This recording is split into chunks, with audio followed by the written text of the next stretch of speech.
I woke up and something felt off. The ceiling was wrong.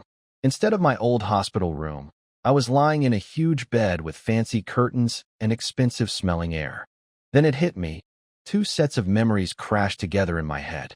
I'm Xiaoyan, a regular college student who passed out after pulling an all-nighter. But now I'm also Eli Black, the illegitimate son of a powerful noble family in some kingdom called Orlando. I looked around the bedroom. It was enormous. Carved furniture, battle paintings on the walls, a shiny brass fireplace. I'd read enough novels to know what happened.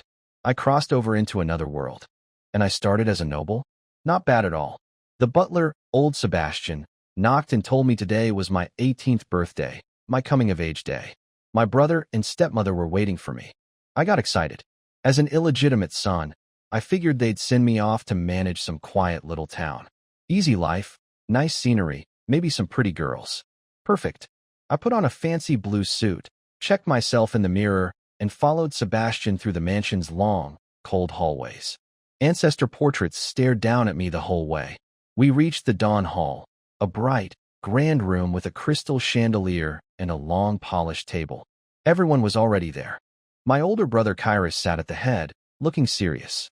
My stepmother, Lady Livia, sat nearby in a gray dress, staring at me like I was dirt on her shoe. Below them sat a bunch of vassal knights, all watching me with different looks, some curious, some judging. My second brother Royce was across from me, playing with a pocket watch and barely glancing my way. Kyrus started the meeting. It was about my future. Then Lady Livia spoke up in her cold, steady voice. She said the western frontier needed fresh blood, and that sending me there would be best for the family's honor. The western frontier, not a cozy town with hot springs. The harsh, dangerous border. The room stirred. Some vassals looked sorry for me. Others looked amused. Royce nearly spat out his tea, trying not to laugh. An old knight named Armand asked if their father, the Marquis, approved. Lady Livia said yes. Kyrus agreed too and made it official.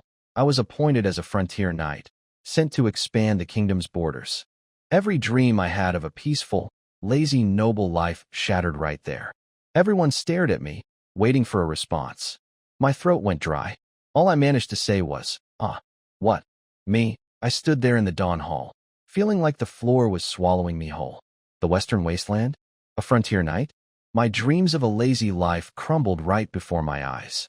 Then, just when I thought things couldn't get worse, a cold, robotic voice rang inside my head. A system. An actual system. The classic gift every transmigrated gets. It came late, but it came. I almost laughed out loud, but I bit down hard and kept my face straight. Inside, hope was burning bright again. I straightened my back, wiped the confused look off my face, and spoke up clearly. I told them I had no objections to going west. Lady Livia looked surprised. She didn't expect me to agree so easily. But then I made my move. I said I'd need the family's support, funds, knights, supplies. And I asked to settle it right now, in front of everyone. That was the trick. With all the vassals watching, Lady Livia couldn't be cheap without embarrassing the whole family. I could see the vassals smirking. They knew exactly what I was doing. She stared at me like she wanted to cut me in half. I stared right back with my most innocent face. After a painfully long silence, she gave in.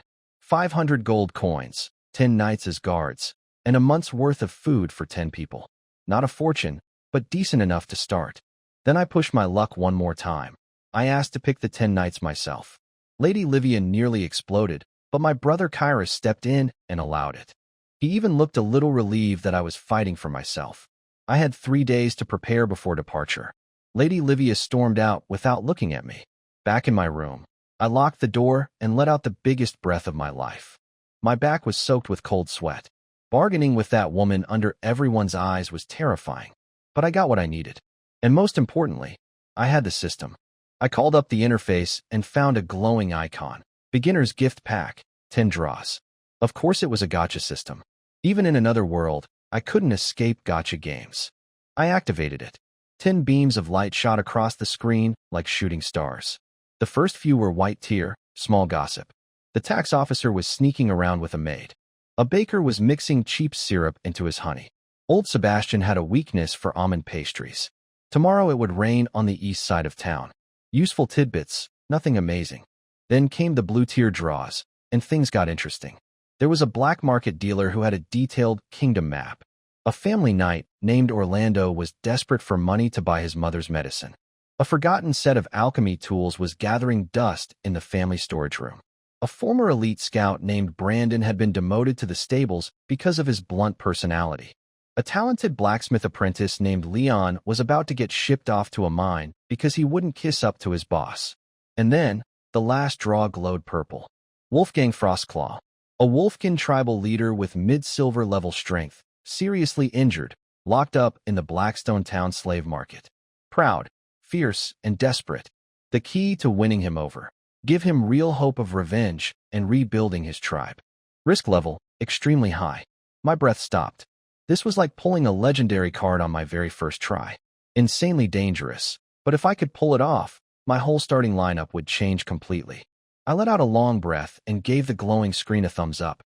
System, your gossip game is strong, but the important stuff? Solid gold. Early the next morning, my second brother Royce barged into my room and threw a heavy leather pouch at me. 100 gold coins from Kairos, compensation, he called it. Royce was furious about the whole thing. He called me crazy for accepting the Western Wasteland assignment and reminded me it was full of monsters and bandits. He even offered to find someone to take my place so I could run off south. But I told him it was my choice. He looked at me like he was seeing a stranger. Then I casually brought up my 500 gold coins, and he rolled his eyes, same old me. Before leaving, he mentioned a young knight named Ika who might be worth recruiting. His last words were simple, come back alive. Once he was gone, I got moving. First stop, the stables. I found Brandon in a quiet corner, an old guy with gray hair and a rough beard, carving wood like he had nothing better to do. But I knew the truth.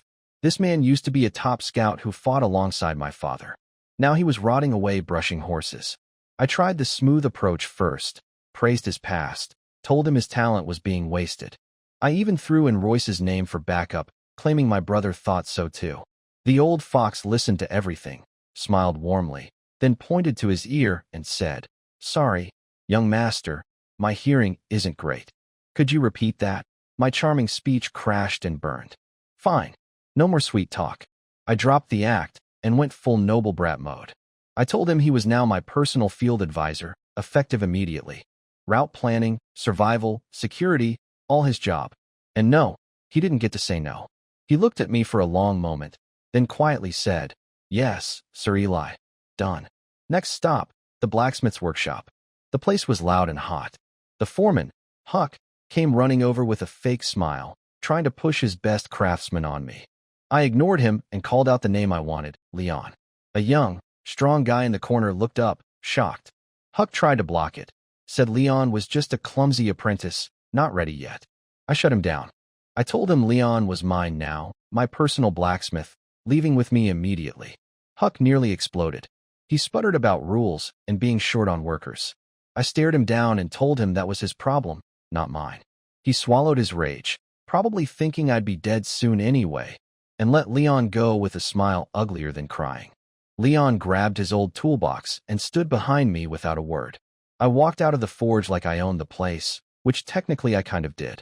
2 key people secured, Brandon the veteran scout, and Leon the talented blacksmith. Now the real game begins. After getting Brandon and Leon sorted, I headed straight for the training grounds.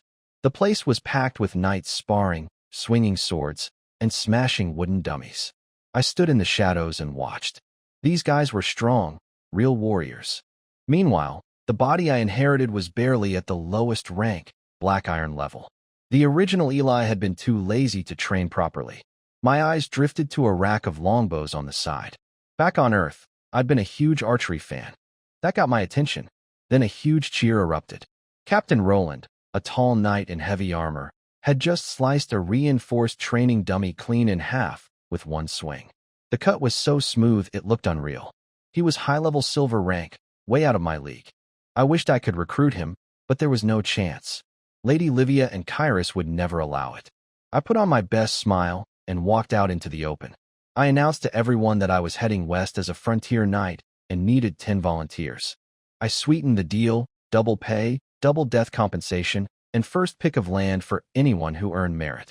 That got their ears perking up. But then silence. Nobody moved.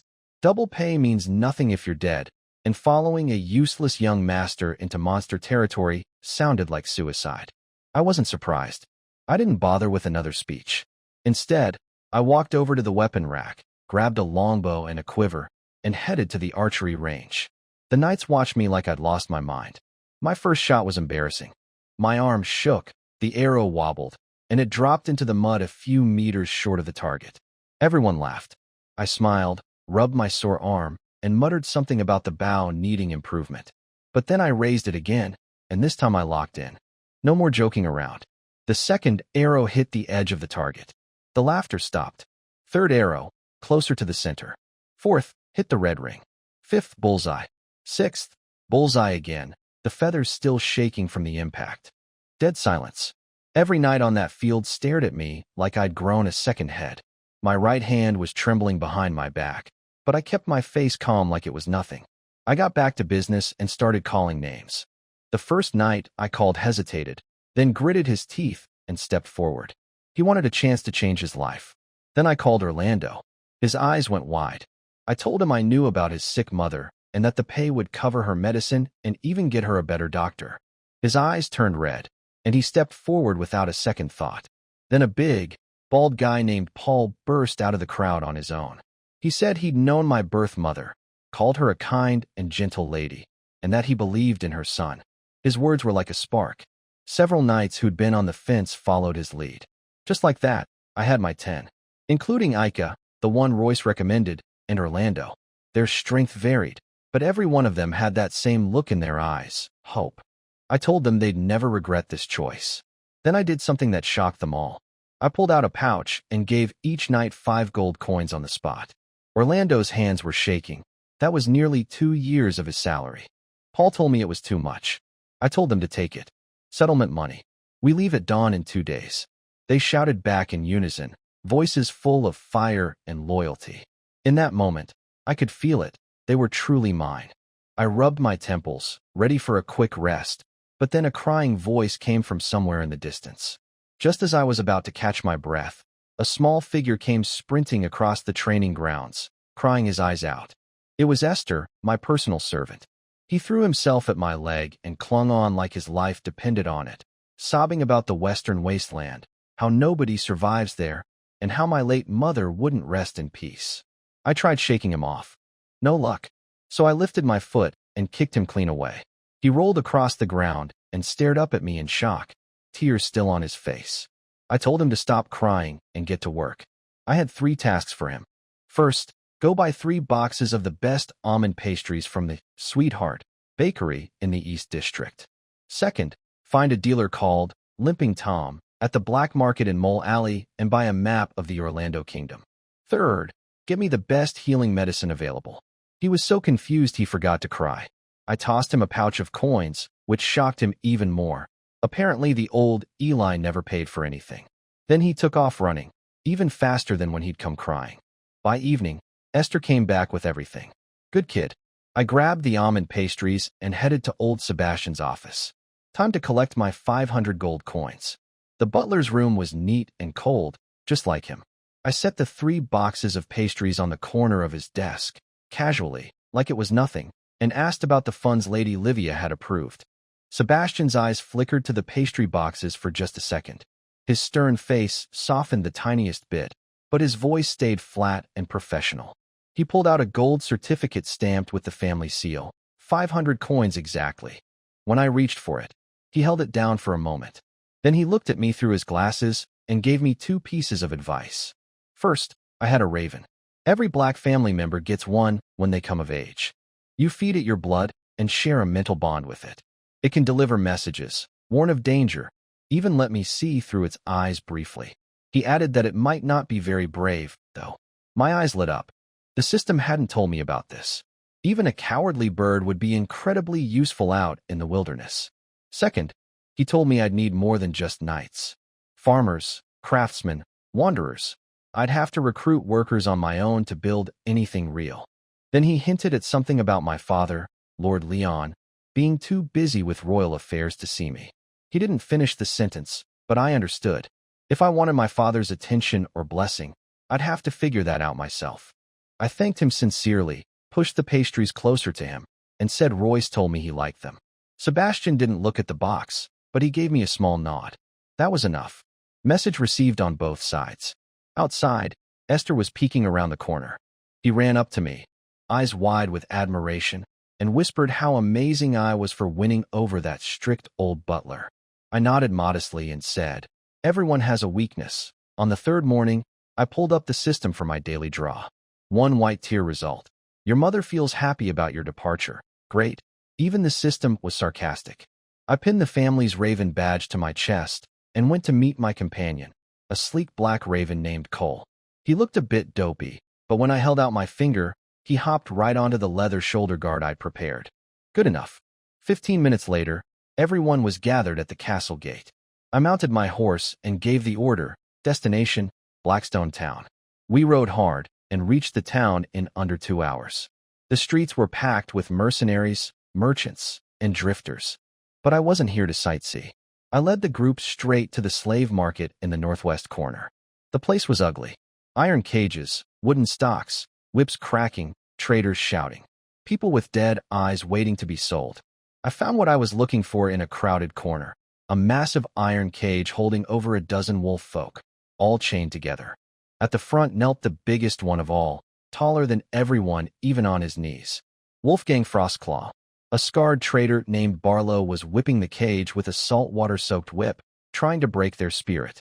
I stepped forward with my knights behind me, and the guy froze mid-swing. The black family crest on my chest made his eyes go wide. I ignored his fake smile and looked straight at Wolfgang. Then I told Esther to hand over the healing medicine through the bars. The wolf folk were suspicious, but Wolfgang growled something, and one of them took the jar and started treating their wounds. Barlow got excited and tried to sell me the whole group for 200 gold coins. I laughed in his face. Half dead, badly injured, barely breathing. I told him 50 was generous. We went back and forth until I hammered him down to 80. My knights stepped forward with hands on their swords, and that settled it. Barlow handed me the slave contract, a magic parchment with all their names and life essences bound to it. Whoever held it controlled their fate. I took it and walked straight up to Wolfgang. The cage was already open. He glared at me and growled that they'd never serve me.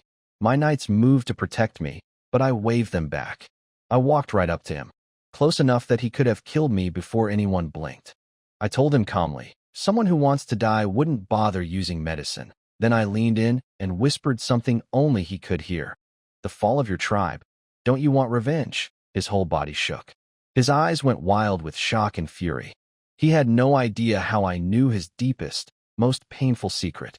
Then I did something that made everyone, including Brandon, gasp. I handed the slave contract directly to Wolfgang. The thing that controlled his life and his people's lives, I just gave it to him. He stared at the contract, then at me. His hand was trembling. After a long moment, he took it. I smiled and asked if he could still walk. He stood up straight despite his wounds, towering over everyone, and growled that I shouldn't underestimate a wolf beastman's endurance. I turned and walked away. My palms were soaked with sweat. That whole time, I'd been terrified. One wrong move, and a wounded silver rank warrior could have torn me apart. But the gamble paid off. Wolfgang and his 13 warriors silently followed behind us. The townspeople saw the wolf folk marching with us and quickly cleared the road. Next, I hit the black family's grain store in town. The manager nearly dropped his abacus when he saw me walk in with this crowd. I told him I was taking everything, all the food, all the wagons, all the horses. He panicked and said he needed Royce's permission. I told him I already had it. That was a lie, but he didn't need to know that. He caved and started loading everything. Total value, 123 gold coins. Then I did the same thing at the family's apothecary. That poor steward was nearly in tears as he handed over every medicine, antidote, and bug repellent in the shop. With 10 loaded wagons, my knights, a blacksmith, a veteran scout, a personal servant, and 13 wolf warriors behind me, I mounted my horse and looked back one last time at the faint outline of Black Castle in the distance. I took a deep breath. The western wasteland. The wheels rolled over gravel, kicking up dust as we left black territory behind and entered the western lands. Every morning, I used my daily intelligence draw like clockwork. It became my secret weapon. I'd learn where danger was hiding, which routes were safe, where to find clean water, wild berries, and fat rabbits. We ate better on the road than I expected. Brandon was confused at first by my constant route changes, but after every random decision turned out perfectly, his doubts turned into amazement. He probably thought I was blessed by some goddess of fortune. The knights and wolf folk felt the same way. Their trust in me grew deeper every day. One morning, a purple tear draw appeared, a herd of 15 blood deer resting at a river crossing 20 kilometers ahead. Blood deer, their blood and antlers were worth a fortune, and they could boost a knight's power. I ordered an immediate course change. Brandon swallowed his objections and obeyed. We reached the spot hours later and found the herd exactly where the system said they'd be. I sent Wolfgang and his wolves to circle upstream and block the escape route, then led the knights in a charge from the front. The hunt was fast and brutal. 12 adults down, 3 fawns captured alive. Then I gave the order that stunned everyone. Half the collected deer blood would be shared immediately among all fighters, human and wolf folk alike. Knights who'd never dreamed of touching something so precious stared at me in disbelief. Then the cheers erupted. The wolf folk understood the gesture too. Their eyes lit up with that same hungry hope. I made sure they knew it included them. Wolfgang and every wolf warrior got their share. We all drank together. The blood was warm, strangely sweet, and burned like fire going down. I felt pure energy explode inside me, spinning through my body, pushing my strength higher. Paul broke through to high bronze level, glowing with light. The other knights felt their power surge. The wolf folk were even more impressive, red energy shooting skyward, bones cracking, muscles swelling. The young wolves couldn't contain themselves and started howling at the sky. Then the knights started howling back. Paul roared first. Before I knew it, the entire riverbank was a wild chorus of human shouts and wolf cries echoing together. I watched the chaos with a twitching smile. The wall between humans and beast folk was crumbling right before my eyes. Giving Wolfgang that contract had been the right call. I yelled at Brandon to shut everyone up and get moving. He tried to look serious, but couldn't stop grinning. Over the next 10 days, the landscape changed. Green forests gave way to dry, reddish-brown sand and sparse bushes. We were deep in the western frontier now. Cole the raven sat on my shoulder, letting out the occasional lazy caw at the endless emptiness. The system kept delivering. I dodged bandit camps, found hidden underground water sources, and every lucky discovery made the team trust me more. Brandon had gone from skeptical old veteran to near-blind believer. One draw gave me something special, a purple tear secret, the hidden tomb of an ancient warrior called Iron Fist, Bader, buried deep inside a place called the Forgotten Rift. I memorized the details and filed it away for later. The system also told me about my competition. At least 3 other pioneer teams were heading west too, the second son of the Roman family, a commoner from the Medici family, and the illegitimate daughter of the Duke of the Eastern Border. At camp one evening, I sat cross-legged in my tent and practiced the black raven breathing technique. The deer blood had supercharged my progress. Energy flowed through my body like warm metal streams, reshaping me from the inside. When I finished, I knew I'd reached high-level black iron. 2 full ranks in just over 10 days. I called Brandon in and asked how far we were from Thorn City, the capital of the western frontier. 5 days, he said. Thorn City was where every pioneer knight had to register. The sooner we arrived, the better our options. I gave the order, speed up, target Thorn City. What I didn't know yet was what was happening inside that city. The western frontier was a mess. The real Duke, Federico La Roche, was away in the royal capital dealing with politics after his niece, the Queen, had been killed. His brother Lucius was running things in his absence, haunted by the scorched earth retreat he'd ordered when the Free City Alliance had attacked and shattered the western defenses. They'd lost territory, people, and hope. And now, looking at the list of pioneer knights being sent their way, including me, the men in charge saw nothing but spoiled noble rejects and throwaway children. Lucius thought we were either cannon fodder to drain the danger from the fallen lands, or just a political move by his brother to weaken rival families. The military commander, Marquis Marcus, was even blunter. He said even if the god of light opened his eyes, the best we could hope for was reaching our territories alive. They tossed our list aside like garbage. Let them experience what a real battlefield is like, Lucius said with a cold smile. They had no idea what was coming. After 10 hard days of travel, Thorn City finally appeared on the horizon. A massive golden lion flag flew above walls made of dark obsidian, scarred by years of war. But the welcome wasn't warm. The gate guards spotted my wolffolk warriors and immediately raised their spears. The squad leader demanded to know why I was bringing armed non-humans into the city. My knights reached for their swords. I dismounted calmly and introduced myself, Eli Black, Pioneer Knight, here to register under the kingdom's expansion decree. I made it clear the wolffolk were my legitimate followers, not slaves or bandits. When they heard Black family from the royal territory, their hostility actually got worse. One soldier muttered about spoiled royal kids coming to their broken land to play hero. Paul nearly started a fight, but a guard captain came rushing out and ordered them to stand down. He had orders from Lord Lucius. All pioneer knights with permits must be allowed in. We passed through. I quietly removed my Black family badge. No point wearing a target. Inside the city, my heart sank. This was supposed to be the western capital, but the streets were cracked and dirty. People looked thin and hollow-eyed, shuffling around nervously. Patrols and worn-out armor made the whole place feel heavy and tense. The western frontier had been through hell, and it showed. We reached Duke La Roche's castle in the city center. I told everyone to wait outside, handed my reins to Esther, and walked in alone. After identity checks, weapon surrender, and a long walk through dark corridors, a steward led me into a dim room. 3 people waited inside. In the center sat a boy around 14, Constantine La Roche, the Duke's son and current heir. He tried to look mature and composed, but his curiosity was obvious. To his left sat Marquis Marcus, the military commander. He wasted no time on pleasantries. He looked me up and down and basically said I looked like a typical spoiled noble, nothing like my father who'd actually earned glory on the battlefield. I smiled and agreed. Why fight over an insult that weak? Couldn't even scratch me. Marcus got down to business. He pointed at a huge map of the western frontier spread across the desk. According to the expansion order, I could pick any territory within the control line, no bigger than a standard baron's domain, as my settlement. I pretended to study the map carefully, but I already knew exactly where I wanted. 2 days ago, the system had given me a purple tier draw, the real prize.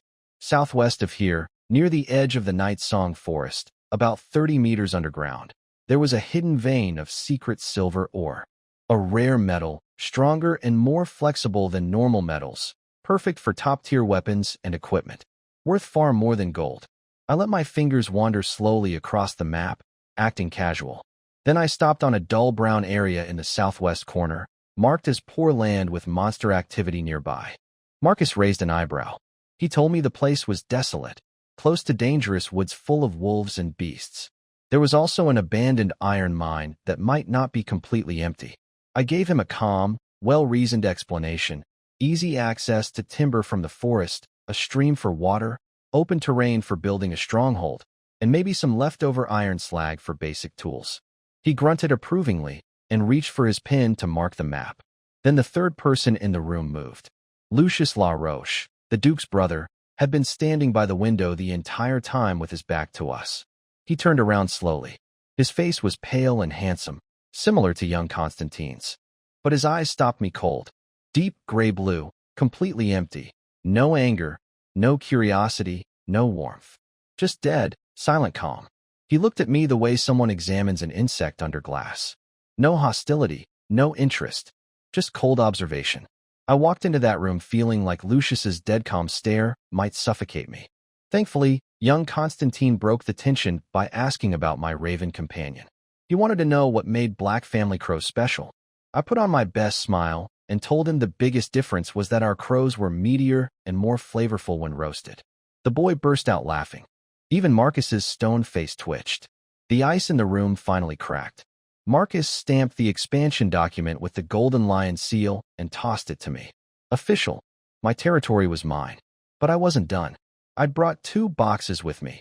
10 leather pouches of high-quality blood deer blood. I offered the first box as a gift to Constantine for his night training. Marcus's eyes went wide. He couldn't believe I had something so rare and was giving it away freely. The second box, I said, was for a trade. Not gold. Not weapons. I needed people. Marcus nearly lost it. People were the one thing the western frontier couldn't spare. He offered 50 soldiers. I pushed for 150. We went back and forth until Lucius, still facing the window, quietly ended the argument. 100 soldiers, 30 craftsmen, and 5 black iron knights, he said. A gesture of goodwill for the first pioneer to arrive with sincerity. I almost exploded with happiness, but kept my composure. I bowed deeply to his back. Then came the loyalty ceremony. I knelt before Constantine, who nervously drew a ceremonial sword and tapped both my shoulders while reciting the oath. I declared I wouldn't fail in my duty. The boy looked relieved when it was over. I walked out into the cold corridor, clutching 2 precious documents, the territory deed and the troop transfer order. A real smile spread across my face. The next morning, sitting cross-legged in my shabby inn room, I activated my daily draw. The screen exploded with golden light, so bright it nearly blinded me. A gold tier draw. Princess Lynn Aurora of the Kingdom was alive. She was hiding in Thorn City's slave market, disguised with an ancient alchemical mask, using the name Ella. She had a head injury and partial memory loss. The princess who vanished after the queen was murdered. The key to the biggest political mystery in the kingdom. And she was right here, in a cage, being sold like livestock. I jumped off the bed and kicked the door open. No time to think. I grabbed Esther, Paul, Ika, and a squad of knights and charged toward the eastern market. The place was a chaotic mess. Merchants screaming deals, caravans crowding the muddy streets, the stench of animals and cheap spices thick in the air. The expansion order had turned Thorn City into a gold rush town. I pushed deeper until I reached the slave pens at the far end. Wooden cages, hollow eyes, thin bodies covered in scars. Men, women, children, all waiting to be bought like tools. In the last cage, I spotted her, curled up in the corner among other young women, wearing rags, her hair a grayish white, the Orlando royal bloodline color. Dirt smeared across her face. A greasy, drunk merchant waddled over and started his pitch. He noticed me looking at the girl and gave me a disgusting grin, going on about how she was a rare find, guaranteed clean, only 4 gold coins. I wanted to kick him into the wall. Instead, I kept my face blank and pointed at the entire row of cages. I want all of them. Name your price. His jaw nearly hit the floor. 380 slaves total. He asked for 220 gold coins. I talked him down to 200. Deal done. I walked straight to the girl's cage. The guard opened it. I looked at her and said she was now my personal secretary, paperwork and personal tasks. Nothing else. She looked up at me with confused, suspicious eyes. She clearly expected the worst. I didn't wait for her to process it. I told Paul to find her clean clothes and food, then had the team start moving all the slaves to our staging area. Then I kept buying. Brandon, Ika, Esther, and I swept through every vendor in the market. By the end of the day, I'd gathered 500 slaves total, spending another 70 gold coins. The spending didn't stop. The next day, we hit the Pioneer Supply Market. Wheat seeds, flour, salted meat, medicine powders, iron ingots, nails, hoes, axes, rope, cloth, everything needed to build a settlement from nothing. When the last cart was loaded, I had 60 coins left. My heart bled. I handed out 1 gold coin each to the knights for a night off and told them to buy some meat for Wolfgang's wolves too. The cheers told me coins were the most reliable form of loyalty. I went outside the city to the recruit camp and craftsman camp to collect my 100 soldiers and 30 craftsmen. 5 Black Iron Knights would report to me on their own.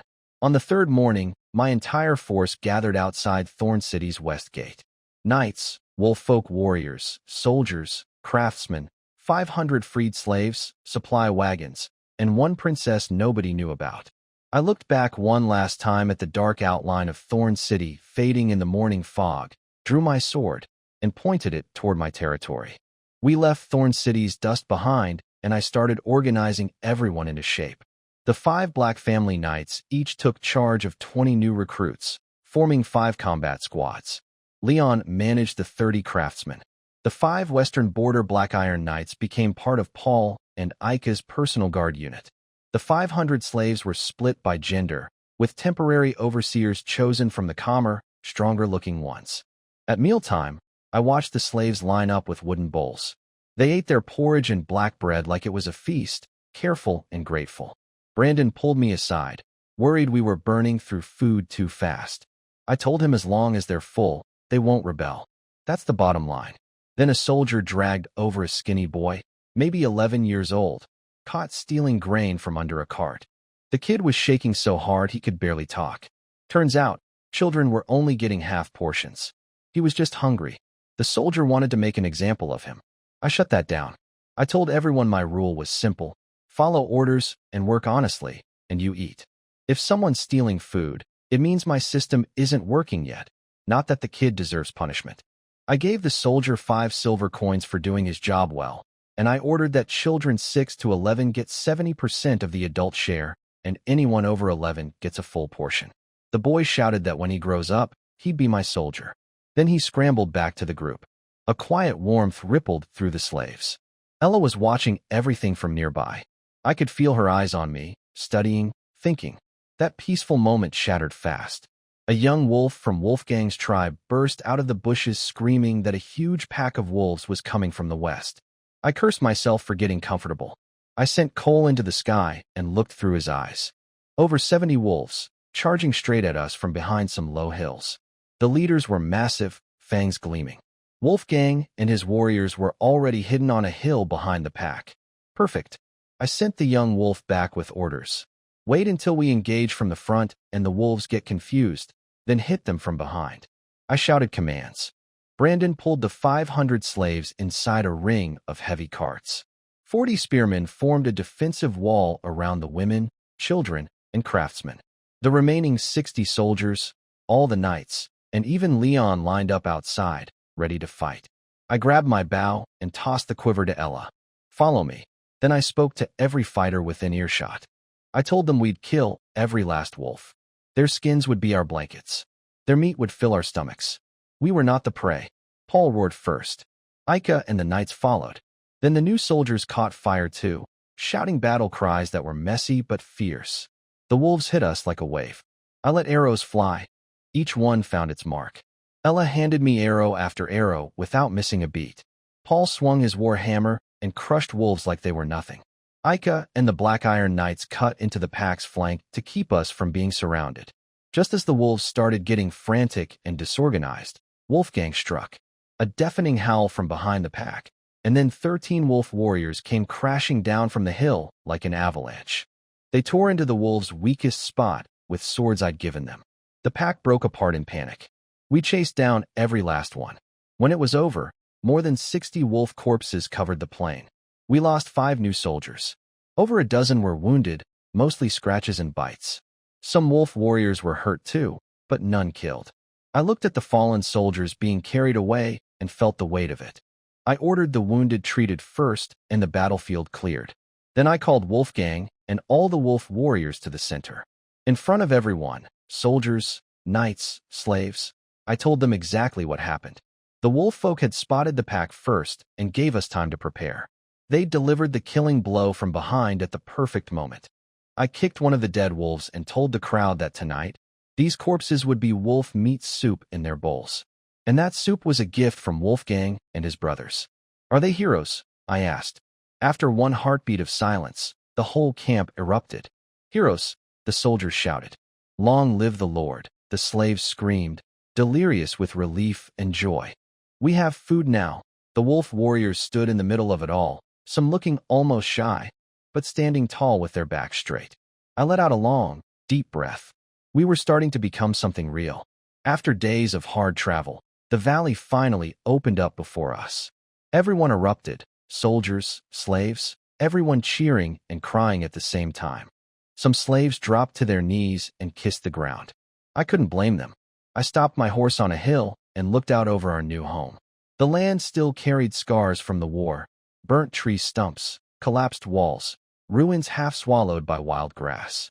But there was a clear river winding down from the Night Song Forest, green vegetation along its banks, and dark forests standing like silent giants in the distance. Water, wood, open ground, and resources hidden underground that nobody else knew about. I drew my sword, caught the sunlight on the blade, and pointed it at the valley. From today, this is Obsidian territory. We take root here. The cheers that followed shook the whole valley. Then I started barking orders. Brandon, set up camp on high ground near the river. Women and children get shelter first. Leon, find clean water and build a channel. Paul and Ika, clear space for a training ground. Everyone else, grab tools, cut trees, pull weeds, gather stones. I wanted a camp taking shape before dark. And they moved. It was beautiful chaos. Men swinging axes and hoes. Women weaving shelters from branches and thatch. Craftsmen setting up water pipes and workshop spaces by the river. The sounds of hammering, chopping, and shouting filled the air with raw energy. A rough camp rose from the red dirt before sunset. But this was just the beginning. Over the next 2 days, I surveyed everything. Water sources, defensive positions, transport routes, where to put the Lord's Hall, warehouses, barracks, homes, farms. The whole territory's layout was forming in my head like a giant blueprint. Then the reports started coming in. Scouts found a small human settlement near the forest edge to the west, 200 or 300 people. And Leon came running back out of breath with even bigger news. He'd found the abandoned iron mine, less than 3 miles northwest. The entrance was partly collapsed, but the ore vein wasn't mined out. A working iron mine. Iron for weapons, tools, building materials. My heart jumped, but I kept calm. I sent Brandon and Leon to explore the mine safely, then rode out with guards to check the settlement. What I found broke my heart. It wasn't really a settlement, more like a desperate slum clinging to life among ruins. A dozen shacks made of mud, stones, and scrap wood, barely standing. The people looked like ghosts, pale, thin, hollow-eyed. The men stared at us with dull suspicion. The women clutched their skinny children and backed away in fear. An old man leaning on a stick told me what happened. Bandits came regularly to steal food and women. Forest beasts dragged people away at night. Whatever crops they planted got destroyed before harvest. Their previous leader had run off long ago. They were just surviving, day to day, with nothing and no one to protect them. Behind a doorway, I spotted small children huddled together, cheeks red from cold, eyes full of fear. I knelt down and held out some dried food. They stared at it, too scared to move, swallowing hard. I told them gently to eat. Finally, one grabbed it. Then the others pounced, stuffing food into their mouths like it might vanish. A thought hit me. Back in the capital, nobles fed their pets the finest meat. And here, children were afraid to take bread from a stranger's hand. I turned my horse and looked at this broken land. The wind howled through the ruined shacks, carrying dust and misery. Something heavy settled in my chest. But underneath it, something stronger rose up, responsibility. This land was mine. These people were mine. Their suffering was now my problem to fix. I spoke softly but clearly, loud enough for every trembling soul to hear. All who are willing to work can follow me. I will give you dignity, food, and shelter. In the name of Eli Black. The morning started with hammering and sawing echoing through the valley. I did my daily intelligence draw and got a purple tier surprise.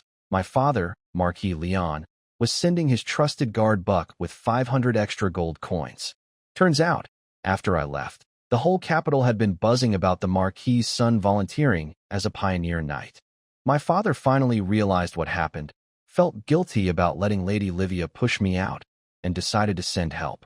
He almost sent his legendary sword, the Crow, but then figured I'd probably prefer cash. Smart man. The gold couldn't have come at a better time. I grabbed Ella and walked out to check on the camp. The place was transforming fast. Logs stacked high, frames going up, roofs being laid. It was starting to look like a real settlement. An old slave named John, a former construction guild craftsman I'd picked up at the Thorn City market, tried to convince me to build a lord's castle first. Tradition, he said. Symbol of power. I turned him down flat. A castle could wait. What mattered now was shelter for everyone, especially the workers. We'd use wood, not stone, faster and easier. I laid out the plan. Row houses near the riverside high ground as the core residential zone. Double thick wooden walls filled with mud and straw for insulation. Thatch roofs. Each long house divided into separate units. Large dormitories near the workshops for temporary worker housing. And a big warehouse first. Food and tools couldn't sit outside. When they asked about my residence, I pointed at my tent and said it was fine for now. Everyone gets a roof before I do. Old John studied me for a moment, called me a great lord, and got straight to work. Brandon reported on the mine. Leon the blacksmith had cleared the entrance and started small-scale mining, but they needed more workers. I picked 30 of the strongest from our people and sent them over with extra guards on rotating shifts. I sent Wolfgang and his hunters into the Night Song forest for meat. I warned him to be careful, safety first, then bring back as much as possible. He growled his understanding, and his team vanished into the trees like arrows. Over the next few days, the territory exploded with activity. Houses went up like mushrooms. Knights got small private rooms in the best spots. Soldiers and craftsmen shared double rooms. Workers who'd proven themselves got independent four-person units. The 500 slaves moved into large barracks, rough but dry, covered, and a massive improvement over sleeping outdoors or rotting in Thorn City's cages. Then Leon came back from the mine with bad news. He dropped some or samples on my table, dark red chunks full of black and gray impurities. The iron quality was terrible. Too brittle, too many impurities. Good enough for crude farming tools like hoes and plows, but completely useless for weapons or armor. Even basic spearheads would snap on contact. I frowned but kept calm. The real prize was the secret silver or deep underground, but that would come later. For now, I told Leon to focus on farming tools so we could start working the land. Keep mining, keep collecting raw materials, and don't throw away the slag. Despite the setback, finishing the first batch of houses was worth celebrating. I decided to hold a grand gathering, a bonfire for the whole territory. I wanted everyone to understand that following me meant a real future. As night fell, the bonfire roared in the open space. Everyone gathered around the flames: slaves, indigenous villagers, refugees, soldiers, knights. All of them were now citizens of Obsidian territory. I stood on a tall stone in front of the fire wearing a black and red cloak, firelight flickering across my face. I told them this was our first celebration for completing our first houses, that this land was their home, and they would be the masters of this territory. The crowd just stared at me, confused. Masters? They didn't know what that meant. Most of them had never been anything but property. So I moved on. I told them I would now reward the most hard-working and loyal among them. Ella and Esther handed me the scrolls, and I started reading names. The slaves I called flinched. In their experience, being summoned by a lord meant punishment, or worse. Even though I'd been kind so far, old fear ran deep. They had no idea what was about to happen. The bonfire lit up the whole valley. I stood on the platform and announced it. 47 slaves were now free citizens of Obsidian territory. The reactions hit me harder than I expected. Some froze in place, unable to believe it. Others covered their mouths and wept. A few ran forward, dropped to the ground, and kissed the dirt beneath them. The cheers, the crying, the congratulations, it all blended into something raw and powerful. Each one received a simple wooden tag marking their new status. They held those tags like they were made of gold, faces shifting between joy and disbelief. The slaves who weren't called looked crushed. Envy, regret, jealousy, I could see it all. They wished they'd worked harder, tried more. Good. That was the point. I told them not to lose hope. Every month, there would be new evaluations. Work hard, stay loyal, contribute, and freedom would come. Even land, eventually. The disappointment in their eyes caught fire again. Hope was back. Then I called for the feast. The whole camp erupted. Soldiers, slaves, knights, everyone screaming and cheering. One soldier near me looked stunned, like he couldn't believe a few words could turn a crowd of broken people into passionate followers. I thought about this carefully. I didn't love the slave system, but I wasn't in a position to abolish it yet. In practice, slaves and free citizens would eat the same food and share the same harvest. But having two classes with room to move up was a powerful motivator. The soldiers and knights got extra rewards too: leather boots, bracers, patched vests. For men still wearing worn-out boots, a new pair was like treasure. Wolfgang and his wolves had built their own homes at the forest edge and were settling in nicely. Right at the peak of the celebration, dusty warhorses appeared outside our wooden fence. Black leather armor with red edges, black family colors. It was Buck, my father's trusted guard, with his men. They stared at the lively camp like they'd wandered into a dream. One of Buck's men actually rubbed his eyes and asked if they were in the wrong place. Buck checked the Raven banner, checked his map, then walked in looking completely lost. When he entered my tent, he froze.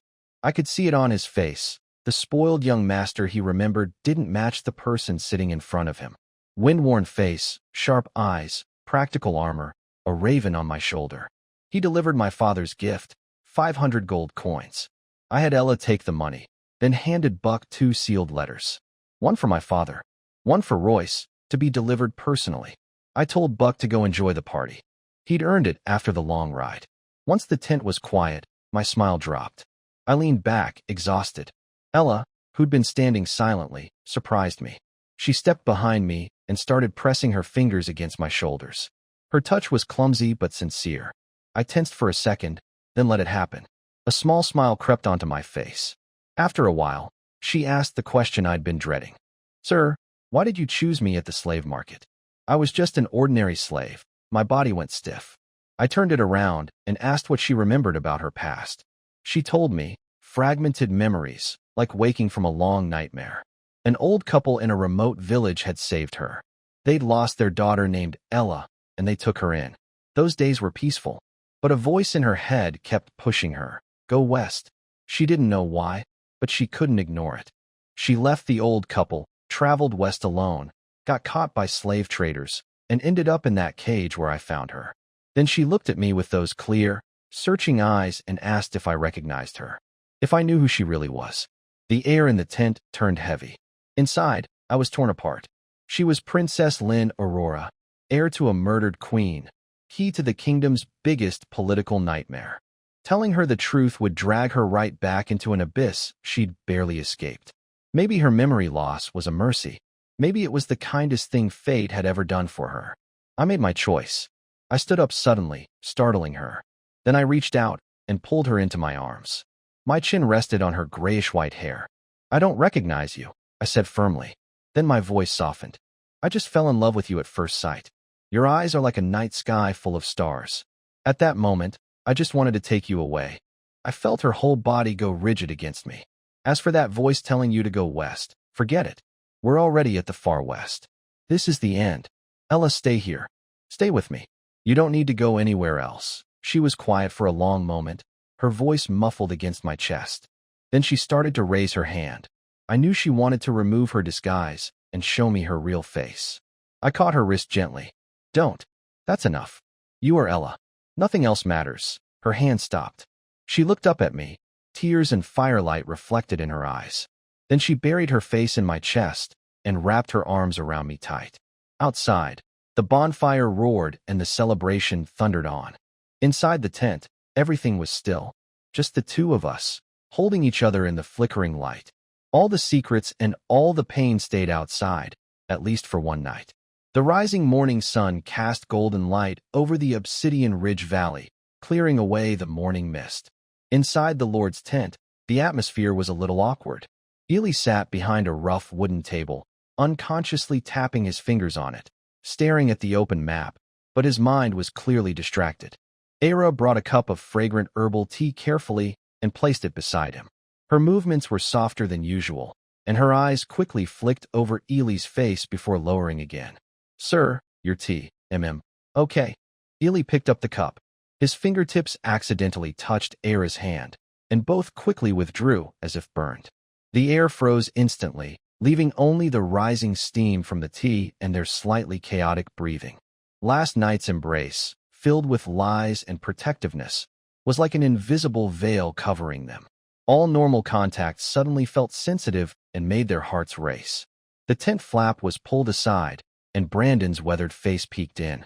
His experienced eyes quickly swept between Ely and Era, noticing the lingering blush on her face and the awkward tension between them.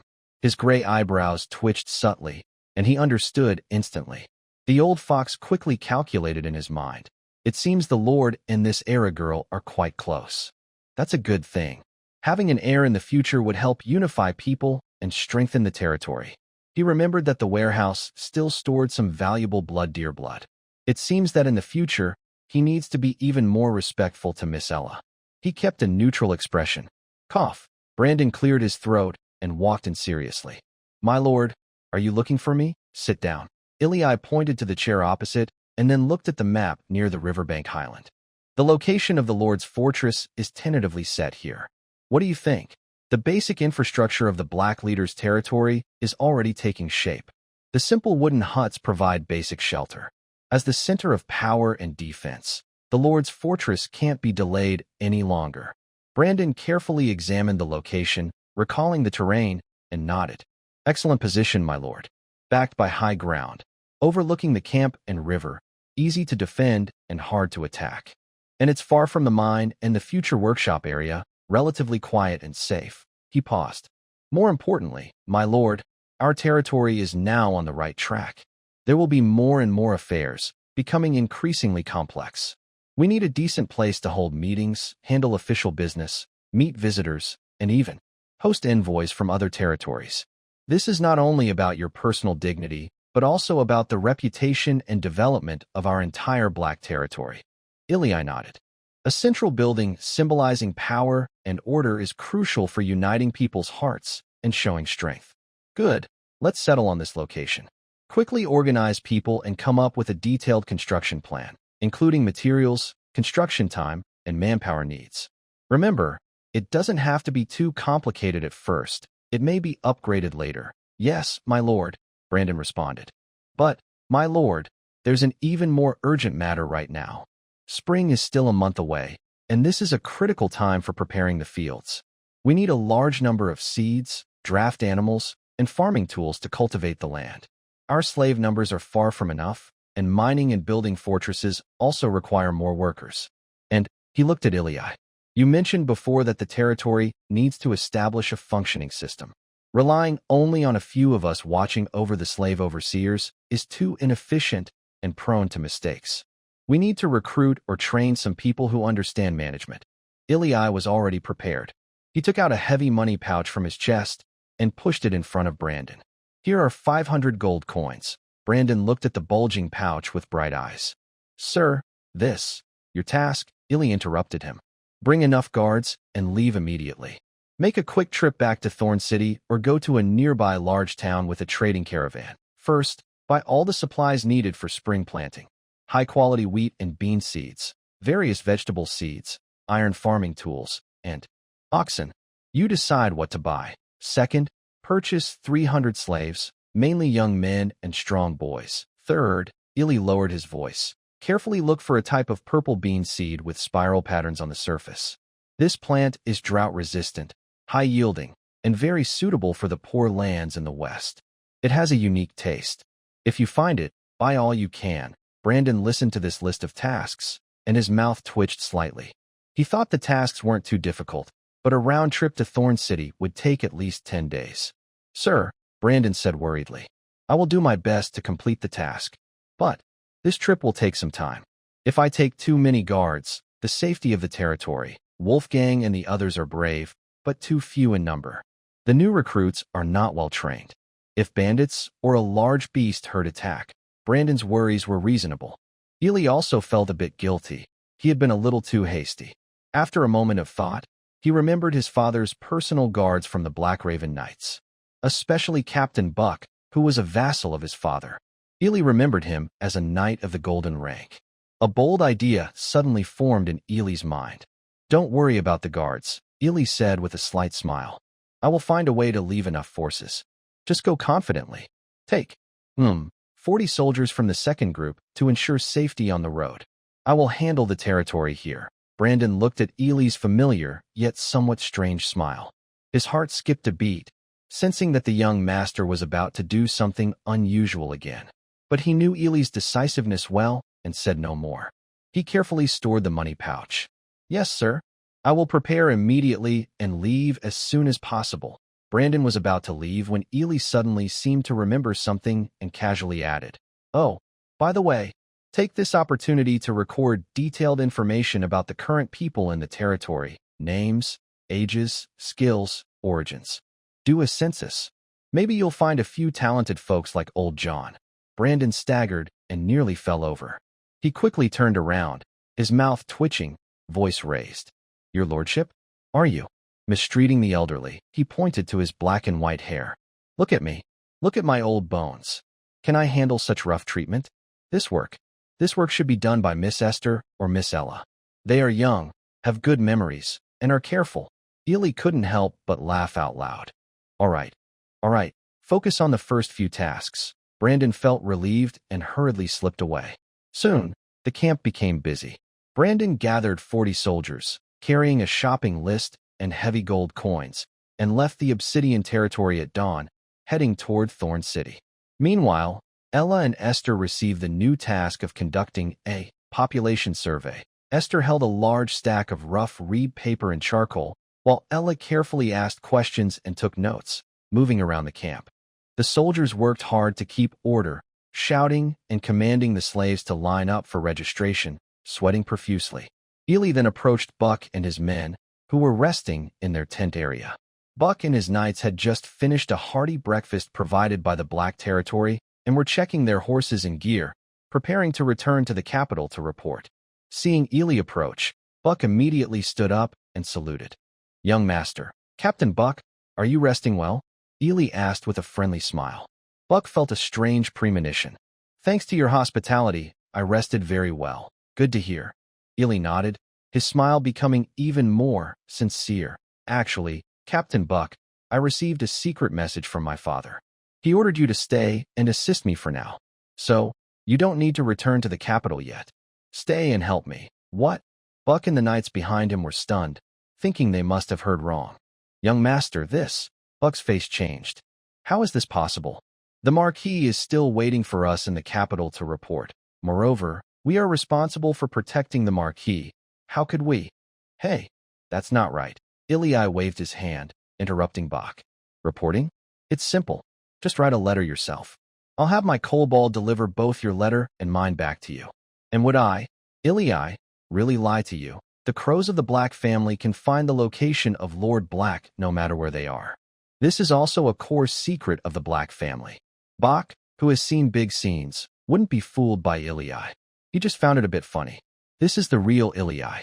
He forcefully accused others with such confidence and righteousness. This is completely different from the honest Marquis. He resembles more the Marquis's brother who died in the Northern War, the Black Wind Knight, Gordon Black, who established the family's reputation. 10 days. Just 10 days. You and your people will join my personal guard. Listen to my direct command. Responsible for guarding the territory and training soldiers. Buck looked at the overlapping figures and what he saw in the territory. His gaze softened naturally. He bowed his head as if accepting an order, clenched his right fist over his left chest. Understood, Ely Black. Esther and Ella worked hard for several days, producing a thick, rough census booklet made of coarse reed paper, placed on Ely's wooden desk. Ely carefully examined it, where the basic information of the current residents in the territory was roughly recorded with charcoal pen in crooked handwriting. Names, ages, general origins, and most importantly, special skills. Although most entries were followed by simple notes like farmer, no special skills, or strong, there were still quite a few talented individuals. 6 fishermen? From the eastern coast? Ely's eyes lit up immediately and called Esther over. Esther, take these 6 people to the river. Let them choose a place with gentle flow and suitable depth and build a temporary small dock. Tell them that catching fish with nets is the best, so the fish in the river will be our food supplement in the future. Good work. Priority goes to free citizens, hunters. 3. And one was a hunter leader for a few years. He immediately sent his guards with 3 men to join Wolfgang's hunting team. Turning to the last few pages, one name and its notes caught Ely's special attention. Hardy, 57 years old. Skilled in farming, former agricultural officer. Ely's spirits lifted. An agricultural officer is a professional who manages farmland irrigation and organizes spring planting and autumn harvests. Ella, bring Hardy here and tell him the Lord has something to ask. Professional talents deserve proper respect. Soon, a middle-aged man covered in dirt and hay entered. Hardy, you say you used to be an agricultural officer? Is that true? Yes, your lordship. I was the agricultural officer of Oak Town, under Storm City in the western borderlands. Later, when war broke out, I fled in haste and, by misfortune, became a slave. Seeing his sincere expression, Eli decided to speak directly. Good. From now on, you will be our territory's agricultural officer. Ah? My lord. Eli's kind words interrupted his speech. Hardy. Serve you. With the initial talent assignment done, Eli stretched lazily and decided to check on the new soldiers training at the camp's edge. With Buck, a golden-ranked knight, in charge, the training should be very effective. As he approached the makeshift training ground, a sharp, commanding aura hit him. Buck stood in the center of the field. He wasn't wearing armor, only a black combat suit. But the invisible pressure of a top-tier expert made the soldiers tremble under his guidance. In front of him were 60 remaining soldiers of the territory, divided into small groups. Led by Boar, Ika, and others, they were practicing basic stabbing and blocking. Buck demanded nearly strict discipline for every move. Waist. Use your waist. Not just your arms. Footwork. Keep up. If you can't, practice at noon. Eyes. Where are you looking? At your enemy. Imagine he's about to tear your throat apart. Buck's voice was cold, like the clash of iron, emotionless but heavy with pressure that weighed on every soldier's heart. Bork and Ika felt as if they had returned to the old black territory. Suddenly, a new soldier tripped over the ground while stabbing forward, stumbling and losing his balance. Bork's eyes sharpened, but he didn't move much. Instead, he raised his right index and middle fingers together. He pointed them toward the direction of the soldier, making a faint gesture in the air. Shoo! A thin, golden beam of fighting energy, sharp and with a harsh breaking sound, shot out. In an instant, it traveled over 10 meters and precisely struck the tip of the soldier's spear. Clang! A clear, sharp clash of metal sounded. The soldier felt an unstoppable force hit the spear tip, causing intense pain in his hand. The spear flew out of his grasp and stuck into the ground far away, with the shaft still vibrating. He was pushed back several steps by the impact, sat down hard on the ground, his face pale, eyes wide with shock. This is the terrifying strength of a gold-ranked knight. Eli, watching from the side, suddenly shrank back, his pupils constricting, his mouth slightly open. Although he knew that gold-ranked fighters could release fighting energy outward, witnessing such effortless control was more shocking than he had imagined. A burning feeling ignited in Eli's chest. Power. This is the feeling of absolute control brought by strength. Looking at Bork's towering figure, and recalling the purple intelligence report the system randomly provided a few days ago. At 23 kilometers west of the Black Territory, in an abandoned mine, there is a band of about 60 bandits called the Vulture Gang, led by a silver, mid-level knight. A bold plan suddenly formed in Eli's mind. Instead of waiting passively for bandits or other trouble to come to him, he decided to strike first. Taking out this nearby threat would not only seize supplies, but also build reputation and train soldiers. And now, with Bork, a gold-ranked knight, stationed there, it was a golden opportunity, too good to miss. Thinking this through, Eli lowered his head and began to plan his tactics. That night, inside the Lord's tent, the lights were bright. Eli marked the location on the map and laid out his entire plan. Captain Bork, Eli said with intense focus. The scout brought back information. About 20 miles northwest of our territory, there is an abandoned mine. A group of about 60 bandits has taken over it, led by a silver, mid-level knight. They raided a lot of supplies, I think. Should we wipe them out? Buck put down his water cup. He glanced at the coordinates on the map, then looked at Eli. A small group of bandits. I can go with some people and handle them. Good. Eli smiled slightly. How many people do you need? Should I ask Bowl and Ika to send soldiers to help you? Buck's face twitched in a rare expression. Soldiers? No need. He held up 5 fingers. Including me, 6 people are enough. The Black Raven Knights will leave tomorrow. Return before nightfall with a report. His tone was calm, but full of strong confidence. Eli was a bit stunned by this confident declaration. Is this how brothers act? Then he felt a little happy inside. Is this the confidence of someone at the gold level? Saving time, effort, and supplies. Why not? All right. Captain Buck, I entrust this task to you. Eli said seriously. Be very careful. Safety first. Don't worry, young master. Buck nodded slightly. Then he shifted his gaze to Eli, smiling. By the way, I noticed your aura has become much stronger since you left the capital. May I examine it? Eli happily agreed. Yes, I was just about to ask you for guidance. He stood up, moved to the open space in the center of the tent, and prepared himself, starting to use the crow breathing technique. A black, metallic-looking energy flowed faintly inside him, steady and powerful. Buck stepped forward, raised his right hand, and gently pressed his middle and index fingers on Eli's wrist. A gentle yet extremely pure and mighty fighting energy entered Eli's body. After a moment, Buck withdrew his fingers, and a look of surprise and joy appeared on his face. High-level iron, and the fighting energy is refined and solid. Very good, very good. Even the Marquis would be very pleased to hear this. Buck remembered that the Marquis had mentioned Eli was just at the low level of iron. How long had it been? This speed was terrifying, even for a genius in the capital. Could it be that young Master Eli has been hiding his true strength all along? Were his previous actions just deliberate? But why? Sigh. Eli, this is unfair. Eli remained humble, saying, It's just luck, thanks to a small adventure in the wilderness. Buck stopped his wandering thoughts and instead showed a complex expression, as if he had made a firm decision. He looked at Eli and said, Young Master, your foundation is solid, and your fighting spirit is full. You are now at the stage where you can try to gather your energy into your weapon and begin to use your fighting power. He paused, a hint of nostalgia flashing in his eyes. It seems you prefer bows and arrows, which is perfect for your use. He hesitated for a moment, then continued with a look of remembrance. Also, I practiced the Black family's secret technique called the Raven breathing method. Eli was truly shocked this time. According to Eli's memory, the Raven breathing method was a skill only members of the Black family could learn. Buck seemed to see through Eli's confusion and fell into his own memories. 20 years ago, during the Frost Wolf uprising in the northern border of the kingdom, I was a squad leader in the king's army, badly injured and close to death. It was Lord Gordon Black, the late eldest son of the Black family and your uncle, who led the army to defeat the northern rebels and happened to save me.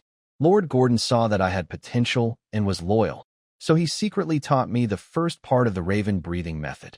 He asked me to swear that I would dedicate my life to protecting the Black family.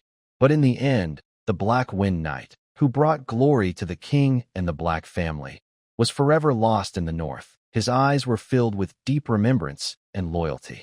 So, young master, there's no need to doubt. It is most suitable for me to guide you in the method of consolidating energy into your weapon. The Marquis also knows about this, Buck said. Eli suddenly understood and felt a warm feeling rise in his heart. This Buck had such a deep connection with the Black family. No wonder his father sent him personally to deliver the money. Perhaps he was also secretly observing Eli. Captain Buck, for a night, this is the best place to belong. When Eli heard these familiar words again, he froze. Huh. Yes.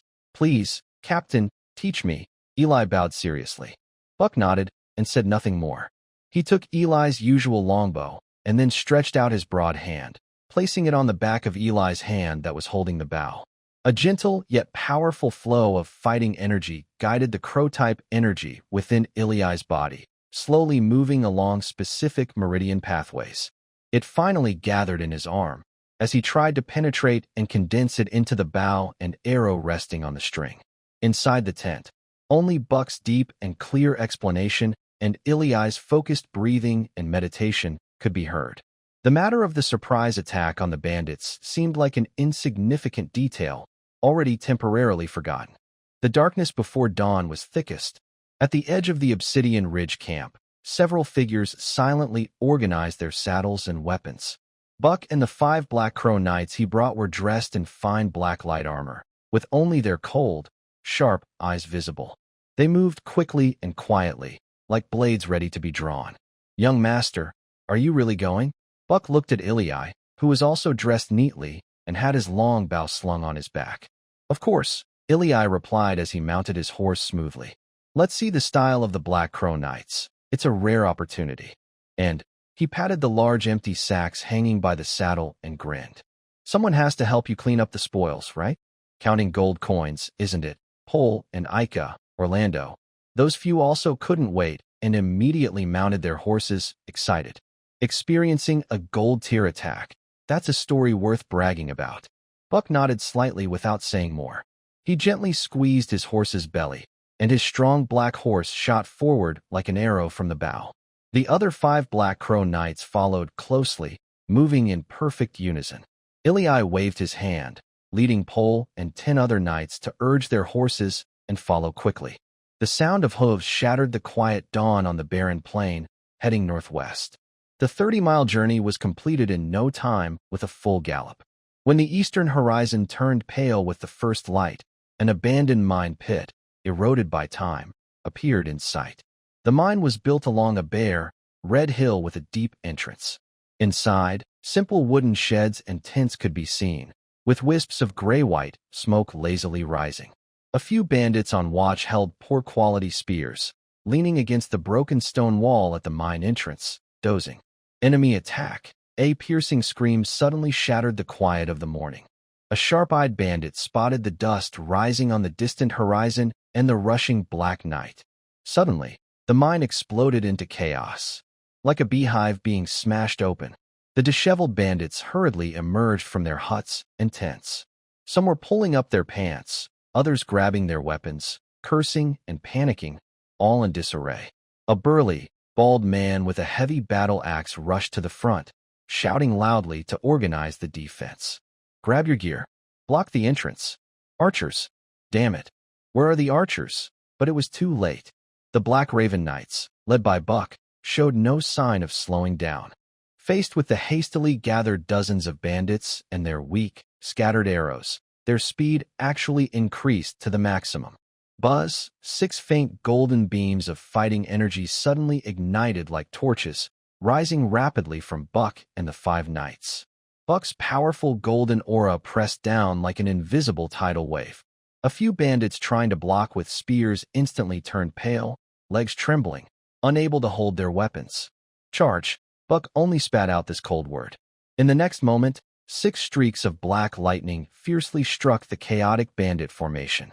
There were no fancy moves, only simple, deadly slashes, thrusts, and shield charges. The knights' swords and spears, glowing with faint golden fighting energy, sliced through like sharp knives cutting tofu. Splurt, crack, the sounds of blades tearing flesh, bones breaking, and desperate screams filled the air. Limp limbs and severed arms splattered with hot blood everywhere. The hastily formed bandit line was torn apart and pierced through like paper in an instant. Buck led the charge, wielding what looked like an ordinary steel longsword, now glowing with a foot-long streak of golden sword energy. Wherever it passed, people, weapons, even decayed wooden shields, were split in two. Behind him, the 5 knights moved like precise killing machines, working in perfect harmony, striking left and right, each blow accurately claiming 1 or more lives. Their movements were as swift as ghosts, weaving through the chaos, cutting through the crowd, leaving bloody paths behind. In just one encounter, 6 riders had already broken through the most heavily guarded entrance of the bandits' camp.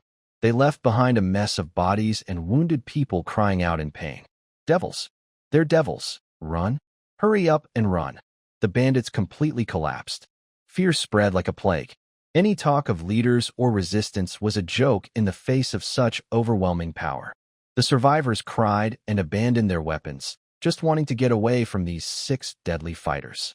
"Roar! Hold your ground!" The bald bandit leader's face twisted with rage as he swung his axe at a Black Raven Knight at the back. The knight didn't even turn around.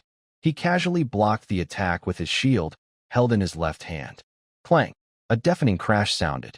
The heavy axe, reinforced with silver energy, struck the shield hard but only sparked a few sparks. The shield, which looked ordinary, didn't move at all. Instead, the bald leader was shaken by the strong rebound, his arms numb, his grip on the axe almost slipping. His eyes showed shock and disbelief. At that moment, a cold voice like the voice of death said, "Quiet." It was Buck. He had turned his horse and now held a long spear in his hand. Whoosh! A black lightning bolt, solid and silent, shot through the air. Bang! The burly bald man was struck and pinned against the wall before he could react. His face froze in shock. He instinctively raised his hand to draw his weapon, but his arm froze mid-motion and lowered slowly. This scene completely shattered the last bit of resistance among the bandits. The remaining dozen or so scattered like ants after an explosion, crying and running in all directions, trying to hide in the mines or escape into the wilderness. Captain Buck leaves some alive for questioning. Eli, stunned by the overwhelming battle, finally regained his senses and shouted loudly. Buck nodded at the knight beside him. The 5 Black Raven Knights immediately split up and quickly subdued a few bandits who looked like small leaders, knocking them out with the hilts of their swords. Eli wasn't idle either. He took out his longbow, his eyes sharp as an eagle, and nocked an arrow, ready to shoot. Several arrows infused with fighting energy accurately targeted a few bandits trying to escape into the wilderness, easily piercing their backs. Their screams suddenly stopped, and the bodies collapsed to the ground. The fight lasted less than the time it takes to drink a cup of tea. At the entrance of the mine, everything was silent. On the ground, dozens of bandits' bodies lay scattered, roughly over 40. Only a few unconscious prisoners and some terrified, trembling bandits who had fainted remained alive. Bark threw the prisoners onto Eli's front as if discarding trash. Eli dismounted and approached the trembling prisoner. Pole immediately stepped forward, kicked his knee to bend it, and pressed his sword against the prisoner's neck. "Who are you? Where are you from?" Eli asked calmly. He needed information. The prisoner was already terrified, tears streaming down his face, crying and stammering. "Please spare me. Please. I'll tell you. I swear. We are part of the Vulture Gang." No. We used to be part of the Philly City Defense Army." "Philly?" Eli frowned, unfamiliar with the name. "Yes. We are part of the City-State Alliance. 7 large city-states and 12 small city-states formed a united army. Last year, we took over many places in the western region. Storm City was also captured by us," the prisoner hurriedly explained, desperate to save his life. Later, most of the main forces left after disagreements, saying they returned west. But Philly is poor. Philly's territory is small and broken. Our leader, the one I just mentioned, and a noble lord from Philly, called Baron Gloom. They didn't want to go back, so they stayed behind with us, the brothers who also didn't want to leave, and took over a place called Lucin City as our base. I heard there are other small city-states too, but I don't know the details. Baron Gloom led over 500 men to take control of Lucerne City, claiming it as part of our Falrain territory. The remaining groups, like ours, split into several factions scattered around the area. They were responsible for gathering some food and supplies and keeping an eye on the Western Border Army. As he spoke, his voice grew quieter, clearly indicating that gathering meant looting. Over 1,000 men occupied Lucerne City. Eli felt a chill. This was no longer just a band of raiders. It was an organized army with strongholds. "Sir, I've already begged for mercy. Please spare us." A prisoner looked at Eli with fear, trembling and begging desperately. Eli got the key information he needed. He didn't look at the prisoner anymore, just gave a quick signal to Boar. Boar understood immediately. He drew his sword and swiftly struck down the prisoner. The begging stopped suddenly. "Clear the battlefield and seize the supplies," Eli ordered in a serious voice, ignoring the bodies on the ground. Everyone quickly moved into action. Deeper in the mine, some frightened women and children were driven out by Buck and others, gathered and guarded. The spoils were soon counted. Food and dried meat enough for over 100 people for more than a month, stored in large wooden chests. There was a small bag of mixed silver and copper coins worth about 200 gold coins. They also found dozens of rusty, poor-quality swords and spears. Most importantly, in a relatively dry part of the mine, they discovered over 10 heavy wooden chests. Inside, neatly stacked, were more than 100 refined iron ingots, shining with a cold metallic glow. In the chief's hut, Eli also found a rolled-up sheepskin map wrapped in a copper tube. The map was very detailed, showing most major towns, roads, rivers in the western border area, and even the main city-states of the Free City Alliance. "Great find," Eli was thrilled. He carefully stored the map. "Take them back and settle them in Obsidian territory," he ordered. These people were both laborers and potential settlers. After counting everything, they loaded the refined iron and supplies onto a few broken carts left by the bandits, and placed the rescued female slaves on the carts. The group, carrying their rich spoils, set out on the return journey to Obsidian territory. Barren gloom. Fail City. Over 1,000 rebels occupying Thorn City. Beneath this seemingly peaceful wilderness, there are indeed dangerous undercurrents. The rebels occupying Thorn City are like a sword hanging over everyone's head, far beyond what the Black Obsidian territory can handle right now. Bravado will only ruin hard-earned progress. So, after Ilii returned to the Lord's tent, he immediately spread out rough reed paper, picked up a feather pen, and wrote down the key intelligence extracted from the captured miners. He clearly organized the main points: barren gloom, fail rebels, Thorn City occupation, over 1,000 troops, and their looting activities, into a secret report. Finally, he carefully sealed it with a black crow emblem wax stamp, symbolizing the Black Territory Lord. Esther, Ilii called his young servant. Young master. Esther responded and entered. Pick 2 Western Border Knights from my personal guards immediately. Ilii handed over the sealed letter. Send them quickly to Thorn City and personally deliver this letter to Marquis Marcus. Remember, it must be handed directly to the Marquis himself or Lord Lucius. No stops along the way. Yes, young master. I will complete the task. Esther turned and ran out quickly. Sending out the intelligence was like lifting a heavy stone from his heart, but Ilii still felt a sense of urgency. Right now, the Western Border Army's main goal is to strengthen the defenses. They probably won't attack until their strength is restored. So, Ilii could only rely on himself. Maybe there are other pioneering knights. 10 days passed in the blink of an eye. Early morning, the routine card draw brought a purple light as expected. Purple intelligence. Thorn City's Pioneer Knights report station is overcrowded.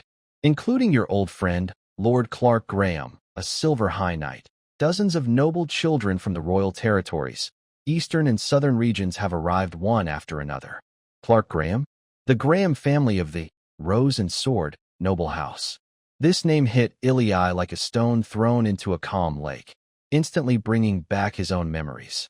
In the bustling Champs-Élysées of the capital, Orlandi, 2 brightly dressed boys rode side by side. They galloped recklessly, startling passers-by who hurriedly moved aside, leaving behind a trail of carefree laughter. In the Grand Opera House box, 2 people once whistled playfully at the talented performers below. They poured expensive red wine like water onto the bald head of an old nobleman sitting upright. In a noble academy classroom, they once snored loudly, making the strict old scholar's beard stand on end. And, late at night, they sneaked into a count's backyard just to steal a few so-called golden apples, believed to boost vitality, but were chased by a dozen fierce dogs and jumped into the moat, becoming the biggest joke in the capital the next day.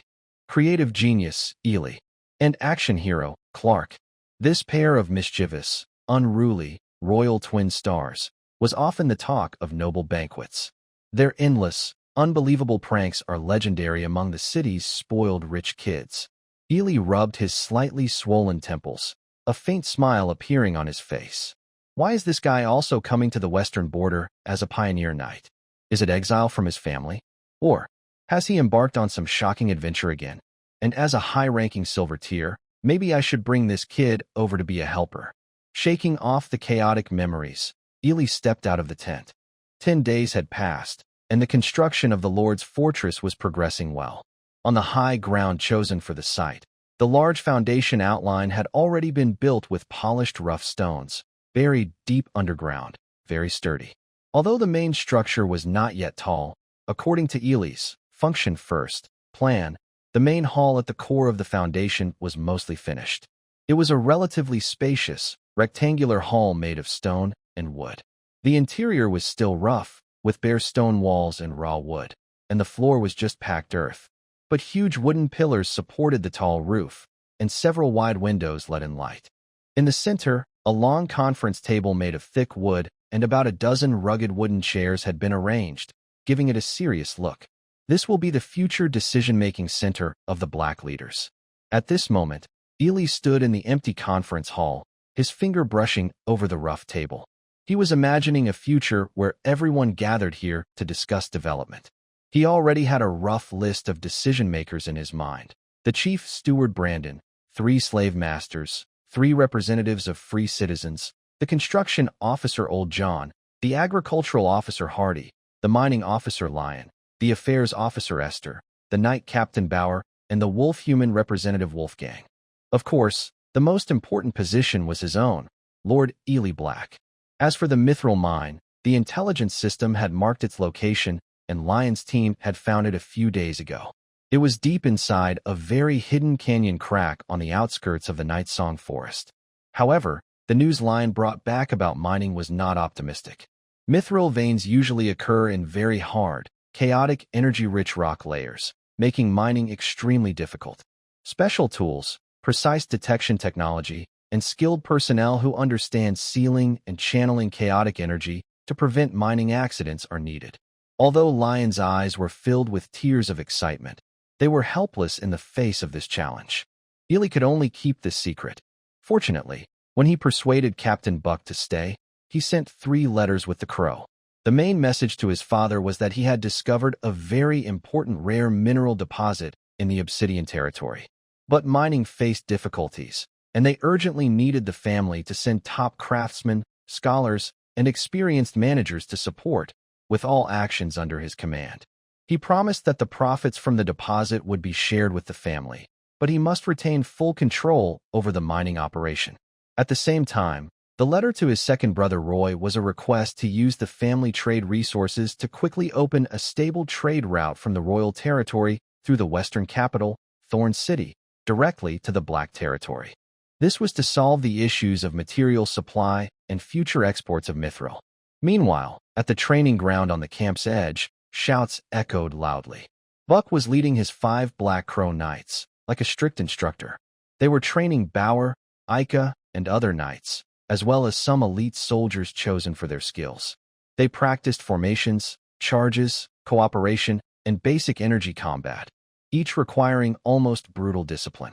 Even the golden-ranked knights personally guided them. Even basic training was a valuable experience for Bauer and the others. Although the soldiers were sweating and complaining during the drills, their eyes were full of joy. The horns signaling the end of training sounded. Buck signaled everyone to disperse and rest.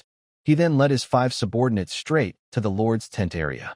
They packed simple bags and prepared their horses with saddles. Ely hurried back from the council hall and met them outside the tent. "Captain Buck, everyone, are you about to leave?" Ely looked at their ready-to-go state and understood. "Yes, sir," Buck replied, placing his right hand over his chest. "The Marquis is still waiting in the capital for our report. We've been delayed here for many days, so we must return quickly." The 5 knights behind him also saluted, acknowledging Ely. Ely smiled warmly and said, "That's good. Please send my regards to my father. Maybe we will meet again soon." Buck looked a bit helpless but smiled faintly. "If this is truly the Marquis's order, I will obey." He clearly understood Ely's hint. Next time, it might be with some kind of support or arrangement from the Marquis. He paused, glancing over the camp's growing wooden houses and the lively construction scene. He also saw the soldiers' faces, which showed more energy than when they first arrived. "Young master, please rest assured. After I return to the capital, I will tell the Marquis everything about the Black leader's situation, honestly." He emphasized everything, and happy to show he believed the Marquis would be pleased to see Ely's growth and change. Then he changed the subject, saying, "Of course, your mother, Lady Livia, might not be so happy when she hears this news." Ely's eyes sharpened slightly, and he nodded. "Thank you for the reminder, Captain. I understand." "Well then, young master, farewell," Buck said seriously, bowing with respect. "I've arranged a dinner for you all," Ely offered. "No need, young master," Buck said quickly, mounting his horse smoothly and confidently. The 5 knights behind him also mounted up. "Go," Buck called out softly, pulling the reins. 6 strong black horses suddenly sped off like a dark whirlwind, heading east toward the capital. Their hooves kicked up dust and quickly disappeared over the horizon. From a distance, Buck looked back toward the Black leader's camp. He had to admit that Ely truly had unmatched personal charm. "Maybe it will be like he said, and we will say goodbye soon." "Ha ha!" Buck burst into loud laughter. The accompanying knights looked at their leader in confusion, wondering why he suddenly laughed. Did the captain take the wrong medicine? Maybe so, they replied. Meanwhile, In Thorn City, the capital of the western region, just recovering from war, another loud wave of noise swept through. The street where the Exploration Knight's office is located was crowded with various carriages, guards, and well-dressed young nobles. The Pioneer Market in the west of the city was even more lively. Brandon, guarded by 40 soldiers, was leading several large carts, struggling through the muddy streets. His weathered face was twisted in frustration, and his gray beard twitched with anger. What? These bags of wheat seeds cost 2 gold coins? Weren't they only 1 gold coin before? Brandon shouted at a slick-looking grain merchant. Well, sir, look at the market, the merchant said, gesturing to the busy crowd around them. So many noble young masters and misses want to buy seeds for farming. It's in high demand. This price is already fair considering how much you want. Fair? I think you're cheating, Brandon snapped, furious. The same situation was happening at the blacksmith, the livestock market, and the grocery stalls. Any supplies urgently needed for the expansion were at least 30% more expensive than when he last bought them 10 days ago. The merchant's eyes gleamed with greed, as if they saw a perfect chance to make a big profit. Damn it, a pack of vultures taking advantage of the chaos, Brandon muttered under his breath. But he remembered Eli's instructions. The territory urgently needed these supplies, especially the purple spiral pattern bean seeds that still hadn't arrived. He had to suppress his anger and move through the stalls with his soldiers. They compared prices, negotiated hard, and haggled until they were almost speechless. 13 gold coins. Just 1 copper more, and I'll go to the neighboring Kano trading house. Will you sell or not? Oxen? 5 gold coins a pair. Do you think these are made of gold? For gold coins. Take it or leave it. If not, I'll go to the countryside and buy directly from farmers. Brandon moved like a clever old hunter, weaving through the greedy merchants. Although the process was frustrating and the prices higher than expected, he finally bought all the spring farming supplies on his list. Seeds for wheat, beans, various vegetables, iron hoes, iron plows, and most importantly, the oxen. He gathered everything little by little. He also purchased 300 new slaves from the slave market, mostly strong young workers. However, he couldn't find any information about the purple spiral pattern bean seeds, despite asking all the traders, which made him quite disappointed. This large and focused purchase naturally drew the attention of other knights and their followers. Brandon's convoy, guarded by tough soldiers, stood out in the busy market. Look at the soldiers' gear and badges. They seem to be from the Black family of the King's Domain. Black? That's Eli Black, the King's Domain's illegitimate son? He's still alive? And he has so much money to buy all this? Even a skinny camel is bigger than a horse, right? After all, he's from a marquis family. They can spare some money. Near the market edge, inside a simple makeshift tavern, a young man dressed in flashy purple velvet coat sat lazily, leaning on a greasy wooden table, frowning at the cheap wheat beer in his hand. He was surrounded by a few equally fancy young knights, and the atmosphere was dull and boring. This was Clark Graham, one of the twin stars of the King's Domain. Boring. So damn boring. Clark swirled his wine. Thorn City was destroyed like it was chewed by dogs. There's no decent casino or pretty girls. Expansion? What expansion? I'm here for fun. Suddenly, he caught sight of the eye-catching convoy in the market and the familiar black crow badge on the soldiers' chests. Clark's once lazy golden eyes suddenly shrank, and his expression lit up with surprise. Wait. He sat up straight. That badge. That old man. He's from the Black family. Eli's people. Clark seemed to be instantly energized, sweeping away all his boredom and laziness. He quickly stood up, casually tossing a few silver coins for the drinks. He deftly pushed through the crowded crowd, heading straight toward Brandon. Brandon had just negotiated the last batch of deals at a fair price and was directing soldiers to load the carts. Hey, old man. Busy, huh? Brandon turned around and saw a handsome blonde face, along with a family crest featuring a golden rose entwined with thorns on the chest. His heart skipped a beat. The Graham family from the royal territory. Who is this young master? Brandon asked cautiously, showing respect. Clark Graham. Clark gracefully performed an exaggerated noble bow, then casually patted Brandon's shoulder. Old man, stop pretending. I can recognize the Black family crest. Where's Eileen?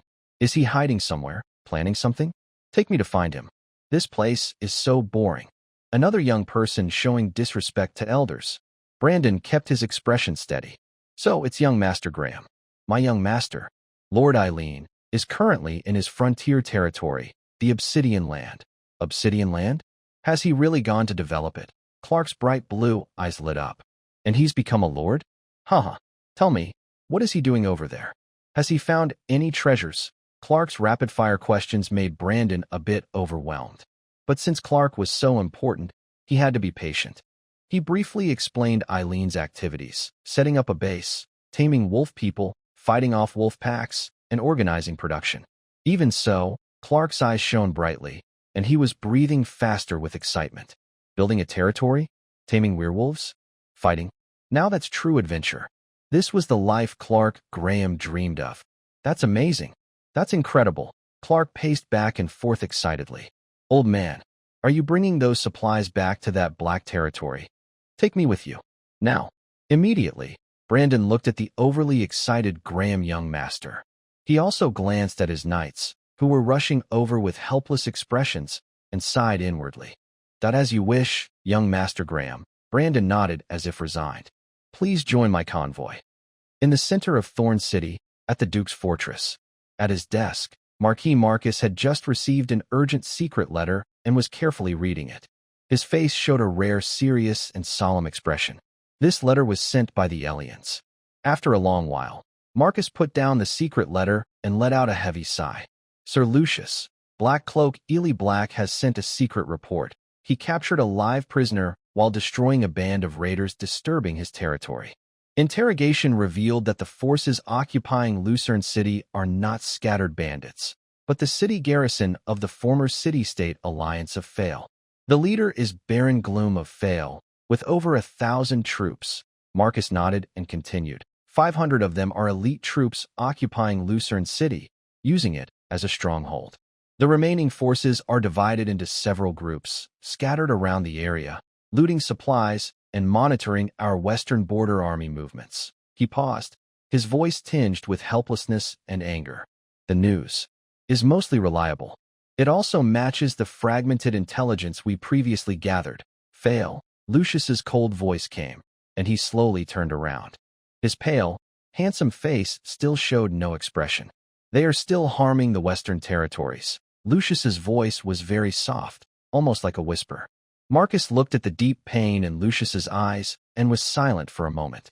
Sir, Ely Black requests the Western Army to send troops to eliminate the threat and prevent future trouble. Lucius closed his eyes, his chest rising and falling slightly. A few seconds later, he opened his eyes again. The turbulent emotions had been forcibly suppressed, leaving only deeper coldness and exhaustion. He slowly shook his head, his voice returning to a flat, dead silence. No, my brother's order is to hold the line. Gather strength and wait for his return. Marcus sighed heavily. This answer was expected. He picked up Ely's secret letter, walked to Lucius, and placed it on the desk. This is Ely's letter. Please review it. Lucius did not look at the letter. Marcus also did not insist, and instead moved to the large western map on the desk. He impatiently pointed at the areas marked with patches, chosen by the pioneering knights. He began his usual, complaining, session, trying to lighten the heavy atmosphere. Look at these pioneering knights, Sir Lucius. They are really a ragtag bunch. Yesterday, I registered the second son of the Hake family, who is so fat he looks like a barrel. When he saw my armor, he was so scared he couldn't speak properly. There's also the distant nephew of the Kentucky family, who is even more foolish. He closed his eyes and pointed at a piece of land near the deadly swamp, saying it had a unique view. I think he just wanted to stay alive. There are many such cowards and fools who are easily frightened or have wild ideas. Marcus got more and more angry as he spoke, his strong finger almost poking a hole in the map. But then he changed the subject. However, there are a few that are somewhat interesting. He pointed to the Obsidian territory. Eli from the Black family used to have a bad reputation, but this time, it's a bit intriguing. Then his finger moved to an area near the northern border defenses. The Duke of the East, Camilla Russell, is his illegitimate daughter. She's a young girl, but her eyes are sharp like a knife. She chose a tough piece of land right next to the restless barbarians in the north. She's got some courage. Next, he pointed to a spot deep inside the Night Song Forest in the south. The second son of the Southern Duke, Sabda Medici. He's a quiet type, but he has a lot of people with him. He chose a territory deep in the forest. I don't know what he plans, but it doesn't seem simple. Finally, he pointed to a relatively flat area northwest of Thorn City. Carl from the Bourbon family in the south. He's practical and chose a good place. He's also steady. He brought many craftsmen and farmers, like he's here to farm. With a few of them, maybe, he can make some progress on this ruined land and help us share the burden. Marcus's complaints sounded more like he was talking to himself. Lucius finally moved. He slowly reached out and picked up a secret letter from Obsidian territory on the table. Now, the scorched earth in the west is all because of me. Marcus was silent. He knew Lucius had personally ordered the destruction of the land in front of the second line of defense, which belonged to the people of the Western Territory, to hold the line. Since then, he had lived with guilt and become more silent. Sir, this is the only choice. Marcus looked at Lucius and couldn't help but think of Duke Federico in the distance. It is they, the brothers, who maintain the reputation of the Western Territory. Now, the two fierce lions of the LaRoche family in the western region seem to have their eyes covered with deep blood-red color. Marcus always feels like there is a powerful force behind him, constantly stirring up trouble between the royal territory, the northern border, and the western region. The eastern and southern borders have long been enemies over the fight for the sea and trade routes. The whole kingdom seems to be a powder keg, waiting for a single spark to break this strange balance. LaRoche, repay blood with blood, and revenge with revenge. Lucius's calm voice interrupted Marcus's thoughts. Send him a reply. If he can retake Luzon City, I will make him a baron. At the rough wooden long table in the council hall, Ella was trying hard to keep her voice steady and professional. Sir, Lord Brandon sent someone early to gather their supplies. 50 bags of grain, 20 bags of beans, various vegetable seeds, 100 iron hoes, 30 iron plows, 15 pairs of oxen. Total expenditure of 347 gold coins. Additionally, 300 new slaves, all young men, cost 193 gold coins. The current treasury has, including your previous reservations and the estimated value of the iron ore from the mine, a remaining balance of 103 gold coins. After reporting the numbers, Ella felt her cheeks burn with surprise. She could clearly feel Ely's gaze on her, gentle yet warm, as if carrying an invisible heat. She dared not lift her head, but her ears turned slightly red. Ely propped his chin with one hand, smiling as he looked at Ella. Lady of the land. Ella suddenly looked up, annoyed and blushing, her clear eyes making Ely's heart skip a beat. Just as Ella was feeling so embarrassed, she almost burned up. The door was suddenly thrown open, bringing a cool morning breeze. Little wolf Aji rushed in, panting. Master, Lord Wolfgang told me. I came to report. We found many wolf pups deep in the woods. Alive, Ely's playful expression instantly disappeared. Wolf pups? How many? And the mother wolf? Over 40. The mother wolf, a dozen or so, have already been dealt with by Lord Wolfgang and his people, just 5 miles northwest of the camp, in a hidden valley. Lord Wolfgang said these pups haven't tasted human blood, and their fierce looks suggest many could grow into strong wolves. Aji spoke very quickly. Ely suddenly stood up. The idea of wolf riders immediately appeared in his mind. Wolf, half-human warriors riding well-trained. Loyal wolves would be the sharpest weapon of the Black Leader in the future. Let's go, show me the way, Ely said without hesitation, grabbing his bow and quiver from the back of his chair and rushing outside. Before leaving, he turned back to remind Ella. Ella, the gold in the storage is yours. Keep a close watch. Ella looked at the tall figure disappearing behind the curtain, feeling both angry and embarrassed, and stomped her foot.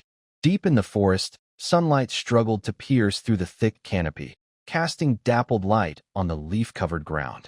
In a relatively open clearing, the scene was a bit strange. Dozens of large female wolf bodies lay scattered, blood soaking into the fallen leaves beneath them. In the center of the clearing, dozens of fluffy wolf pups huddled together, whimpering and growling nervously.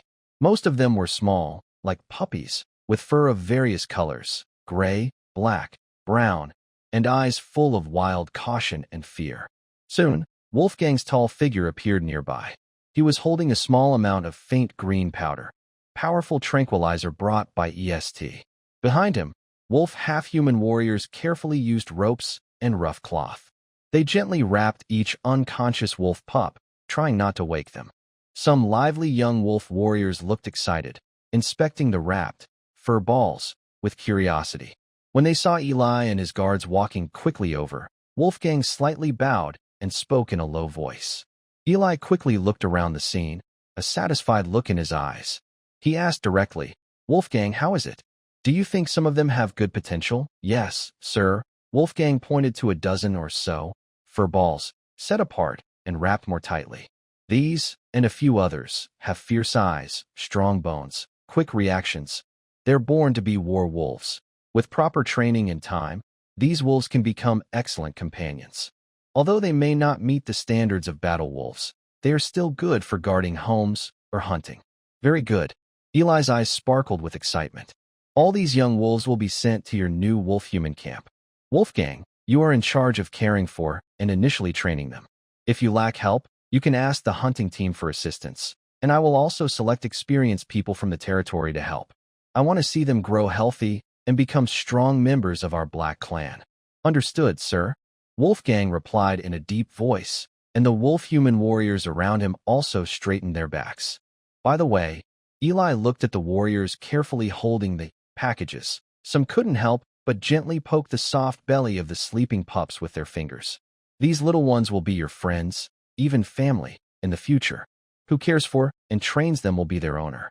Hearing this, the young wolf-human warriors' eyes immediately lit up. For a moment, the previously tense atmosphere filled with blood and danger was softened by these sleeping little creatures. Eli watched the busy scene before him and felt a sense of relief. He was about to ask Wolfgang about the recent hunting activities when he noticed that Wolfgang, the wolf-human leader, was just standing there, his gaze heavy as he looked over the packages being carried away. Deep within his icy blue wolf eyes, a complex emotion swirled that was hard to describe. "Wolfgang?" Eli sensed his mood was low and signaled to the others to take the wolf pups back to the camp. After they left, only the two of them and a few wolf carcasses remained in the clearing. Wolfgang finally spoke slowly. "Sir, if you want to ask about recent hunting, the deer and wild boar herds on the outskirts are indeed decreasing, and their tracks are becoming harder to follow. This is expected. With so many of us gathering and hunting, the animals naturally become more alert and avoid us. To maintain our meat supply, we will need to explore deeper into the heart of the Night Song Forest." He reported his work in a flat tone. Eli listened quietly. "Yes, I will arrange for a fish farm, deep in the forest. The risks are high. You and the hunting team must be very careful." He looked at Wolfgang, and his tone shifted. "But I think there's more you want to say, right?" Wolfgang's broad frame seemed to tense slightly. He was silent for a few seconds, then finally looked up, his icy blue eyes directly meeting Eli's. He raised his hand. His rough fingers gently brushed over his thick silver-gray fur on his face, then touched his upright wolf ears. "Sir, do you see? These hairs, these ears. We wolf people are seen as monsters by the wolf packs in the forest, standing upright, stealing prey, and in the eyes of humans." His gaze swept over the dead mother wolf on the ground. "That we are also different. We are beasts hiding under human skin, commodities in slave markets." He took a deep breath, his chest rising and falling. "Not wolves, not humans." Wolfgang's voice was low and full of despair, each word spoken with great effort. "We have no place to belong. We can only stay at the border between the two tribes. In the barren land that humans look down on, like rats in the gutter, we survive by sneaking around, fighting for a little space to live. Then, in endless conflicts, suppression, and trafficking, we watch our people die one by one, our tribes disappear." His gaze turned again to the wolf cubs being taken away. "Just like them. They lost their mother and can only rely on us monsters' mercy. What kind of future can they have?" He lifted his head, speaking firmly and clearly. "Humans and subhumans have different bloodlines. They fight for survival, and hatred runs deep in their bones. Coexist? Under the sun, it will never be possible." The wind in the forest seemed to pause, leaving only Wolfgang's heavy words echoing. Eli listened quietly, with no sign of offense or comfort on his face. In his deep blue eyes, there was only a calm, iron-like determination, as solid as a rock. When Wolfgang finished speaking, Eli slowly stood up. His movements were steady and strong. Though not tall, his figure looked especially upright under the mottled shadows of the trees. "I will bear your hatred." Eli's voice was soft. "I am your lord. I will personally find those scum who destroyed the Frostclaw tribe and make them pay with blood." Wolfgang's body suddenly trembled, and his icy blue eyes shrank quickly. Eli's gaze snapped back, sharp and real, fixed on him. As for coexistence, Eli's lips slowly curled into a sharp, ambitious smile. "If I say we can, then we definitely can." At that moment, Eli made a move that almost froze Wolfgang's blood. He leaned slightly forward, mirroring the scene from their first meeting at the slave market cage. He spoke clearly, each word sinking deep into their bones. "Now, can you still go, Wolfgang?" It was like a thunderclap in Wolfgang's soul. Time seemed to rewind at that moment. This was not just a question. It was the first hand reaching out to him when he was full of despair. It was the first spark that ignited the fire called hope in his heart. "Don't underestimate the resilience of the wolf people." His response was almost a choked roar, breaking through Wolfgang's throat. Hot tears finally burst through the icy dam, pouring out of Wolfgang's icy blue wolf eyes. His broad shoulders trembled violently, unable to hold back. It was long-suppressed grief and loneliness, finally released after finding its place. Eli smiled and turned to leave. At this moment, in the study of Marquis Black's mansion, Kales was carefully examining the family's tax report. Silent and unobtrusive, the old butler Sebastian slipped in, holding a small, specially made metal cylinder with a crow emblem. He gently placed the cylinder on the large mahogany desk in front of Kales Black. "Young Master Kales, Eli's crow has sent 3 letters." Kales looked up upon hearing this, a faint glint flashing in his deep blue eyes. 3 letters? He put down his feather pen and leaned slightly forward. "Yes, keep my letter. You personally deliver the other 2 to my father and Royce." "Young Master, one is for Royce. This is a letter addressed to Lord Marquis." "And another one." Sebastian slightly bowed. "It is a letter from Captain Buck to Lord Marquis." Kellers's finger movements paused, and a fleeting sense of disappointment and self-mockery crossed his mind. He was silent for 2 seconds. "Understood. Please personally deliver the letter to my father in the capital. Make sure he receives it himself.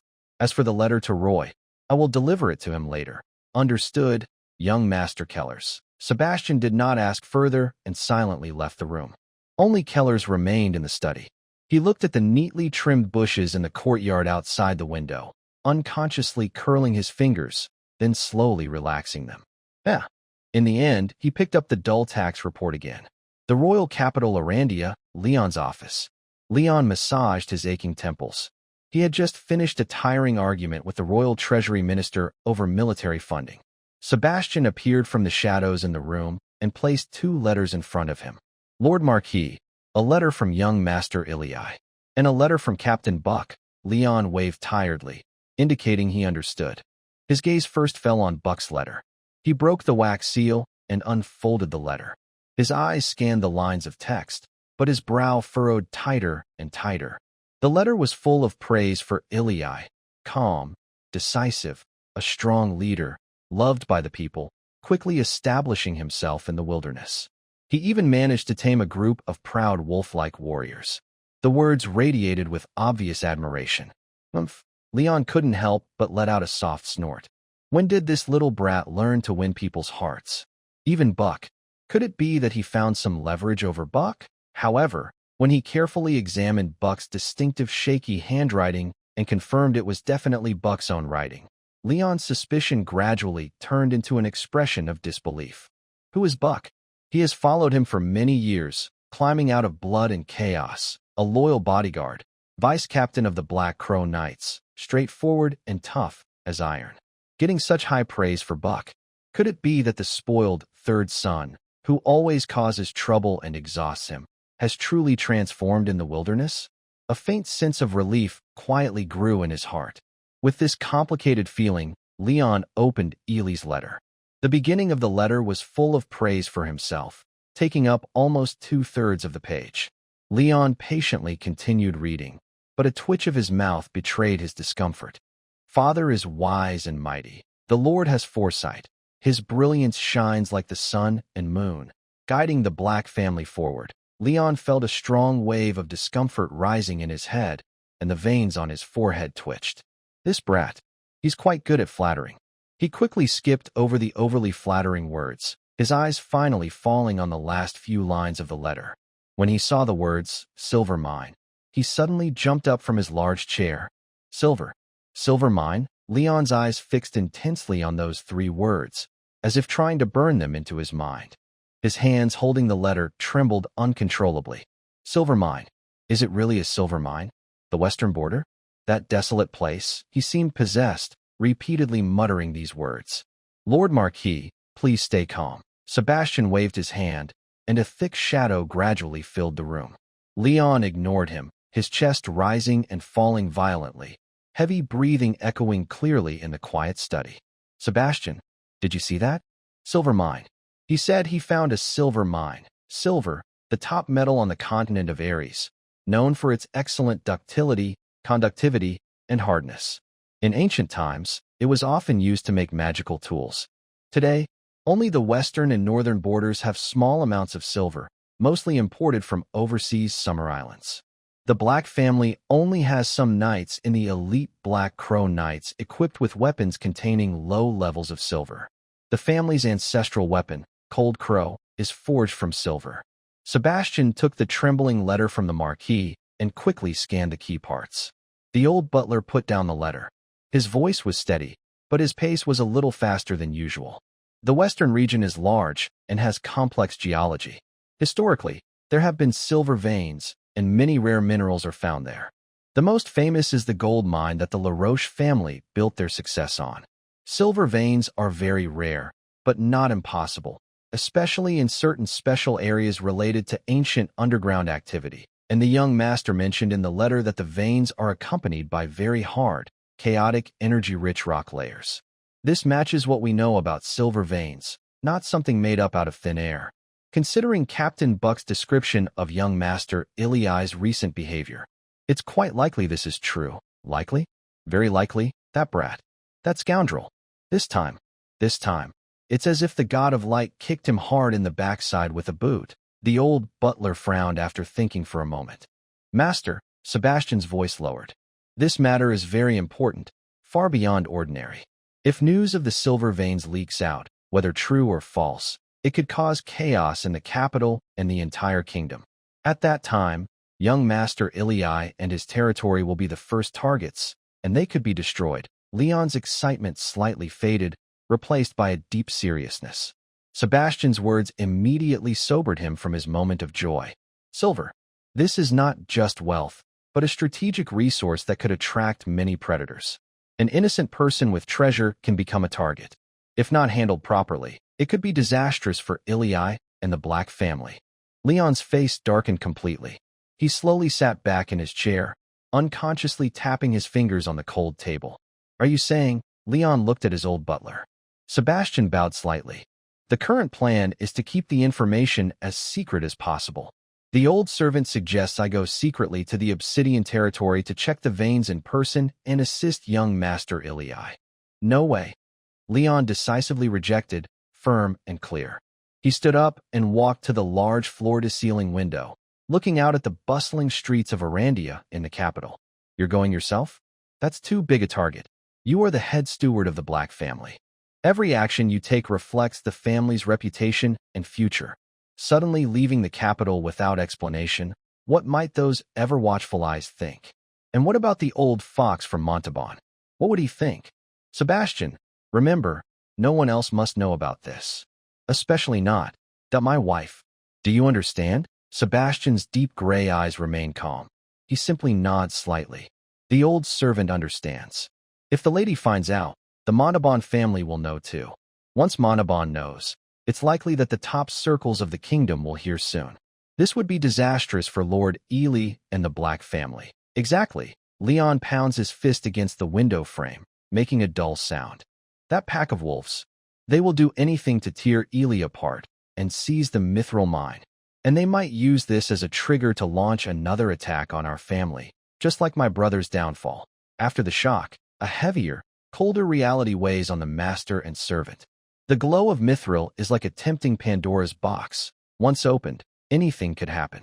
Leon takes a deep breath, forcing down his turbulent feelings, his eyes sharp and deep again. Wait for Bark to return. Only his first-hand information can guide our next move. Until then, pretend the mithril mine doesn't exist. He sits back at his desk, picks up Ely's letter, and a faint black aura flickers from his fingertips. With a soft crack, the priceless mithril information, along with 2/3 of the nauseating praise, instantly turns to a small puff of ash, drifting into the stagnant air. Sebastian, Leon's voice regains its usual authority, but carries a hint of subtle fatigue. Prepare everything. When Bark returns, bring him to see me immediately. Remember, keep it secret. Yes, Lord Marquis. When Ilya heard the news, he immediately sent Ella to find the farm officer Hagen and asked him to prepare. Then he rode out of the camp with EKA and a few other guards, heading towards the distant convoy of over a dozen packed wagons. Behind them, a long line of ragged but fairly strong new slaves followed. However, Ilya's gaze was instantly caught by a very eye-catching figure beside the convoy. The flashy golden armor in the desert background looked like a bright banner, and his shiny blonde hair sparkled in the sunlight. He was pointing at the simple wooden fence camp and the busy construction site in the distance, talking to Brandon with a helpless look on his face. Ilya's mouth twitched uncontrollably, and he felt a dull pain in his forehead. It was Clark Graham. Before he could think about how to bring this energetic and powerful fighter over, the man had already come to him. He was delivering himself right to Ilya's doorstep. Ilya, Clark's golden eyes lit up. He let out a loud shout that could wake birds, then suddenly kicked his horse hard. A magnificent white horse shot forward like an arrow, quickly leaving the convoy and rushing straight toward Ilya. Caught off guard, Ilya almost got knocked over by him and his horse. He hurriedly pulled the startled horse to a stop, barely stabilizing himself, with a dark expression on his face. "You black crow," Clark hugged Ilya's waist, his voice trembling with emotion. "Do you know how worried I was when I heard you were exiled to this hellish place in the West? Not even a letter left for your brother. Are you even human? Let go. Clark, let go of me." Ilya gasped as Clark's grip almost choked him. "Who exiled me? I'm the Lord of the Frontier." "The Frontier? Do you understand? Frontier? Oh, right." Clark raised his head, the fake tears gone long ago. "That's fantastic. Damn fantastic. Adventure. Conquest. Building your own kingdom in the wilderness. So romantic." He released Ilya and waved his arms excitedly. "When I heard the news, I wanted to come find you immediately. But my old man," he mimicked the stern tone of Marquis Graham. "Nonsense. The western border is lawless land. Can you go wild there? Stay and focus on your training." Then he suddenly leaned close to Ely and lowered his voice. "Do you know how I got out? Hee. I spent 3 whole days convincing my sister. I was about to kneel before her. Finally, she couldn't take it anymore and lent me her secret savings, saved up over many years. A full 300 gold coins." He then proudly pointed to a few knights behind him, dressed in thorny rose cloaks of the Graham family. "These knights are my vassals. They heard I was coming to follow you, the legendary lord, and they came without hesitation. Pretty loyal, huh?" He didn't give Ely a chance to speak. "Ely, with us here, no monster on the plains or bandits can stand a chance. We will make this land famous with our names. We will." Unable to hold back, Ely quickly signaled to Brandon nearby. "Cough, cough." Brandon understood the signal, coughed heavily twice, and successfully interrupted Clark's passionate speech. Clark licked his lips, still eager, and shot Brandon a dissatisfied look, pretending to be serious. Brandon, you've worked hard. Did you manage to bring back all the supplies?" Brandon's lips twitched slightly, and he respectfully reported to Ely. "My lord, I have not failed in my duty. I previously reported the exact quantities of supplies. Also," he looked a bit regretful, "the purple spiral pattern beans you asked for, I asked around Thorn City and nearby merchants, but no one has heard of them." "Understood. Thank you for your effort." Ely nodded, feeling some regret but expecting it. He glanced at Clark, who was once again looking around curiously and muttering. EKA, take Lord Graham and his friends to settle in first, near the Lord's mansion. Understood, my lord. EKA immediately stepped forward. Hey, wait, Ely, Clark wanted to say more, but EKA and the family knights took him away, leaving him grumbling in dissatisfaction. After dismissing the noisy scene, Ely looked toward the distant land, which had just been cleared into farmland with rough outlines. Brandon, you can rest now. Spring has arrived, and time waits for no one. Hardy, Ely called out loudly. Farmer Hardy immediately ran over, calling out, Sir, is everything ready? Yes, sir. The land has been divided into sections as you requested and has been roughly prepared. Both slaves and free people have been assigned to small teams in advance. The farming tools and oxen brought by Lord Brandon have also been distributed. We are just waiting for your command to start plowing and planting. Seeing the neatly planned land and the new tools and oxen, the old farm officers seemed to come alive again. Good. Spring planting begins now. Get to work. First, second, and third teams, bring the wheat seeds and follow me to the east area. Fourth, fifth, and sixth teams, take those. Potatoes, and go to the west area. Move quickly. Don't dawdle. Polly still shouted loudly. The waiting slaves and free people, hearing their team leader's commands, carried the new farming tools and rushed to their assigned fields. Hold the plow steady. Yes, just like that. Keep the oxen going straight. Plant the seeds. Don't plant too close. Who are you, young master? Over there a few. Don't slack off. Break the soil into small pieces. Hardy, like a clock wound up, ran back and forth along the field ridges, hoarse from shouting, his wrinkled face flushed with excitement and worry. Sometimes he demonstrated how to hold the plow. Sometimes he hurried to correct a young slave's awkward planting. And sometimes he glared at stubborn oxen that refused to cooperate, blowing his beard. Stupid ox. Go straight. Hardy waved his small whip. His rough voice, tinged with a western accent, became one of the most lively sounds in the farmland. Eli, riding his horse, slowly moved along the ridge. What he saw was an unprecedented, inspiring scene.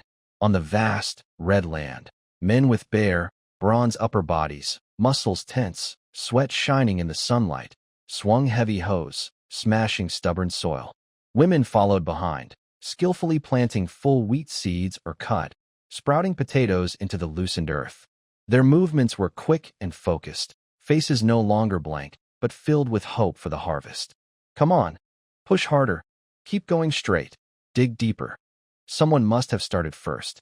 The simple but strong shouts echoed back and forth across the fields, like an invisible bond that brought everyone's strength and spirit together. Hard work suddenly felt less difficult. Even the soldiers assigned to care for the new slaves and keep order temporarily put down their weapons. They were caught up in the lively atmosphere and joined in the labor. Clark didn't know when he had slipped away from Micah's watch. He wandered to the edge of the field. He stood on the ridge, looking at the large scene of work before him. His usual playful attitude disappeared, replaced by a focused, almost amazed look in his golden eyes. He opened his mouth, but only watched quietly, breathing softly. Eller looked on calmly, riding his horse. His land, his people, were planting the seeds of the future with their own hands on this land scarred by war and destruction. Sweat soaked their backs. The shouts rose and fell. The smell of freshly turned earth filled the air, and even the faces that once looked numb now shone with a faint light. All of this came together into an invisible wave that struck his heart. He took a deep breath of lively air, brushed away the flicker in his eyes, and slowly smiled with a firm expression. It will happen. Meanwhile, at the wolf ape camp on the edge of the settlement, another scene was unfolding. Dozens of fluffy wolf pups were placed in simple nests made of soft hay. They whined and growled nervously, their voices rising and falling. Young wolf ape warriors carefully gathered around, like they were handling fragile treasures. Some tried to imitate the mother wolf, clumsily nudging the pups' bellies with their noses. Others curled up into balls, mimicking the warmth and scent of their pack, trying to give these little ones a sense of safety. Aji secretly tucked a particularly fierce-looking pup into his leather coat, only showing a fluffy little head. He was glared at by Wolfgang and reluctantly put the pup back. At this moment, A strange warmth belonging to the wild was quietly growing in this small corner of the world. The first spring of the Obsidian realm had truly begun. The scene of vibrant life and all things competing for growth still seems to be before my eyes. The Lord's Residence Council Hall. A rough, heavy wooden long table takes up most of the room in the center, surrounded by about a dozen wooden chairs. The walls are bare stone and logs, and the floor is packed dirt. The only decoration is a large map of the western region hanging on the wall and a banner behind Ely's seat, featuring the Raven family crest. It looks, well, simple and honest. Ely is sitting at the main seat, holding a letter between his fingers. Knight Ely Black is loyal and brave, cares about the safety of the western region, and has been fully informed of the rebel intelligence. If you can retake Thorn City, eliminate the rebels, in the name of La Roche and with the authority to protect the western region, will grant you the title of Baron and give 2 nearby villages around Thorn City as your fief. This is a big plan. He tosses the letter onto the table and begins to think. When he saw the letter, he suddenly realized something was off. Why Thorn City? Looking closely at the map, Ely found out that it was originally just a county under a western region noble. It's neither wealthy nor rich in rare minerals. Although this barren land in the southwest corner of the western region has no enemies, it's only a second-tier position in the entire western region's fallen area. He clearly had better options, like Jade City with its turquoise mines, the border city and transportation hub Kyle City, or even the border fortress Storm City. Why didn't Baron Grimm choose these cities? The only reason is, he had no choice. He's just a small baron of a tiny city-state. What about the more powerful and ambitious noble families of the Federation? Would they willingly follow the main army back east and give up the lucrative land? Remember, when they attacked the western region, they claimed their army was 30,000 strong. Even if half were fake, that's 15,000. The remaining ambitious and greedy ones, maybe 2,000 or 3,000. Ely bets that in Storm City and those wealthy cities, there are definitely more powerful and cunning vultures than Baron Grimm. Ely can only be glad he didn't choose those cities. They are in remote areas with poor land, and for now, they are not on their radar. But that doesn't mean they can rest easy. Small bands of raiders, greedy spies, or even defeated rebels from other territories could attack at any moment, like hungry wolves. At this moment, Ilya also begins to understand the intentions behind the Duke of the Western Border's expansion order. They only know more. A single piece of paper can weaken the strength of noble families outside the Western Border and the Federation Army. One small move can change many people's lives. Some people don't even get a chance to be part of the game. They become sacrifices when choosing their territory. But I won't let you control me. Realizing this, Ilya suddenly stands up. Allah, standing nearby, seems to think of something and turns red in the face. Then she hesitantly opens her arms. Come on, you ghost. Ilya is puzzled but then laughs softly, gently embracing her, quietly feeling the real presence in her arms. Allah, go find Brandon and ask him to bring all the leaders here. Ilya's voice softly sounds in Allah's ear, making her ears turn bright red. Then she pushes him away forcefully and hurriedly leaves the meeting hall. Ilya looks around at the core team sitting upright at the long table.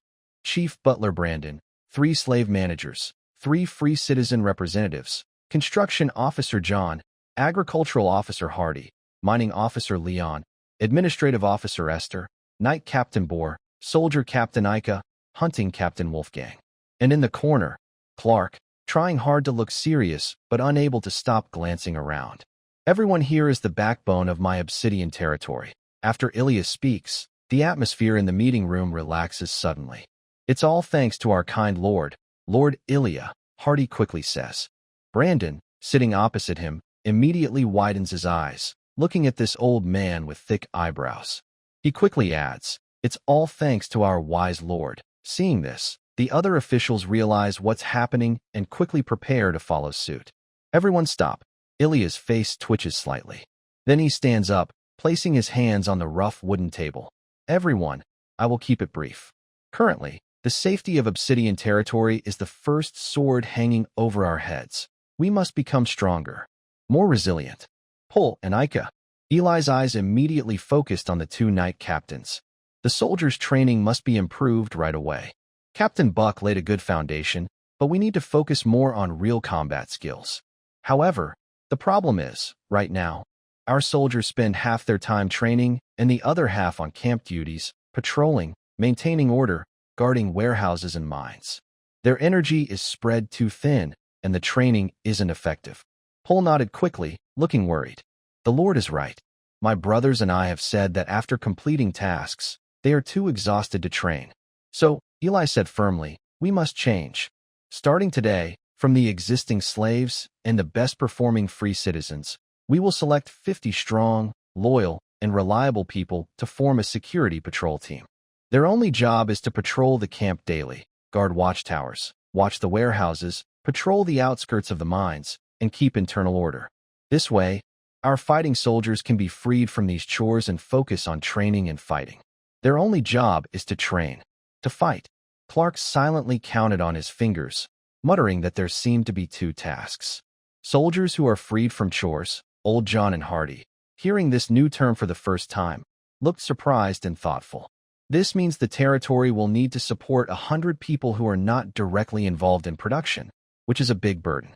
But thinking about how improved fighting ability can bring safety, the investment seems worthwhile. Yes, Lord. Pole and Ika's eyes lit up, and they nodded in agreement. Very good. Eli sat back in his chair, turning his gaze to Brandon and Old John.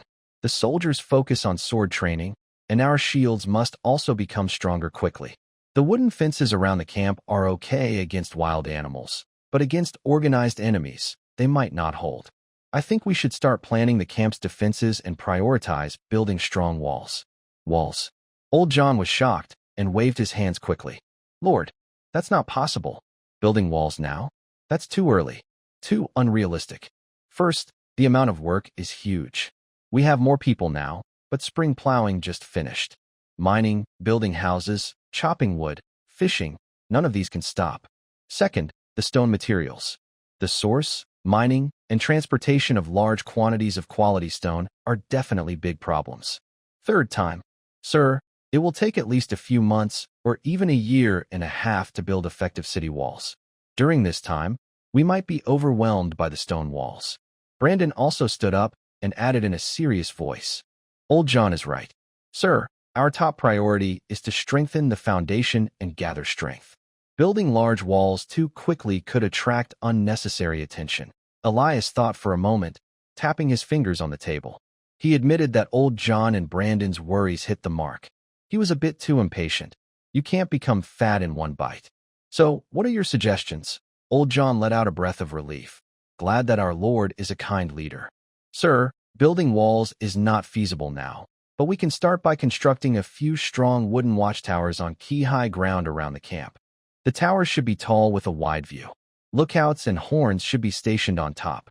If enemies are spotted, signals should be sent immediately. We can also station a small number of archers. This approach costs less and works quickly. Elias pondered for a moment, tracing points around the camp on the map with his finger, then nodded. That's workable. Old John, Brandon, this task is yours. Yes, sir. Old John and Brandon both sighed in relief and accepted the orders. After solving the most urgent military issues, the atmosphere in the meeting hall eased a bit. Elias looked at Hardy, Lion, Esther, and others. Hardy, spring planting is finished, but you need to keep a close eye on farmland management and waterworks maintenance. Lion, mining must continue. Iron ingots are important for exchanging supplies, but safety comes first. Esther, how is the temporary fishing dock by the river? Reporting, young master, the location is chosen. It's downstream where the water flows gently and the river bends. The 6 fishermen said that as long as they secure the wooden rafts and prepare the fishing nets, they can start fishing soon. Good.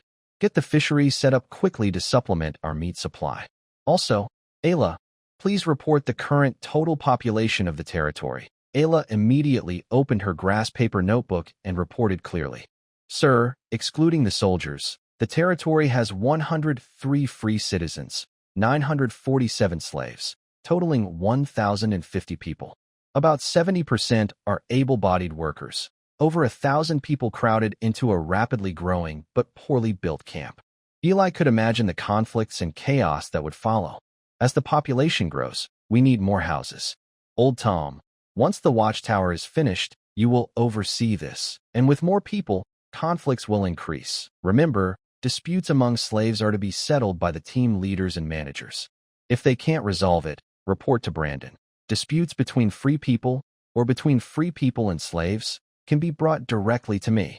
But beware, false accusations will be punished severely. He paused and added, Paul, once the security patrol team is formed, maintaining order will also be part of their duties. Yes, everyone agreed. Finally, Eli's expression turned a bit strange. Don't you all feel that some parts of the camp are starting to smell worse and worse? When he said this, many people nodded with knowing smiles. As the population increased, the problem of people relieving themselves anywhere became more serious.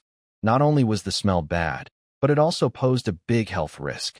For everyone's noses, and to prevent a plague from destroying our foundation, Eli made a decision that surprised everyone.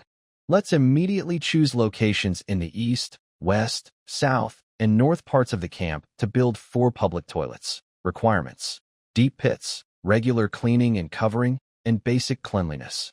Hardy, you will lead this. Assist, public toilets. Hardy was stunned, then blushed. Yes, sir. This is very important. Clark, who had been holding back his words in the corner, finally couldn't stay silent. Eli, as a lord, you even have to manage where people go to the bathroom? Eli shot him a sharp look. Shut up, Clark, or next time I'll have you responsible for cleaning out the latrines. The morning fog had not yet fully lifted. Eli had just finished his daily intelligence gathering when a disturbing message came to mind. Purple, a group of adult armored crocodiles, defeated in a water source dispute upstream, will migrate downstream today before noon, passing through the lower river section of Black Territory. The armored crocodile, covered with thick bone plates and known for its fierce nature, is a nightmare along the riverbanks. Eli immediately thought of the busy fishermen downstream and the slaves helping them. Clark, Eli's voice was unusually urgent. Come with me now. There's danger downstream. Eli's shout pierced through the makeshift wooden house where Clark was staying. A muffled mumble and the sound of heavy objects hitting the ground followed. So noisy. Eli, it's not even dawn yet. No time to talk. There's a monster coming from the river downstream. Eli grabbed his arm and pulled him outside. A monster? Clark's golden eyes, still half asleep, instantly focused. Where? What kind of monster? Wait. My sword. Get my sword, he shouted to the knight following behind. The knight responded quickly, rushing back into the house and soon returning with an elegant one-handed sword, its scabbard decorated with thorny rose patterns. Downstream at the Obsidian territory, near the calmer waters of Rewater Bay, a simple wooden raft floated on the water, with 6 fishermen from the eastern border and a dozen strong slaves busy working. Some hammered sharpened wooden stakes deeper into the riverbed to secure the raft, while others repaired large fishing nets on the shore. Seeing Eli rushing over with his people, the leader, was surprised. My lord? Why are you here? Everyone, get ashore now.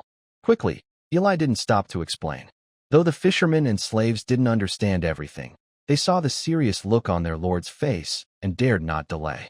They immediately dropped their work, scrambled onto the raft, and then jumped back onto the shore. Shouted loudly to help. Get ashore. Everyone, get ashore. Clark, who had been staring at the river, suddenly shrank his golden eyes to a pinpoint. Watch out, he warned sharply, then moved like a spring-loaded predator. In an instant, he drew the long sword from the waist of a nearby guard knight with lightning speed. His movements were smooth and swift, drawing the sword, twisting his body, raising his arm. Swish! A bright, icy flash of light like a lightning bolt tore through the air, accompanied by a sharp whistling sound, accurately targeting a seemingly calm underwater shadow. The long sword plunged into the water with a dull sound. In the next moment, a furious, painful scream suddenly exploded. The murky river water churned violently as if struck by a giant stone. 3 large, fierce black shadows burst out of the water. They were 3 adult armored crocodiles. Their backs were covered with thick, bony plates, and they roared fiercely. One of the largest, with its neck clearly pierced by the sword Clark had just thrown. Deep red blood flowed steadily down the blade, staining the surrounding water. The pain drove it into a frenzy. The crowd on the shore immediately screamed in terror. The three enraged beasts, with their crimson eyes, instantly locked onto the tiny figure on the shore that dared to hurt their companions. Good timing. He did not retreat, but instead stepped forward to face the charging monsters. His right hand grasped the hilt of his thorny rose single-handed sword. The elegant, slender blade was instantly drawn, facing the first giant crocodile rushing forward with its mouth wide open. Clark's body unexpectedly leaned back like a willow in the wind. At the same time, he flicked his wrist, and the delicate sword transformed into a sharp silver streak, like a venomous snake spitting its tongue, piercing precisely beneath the vulnerable eyelid of the crocodile. The massive body of the crocodile suddenly stiffened, its furious charge halted abruptly, and it crashed into the shallow water, splashing a large amount of muddy water. The other two crocodiles had already arrived. One opened its huge mouth to bite at Clark's waist. The other swung its thick tail covered with bony spikes, like a giant hammer, sweeping toward Clark's lower body. Eli's pupils slightly contracted. However, Clark's face still wore that arrogant smile. Facing the wide-open mouth rushing toward him, he spun lightly in place, like an elegant dancer executing the most perfect move. He narrowly avoided the sharp teeth. Meanwhile, he did not retract his silver sword. Using the centrifugal force of his spin, he drew a tragic, deadly arc of silver. Shoo! A deep, bone-visible wound instantly appeared on the second crocodile's soft throat. Blood erupted like a fountain. The giant crocodile let out a painful roar, and its attack suddenly faltered. Faced with the deadly sweep of its tail, he used the momentum of his spin to leap lightly into the air, like a nimble monkey. He gently tapped the tip of his toe on the roaring tail. In an instant, he was lifted high into the air. Not only did he perfectly avoid the tail strike, but he also performed a brief, elegant mid-air pause. Clark's eyes were sharp like an eagle's, and his silver sword shone with a bright golden light at the highest point. He held the sword with both hands, and his body, full of downward force like a falling meteor, stabbed fiercely at the joint between the third giant crocodile's neck and back armor. "Give me break." The infused silver sword burst with terrifying piercing power. The thick bone plates shattered with a loud crack, and the sword pierced through the crocodile's sturdy neck, pinning it firmly in the muddy riverbank. The massive body of the crocodile twitched a few times and then went completely still. From throwing the sword to killing all three fierce-scaled crocodiles, the whole process was quick and breathtaking. Clark landed lightly on the riverbank, spinning his silver sword in a beautiful arc. He wiped the blood off the blade and gracefully sheathed it at his waist. He shook his wet, golden hair and wore a broad, happy smile. Spreading his arms, he enjoyed the wild cheers of the fishermen and slaves, like a mighty wave. Long live the Lord! Hero! Great hero! Invincible Lord! The legendary one-handed swordsmanship of the Graham family truly lives up to its reputation. That dazzling sword technique, almost like a display of skill and the effortless grace. My son Clark is truly worthy of a title. Eli looked at his blonde friend, basking in the cheers, a complex light flashing in his eyes. He couldn't help but recall a memory. It was at a luxurious banquet in the royal capital, hosted by a count. Young Clark, dressed in fine clothes, looked like a little deer, surrounded by a group of arrogant noble children. His blonde hair hung low, and faced with their teasing and pushing, he clutched his clothes tightly and said nothing. At that time, Eli, also young, was bored and hiding in a corner, nibbling on fruit. Seeing this scene, his temper, spoiled by his father, the captain of the royal guards, suddenly exploded. "Hey, you guys! Shut up! Get lost!" Little Eliong boldly pushed into the crowd without hesitation and punched the chubby boy who was laughing the loudest at the front. The scene instantly became chaotic. Little Eliong, like a tiger entering a flock of sheep, used the rough tactics he learned in the military camp. He managed to make those noble children cry and call for their mothers. Although later the Marquis also beat little Eliong until he cried, that was a different story. After the chaos settled, Clark stared blankly at little Eliong. For the first time, a small spark of admiration appeared in his golden eyes. Since then, the two of them became close friends through all kinds of misadventures. Later, Clark's terrifying talent gradually showed, and the Graham family naturally didn't want their future star to be associated with Elion, a notorious troublemaker. But no one could stop Clark's longing for freedom, climbing walls, sneaking through dog holes, bribing servants. Lord Elion. The fisherman's excited shouts pulled Elion back from his memories. Elion smiled gently, shook his head, and gave a commanding voice. Esther, arrange for someone to deal with these crocodiles. Tonight, give our fishermen and everyone working by the river today extra food. Oh, thank you, Lord. Thank you, Lord Clark. The cheers rose another octave, filled with relief after surviving danger and anticipation for the feast, creating a lively atmosphere. Elion's gaze shifted to Ella, who was standing quietly nearby. Her clear eyes still showed the shock from witnessing the fierce fight, and her cheeks were slightly red. Sometimes, it's good to relax a little. Let's go. Elion suddenly took Ella's cool little hand and headed toward a calm, shallow part of the river with a bed of small pebbles along the bank. Elion. Ella looked surprised, her face turning even redder, but she didn't pull away. The river water here was crystal clear, shimmering under the sunlight. A gentle breeze carried the scent of grass and wildflowers. Elion took off his shoes, rolled up his pants, and stepped into the cool water first. He looked back, reached out his hand to Ella still standing on the bank, and wore a relaxed smile. Come on, Ella, try it. The water is very cool. Ella looked at his outstretched hand, a hint of shyness flashing in her eyes. Then she smiled brightly. She imitated Ilya, carefully removing her shoes to reveal her delicate, fair ankles. Gently placing her small hand into Ilya's palm, she allowed him to guide her as she tentatively stepped into the cool river water.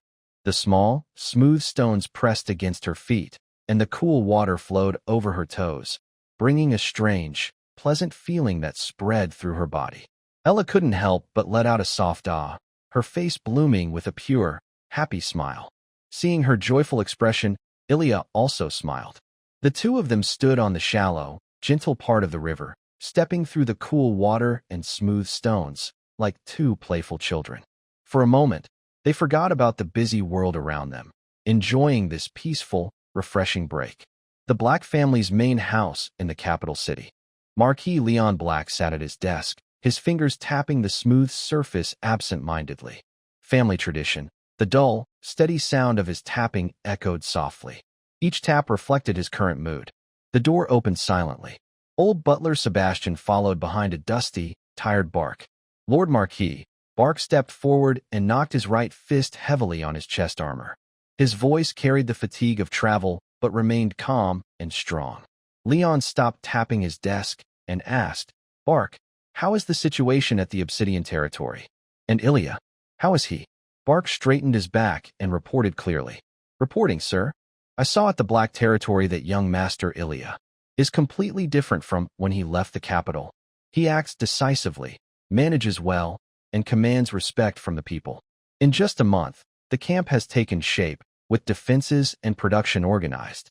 Even the proud wolf people have become his allies, and his combat strength is impressive. Young Master has truly taken on the role of Lord. Leon stared intently at Bark, trying to find any sign of insincerity in his words. But Bark's eyes were honest and firm, with the straightforwardness of a soldier. Lord, responsibility, Leon murmured, repeating the word. That last stubborn doubt finally melted away like thin ice under the sun. Instead, a complex emotion filled him. He took a long, deep breath, as if lifting an invisible heavy burden, and slowly leaned back against the wide chair. The possibility of the mithril mine had risen to a new level in his mind, especially after Buck confirmed Ely's positive opinion. Good. Very good. Leon's voice was much lower and calmer. Buck, you've worked hard. Rest well for the next 2 days. Thank you, sir. Buck bowed deeply. After your rest, immediately select capable people to escort the family scholar Mr. Alva, Master Craftsman Glenn Paul, and Tim Lawrence. Secretly to Black territory. Buck suddenly looked up, his eyes filled with surprise. Escort these 3 important family officials to Black territory? That's almost like shifting the core resources of the family. And the young master's joke about meeting again soon actually came true so quickly? What exactly did the young master tell the Marquis? Sir, Buck was momentarily speechless. Leon waved his hand, interrupting his question, and muttered to himself. The team is decided. But who will lead this trip? Royce. He lacks decisiveness and courage, not suitable for this role. Collies. He shook his head slightly. The family's territory operations and dealings with various forces in the royal domain still need him to stay in charge. Buck, you are brave and loyal, but handling affairs and political interactions are not your strengths. The mithril mine is too important. The leader must not only be capable, but also absolutely loyal and have enough influence to command respect. And must have a good relationship with Ely. Leon's brow furrowed, and his fingers unconsciously tapped on the table. A candidate flashed through his mind. From the shadows nearby, Sebastian slowly spoke. Marquis, I should go personally on this trip. I am the most suitable. You? Leon looked slightly displeased. Sebastian, I've told you before, you've served the Black family for too long. Every move you make now represents the Black family. Leaving the capital suddenly would attract many eyes following you. That's too risky. Faced with the Marquis's faint anger, Sebastian's usually flat face showed a rare, meaningful smile. Sir, he bowed slightly, you are right to be concerned. But if Sebastian is still in the capital, serving the family, Leon frowned, seeming to suddenly remember something. Are you thinking? As soon as Leon's words fell, a strange change occurred. In the corner of the study, the thickest shadow, like ink in a stone basin, began to move violently, stretch, and gather.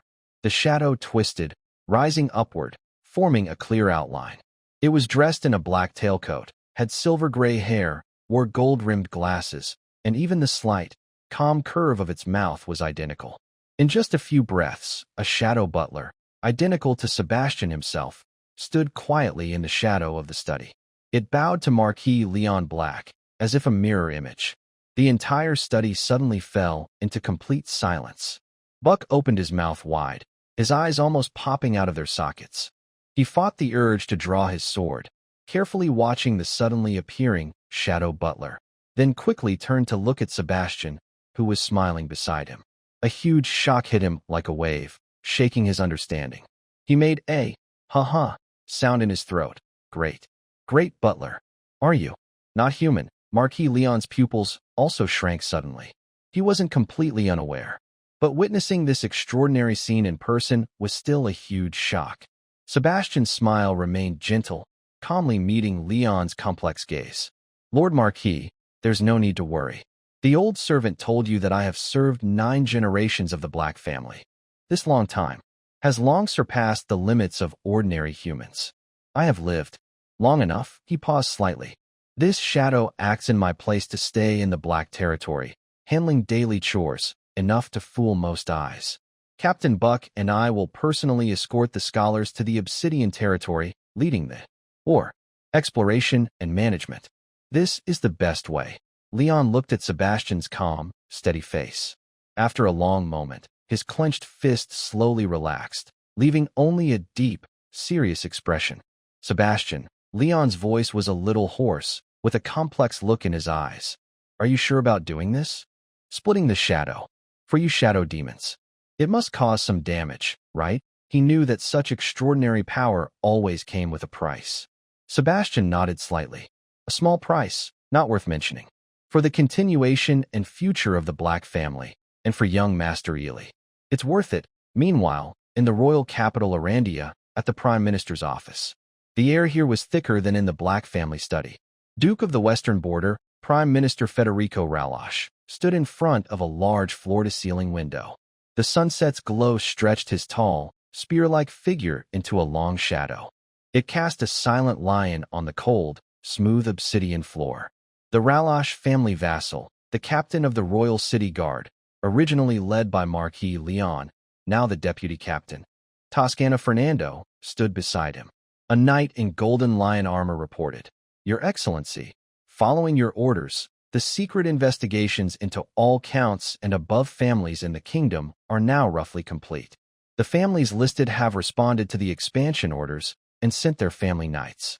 Under the names expansion or training, they are heading to the Western Border. Federico did not turn around. He only made a slight nasal sound from deep in his throat.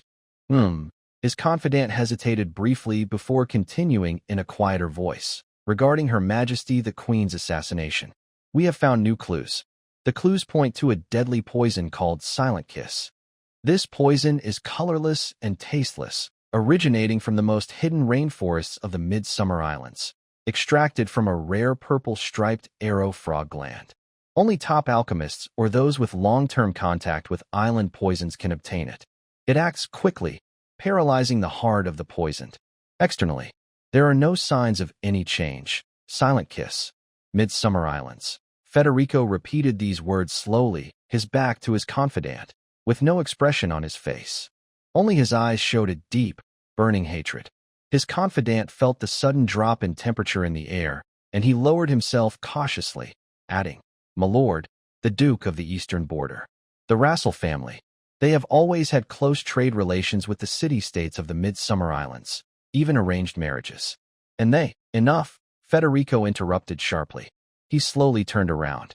His handsome, stern face remained calm, but deep exhaustion was visible in his eyes.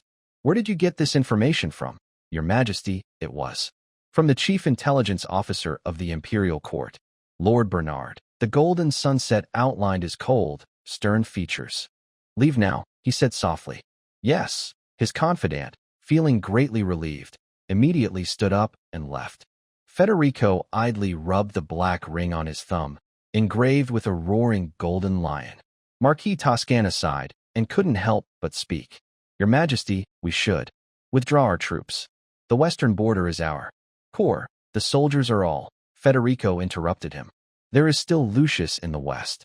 Toscana, give me some more time." The Marquis listened to the Duke's unprecedented request. He sighed deeply. Since his daughter's death, the Duke had become harder to understand. He felt that they were now caught in the whirlpool of the royal city. An invisible, huge net seemed to be tightening quietly from all sides of Orlando. A war in the northern region had already claimed the lives of 3 knights, and the number of civilians affected was unimaginable. Such fierce battles were rare, even in Orlando's history of external wars. But inside the kingdom, something else was happening. And because of this, Toscana watched the lonely figure of Duke Federico leave, then silently followed. It was as if he heard again the ancient proverb of the Laroche family. Laroche, blood for blood, tooth for tooth. In the wooden council hall, old John's face, covered with sawdust and mud, showed a faint, hard-to-notice pride. He pointed to a simple map spread out in front of Ilii. "My lord, as you ordered, the watchtowers in the 4 directions, north, south, east, and west, are all built. They are made from fir wood cut deep in the old forest, strong and flexible. The bases are reinforced with large pebbles and clay from the riverbank, very stable. Each tower is 8 meters tall, with a clear view. The top platform can hold 4 people. Lookouts, ringing bells, shooting arrows, all possible. The ladders are inside. Take a look." Ilii's gaze swept over the map, noting the locations of the 4 clearly marked watchtowers. He looked out the window at the tall wooden towers on the edge of the camp and nodded with satisfaction. "Good job, old John. Well done." He patted the blueprints. "Next, we need to plan the camp's interior, especially the layout of the new residential area." "Yes, sir." Old John received the approval and became more eager. As Old John left, the farm officer Hardy came in, looking helpless. "Sir, the public toilets, all 4 are built as you said, with deep pits, and we've arranged for people to clean and cover them regularly." And then, Eli could tell from his expression that things weren't going well. Then, Hardy sighed, blushing a little. "People still aren't used to it. They find it troublesome. Many still prefer to find a quiet corner to do their business." Eli rubbed his forehead, expecting this situation. "Changing old habits isn't easy. Just fixing a few pits won't be enough." "Understood. Hardy, send out orders. From today on, anyone caught urinating in public by the patrol or anyone else will be fined and required to clean the toilets for 3 days. They must also dig up and bury the contaminated soil. Repeat offenders will have their fines doubled. Slaves will get extra rations as punishment." He paused, then added, "Also, have all the team leaders repeatedly explain the dangers of disease. I want to see if their stubborn habits are stronger than my rules." Hardy's worried face finally eased a little after hearing the punishment, and he nodded firmly. "Yes, sir. I will follow your orders. While Hardy was busy with the toilet issue, another piece of news spread through the camp like a stone thrown into a calm lake, causing bigger ripples. The Lord was going to select 50 full-time security officers. The news spread quickly, reaching every corner of the camp. Whether they were newly freed civilians eager to prove themselves or strong workers still wearing the slave's mark, but seeing a chance to change their fate, all the young men who met the criteria looked excited. What does being a security officer mean? It means escaping heavy physical labor, possibly wearing more respectable uniforms. It also means holding a little bit of power in their hands.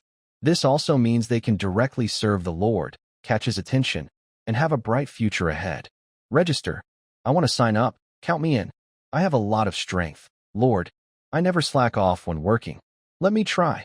At the makeshift registration point in front of Brandon, there was a crowd, all excited and eager. In just half a day, the number of applicants exceeded 200.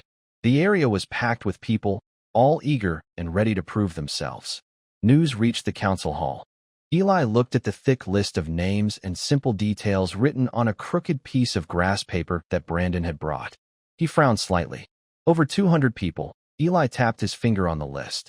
Choosing a sheriff for the first time, even though the power is small, it's very important for keeping order in the camp. If we pick the right person, it will help us. If we pick the wrong one, some troublemakers might sneak in, ruining my reputation and damaging the foundation of the Black Badge. He looked up and scanned the core team in the hall. Brandon, Boar, Ika, Wolfgang, Hardy, Est, Ella, and even Clark, who was just watching, leaned against the doorframe with his arms crossed. So, this matter must be handled carefully, Eli said firmly. That's why I decided to hold a public selection. Let everyone see that this sheriff position isn't something you can get just by luck. In the biggest open space in the camp, a temporary testing area was set up. More than 200 applicants lined up, standing tall and proud, trying to show their best side. Surrounding them were villagers watching closely, chatting and cheering loudly. The first test was simple but tough: strength and endurance.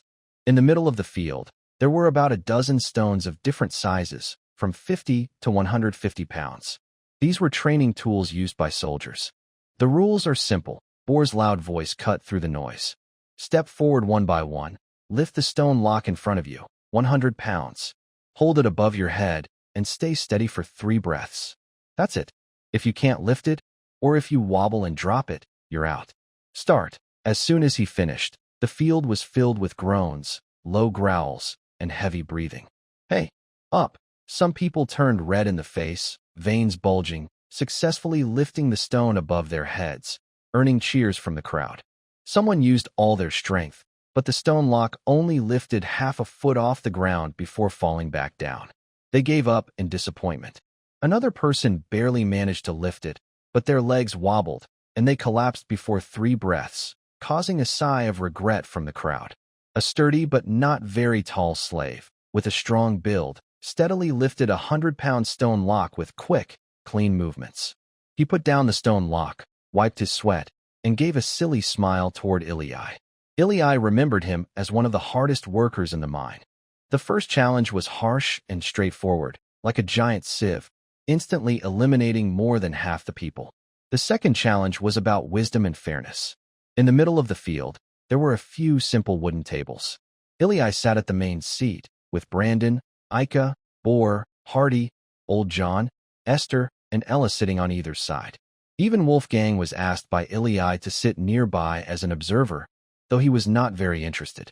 Next, listen to the questions. Ilai's voice echoed throughout. Each of you will come forward one by one. I will read out some real disputes that could happen in the territory. You need to say how you would handle it as a sheriff. What is your reason? Everyone here will score your answer. The atmosphere suddenly became serious. Question 1. 2 free citizens are arguing over a cultivated land near a water source, both claiming they saw it first and refusing to give in, almost fighting.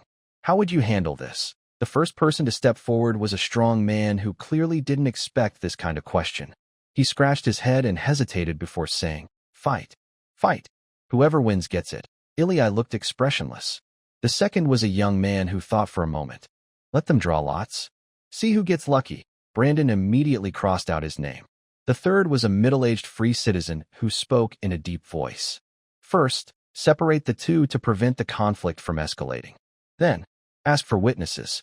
If there is no evidence to prove who saw it first, then follow the land distribution rules set by the Lord, and the steward or farm officer will reassign the land based on family size and labor capacity. Redefine the allocation. For order's sake, a flash of surprise appeared in Eli's eyes. Brandon, Ella, and others gave good scores for his answer. Question 2. A free person lost a new iron hoe given by the Lord. It is suspected that a slave living in the same shelter stole it. The slave denies it strongly and is very emotional. How should this be handled? Question 3.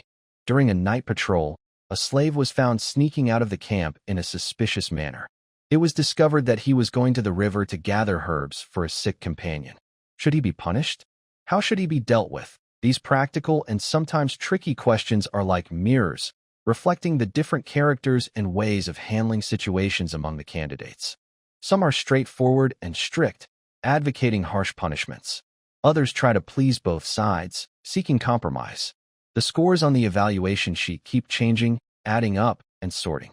After a tense and careful afternoon of judging, the final list is finally announced. The sunset casts a warm golden-red glow over the camp. On the open ground, fewer than 100 candidates wait nervously for the final decision. Eli takes the final list and walks to a high spot in the center of the open space. Ella holds the roster beside him. Those whose names are called, step forward. Come to the front. Eli's voice is loud and commanding. Names are read out clearly one by one. Those called out burst into joy, straighten their chests, and loudly respond. Here, under the gazes of others, some with envy or congratulations, they walk confidently to the front.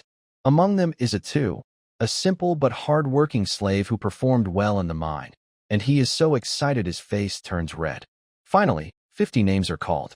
50 men, chosen through strength and wisdom, stand neatly in front of Eli. Congratulations! Eli's eyes scan these 50 faces, young and old. From now on, you are the first group of security officers in Obsidian territory. Your duty is to maintain order inside the camp, protect everyone's safety, and enforce the territory's rules. Remember fairness. If anyone dares to abuse power or oppress the people, I will be the first to stop him. Yes, Lord. The 50 voices unite into a roar that echoes in the sunset. The crowd erupts in cheers and applause. Their responsibilities include daily patrols, guarding the watchtowers, overseeing the warehouse, monitoring the outskirts of the mine, and maintaining internal order. Although those who were not chosen feel disappointed, they look at their peers with respect and acceptance. At the edge of the cheering crowd, the young boy Luca, who had once been caught stealing grain, was trying hard to stand on tiptoe, looking longingly at the tall and brave security officers ahead. He also wanted to join, but Brandon refused because he was too young. Luca pouted in disappointment, but when he looked at his thin arms, he finally lowered his head and turned around, running back to his shelter and curling up in his mother's arms. "Mom, I want to grow up quickly." The chosen security officers had officially started their tasks. The soldiers could finally stop their small patrols and mediation work and focus fully on training. Early in the morning, the training ground was filled with orderly shouts and the sound of weapons clashing. Eli stood by the window of the small council hall, watching the sweating soldiers on the training field. For a moment, he felt a slight sense of relief. Order is strength, especially true in the wilderness. A familiar soft blue light screen appeared in his view, and Eli skillfully began his daily routine. Notification: Purple Intelligence acquired. 2 days later, early morning, Baron Gloom will send a team of 20 elite scouts, led by the silver-level knight, Night Owl, Ball, to the abandoned mine to investigate the cause of the communication loss. Expected stay: half a day, Purple Intelligence. It's Gloom. Eli's heart suddenly sank, and the tension he had just relaxed returned. The Vultures gang, that small band of bandits he had teamed up with Captain Buck to wipe out with great force. At that time, they were only focused on seizing supplies and intelligence, but the follow-up, clean-up, work left some loose ends. They didn't fake an attack by powerful monsters or larger groups of bandits. Gloom, that old dog, really has a keen nose. It's been several days since the Vulture's gang stopped sending tribute, so now they're sending someone to check. Eli's eyebrows furrowed into a deep line, and his fingers unconsciously tapped on the table. Two very different options kept playing in his mind. Not to kill. Let the scout team safely enter the mine to investigate. The results are clear, scorch marks all over the ground, and piles of bodies that haven't been fully dealt with yet. These clues add up, enough for the experienced veteran, Night Owl, Ball to guess that the Vulture gang didn't die by accident, but was wiped out by a well-organized and powerful armed force. This force is based near Thorn City, right under their noses. So what will happen next? Groom would never just watch passively as a small group of his enemies is silently taken out. A hidden threat, unknown in strength, is sleeping right beside him. Intense reconnaissance, large-scale probing attacks, even. Directly sending in the main force to crush the threat with overwhelming power, killing it before it can grow. The Obsidian territory will be exposed under the spotlight, falling into a defensive and draining battle. And right now, the Obsidian territory has no strong walls. Their construction just started, their economy is fragile, and their soldiers are not well trained. They are too passive. Kill. A small elite scout team of 15, plus a silver tier, Night Owl Ball. With the current strength of the Obsidian territory, defeating them isn't impossible. Kill them all, erase their traces. In the short term, this might cover everything up, giving the Black Territory some precious time to breathe and grow. But this is also a gamble. A squad of 15 elite scouts led by a silver tier knight, silently disappearing on their reconnaissance mission, leaving not even a ripple. As long as Groom isn't foolish, he will realize that the scouts haven't returned for a long time. He will immediately understand that a hostile and aggressive force is definitely nearby. He will surely send more forces, maybe even personally go himself. Will the time gained be enough for them to grow strong enough to challenge Groom's main force? Really shouldn't have let Buck go back, Ili muttered softly. That powerful figure of the Golden Tier Knight now feels so nostalgic. For the first time, he truly understands why the old saying goes, a leader's one thought can decide life or death. A simple decision, kill or not kill, weighs more than 1,000 pounds right now, directly affecting the fate of thousands in the Obsidian territory. Time slips away second by second, like a cold, venomous snake wrapping around his heart. He forced himself to stay calm, like sorting through information, repeatedly analyzing, comparing, and imagining the pros and cons of the two options. The key was time. The black-collar team lacked time the most. Fight for time. I must fight for time. Ili's eyes regained their calm. Waiting passively to be exposed meant slow death. Taking action was risky, but it offered a chance to survive. Groom realized early on that losing a scout team was dangerous. He hesitated to attack immediately because he feared an unknown strong enemy, so he chose to investigate carefully. He was betting on this time gap. Kill. Ili took a deep breath. He was willing to risk everything to turn the tide. Ella, go inform Pol and Ika to gather all able soldiers immediately. Est, go tell Wolfgang to bring their troops to the training ground. Then Ili left the meeting room and kicked open Clark's door next door. Stop lying down. It's time to work. His command was like a big stone thrown into a calm lake, instantly disturbing the camp's order. Urgent whistles sounded, and soldiers rushed from the training ground to gather, the clashing of armor filling the air. In the wolf-human camp, low howls echoed. Wolfgang quickly gathered 13 warriors. Clark, with messy blonde hair, rubbed his sleepy eyes. Hey, why did you kick my door again? I just had the old man fix it. Seeing Ili's serious face, he immediately woke up. Not only was he not afraid, but his golden eyes shone brightly. Gather at the training ground. All combat forces of the Obsidian realm gathered at the training ground, surrounding Ili. Wow, early in the morning, such a big show. Who are we fighting? Clark, dressed neatly, excitedly rubbed his hands. Reliable scout information, abandoned mine. Grom sent a 20-man elite scout team. The leader is nicknamed Night Owl Ball, a first-level silver rank, arriving in 2 days. Ili summarized briefly and then said in a deep voice, my decision, leave no one behind. Turn the mine into their grave. Wow. Ili, you've changed, Clark whistled, smiling even more. But I like it. That ball is mine. First-level silver? Perfect for a warm-up for me. He pounded his chest. acting as if he was covering me. Wolfgang didn't speak. He just hit his strong chest hard with his fist. Bor and Ika were also full of fighting spirit. Very good. Ilya looked at everyone and quickly gave the battle orders.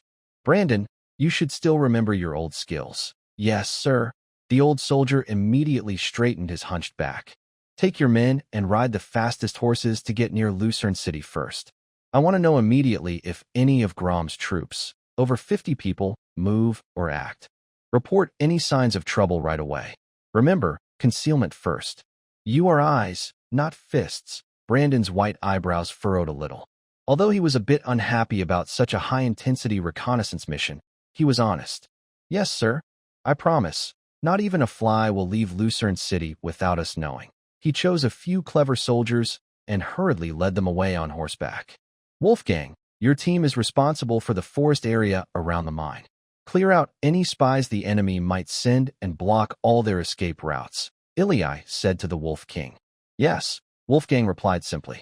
Ika, take your soldiers and hide at the high points on both sides of the mine entrance, covering with bows and throwing spears. Kill anyone trying to resist or escape. Clark, your task is to deal with Night Snackball. After a wave of arrow volleys, make sure to eliminate him as quickly as possible. Do not give him any chance to signal or cause chaos. Bor and I will handle the front line, filling gaps and clearing out the remaining enemies. Ilya's orders were clear and precise, each step aimed at total destruction. Understood. Everyone responded in unison, their fierce killing intent spreading. Set out immediately. The target is the abandoned mine. We will arrive 2 days early to familiarize ourselves with the terrain and set traps. Ilya mounted his horse again. His chestnut warhorse sensed his fighting spirit and let out a loud, spirited neigh. The sound of hooves once again shattered the quiet of the morning in the Obsidian territory. A silent, sharp team shot toward the red mine, destined to be soaked in blood. Ilya's face was as cold as iron. The red abandoned mine pit looked like a fierce scar on the land, silently opening up in the desolate western wilderness. Over 2 days, Ilya and his carefully chosen team turned this deadly place into a well-planned trap. On the steep, weathered cliffs beside the mine entrance, 30 elite soldiers led by Ika stayed close to the shadows, like geckos. Their rough leather armor was covered in dust, blending with the rocks. Nearby, sharpened throwing spears and fully strung crossbows were ready. Ilya and his team positioned themselves behind a natural rocky hollow with a good view of the entrance. Wolfgang was also hidden in the bushes at the back. He crouched behind a rock, steadying his fingers on the smooth bough, with his quiver within reach. As the first warm rays of sunlight burned away the morning fog, distant dust clouds appeared on the horizon. 20 dark spots grew larger quickly in the view. All 20 were lightly armored, wearing chainmail, with curved knives or long swords at their belts, and riding bows on their backs. They moved in a tight, alert formation, keeping a distance that allowed support but avoided being caught all at once. Leading them was a very tall, broad-shouldered figure, standing taller than the others. He was scanning the surroundings carefully. His horse was more spirited than the rest, with a heavy hammer hanging beside the saddle. This was Night Feast Ball. This team was clearly well-trained. They didn't rush straight into the mine entrance, but stopped about 200 steps away at a jumble of rocks. Ball held the reins, his remaining right eye sweeping over the silent mine entrance, the steep cliffs on both sides, and the sparse bushes around. Ball frowned deeply. Those vultures, though useless, shouldn't be so careless as to have no one watching the entrance. Something's wrong. It's too clean. Not even a ghostly shadow. Hake, you two stay here and get closer to check the entrance. Everyone else, ready your bows. The other scouts drew their curved knives, forming a cautious triangle formation. They moved step by step toward the dark tunnel that looked like a beast's mouth, heading for the mine entrance. Retreat. As they just entered the mine entrance, Ball realized something was wrong and shouted loudly, "Retreat immediately. Return to Thorn City," he almost yelled, because this place definitely had problems. The Eagle Gang was defeated, and he had to send the message back right away. At the same moment Ball shouted, "Retreat," Ilya gave the attack command. Buzz. Whoosh, whoosh, whoosh. On the rocks on both sides of the mine entrance, A terrifying sound of bowstrings vibrating and blades slicing through the air suddenly erupted. Dozens of spears and crossbow bolts tore through the air, shrieking sharply, like a heavy rain, covering the scouting team below in the rocky stream. Poof! Ah! Ugh! The screams instantly exploded. Unprepared scouts, facing this deadly attack from above, had no time to react effectively. For scouts were pierced through by several spears and crossbow bolts, thrown like broken sacks by the powerful impact, and pinned to the hot, broken stones. Another 5 or 6 people immediately bled heavily, screaming as they fell to the ground, clutching their pierced arms and thighs. In just one attack, the scout team was reduced significantly. Enemy attack. Conceal. Counterattack. Ball's eyes nearly bulged out of his head as he roared and swung his spiked hammer, blocking an arrow shot at his mount. How dare they ambush his scouts on Lord Gloom's territory? Kill them all. Leave no one alive. Iliai's command rang out again. He had already drawn his longbow, and an arrow infused with fighting energy shot out like a black lightning bolt, instantly leaving the bow. Poof! The arrow precisely pierced a scout's throat, silencing his final scream. Ha! It's finally my turn. Clark's familiar laugh sounded. One-eyed dog. Your opponent is right here. Clark's golden pupils locked onto Ball, and his long sword stabbed straight at Ball's face. Trying to die? Ball was shocked and furious. He felt the terrifying fighting energy pressure from his opponent, far beyond his own. Silver high level. He roared loudly, and the fighting energy of the silver initial stage within him also wildly circulated. The heavy spiked hammer, carrying a howling wind, boldly met Clark's stabbing sword. Clang! A deafening clash of metal rang out. Sparks flew everywhere.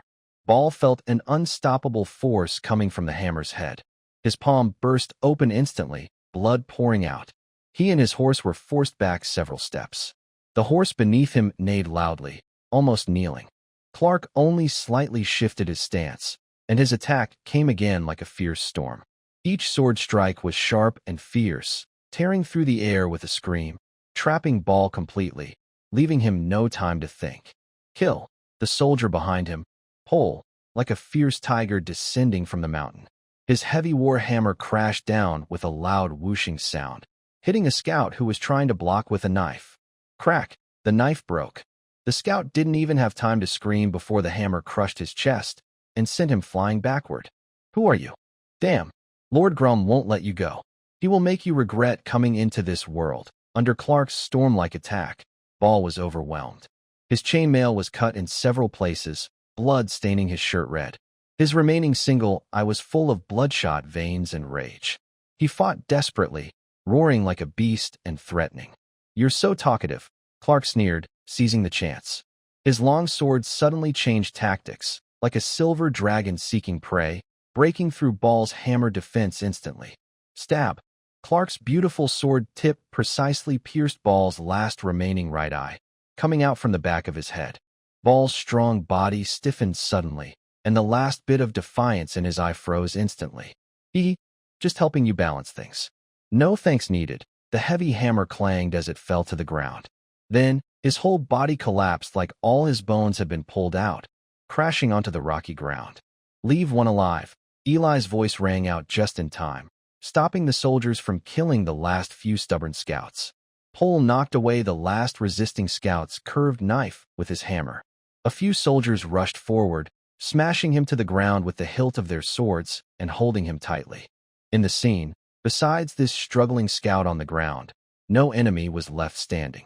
The fight ended faster than expected. In less than the time it takes to burn a stick of incense, 20 elite scouts under Baron Gloom were all defeated, along with the novice, Night Owl, Ball. Eli stepped out from behind the rocky hollow, walking over the sticky blood and cold bodies, to stand in front of the scout who was pressed firmly to the ground. A soldier roughly tore off his helmet, revealing a young face full of fierce anger. Blood dripped from his mouth, and his eyes stared fiercely at Eli.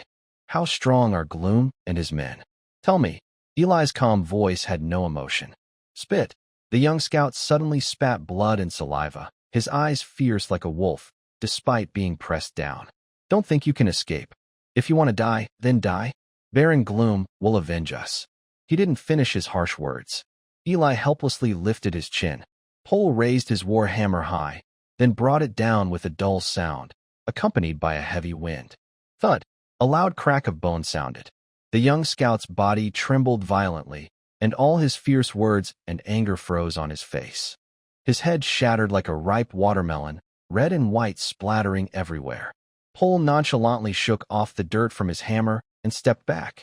Yes, sir. At this moment, Wolfgang's tall figure appeared from the bushes outside the mine shaft, accompanied by several wolf-like humanoid warriors. They carried 2 bodies. Wolfgang approached Eli. They left a backup. Eli nodded. The battle results were counted. 20 enemies, all killed. Our side. Only a few soldiers suffered minor cuts in the final close combat, not even light injuries. A perfect ambush and annihilation. Timing, terrain, and morale, all 3 were in our favor. Eli exhaled slowly, releasing the built-up tension in his chest. This first step was a gamble that paid off, gaining a precious window of time. Clear the battlefield. All bodies, drag them deep into the mine. Remove weapons and armor. Eli quickly ordered, his voice returning to its usual calm. Wolfgang, your men are on perimeter watch. Pole, Ika, gather all usable arrows and crossbow bolts. Set fire. Burn everything that can be burned inside. Eli finally commanded. The soldiers gathered the flammable materials and clothing from the scout's body and piled them into the deep mine shaft. Soon, thick smoke with a burnt smell billowed out from the collapsed crack. After finishing this, Eli did not stay any longer. Retreat. Immediately return to Black Ridge. When the tall watchtower in Black Ridge Valley appeared on the horizon, it was almost dusk. As Eli turned to dismount, he heard a familiar caw-caw sound overhead. A black shadow swooped down like an arrow and landed steadily on his leather shoulder strap. The little creature affectionately rubbed its head against Eli's cheek, then raised one paw. On the paw, a tightly secured small round tube wrapped in waterproof oilcloth was attached. It was the Black family's special Raven message tube. Eli's heart suddenly jumped.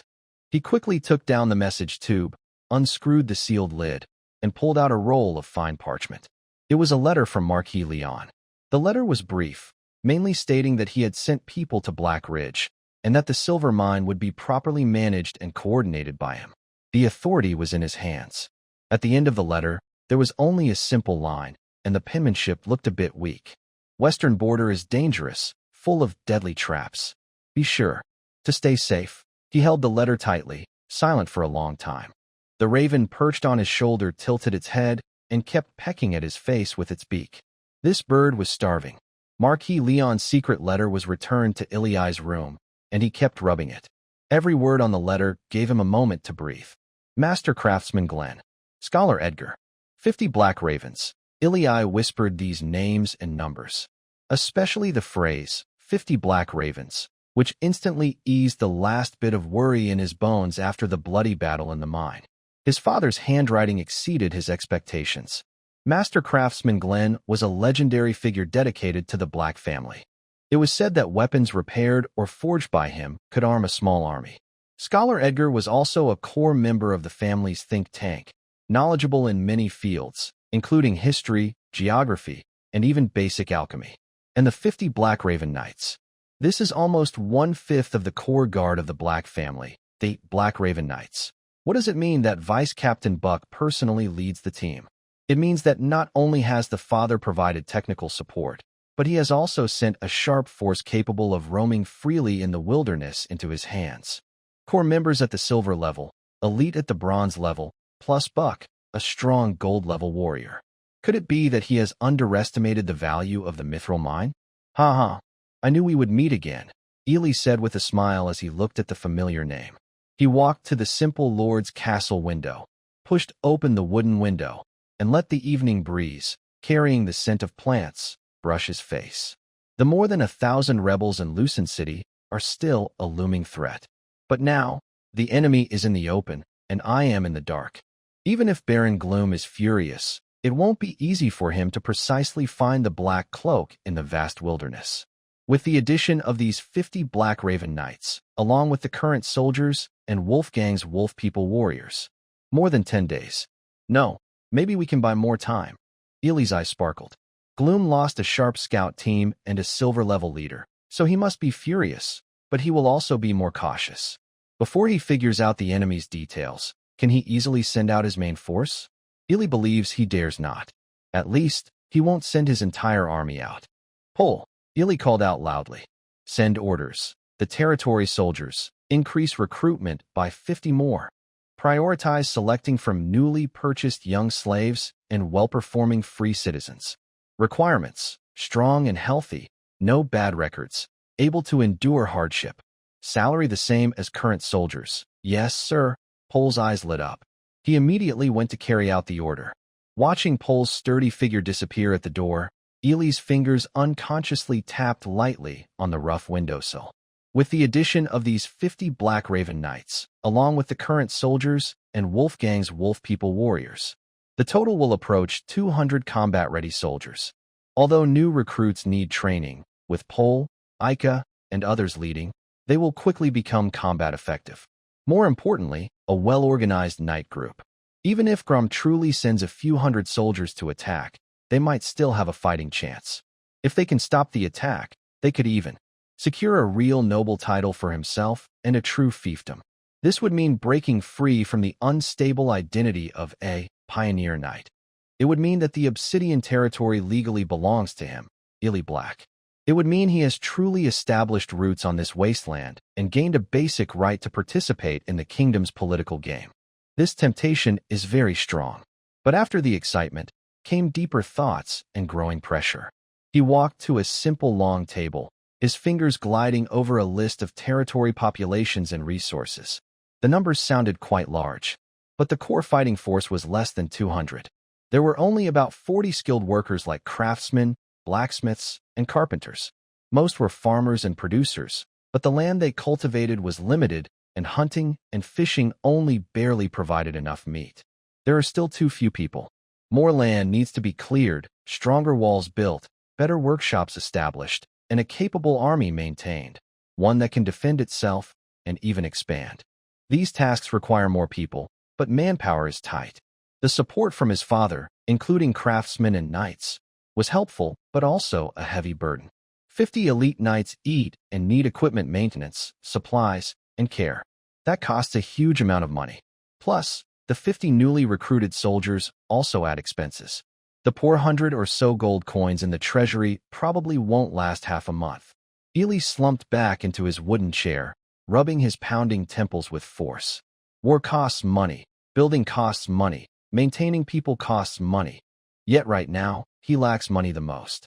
Without people, there's no productivity. Without productivity, there's no money. Without money, he can't support or recruit people. It's a vicious cycle.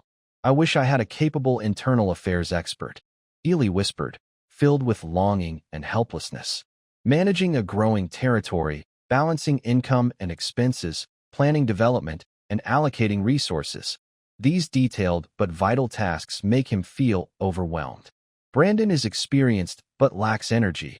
Estelle is young but lacks confidence. Hardy is skilled in farming but doesn't understand military logistics. At this moment, he needs a wise and steady steward. This feeling of being held back became especially clear after the territory started to take shape. Forget it. Ely shook his head, forcing himself to abandon unrealistic dreams. He stood up and walked to the simple map hanging on the wall, focusing again on the land in the western region. There's no rush, he told himself. Other pioneer lords, who didn't get support from their families and were considered abandoned by the family and Prime Minister Federico, are probably still struggling for basic resources. But his Obsidian territory can be called a lucky start. Don't aim too high or be too greedy for quick success. Ely gently slapped his face. He refocused on his current tasks. He carefully reviewed the recruitment standards and benefits for new soldiers, making sure they attract people without worsening the already tight finances. He also met with Leon and Hardy to check on the crop growth. He urged Old John to speed up construction and started planning to reinforce the outer defensive fences. A few days later, at sunset, the last rays of the sun dyed the dark green canopy of Night Song Forest with a golden edge. Wolfgang's tall figure appeared at the door of the council hall. His leather armor was stained with fresh dirt and grass clippings, and his icy blue wolf eyes looked serious. Wolfgang, has the hunting ended? How was the harvest? Ilai put down the papyrus and looked up. Few prey, Wolfgang summarized simply. The deer and wild boar on the outskirts are almost gone. We went a bit deeper. Ilai's heart tightened. And, did you encounter trouble? No powerful monsters. Wolfgang shook his head. He paused, seeming to organize his words. We found a place. Very old, swallowed by the forest. An ancient place. Ilai became interested. Ruins? Remnants? Yes. Wolfgang's face looked a bit strange. Big stones, with strange carvings, buried under vines and moss. Many are collapsed, but you can see. It was once very large, very different. It doesn't look like something built by humans. Not built by humans? Eli's eyebrows instantly raised. A thought flashed through Eli's mind like lightning. He suddenly stood up. Ella, go and bring the officer Hardy, soon. Hardy, with gray hair, was led in by Ella. Lord, you called for me. Hardy, Eli looked at him intently. You are from the western region. How much do you know about the Night Song Forest? Are there any old legends deep inside the forest? Or legends about non-human races' ruins, deep inside the Night Song Forest? Hardy paused, then showed a look of confusion and thoughtfulness. Sir, I am from Oaktown in the central western region. I am not very familiar with the part near the wilderness. As for legends, he frowned, trying to remember, a faint light of memory flickering in his cloudy eyes. Legends. There are quite a few. Mountain spirits, tree monsters, man-eating trolls, ancient tombs of sleeping giants. I've heard elders say, they once thrived, but now they are gone. Hardy's voice lowered, sounding serious as if recounting ancient secrets. But there is a legend widely spread in the western region, especially in villages near the forest edge. The elders say that in the deepest, moonlight-shrouded core of the Night Song Forest lives the children of the forest. Every night, they gather and sing, which is how the forest got its name. Children of the forest? Eli asked. Yes, sir, Hardy nodded, his eyes filled with reverence. They are said to be more beautiful than ordinary beings, with pointed ears, able to live for hundreds of years. They naturally communicate with the forest, plants, birds, and beasts. They are the favorites and protectors of nature. They dislike human noise and destruction, live in seclusion, and their whereabouts are mysterious. He paused, seemingly choosing his words carefully, then finally uttered the phrase that many wandering poets sing about, symbolizing mystery and elegance. People also call them elves. Those mysterious races, only found in ancient ballads and tapestry patterns, actually have a connection to the land beneath their feet. His gaze sharpened as he looked at Hardy. Elf? Hardy, what else do you know about these children of the forest? Hardy felt a bit nervous because the Lord suddenly became very interested. He tried hard to remember, his white eyebrows knitting tightly. After a moment, he slowly spoke. Yes, my lord. I only heard bits and pieces from my ancestors. It is said that long before the Orlando Kingdom unified the western lands, this place was once an independent kingdom. And the founder of that kingdom, Hardy's voice lowered instinctively. It was our Duke Lord Ralosh's ancestor, Roderick Ralosh. Legend says that Roderick Ralosh was not an ordinary man. He got lost deep in the Night Song Forest and was near death when a silver-haired elf woman saved him. Not only did she save him, but she also fell in love with this brave human warrior and eventually became his queen. It is said that thanks to the mysterious knowledge brought by the elf queen, the blessings from the forest, and some elf warriors' support, Roderick was able to establish the first foundations of the kingdom in this land full of fierce beasts and different tribes, becoming its founding king. Eli and the guards listening held their breath. The queen was an elf? That is almost the most legendary story in the ballads. And then, Clark couldn't help but ask, with such a great start, how did it turn into a legend later? A trace of complex emotion crossed Hardy's face. Later, no one really knows what happened. It is said that after Roderick became king, his personality changed a lot. He supposedly no longer trusted the forest's power and even began to fear and reject everything the elf queen represented. After a fierce conflict that no one knows the cause of, Hardy hesitated, swallowing hard. He personally killed his elf queen and ordered the expulsion of all elves from the kingdom, destroying all elf-related temples and writings.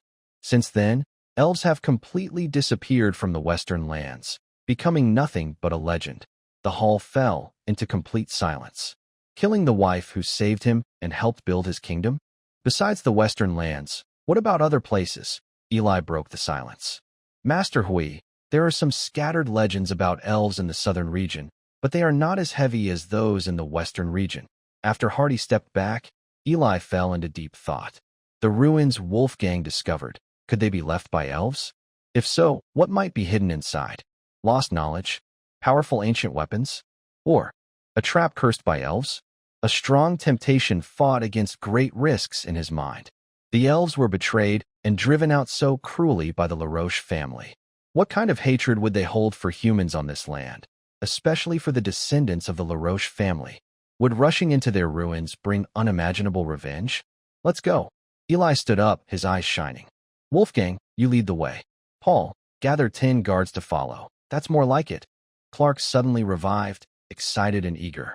This is just like an adventure from a night story. The next morning, the fog had not yet fully lifted.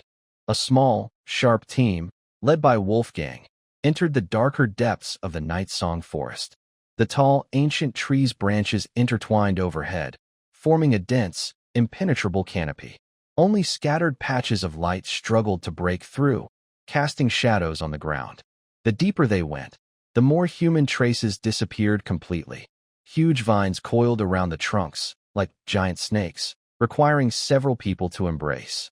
Faintly glowing moss-covered rocks and fallen logs. Wolfgang, relying on his innate sense of direction as a wolf-human hybrid and his keen awareness of the forest scent, navigated through the dense woods with few paths. Clark kept his usual flamboyance in check, carefully sensing the slightest movement in the wind and grass. After traveling most of the day, when sunlight was almost completely blocked, Wolfgang suddenly stopped and made a low, warning sound. Pushing aside a large fern with air roots hanging from it, the scene before them suddenly opened up, causing everyone to gasp. In the center of a large clearing surrounded by giant trees stood a ruin. It was definitely not built by humans. Collapsed massive stone pillars, each requiring 3 or 4 people to embrace, covered in thick moss and vines. The pillar is carved with complex and strange patterns, abstract symbols intertwined with stars, the sun, the moon, and unusual birds and beasts. In the faint light, these patterns seem to hold a kind of flowing life force. Scattered large stone slabs, with edges polished very smooth, are joined together with perfect fit, far beyond the skills of current human kingdoms. Even after many years of erosion and being swallowed by the forest, their former grand scale can still be imagined. On some well-preserved stone wall ruins, faint outlines of huge arches and delicate carvings can be seen. The entire site is filled with a quiet, solemn sadness. It feels like a giant's tomb forgotten by time, silently telling stories of past glory and final silence. Wow, Clark rarely took his lighthearted attitude away. This place is more magnificent than the bright cathedral in the royal capital. Was it built by elves? Eli did not answer. His heart was pounding hard. Go find the entrance, Eli said in a deep voice. Such a large ruin must have a core area. The team moved toward the depths of the ruins. They carefully crossed fallen columns and creeping vines, finally stopping in front of a relatively intact large stone wall. Above the wall, a lively underground river burst out, forming a waterfall nearly 10 meters high, crashing into the deep, bottomless water pool below with a thunderous roar. Eli, no way forward. Clark wiped water splashed on his face. The sound of the water was too loud, so he had to raise his voice. Eli thought of something. He walked toward the waterfall, but Ella stopped him. Eli, there's a waterfall ahead. Eli took her hand naturally. Clark, go see if there's anything behind the waterfall. Huh? Clark, with a hint of annoyance, tiptoed closer and pierced the waterfall with his sword. It's empty. Come with me. Everyone gasped and followed through the waterfall. Sure enough, there was a hidden passage.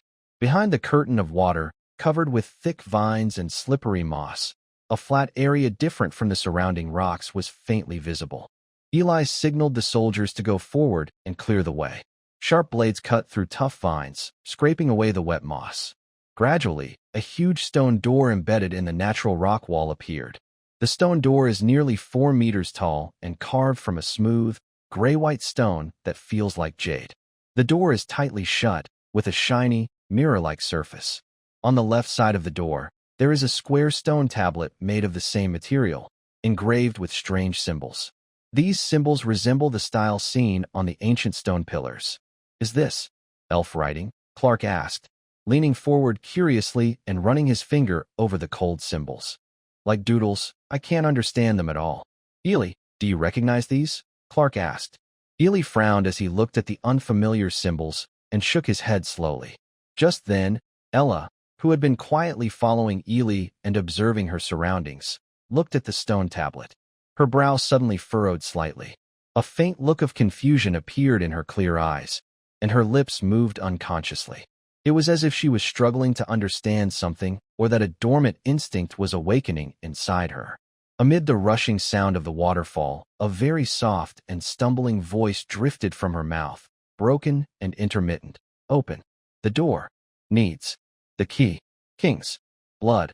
Although quiet, the words sounded like thunder in Ely and Clark's ears. "What?" Clark suddenly turned his head, his golden eyes wide with surprise. He stared at Ella as if he had seen a ghost. You recognize these strange symbols?" "Miss Ella, who exactly are you?" Clark exclaimed. Knowing the lost elf script from hundreds of years ago? This was unbelievable. "Clark," Ely shouted, stepping in front of Ella to stop him. He was also overwhelmed with shock, but his main concern was protecting Ella at this moment. Ella seemed frightened by Clark's reaction, her face turning pale. She instinctively moved behind Ely. The atmosphere instantly grew tense.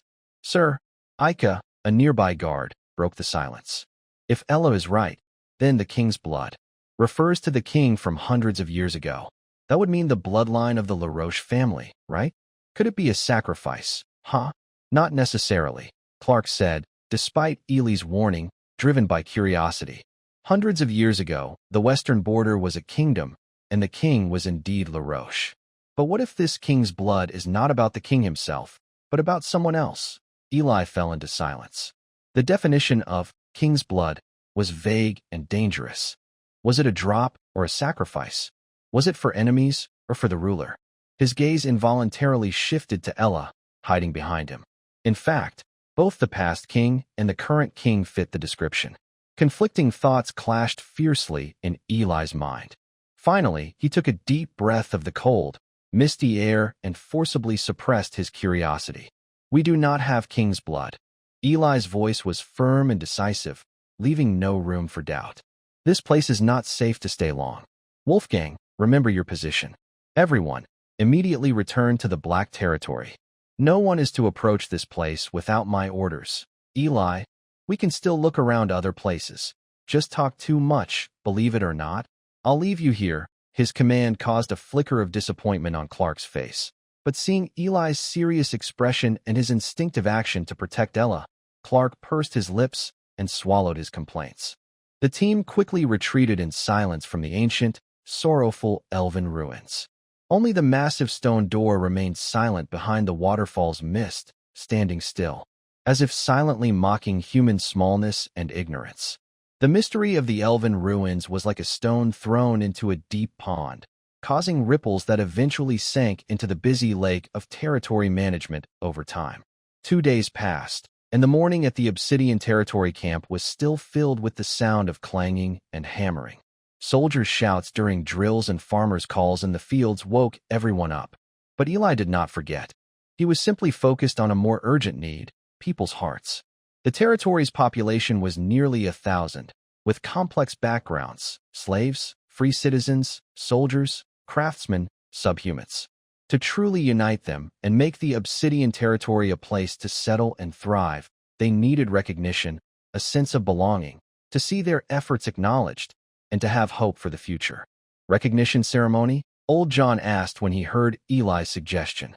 "Sir, do you mean like giving medals to the nobles?" He clearly thought it was a bit too formal. "Let's honor those who have dedicated their sweat and loyalty to the Black Obsidian territory.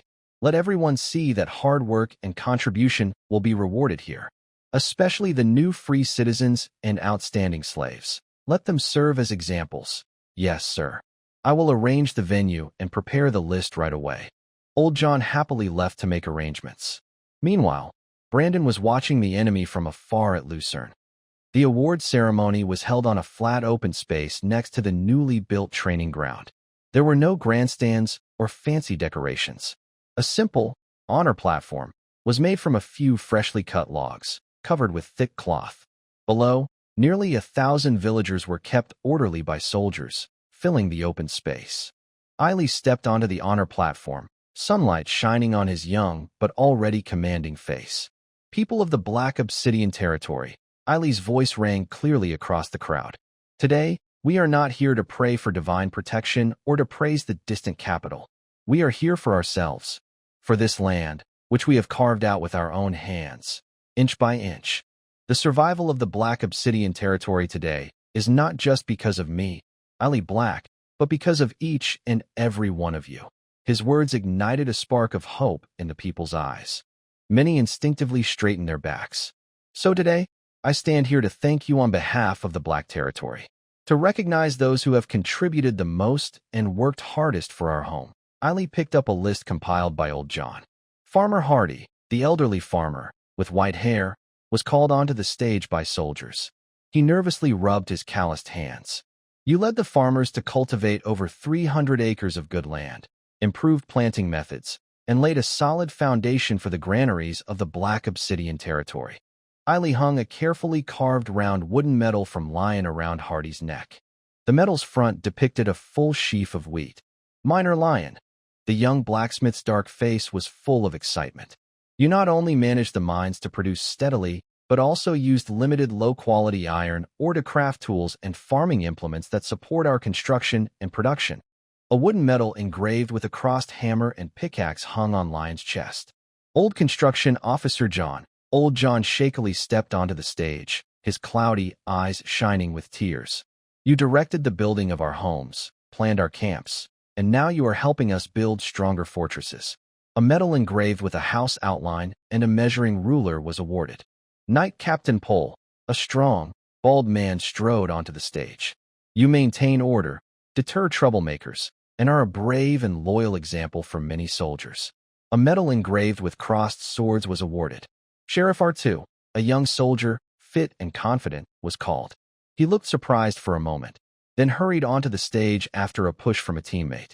He was a disciple trained by Pole, usually quiet but diligent during patrols.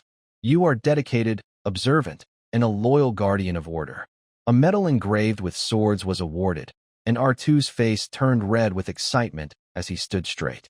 And you, Ahua, leader of the fishing team, you lead everyone in netting fish, enriching our meals. Old Carpenter Lee, your spinning wheel is fast and efficient. Names were called one by one, and their simple or extraordinary reasons for recognition were shared.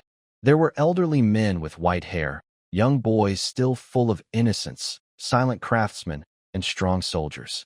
When they received the wooden medals symbolizing recognition and honor, and faced nearly 1,000 gazes, a new light appeared in their eyes.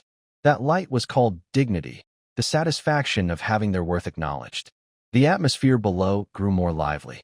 Every time a name was called, every time achievements were shared, genuine applause and cheers erupted. Especially when those formerly enslaved individuals were called up, the crowd of slaves couldn't hide their excited whispers and envious looks. After honoring the leaders and those with outstanding contributions, Iliai's voice suddenly grew more serious, carrying a sense of solemn promise. I said that hard work will eventually earn freedom and dignity. Now, I will keep my promise. He picked up another list, his gaze sweeping over countless eager, silent faces in the crowd. From today onward, anyone whose name I read out will no longer be a slave. You are the new free citizens of Obsidian territory. With each name called, a new excited person stepped forward, overwhelmed with joy. Among the slaves, feelings of envy, longing, and hope for the future burned like flames. When the last name was announced, 32 new free citizens stood on the stage. Bathed in the warm, enthusiastic gazes of everyone, the atmosphere reached its peak. Long live Obsidian territory, long live the Lord. Freedom, The deafening cheers swept across the open space like a tidal wave, soaring into the sky. Eli looked at the lively crowd below, watching their hopeful faces. The heavy pressure he had felt for days seemed to lift a little with the loud cheers. He took a deep breath, gathering all his strength, and spoke loudly to everyone. Obsidian territory is our shared home. Be loyal to it. Dedicate your talents and efforts to it. No matter where you come from or what your past was, here you will find the respect, freedom, and future you deserve. Loyalty and talent shine brighter than any noble bloodline. Yay! The crowd responded with a roar like a mighty wave. When the noise died down, night fell like ink. The wooden door to the Lord's bedroom was gently pushed open. Eli entered, tired and still emotionally stirred. The celebration had been very successful, even beyond expectations, but the effort of hosting and stirring everyone's emotions left him feeling a deep weariness. Suddenly, he froze. Cold moonlight seeped through the slightly open wooden window, like flowing mercury, casting a silvery glow inside the room. In that bright light, a slender figure sat with her back to him, on the edge of a hard bed. The moonlight outlined her delicate back and graceful curves. Her long hair, which once seemed dull and gray, now shimmered with a silvery glow, flowing down to her waist. Hearing the door open, she slowly turned around. At that moment, Eli's breath completely stopped. Under the moonlight, her face was so beautiful it could make the stars pale in comparison. Her skin was smooth like fine white porcelain, glowing softly in the gentle light. Her nose was straight and elegant, and her lips, like blooming rose petals, looked perfect. Her eyes were clear and bright, but no longer filled with confusion or fear. Now, they held a little sadness and hope as she looked steadily at him. Ella. Ella? Eli's voice was hoarse and dry, almost as if he was dreaming. Ella looked at Eli with surprise and a bit of confusion in her eyes. Her purple, gemstone-like eyes flashed with a small sense of pride. But then, her delicate mouth curled downward slightly, showing a very sad expression. Why? She spoke softly, her voice still clear and familiar to Eli. Why do they all have medals? And I don't. She tilted her head slightly, and her look instantly broke through Eli's defenses and reason. In the elf ruins, when Clark questioned her with suspicion and caution, Eli had immediately stepped in front of her without thinking. It turned out the answer had already been buried deep in his heart. He truly loved her. He loved the girl who helped him handle affairs and handed him arrows, not the princess. The words filled with lies at that time now felt real. Eli's throat suddenly moved, and a hot feeling burst from his heart, spreading through his whole body. He no longer hesitated or thought. Following his most basic instinct, he took a big step forward. Under Ella's wide, surprised, and slightly shocked purple eyes, Eli bent down. He gently cupped her smooth, delicate face with one hand, and wrapped his other arm around her slender waist. Then, with a nearly reverent tenderness, he pressed his lips softly onto her gentle, cool lips. It felt as if time had stopped at that moment. The chirping of insects outside, the crackling campfire in the distance, even their heartbeat, all disappeared. The world was left only with the soft, intoxicating touch of their lips and teeth, and Ella's faint, lovely fragrance. After a long moment, Eli slowly lifted his head, his deep blue eyes. He looked deeply into Ella's purple eyes, filled with waterlight and another strong emotion. His slender fingers, with calloused fingertips, gently brushed over Ella's slightly swollen lips with great care. His voice was deep and husky. This is your medal, Ella. Unique and just for you. Morning light shone through the narrow stone window of the Lord's fortress, casting slanting golden patches on the rough wooden floor. Eli had not woken before dawn, which was unusual. He was lying on his side, with Ella curled in his arms, her gray-white hair scattered across his chest. As she breathed evenly, a warm feeling of comfort filled him. Eli looked down at her peaceful, sleeping face, gently brushing aside a strand of her hair from her forehead. A sense of quiet satisfaction and laziness wrapped around him. He had never felt the morning sunlight so gentle, nor heard the birds singing so sweetly outside. Ella's eyelashes fluttered slightly, like startled butterfly wings. You're awake? Eli's voice was low and soft, with a hint of morning huskiness. Ella's cheeks instantly flushed with pink, and she instinctively tried to pull her legs away from his waist. Morning. Morning has come.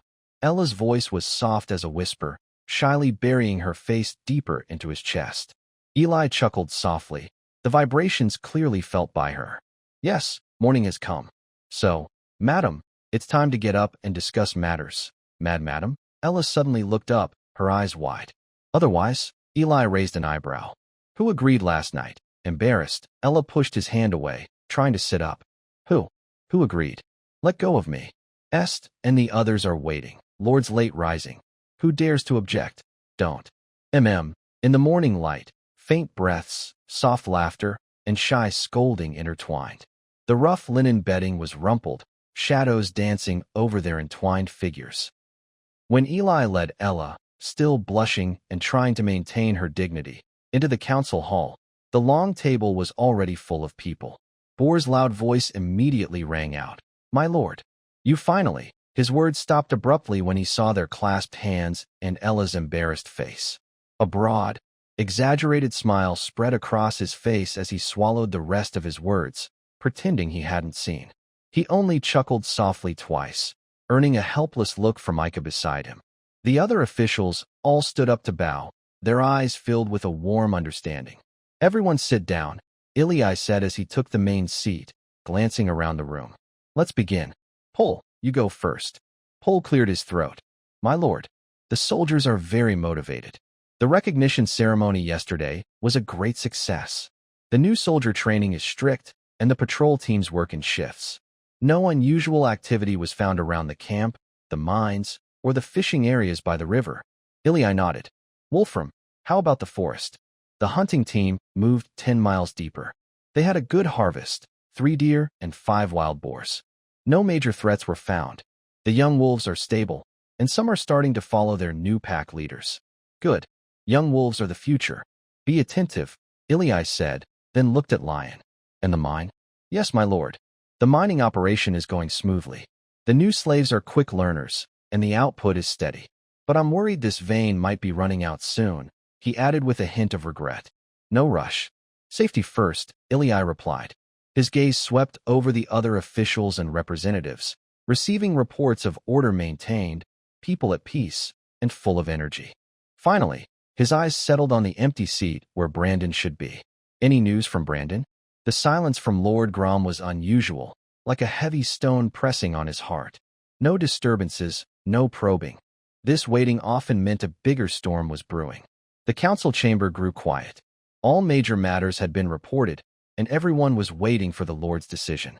Ili cleared his throat, breaking the silence. There's one more thing to announce. He paused, showing a rare hint of shyness. Ella stiffened, her clear eyes filled with panic. Ili squeezed her hand, giving her strength, then looked confidently at everyone. Starting today, Ella will be the lady of the Obsidian realm.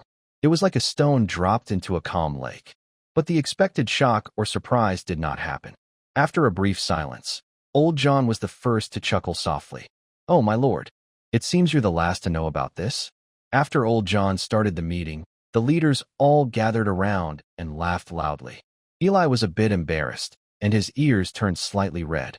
Cough. Eli cleared his throat loudly to hide his awkwardness. Since everyone knows now, let's end today's meeting here.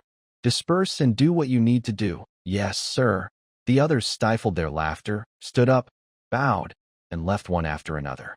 Before leaving, Esther gave Ella a sly wink, which made Ella blush with annoyance. Suddenly, only the two of them remained in the meeting room. Ella quickly pulled back her hand, covering her hot cheeks. It's all your fault.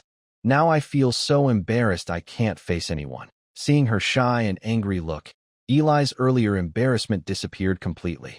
After a moment of tenderness, Eli forced himself to focus on work. The future of the black leader couldn't wait for him to indulge in feelings for too long. He walked to the window, facing the fresh morning breeze, took a deep breath, and focused his mind. A familiar light blue screen appeared. A deep purple beam shot across like a shooting star. Purple, the second son of the Duke of the Southern Border, Sabuda Medici, has used his family's spy network to investigate the background of Black Leader in detail. He and his key advisors are assessing the potential and threats of the Obsidian territory. Oh, Eli's eyes instantly sharpened. Medici? Southern border? Investigating me.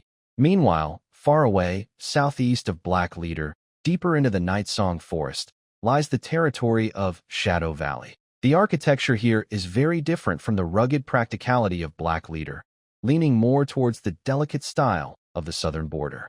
Sabuda Medici sat on the main seat covered with dark green velvet. He looked to be about 20 years old, with a face inheriting the Medici family's unique, gentle, handsome features. His pale skin, dark green hair slicked back to reveal deep gray eyes. His lips were thin, pressed into a sharp line. Unlike other lords, Sabuda actively requested to join the expansion. Around the long table sat 7 or 8 young noblemen from the southern border. They were Sabuda's childhood companions and carefully chosen allies after he broke free from his family's control. At this moment, the room was filled with a serious atmosphere. "So, are you sure that is the territory of the Black family?" Subda asked aloud. "The scout's report is limited. That outpost definitely has a raven banner. And it's quite large, with many wooden houses, some farmland in development, and well-organized campsites. The defenses are simple, but the watchtowers are tight, not a ragtag group. Most importantly," he paused, emphasizing his words, "they have wolf people in their camp. The number seems significant, and they appear to be warriors, not slaves." "Wolf people warriors," a round-faced noble exclaimed in surprise. "The spoiled brat from the Black family? He can tame wolf people? That's impossible. Before coming here, I had people investigate all the lords involved in the expansion. He's known as a useless fool in the royal capital, Orandia." "Useless fool?" Subda said coldly, making the other immediately fall silent. "A young man who can establish such a stronghold in the wilderness in a short time, and make unruly wolf people serve him? Luke, your information needs updating." The round-faced noble named Luke looked embarrassed, his face flushing and then paling as he lowered his head. Subda's long, pale fingers tapped gently on the smooth table, making soft clicking sounds. "Black Leader. Illy Black." He murmured the name softly, his gray eyes swirling with complex emotions, examination, and also a strong, stirred interest. "Subda, what do you mean?" another stern-looking noble asked. Subda looked up, his gaze sweeping over everyone present, a cold smile forming on his lips. "Besides him, are there any other lords near our territory?" "According to the scout, there are 7 others, but only he is worth noting. The rest are not a concern," the stern noble replied. "If that's the case, hearing is not enough, seeing is believing. A young man who can stir up trouble in the western border is worth my personal visit. Send out 7 official invitations in my name to these lords. Ask them to come to my Shadow Valley as guests. Invite?" Luke couldn't help but interrupt again. "What if he refuses?" Sabuda's voice suddenly turned cold, interrupting Luke's words. His gray pupils slightly contracted, flickering with the exclusive arrogance and disdain of a top noble who cannot be disobeyed. A marquis's illegitimate son who was exiled by his family and has unstable roots? Why should he refuse? And how dare he refuse Medici's invitation? The room instantly fell silent. The sound of a needle dropping could be heard. Everyone sensed the twisted desire for control and the unquestionable authority in Sabuda's words, which belonged to someone who had failed the inheritance line. "Yes, young Master Sabuda." The sharp young man responsible for intelligence immediately stood up and responded, "I will handle it right away, sending the fastest messenger." He saluted and quickly left the shadowy lord's hall. Sabuda's gaze returned to the window, where the dark and deep night song forest lay. "Because I was born a few seconds late, I have to give everything to my foolish older brother. I, Sabuda, will prove to you who is the true Medici." Starting from here, in the depths of his gray eyes, the flickering fire reflected. Eli Black, he silently repeated the name, the cold smile at the corner of his mouth deepening slowly. "Medici? The Southern Realm?" The Southern Realm. Far away, thousands of miles distant, separated by the entire kingdom's heartland and the vast forests of the western border. The Medici family is famous for trade, navigation, and unfathomable wealth, with influence deeply rooted and extending along the coast. Sabuda Medici, the second son of the Duke. Such a prominent noble, why would he focus on the Black territory? "I have no connection with them," Eli whispered to himself. He was sifting through fragments of his original memories, aside from some fleeting impressions of banquets within the noble circles of the capital. There was nothing else linking him directly to the Medici family, especially not to Sabuda. Is it just because of the location of the Obsidian territory? A cold feeling, like a poisonous snake watching from the shadows, quietly crept up his spine. What have they discovered? Or is it just routine concern for neighbors? Forget it. When the enemy comes, we will meet them. When water flows, we will block it. Eli's gaze refocused on the more urgent threat ahead, Thorn City. He stood up and walked over to the small table piled with sheepskin scrolls and charcoal pens. Eli picked up a feather pen, dipped it in ink, and quickly began writing on sturdy reed paper. To the esteemed military commander of the Western region, Marquis Marcus Hohenzollern. Eli first wrote down his long-held suspicion. I dare to speculate that Gloom's forces are not an isolated case. Although the city-state alliance has retreated, internal conflicts and uneven distribution of spoils remain. It is unlikely that other groups, like the Fale city-states, have not secretly left some elite troops behind to hold key positions. If such remnants are spread throughout the fallen Western region, forming hidden alliances and working in secret, it could be very harmful to the Western region. I hope the Marquis can see clearly and stay alert. After finishing this part, Eli paused, then also included his doubts about the Medici. Additionally, regarding the Duke of the Southern region's second son, Sabda Medici, if you have any information about his territory or personnel, I would be grateful if you could share it. Finally, he reaffirmed his unwavering commitment to fighting for the Western region and reclaiming lost land. Loyal Eli Black La Roche Hohenzollern's face flushed slightly. Signature, seal, wax stamp. EKA, Eli called out loudly. The captain of the personal guard, EKA, responded by pushing open the door. Eli handed him the sealed letter. Send someone to Thorn City and deliver this letter directly to Marquis Marcus. If there is any reply or order from him, bring it back quickly. Understood, my lord. EKA turned and strode out of the council hall. Just after dealing with the messenger, the heavy wooden door of the hall was suddenly pushed open again, bringing in a gust of dust and wind. Brandon had returned. This old soldier was covered in dirt, with mud on his white beard, and his face showed signs of fatigue from a long journey. Sir, Brandon's voice was hurried and breathless. There's news. Eli's heart sank. He signaled him to sit down. Slow down. From Thorn City, yes. Brandon took the water pouch hurriedly handed to him by Ella and drank a few big gulps.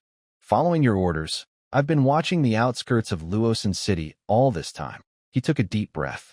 There's movement now, sir. Not just small movements. Large groups are entering the city. At least 400 or 500 people. They're flying various flags, but their equipment looks quite organized. Not like bandits who just gathered on the spot. They are coming from different directions to outside Thorn City. Then they are entering in groups. Brandon's speech was getting faster and faster.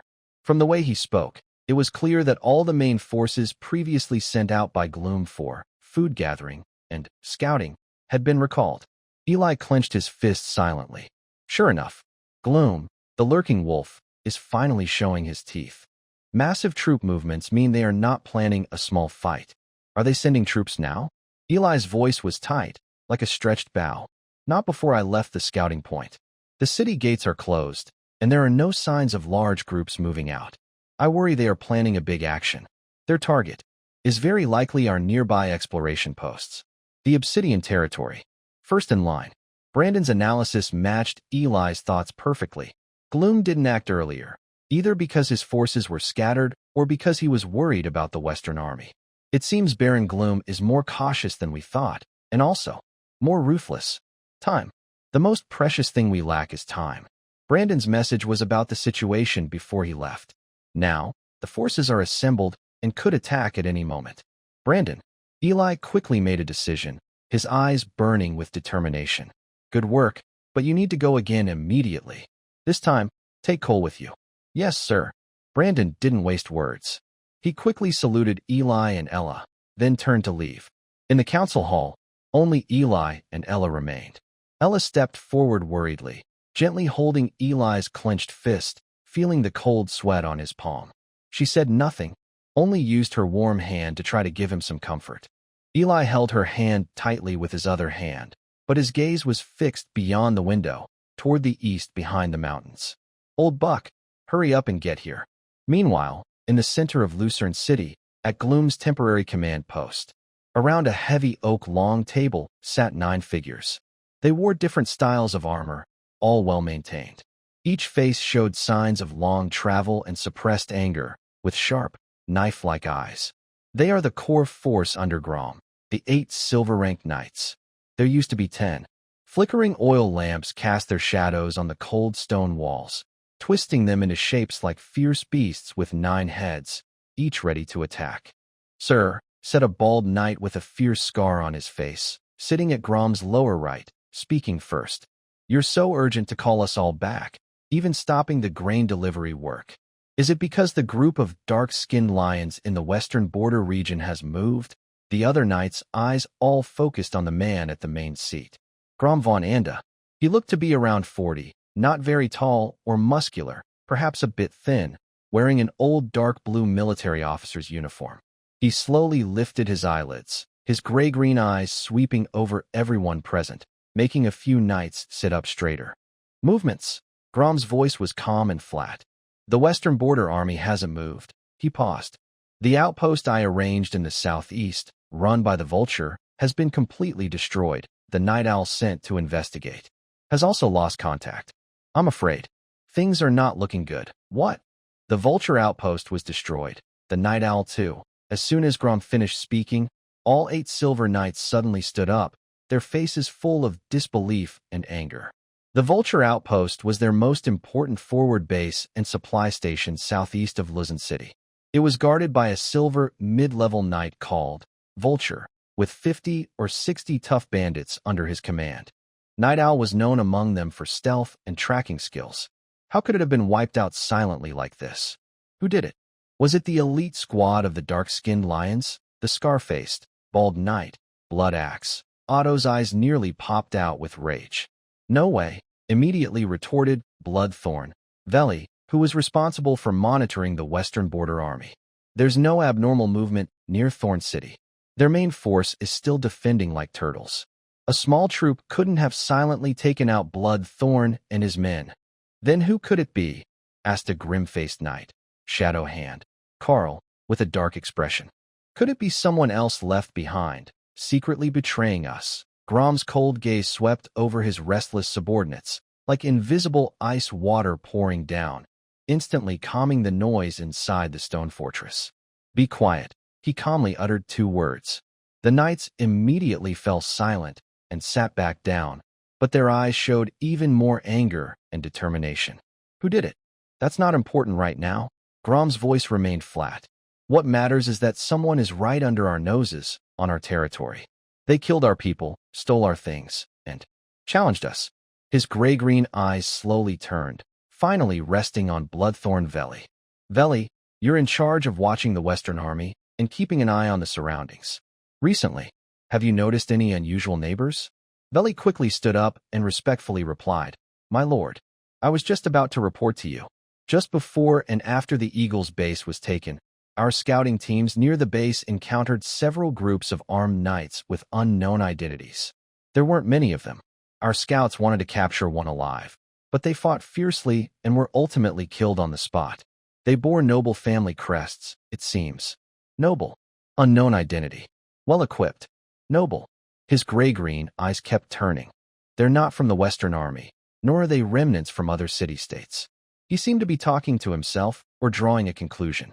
"Then, there's only one possibility left. They are those reckless frontier knights who come to the west to scavenge." "My lord, could we be mistaken?" "Those useless." Otto, known as Blood Axe, couldn't help but question. "Useless?" Grom interrupted him, a rare cold smile curling at the corner of his mouth. "Being able to wipe out the Eagle's base and make the night patrol disappear. I'd like to see what such useless people look like." He no longer gave his subordinates a chance to doubt, and his tone suddenly turned sharp. Inside the stone fortress, silence fell instantly, and all the knights stood straight. "First, send out all scouting teams. Use Thorn City as the center and search the surrounding 100 miles, especially to the southeast. Focus on finding those new, large frontier bases. Find them. Get the most detailed intelligence on their location. Immediately. Right now? Second, all soldiers inside the city, stop all outside raids. Increase preparations. Check weapons and armor. Be ready to attack at any moment. Third, Gloom's dull green pupils contracted as he spoke slowly and clearly. Find that stronghold. Then, eliminate everyone there. The 8 silver knights' eyes flashed with bloodthirsty red light at the same time. They heavily struck their left chest armor with their right hands. Understood. My lord. In the early morning at the Lord's fortress, Ilai routinely activated the intelligence system. Just as the pale blue screen appeared, a dazzling golden light suddenly burst forth, almost piercing the mind's view. Golden intelligence acquisition, Night Song Forest, the entrance to the ancient high elf relic, Moon Shadow Sanctuary, has been located. Its protective barrier requires a specific bloodline power to open, direct bloodline of the Larash family. The relic's core sacred pool, Moonlight Spring, contains the essence of life and moonlight, capable of cleansing bones and greatly enhancing the innate qualities and potential of life. Ilai's heart felt like it was struck hard by a hammer, his pupils shrinking sharply from shock and joy. So this is what royal blood means. Direct bloodline of the Larash family? So that's how it is. I finally have a stroke of luck, Ilai muttered to himself. Then he suddenly sat up from the bed, startling Ella, who was sleeping beside him. Ilai, what's wrong? Ella opened her eyes drowsily. Ilai took a deep breath, forcing himself to stay calm, but the light in his eyes was astonishing. He leaned over, cupped Ella's face with both hands, and pressed a hot kiss on her smooth forehead. Ella, I need a drop of your blood. Now. Trust me. Ella didn't hesitate at all, just nodded gently. Ilai immediately took out a sterilized silver needle, gently, and quickly pricked her delicate fingertip. A blood bead like a ruby immediately appeared. He carefully collected this precious blood into a sealed crystal vial, clutching it tightly in his palm. Come with me, Ella. We might need to leave for a day or two.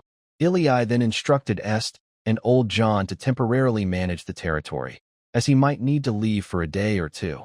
Before Estate could reply, he pulled Ella and headed toward the Wolfkin camp.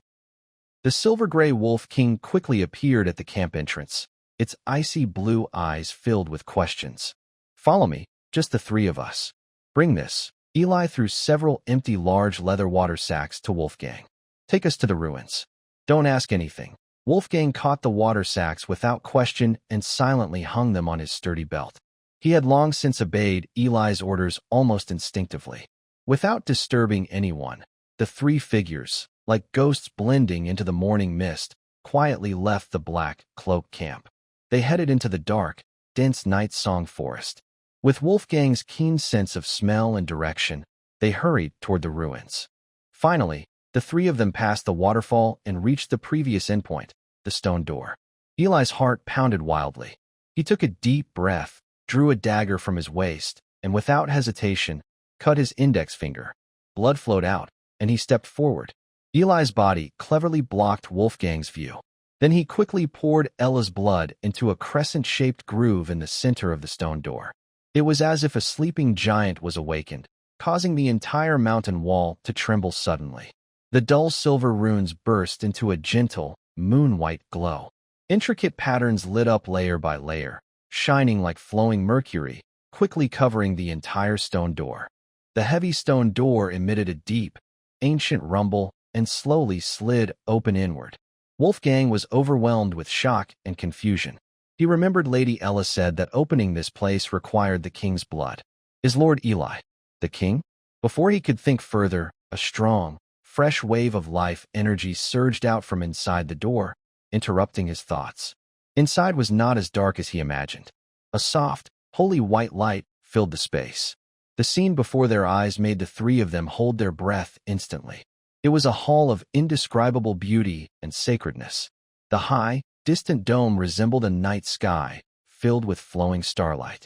The 4 walls and massive pillars were made of a smooth, white crystal-like stone, carved with vivid images of elves, ancient trees, stars, and the moon. The entire hall was spotless and so quiet that they could hear their own heartbeat. And the most striking feature was at the center of the hall. There, A clear spring of water so pure it's hard to describe, quietly rests inside a sacred pool carved from a large, moon-white crystal stone. The water isn't transparent, but shows a dreamy, moonlit glow, like flowing galaxy light. It constantly emits a rich, almost tangible life energy and pure power. This is the Moonlight Spring. Eli quickly suppresses his amazement and walks to the edge of the sacred pool. He takes out a simple leather water pouch he carries and carefully dips it into the spring. The water seems to have a spirit. It doesn't scatter but gently flows into the pouch. Soon, a pouch filled with soft, moonlit glow is ready.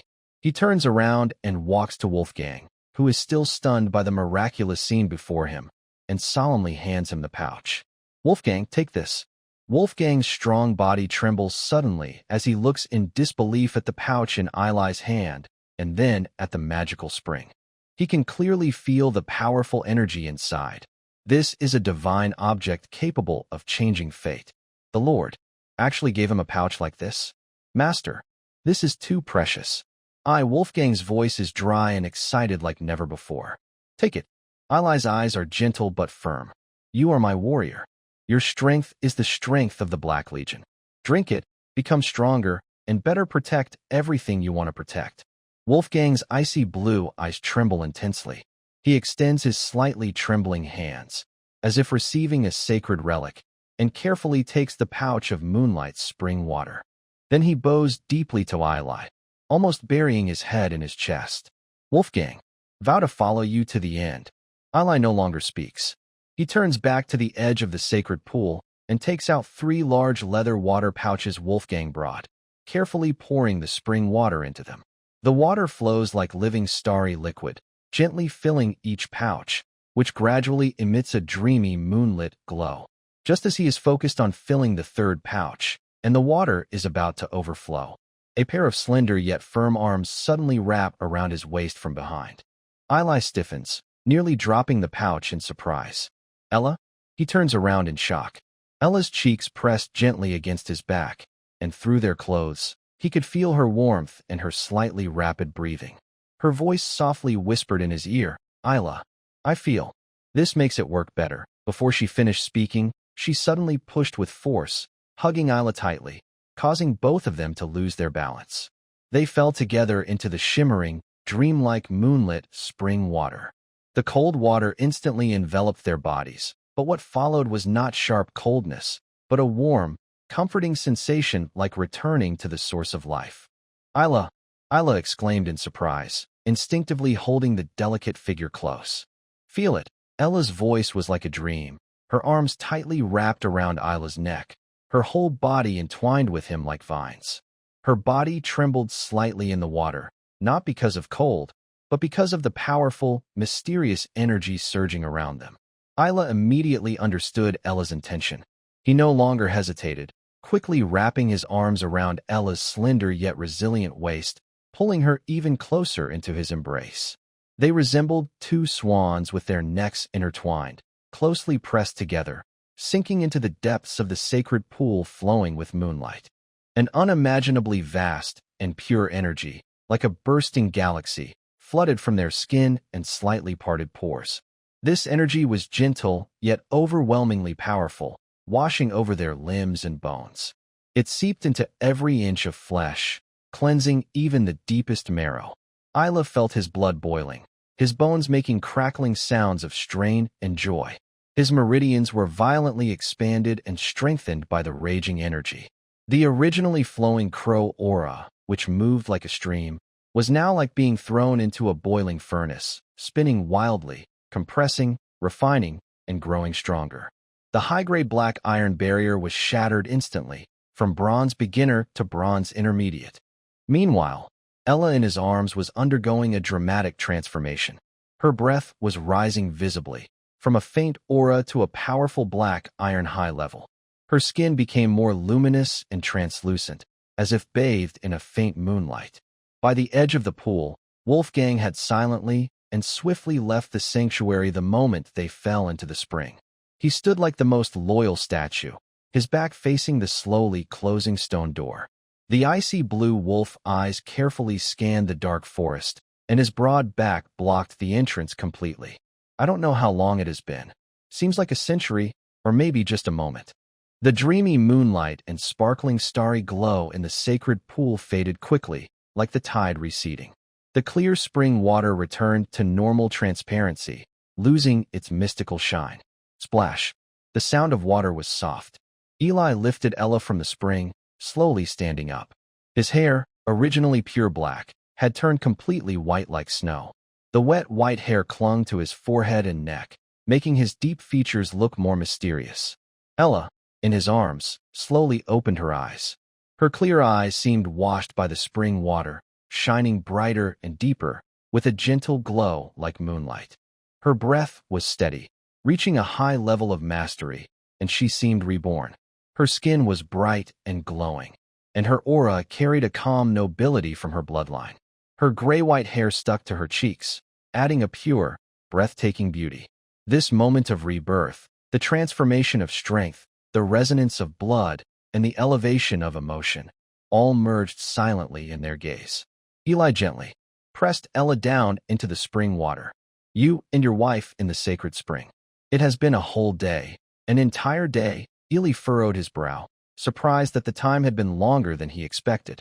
He looked at Wolfgang's water pouch still bulging at his waist and asked, "Did you drink?" "I wanted to bring it back, to share with the clan. Such a divine object. Dispersing its power makes it safer to guard the Black Territory's gate." Wolfgang's icy blue wolf eyes sparkled with a sense of responsibility for the future of the clan and absolute loyalty to Eli. Eli looked at Wolfgang deeply, a hint of approval in his eyes. Good. He didn't say more, simply giving an order. Let's go? Back to the territory. The three immediately hurried along the same path. Eli and Ella, now much stronger, moved quickly and lightly. Wolfgang was like a shadow in the forest, silently leading the way ahead. The return was much faster than the journey out. In less than an hour, the outline of the camp surrounded by wooden fences at Obsidian territory appeared in sight. But Eli suddenly stopped. On the open ground outside the camp, a sizable team had appeared. Dozens of soldiers in black leather armor with red edges, looking sharp and alert, were setting up camp. Several wagons loaded with heavy wooden boxes and tools were parked nearby. Next to the Black Crow banner flying in the center of the camp, there was a smaller banner with the same pattern. The family reinforcements had arrived, and much sooner than expected. Eli's spirit lifted, a happy expression on his face, and he quickened his pace toward the camp gate. Ella and Wolfgang followed closely behind. "Stop! Who are you?" the guard shouted sternly, crossing his spear in front of the gate. This was a new face, sharp-eyed, clearly trained by the sudden appearance of the family team, very alert. He looked suspiciously at the young man with snow-white hair and a cold, commanding presence. Behind him stood a tall wolf-human warrior and a woman of extraordinary bearing. Eli looked at the diligent soldier, feeling a bit amused. "Blaine? Have you forgotten who your lord is?" The young soldier named Blaine suddenly widened his eyes, his mouth opening wide enough to fit an egg. He stared fixedly at Eli's white hair and those familiar blue eyes. I looked again at Lady Ella nodding slightly beside me, and at the silent wolf-human leader, Lord Wolfgang. "Master? Is that really you?" Bran's voice suddenly rose in surprise, full of disbelief. He hurriedly withdrew his spear, straightened up quickly, and his face turned red. "My apologies. I didn't recognize you, Master. Please forgive me. It's my duty, no crime there." "Open the gate," I said, waving my hand casually. The gate quickly opened. The three of us stepped into the camp. The soldiers saw my white hair, and all looked shocked. They saluted me with respect and awe in their eyes. Sure enough, on the open space of the Lord's area, a few familiar figures were talking. Leading them was a tall, strong man. He wore the fine black light armor of the Black family, the emblem of their house. It was the returning golden-ranked knight, Buck. "Captain Buck?" I called out loudly, happy to see him again after a long time. Buck turned his head at the sound, and his sharp eyes immediately fixed on me. When he saw my striking white hair, his usually firm face showed clear surprise and shock for the first time. His eagle-like eyes narrowed sharply, and he looked me over from head to toe, as if trying to see through me. The aura of a mid-level bronze knight. And that white hair. What happened in just over 10 days? "Young master," Buck asked with a strong tone of doubt. Is that you? It's me, I said, stepping closer and meeting his scrutinizing gaze. I told you we'd meet again. I pointed to my hair, speaking lightly. Something happened. An accident. Things are a bit complicated. But I'm back. Can you introduce me to everyone? As I asked, I looked over the people behind Buck. Buck suppressed his shock and knew now was not the time to ask questions. He stepped aside and introduced the impressive people behind him. Young master, the message has been delivered. The Marquis has sent the support you urgently need. He pointed to an old man in a dark gray scholar's robe, with white hair. This is the family scholar, Mr. Alva Cecil. He is very knowledgeable. Master Alva bowed slightly, his gaze sweeping over Ely's white hair, filled with strong curiosity. Good day, young Master Ely. Your transformation is truly amazing. Next, Buck pointed to an old man with a sturdy build, wearing a scorched leather apron from Mars. This is the family's forging master, Mr. Glenpaul. He has been sent by the Marquis to help you with the mining and initial smelting of the special ore. Master Glenn ignored politeness and stepped forward. His rough hand nearly grabbed Ely's arm, and his voice was hoarse with excitement. Kit, the secret silver mine in the letter. Is it real? Where? Take me to see it. Oh, my secret silver. My whole life. Buck coughed helplessly, interrupting Glenn's enthusiasm. He pointed to a middle-aged man with blue hair, who was smiling kindly. This is one of the family's business managers, Lord Tim Lawrence. Good day, young Master Ely. Good day, lady. Ella smiled kindly and shyly. Ely nodded, showing he appreciated the responsible attitude of the business manager. Finally, he pointed to an old man Ely knew well. This is the head steward of the Marquis' estate, Mr. Sebastian. He has been sent by the Marquis and young Master Kales to help you with the complicated paperwork, accounts, and personnel management of the territory, and to bring some family supplies. Sebastian stepped forward calmly and said, Nice to see you again, young Master Ely. His eyes behind the gold-threaded glasses lingered on Ely's white hair for a moment. There seemed to be a tiny ripple in his calm gaze, but it was so quick that no one could catch it. Then, his eyes shifted to Ella behind Ely, and he nodded slightly. Lady, Ella quickly responded, Mr. Sebastian. My name is Ella. Ely was a bit surprised to see this icy old butler. His father actually sent him here? It shows the secret silver mine really matters to the family. This old steward's skills are definitely top-notch. With him here, the estate's internal affairs will be well organized. That's wonderful. Welcome, everyone. Ely suppressed his thoughts and showed a sincere smile. Thank you all for your hard work on the way. Obsidian territory is currently in a time of recruitment. Your arrival has solved my urgent problem. As soon as he finished speaking, Master Glenn eagerly moved closer again, his goat beard twitching with excitement. Kit, no need for formalities. Mithril mine. Where is it? Quickly, take me there. I can't wait even a second. Ely was amused by him. He looked at Est, who had been waiting nearby, felt relieved. He was very afraid of the old butler. Take Master Glenn, Scholar Alva, and he looked at Tim. If Mr. Tim is interested, he can come too. The location is in the Southern Canyon Fissure. Lion knows where it is. Be careful. Yes, young master. Est responded loudly. Master Glenn, hearing this, didn't hesitate. He grabbed Scholar Alva and rushed outside. Quick, lead the way. Mithril. My mithril. Scholar Alva was pulled so hard he nearly stumbled, and his glasses almost fell off. Tim bowed slightly to Ely, then walked behind him with steady, precise steps. Watching the exploration team leave in a hurry, Eli's smile gradually faded. He turned to Buck and the old butler. Captain Buck, butler. Eli's voice became serious. Finding minerals is important, but right now, we face a more urgent crisis. He led Buck and Sebastian into the council hall. Ella immediately brought out a detailed map of the western region's terrain and laid it on the long table in the center. Eli's finger heavily pointed at the mark representing Thorn City. Thorn City. It is occupied by rebels led by Baron Grom, with over 1,000 troops. They had been dispersing their forces to raid and watch from outside. But just the day before yesterday, Brandon sent urgent news. Grom has recalled all his scattered main forces to Thorn City, and the soldiers inside are preparing for a major action. All signs indicate they are planning a large-scale attack. He looked up, his gaze sweeping over Buck's face. Their likely target is Obsidian territory, and they could attack at any time. Obsidian territory is just beginning to develop, with weak defenses and not enough soldiers. Facing such an experienced army, our situation is extremely dangerous. Inside the council hall, the air seemed thickened by the words, "over 1,000 rebels," and "ready to attack at any moment," spoken by Ilya. However, a flash of shock quickly passed across Burke's determined face. It was replaced by a cold, sharp expression. His eagle-like eyes narrow slightly as he gazes past the maps spread on the table. It's as if he can see through the wooden wall, looking toward the northwest at Thorn City. "Over 1,000 rebels?" Burke's voice is quiet, even with a strange calmness. "Young master, it seems you forgot. I didn't come empty-handed this time." Ilya looks up. "Captain Burke, I know you brought reinforcements." Burke slowly straightens up. His tall, strong figure resembles an unshakable iron tower. He extends 5 fingers. 50 Black Crow Knights have arrived. He pauses, a proud smile appearing on his face, like that of a top warrior. 25 of them are silver rank. What?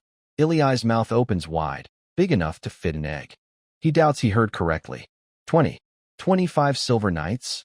Burke nods slightly, his voice steady and powerful, each word carrying great weight. Yes, including myself, there are 25 silver rank fighters. The remaining 26 are high-level bronze, half of whom are close to reaching silver. He looks at Ilya's stunned expression, feeling a bit proud. As long as they don't hide inside Thorn City like turtles and dare to come out and fight us openly in the open fields. Burke's deep eyes suddenly burst with a golden fighting spirit, like solid gold flames. The Black Crow Knights, 50 in total. Burke's voice rings like the clash of metal. Form a battle line and charge, capable of fighting 10 enemies at once. 50 can break through 500 easily, 50 versus 500. This is not arrogance, but a rational judgment based on absolute strength. 25 silver knights, plus 1 golden rank knight as the spearhead, supported by 25 of the most elite high-level bronze knights, forming a mighty tide. Launching a group charge in open terrain, their destructive power can instantly break through several times their number of ordinary troops. Ilya's heart pounds wildly in his chest, the sound of his blood rushing echoing in his ears.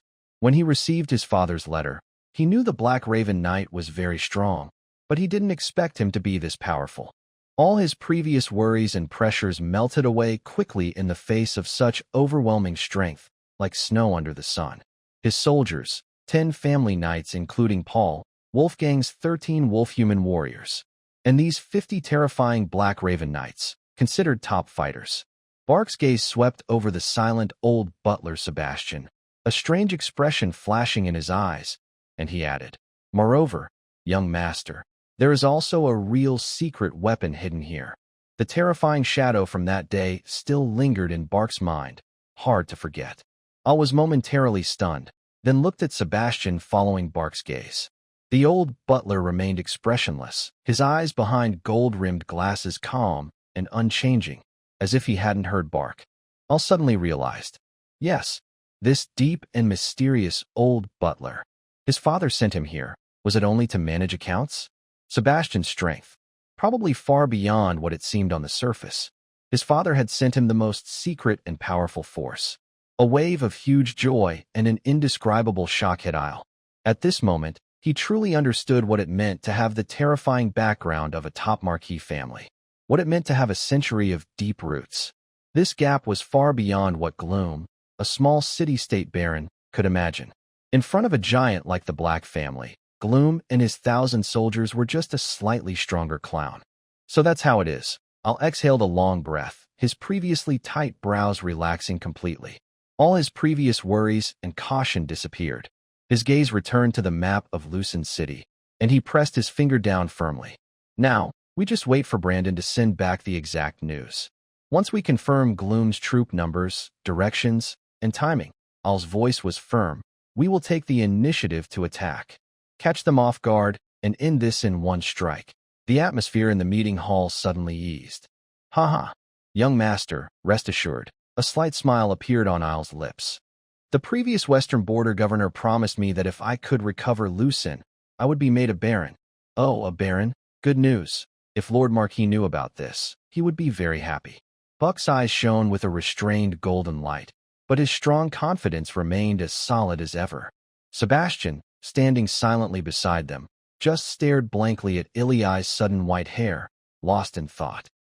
Meanwhile, deep inside a hidden canyon in the southern part of the Obsidian territory, surrounded by steep cliffs and dense ancient forests, the atmosphere here was completely different from the council hall, filled with almost mad scientific enthusiasm. This is the place. This is it. Master Glenn Powell's roar echoed repeatedly through the narrow cracks in the rocks, causing loose stones to fall from the cliffs. This short, stocky old man had completely abandoned his usual calm and dignity. He looked like a monkey who had just discovered a rare treasure, scrambling with his hands and feet to cling to a glowing blue-veined rock wall. His hands, covered with calluses and burns, trembled as he greedily touched the cold stone. Energy disorder. Space layer. Coexisting star-patterned rock. No mistake. Absolutely no mistake. He suddenly bent down and started digging at the damp soil at the base of the wall with his hands. Without looking, he grabbed a big handful and shoved it into his mouth. Master Glenn! Estelle screamed in horror, desperately trying to rush forward to stop him. Alva, standing nearby, also looked unusually flustered. His eyes behind the glasses widened, and his mouth slightly agape. He completely forgot his usual scholarly demeanor, staring blankly at the rock wall in front of him. It's really true. Then he was distracted by Estelle's shout. He actually used the most primitive soil-tasting method, eating dirt. This crazy old man. Master Glenn paid no attention to their shock. He closed his eyes, his cheeks moving as if savoring the finest delicacy in the world. A twisted expression of pain mixed with extreme pleasure appeared on his face. The rough soil, mixed with small stones and unknown minerals, was soaked in his saliva. Spit. After a few seconds, he suddenly spat out the mixture of dirt and saliva onto the ground. Ha ha! Master Glenn burst into deafening laughter, his white hair and beard standing on end with excitement. It's it. The star-patterned rock debris unique to the silver alloy coexisting layer. And this damned energy that makes the soul tremble. He danced around wildly, his scorched leather apron hanging crookedly. Suddenly, he spun around, his bloodshot eyes like glowing hot irons. He stared fiercely at Est, who was frozen in fear from his wild actions, and at Lion beside him, who was also shaken. Boy, Master Glenn's shout nearly shook the canyon. What are you standing there for? Hurry up. Find people. Get the strongest miners. Bring me the best pickaxes and rock-breaking tools. Immediately. Right now. He waved his muddy arms, spitting saliva that almost splattered on Est and Lion. And you. He pointed at Scholar Alva, his voice hoarse and trembling with excitement. Old man, don't just stand there. Where are the precious instruments you brought? Quickly set them up. Test the energy nodes, frequencies, and weak spots. Be precise to the inch. I need to know where to strike with the pickaxe to avoid those cursed cracks and not disturb the treasures below. Scholar Alva, caught up in Glenn's enthusiasm, suddenly snapped back to his senses. Yes. Energy mapping. Space analysis. Quickly, bring my instrument case. He hurriedly directed the apprentices following him. Est looked at the two elders who had suddenly gone into a frenzy, feeling a chill run down his spine. He looked for help and turned to Lion beside him, but he just happened to see Lion looking back at him with the same intense gaze. Their eyes met. Go find the Lord, in the center of Thorn City, the Lord's chamber.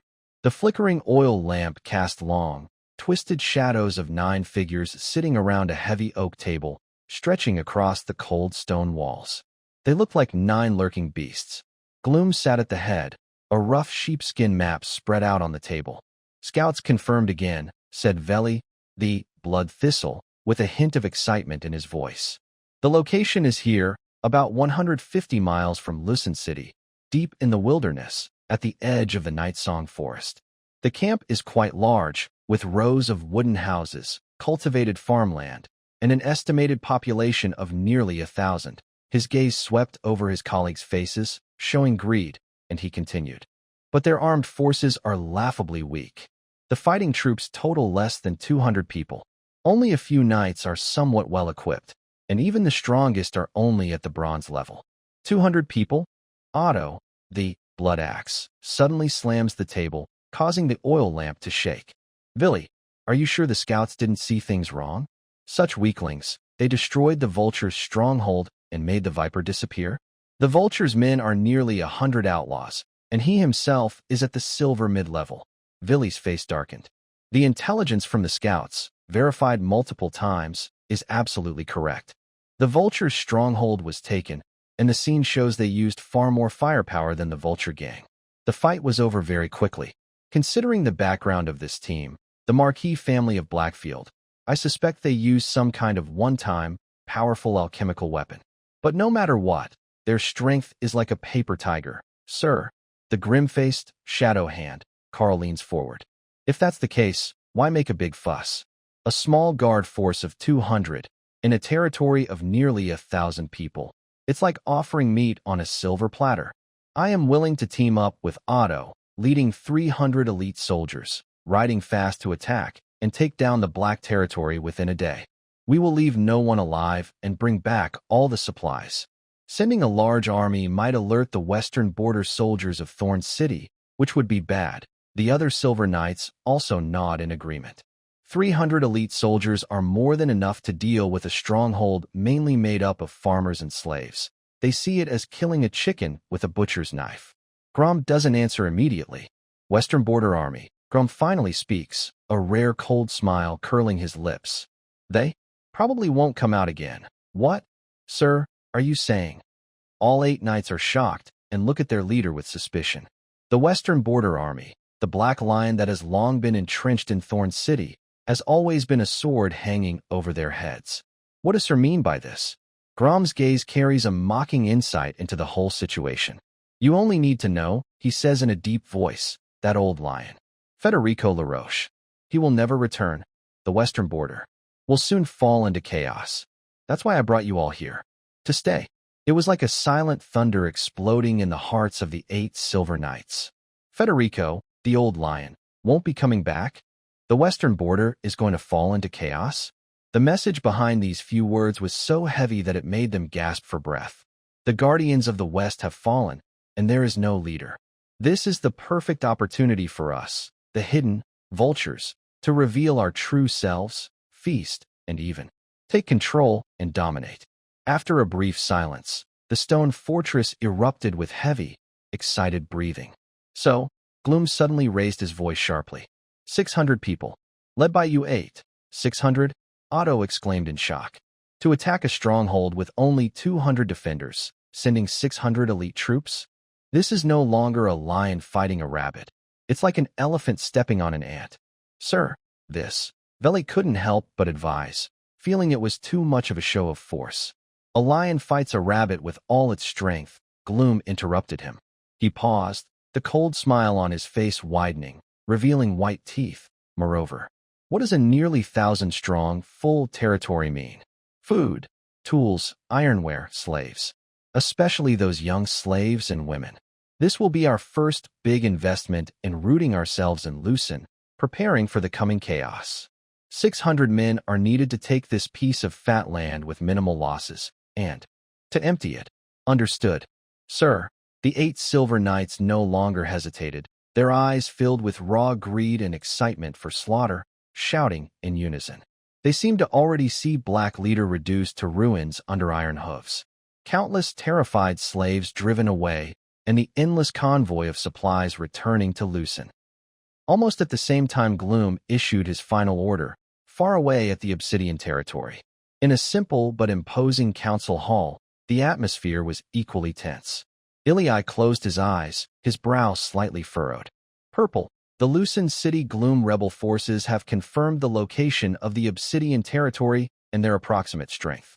The decision is to deploy a mixed force of 600 elite infantry and cavalry, led by the 8 Silver Knights, to march directly along the Windfall Plain route to attack the Obsidian territory. Expected arrival in the morning 2 days later. 2 days later in the morning. Windless Plain. Ilii slowly opened his eyes and looked up, meeting Baku's gaze. Captain Baku, we don't have much time. Ilii recounted all the warning messages from the intelligence system in Brandon's tone.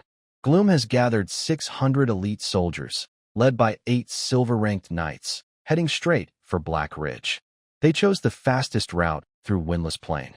By noon 2 days from now, their troops will be outside our camp. 600 people? 8 silver knights. Pole gasped in surprise. Baku remained calm. Windless Plain, Baku murmured. He roughened his fingers over the map, pointing to a large, relatively open area covered with short, drought-resistant grass. Open terrain, good for cavalry and advancing armies, but also means no place to hide. He suddenly turned, eyes burning as he looked at Ilya. Young master, do you want to fight them head-on? No, I have a better plan.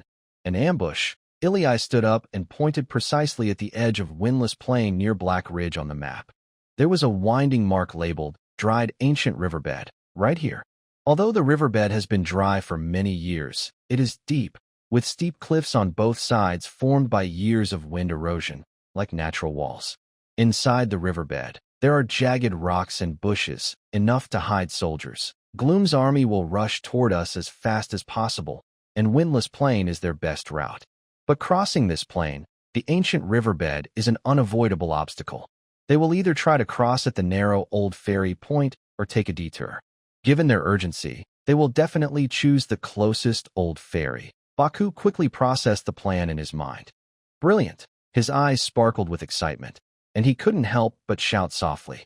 His gaze at Ilya was filled with admiration and surprise. The only natural barrier on the open plain, the narrow crossing forming a bottleneck. High cliffs on both sides offering a vantage point, jagged rocks and bushes providing cover. He instantly understood Ilya's entire tactical idea. Using the terrain of the old riverbed, we will trap Grom's army of 600 soldiers in a narrow crossing area, preventing their advantage in numbers from being effective. Then, we close in and strike. How exactly will you arrange the troops? Buck's voice was tinged with excitement. Time is short, Ilias replied quickly. Captain Buck, your 50 Black Raven Knights are the core of this battle. I want you to hide behind the dirt cliff on the upstream side of the crossing, where the bushes are thicker and your view is hidden. Your task is not to rush in immediately, but to wait. Wait until Grom's vanguard has crossed halfway. Wait until their main force is caught in the narrow crossing, and their troops are packed tightly among the river rocks. Then I want you to strike from the side and rear with full force. Your only goal is to take out their command center. Understood. Buck slammed his right fist against his chest armor, eyes burning with fighting spirit. Clark, Ilias looked at the eager young blonde. I'm ready. It's finally my turn. Clark rubbed his fists. I will follow you with Bull and Ika. Led all 150 of our infantry to hide behind the dirt cliff and among the river rocks on the downstream side of the crossing. Ilias pointed firmly at the downstream position. Our task is to be the nail. When the enemy is held up at the crossing and the knights launch a deadly attack, causing chaos, you must be like nails, firmly stuck at the downstream crossing, blocking their escape route. Use the rocks and dirt cliffs, with spears, bows, and throwing spears, to smash them. Seal them inside the river. Don't worry. I guarantee not a single one will slip away from me. Clark pounded his chest, and Bull and Ika nodded in unison. Wolfgang. Ilias turned to the silent Wolf King. Sir. Wolfgang stepped forward, his broad figure like a mountain. You and your 13 strongest warriors. Ilias spoke very quickly. When the battle at the crossing begins and Grom's rear guard is distracted, I want you to act like a real wolf pack, emerging from the wilderness on the side. Your target, their ranged units. Use the speed and agility of wolves to strike quickly and retreat, never engaging in prolonged fighting. Understood. Wolfgang's icy blue wolf eyes flashed with fierce light as he pounded his chest with his right hand. Ili looked over everyone. There is no way back in this fight. The Black Obsidian territory is our home. Behind us are our loved ones, fields, and houses. The Windfall Plain is where the Grom rebels will meet their end. We must make everyone see that those who covet the Black leaders will pay with blood. Victory. Buck was the first to growl. Victory. Clark, Pole, Ika, Wolfgang. Everyone shouted together, charging toward the roof. Move now. Ili waved his hand. Captain Buck, lead the Black Raven Knights to set out first. Make sure to reach the designated hiding spot early. Clark, Pole, Ika, gather all the foot soldiers, bring enough bows, crossbows, throwing spears, and rolling stones. Est. Mobilize all able-bodied villagers to transport the arrow supplies and fire oil from the storerooms to the preset position along the ancient river. Old John. Organize people to reinforce the camp's fences and prepare for the worst. Hardy. Comfort the elderly, women, and children at the camp. Eli took a deep breath, his gaze fixed on the windfall plain. The hunting ground is prepared, he whispered to himself. Now, we just wait for the prey to fall into the trap. At noon 2 days later, the windfall plain would be the final stage to decide the fate of the Black Obsidian territory and who the true hunters are. Thorn City was filled with a tense, deadly atmosphere. On the rough training ground, 600 elite rebels had already formed ranks. Grom stood on a makeshift wooden platform, surveying the crowd below. He didn't waste words with grand speeches. His voice was steady but carried a chilling, tempting tone that seeped into the bones. Target. Black leader. Nearly 1,000 people, half-full granaries, new tools, and many women. He clearly enunciated each word. Breakthrough. The food belongs to you. The iron tools belong to you. The slaves belong to you. The women also belong to you. Take as much as you want. Use your swords and blades to tell those reckless explorers who truly owns this wilderness. Tell me, what do you want? Food. Iron tools. Women. Kill. Kill. Kill. After a brief silence, the battlefield erupted with a wild, roaring response like a massive wave. Gloom looked at the completely excited army below, and the cold smile at the corner of his mouth seemed to deepen a little. He wanted this kind of crazy power that could crush everything. Very good. He raised his hand and calmed the noise. March quickly. Set out. Wealth and women are waiting for you ahead. Roar. Led by the 8 Silver Knights, this 600-strong army, ignited by desire, surged forward like a broken dam. They burst out of the city of Lucin, stirring up dust as they hurried toward the plains of Wind Rest. 2 days later, at noon, on the Wind Rest plain, at the dried-up ancient riverbed, Old Ferry Dock, time slowly passed in suffocating silence and intense heat. Sweat soaked every back of the hidden soldiers, and their heartbeat was clearly audible. In the distant horizon, a muddy yellow dust cloud appeared and was rapidly approaching. The sound of heavy footsteps, hooves, metal clashing, and the noise of countless people gathering together. Like a tidal wave, the sound grew louder and broke the silence of the ancient riverbed. The prey was caught. The 600 soldiers, like a large, restless serpent, charged into the entrance of the dried riverbed. The narrow riverbed instantly became a cage that limited their large force. The originally orderly team quickly became chaotic and crowded, hindered by rocks and bushes, and under the steep riverbank's visual pressure. God damn it. Hurry up in front. Why are you dawdling? Why push? Can't you see the road is hard to walk? The pushed soldiers responded with elbows. Those behind, stop pushing. The horses can't go any further. Who's pulling me? Are you trying to get killed? Complaints, curses, pushing, and shouting echoed in the narrow riverbed.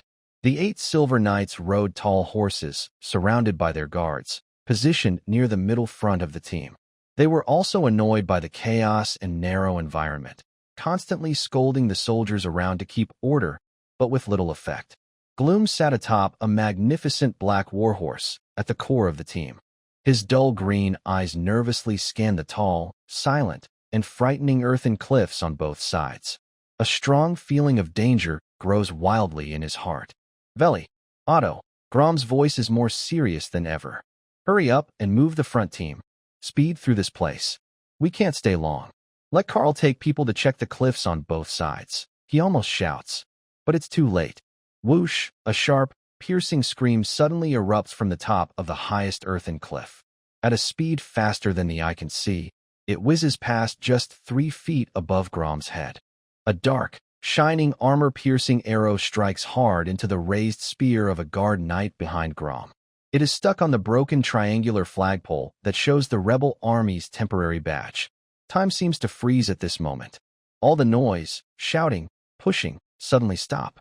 600 eyes, filled with confusion and shock, all turn in the direction of the flying arrow, looking at the silent, tall cliff top.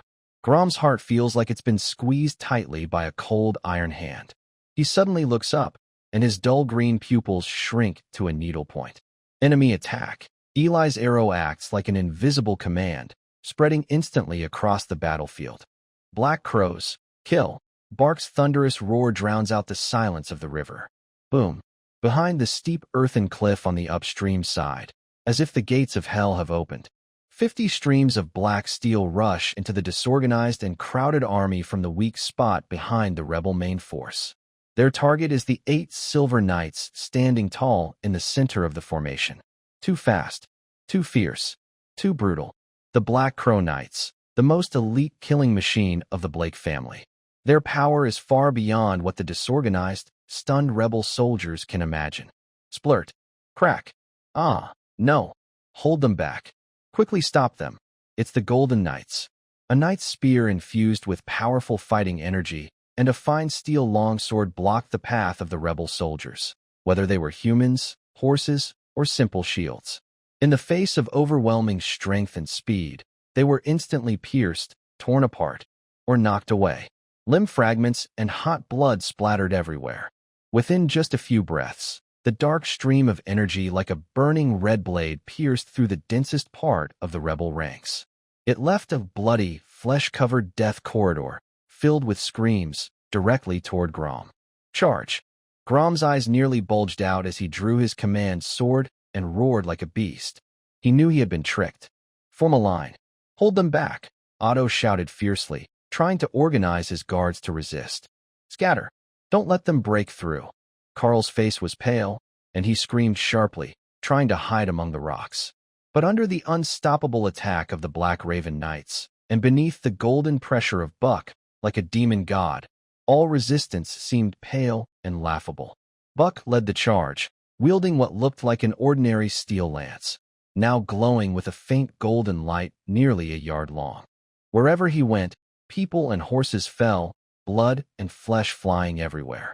His cold gaze immediately locked on Grom, who was desperately trying to steady his troops.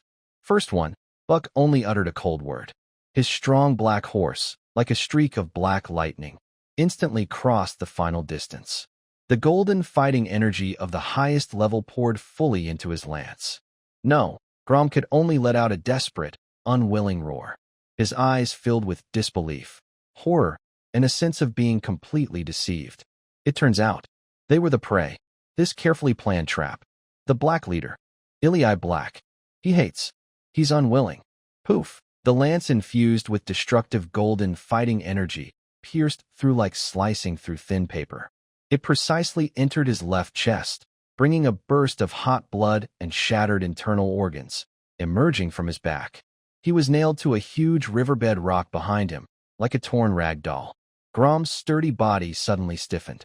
In his gray-green eyes, all his ambitions, anger, and unwillingness instantly froze, then quickly faded away.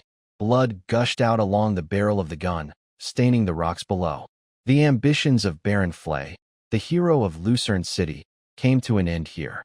Sir, seeing Grom instantly killed, the remaining 8 Silver Knights were terrified. Kill them all. Buck drew his blood-stained lance, his cold eyes sweeping over the 8 remaining targets. The following battle became a one-sided slaughter. The spear thrusts, sword slashes, and the charge of warhorses. All strikes were precise and deadly. Ah, spare me. Piercing screams and the sound of bones breaking filled the air. In just a few breaths, the 8 Silver Knights and their most elite guards, like wheat swept by a fierce wind, all fell into pools of blood. Almost at the same time as the Black Crow Knights launched their deadly attack, in the chaos caused by the sudden change in the front line, the rear army's archers were confused and unsure what to do. Woo! A wild, piercing howl of a wolf suddenly echoed across the windless plain's flank. Kill! Wolfgang, like a fierce demon emerging from the ground, his icy blue wolf eyes shining with terrifying fury. He led 13 of the strongest wolf-human warriors, like 13 streaks of gray lightning flying low, charging out from behind the hill. Wolves. They're werewolves. Monsters. Run. The rear army instantly panicked. Faced with this terrifying enemy and savage wolf pack suddenly attacking from the side, their morale, already shaken by the collapse at the front, completely shattered. Archers threw down their bows. Crossbowmen abandoned their crossbows. They cried and ran in all directions, cursing their luck for not being born with more legs. Now's the time. On the cliff top downstream, Clark saw the narrow crossing crowded with panicked soldiers, like headless flies, their eyes burning with fierce fighting spirit. Archers, fire. Spearmen, throw your spears. Rolling logs, push them down. With Clark's desperate commands, the slaughter at the bottom began. Buzz. Whoosh, whoosh, whoosh. Pooh, boom. The sky was filled with a rain of arrows and thrown spears, making sharp, piercing sounds like a storm of death. They poured down on the rebel soldiers crowded at the ferry and narrow river passages. Huge logs and heavy stones were pushed by soldiers down steep dirt cliffs. With great force, they crashed into the crowded people below, causing chaos and destruction. Ah, my leg! Help! Help! Bang! Crack! Ugh! The sounds of arrows piercing flesh, spears tearing through bodies, and logs smashing bones created a terrifying scene. Countless soldiers' desperate screams of pain and despair filled the dried-up ancient riverbed instantly, forming a bloody chorus. The narrow space amplified the horror. There was nowhere to hide or run. The rebel soldiers below fell in groups like wheat harvested, blood flowing like small streams among the rocks. Dismembered bodies and broken weapons littered the area, creating a brutal scene like hell on earth. Isla stood at the highest point, her white hair dancing wildly in the wind stirred by the flying arrows. Bronze-infused arrows, like death's calling cards, shot precisely at the rebels below, those trying to resist or look like small leaders. Poof! A rebel leader wielding a sword, trying to rally the retreating soldiers, was pierced through the throat by an arrow. Poof! An officer, shouting madly to steady the troops, was nailed to his horse and fell. Isla was like the calmest hunter, efficiently and mercilessly clearing any threats from the chaotic battlefield below. Aira crouched beside her, her purple eyes unable to look at the scene below, but she quickly handed Isla arrows with precise, silent movements. The slaughter lasted for half an hour. Finally, the last rebel trying to escape up the steep cliff was pierced and fell. The noisy ancient riverbed gradually fell silent. But now, it was not water flowing, but blood. Broken bodies piled up like mountains, blood turning the dried riverbed dark red. Broken weapons, shattered shields, fallen horses, everything covered the narrow ferry and river passages. 600 elite rebels, along with 8 silver knights and their leader, Baron Grom. In this carefully chosen deadly river path, they were completely crushed and wiped out.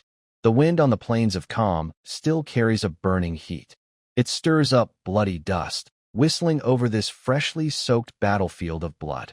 The hunter stands high, with snow-white hair, looking down at their spoils, a crimson hell symbolizing victory and destruction.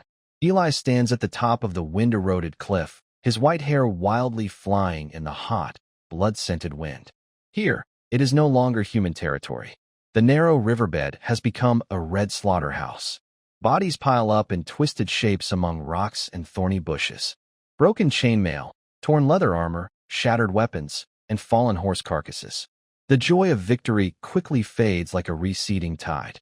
Instead, a cold, heavy feeling called the cost grips Eli's heart tightly. His stomach churns violently, and a wave of nausea rushes to his throat. Ugh! He suddenly bends over. He grips his knees tightly, vomiting violently as if trying to expel his internal organs. Ala cries out and quickly steps forward to support him. Her small hand gently pats his back, her purple eyes full of worry. A steady, powerful footsteps approach from behind. Captain Buck walks to Eli's side, his finely crafted black light armor splattered with dark red bloodstains. Young master, Buck's voice is deep and calm. Initial count is complete. Eli forces down the rising nausea, straightening up with a pale face.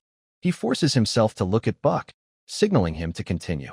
Our casualties, 12 infantry soldiers, mostly new recruits, injured during the last encirclement by reckless counterattack. 35 lightly wounded, 7 seriously wounded, all treated urgently by the army medic and to be sent back to camp as soon as possible. The Black Crow Knights. Buck pauses briefly, 2 fallen, both silver knights at the initial stage. They were pierced through the enemy's core formation and killed while fighting to kill enemy Silver Knights, overwhelmed by multiple enemies in their final moments.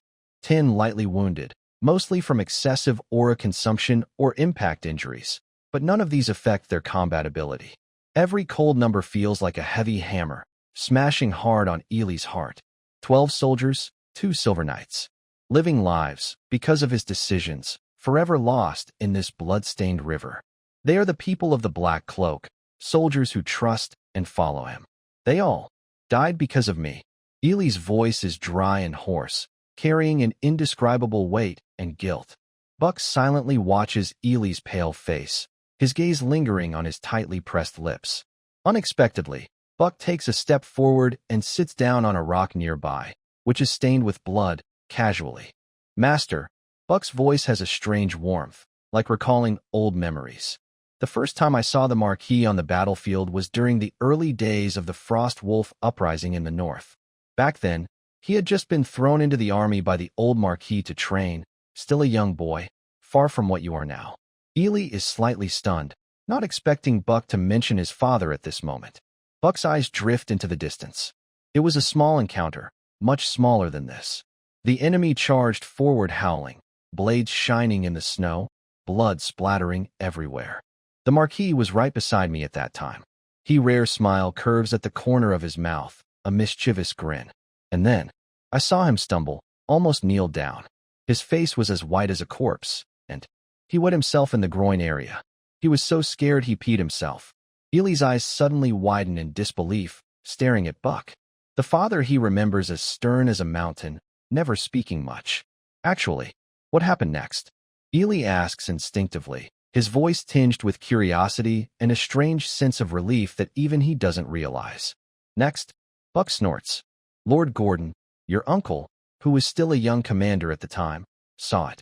That hot-tempered man, Lord Gordon, kicked him hard in the butt, knocking him into the snow. Buck mimics Gordon's rough and stern tone perfectly. He turns to look at Ely. That kick woke the Marquis up and gave him courage. Later, he became the famous Black Raven Leon of the King's Lands.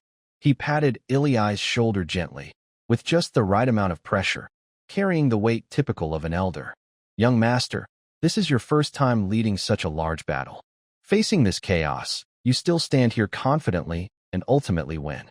You are much stronger than the Marquis of the past. His tone was calm, but it carried an undeniable sense of certainty. The deaths of these soldiers are not because of you. They died to protect the Obsidian territory. They died to defend their homeland behind them. Their blood will not be wasted. What you need to do is honor their sacrifice by making the territory better and allowing more people to live. Not sinking into guilt here.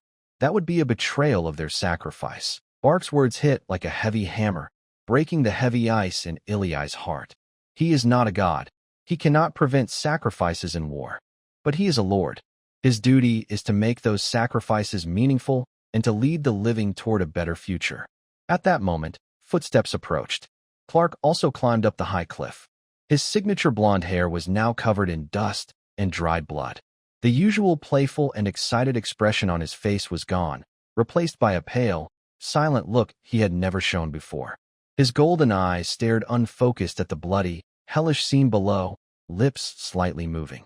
He seemed to want to say something witty, but couldn't utter a single word. Silently, he walked over to Ely and stood beside him, both gazing heavily at the crimson scene. After a long while, Clark seemed to speak to himself. War is really brutal. His voice was hoarse, trembling slightly. That once reckless Clark was deeply shaken by the harsh reality of war for the first time. Ely looked at Clark's disoriented state and understood. He gently touched Bark's arm and signaled toward Clark with his eyes. Bark looked in the direction of Ely's gaze and saw Clark, visibly shaken. The corner of his mouth twitched slightly with a hint of determination. Ely took a deep breath, forcing down the heavy emotions and lingering discomfort in his stomach. He straightened his back, and his gaze beneath the white hair became sharp and resolute again. Sadness and self-blame are not the feelings one should have right now. Buck's words woke him up. A soldier's blood should not be spilled in vain. And before him, there was a rare opportunity, Thorn City. Grom's main forces were lost there, and the city, now occupied by rebels, must be empty. Taking it would not only remove a dangerous threat from the western region, but also help him earn the promise of the Baron title from Sir Lucius, giving Black Obsidian a firm footing in this wilderness with a legal foundation. He turned around and looked at the soldiers quietly clearing the battlefield below. His voice suddenly grew louder, clear across the bloody field. Clean up the battlefield. Move quickly. Gather all intact armor and weapons. Nothing left behind. These are our trophies earned with our lives. Search all the food, dry rations, and water skins they carry. Don't miss a single grain. Burn the bodies in one place to prevent disease. Severely wounded, lightly injured soldiers, and some infantry, escort the wounded back to Black Obsidian camp immediately for the best treatment. He paused, scanning the tired faces that were gradually reignited with hope through his commands, and his voice became inspiring. I know everyone is tired, has bled, and lost comrades. But the fight is not over. Grom's stronghold, Thorn City, is now an empty city. It's filled with the plundered food and supplies. Take it. We can fill Black Obsidian's granaries. Let our loved ones no longer go hungry. Let our soldiers have stronger armor and sharper weapons. He raised his arm, pointing toward Thorn City. Now clean up the battlefield. Then, take the spoils, bring the dry rations, and head back to Black Obsidian. Rest for a night, and early tomorrow morning, hold a celebration feast. Eat well and drink up, then march to Thorn City. Bring back everything that belongs to us. Roar. Long live the Lord. Capture Thorn City. Enjoy the feast. After a brief silence, deafening cheers erupted like a volcano that had been suppressed for a long time, exploding loudly. It echoed throughout the bloody ancient river path. The exhaustion and heaviness on the soldiers' faces were replaced by high spirits. Clark was startled by the sudden burst of enthusiastic cheers and looked around in confusion. Seeing the fire reignited in the soldiers' eyes, his golden pupils gradually regained some sparkle. At least, they were no longer so lost and hopeless. He looked at Ely, observing his determined and charismatic side profile beneath his white hair, and pursed his lips thoughtfully. Buck watched the lively soldiers below, busy clearing the battlefield, then looked at Ely, who had regained his fighting spirit. A faint, hard-to-explain feeling of relief and emotion crossed his eyes. He stood up, patted Clark on the shoulder, and said nothing more. Then he turned and strode toward the cliff, beginning to command the Black Raven Knights to efficiently gather valuable loot, especially the equipment of the fallen Silver Knights. Ella gently held Ely's hand, her palm warm and steady. Ely tightly clasped her hand back, his blue eyes burning with a mix of ambition and responsibility. The smell of blood on the windless plain had not yet faded, and a new journey was already in sight. After a night of rest and a hearty celebration feast, the Black Legion grew even sharper. The fierce battle on the windless plain was not only a victory, but also a brutal baptism. It transformed this team, made up of farmers, slaves, exiles, and wolf people, into a true army flowing with iron and blood-strong will. After 2 days of rapid marching along the path the Grom rebels had taken, Ely led his troops quietly approaching Thorn City. When the silhouette of the battle-worn, gray-brown stone fortress appeared on the horizon, the army stopped. Ely reined in his horse, his deep blue eyes calmly studying the target. Thorn City was not grand, but its walls were strong, built on a low hill. The only gate was closed, and patrol soldiers could be seen faintly on the watchtower. Ely immediately dismissed the idea. The Black Legion soldiers had just fought a bloody battle and were still exhausted, facing the enemy defending the city. Even if the enemy's forces were weak, attacking would surely come at a heavy cost, an unwise move. The key was the city gate. A bold plan quickly took shape in Ely's mind. He turned his gaze toward Buck, who stood steady like a rock beside him. "Captain Buck, I need you to act out a scene." Half an hour later, a small merchant caravan appeared in front of the closed city gates of Luzhen. Leading the group was Buck, dressed in a slightly worn merchant's robe, having changed out of his black light armor.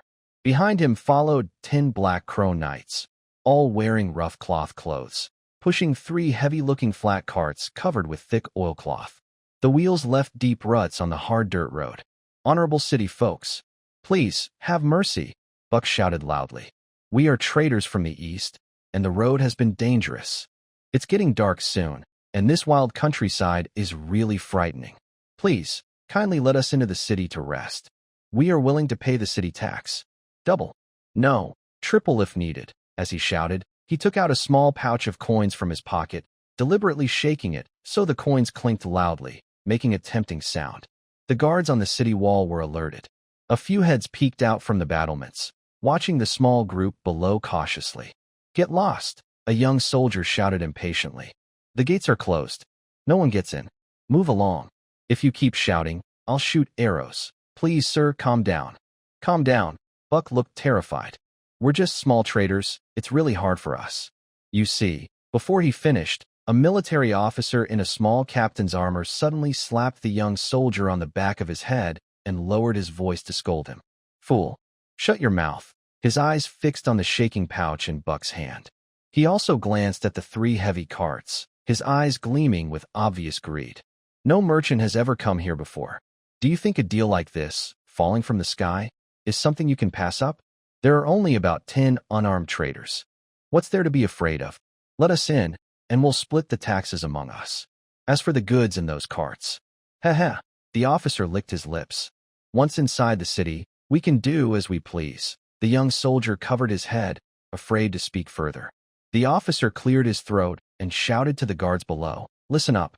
Since you're traders and willing to pay taxes, I will make an exception this time.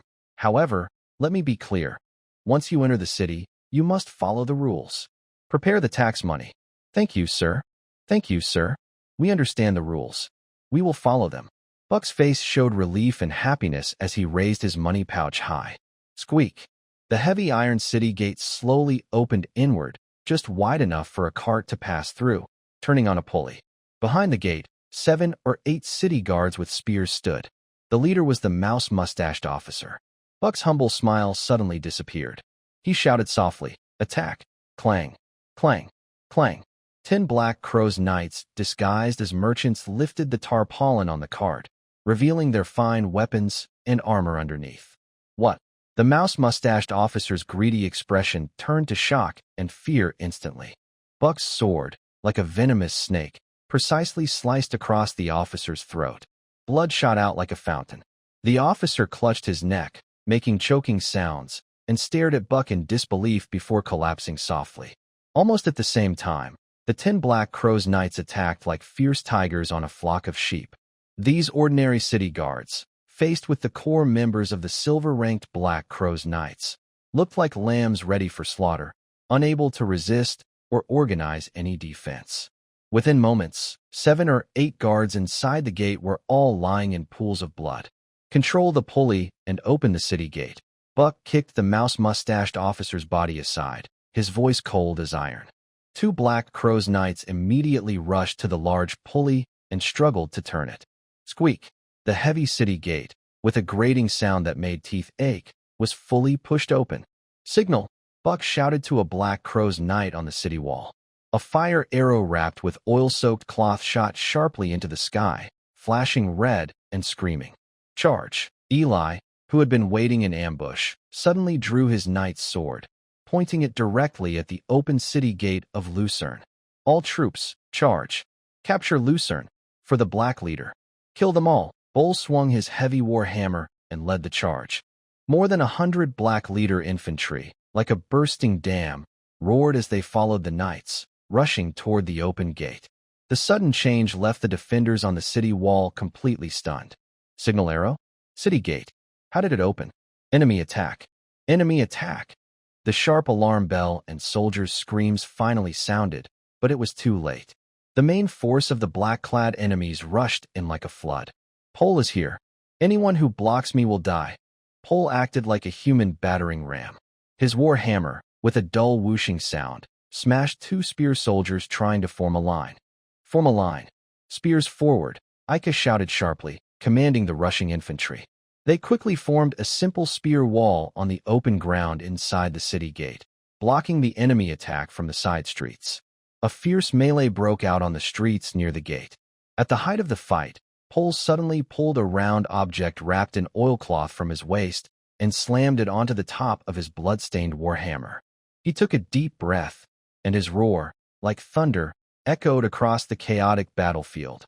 Grum is dead. He raised his warhammer high. The oilcloth fell apart, revealing a frozen, shocked, and unwilling face. It was Grum, your Baron Grum, and his men. We've slaughtered them all. Look carefully. This is your master. Put down your weapons. Surrender, and we won't kill you. Grum is dead? All 600 main troops wiped out? This shocking news was the last straw that broke the camel's back. The morale, already shaken by the loss of the city gate and the enemy's breach, collapsed instantly. Clang. A soldier's spear dropped to the ground. Clang. A shield was discarded. I surrender. Don't kill me. Surrender. We surrender. Like a spreading plague, despair and fear quickly replaced the will to fight. Within less than 15 minutes after Grum's head was displayed, the battle near the city gate was over. A large number of defenders knelt and surrendered, like wheat falling after harvest. Ika, Iliai's voice rang out through the smoke. Immediately gather a team to control the granaries and armories. Move quickly. Prevent anyone from setting fire or destroying them in desperation. Anyone resisting, kill without mercy. Yes, sir. Ika obeyed, immediately rallying 20 elite soldiers to rush toward the city's granaries. Eli, surrounded by Boar and several guards, strode quickly toward the Lord's mansion in the city center. The mansion's gate was wide open, and the inside was messy, clearly indicating that the guards had already fled or surrendered. As he entered the main hall, Boar was leading a woman out from the inner room. The woman looked to be about 20 years old, quite beautiful, but now she was pale with fear and tears streaming down her face. "Master, please spare me. Master," she cried when she saw Eli surrounded by people. Like clutching a lifeline, she knelt down with a thud. "I am Grom's daughter. My name is Lena. I know many things. I can help you. I know where the warehouses, the treasury, and the list of small nobles secretly loyal to my father are in Thorn City. Please, don't kill me. I will do anything for you." She lifted her tearful face, trying to force a pitiful smile, and reached out to grab Eli's robe. The soldiers around, including Boar, paused in surprise. Eli looked down at the woman claiming to be Grom's daughter at his feet. His gaze was deep and cold, without any emotion. He slowly knelt down, his voice calm but frightening. "Help me? But just now, I personally cut off your father's head." Lena's body stiffened, and a flicker of fear and hatred flashed in her eyes. "No, master, you did well.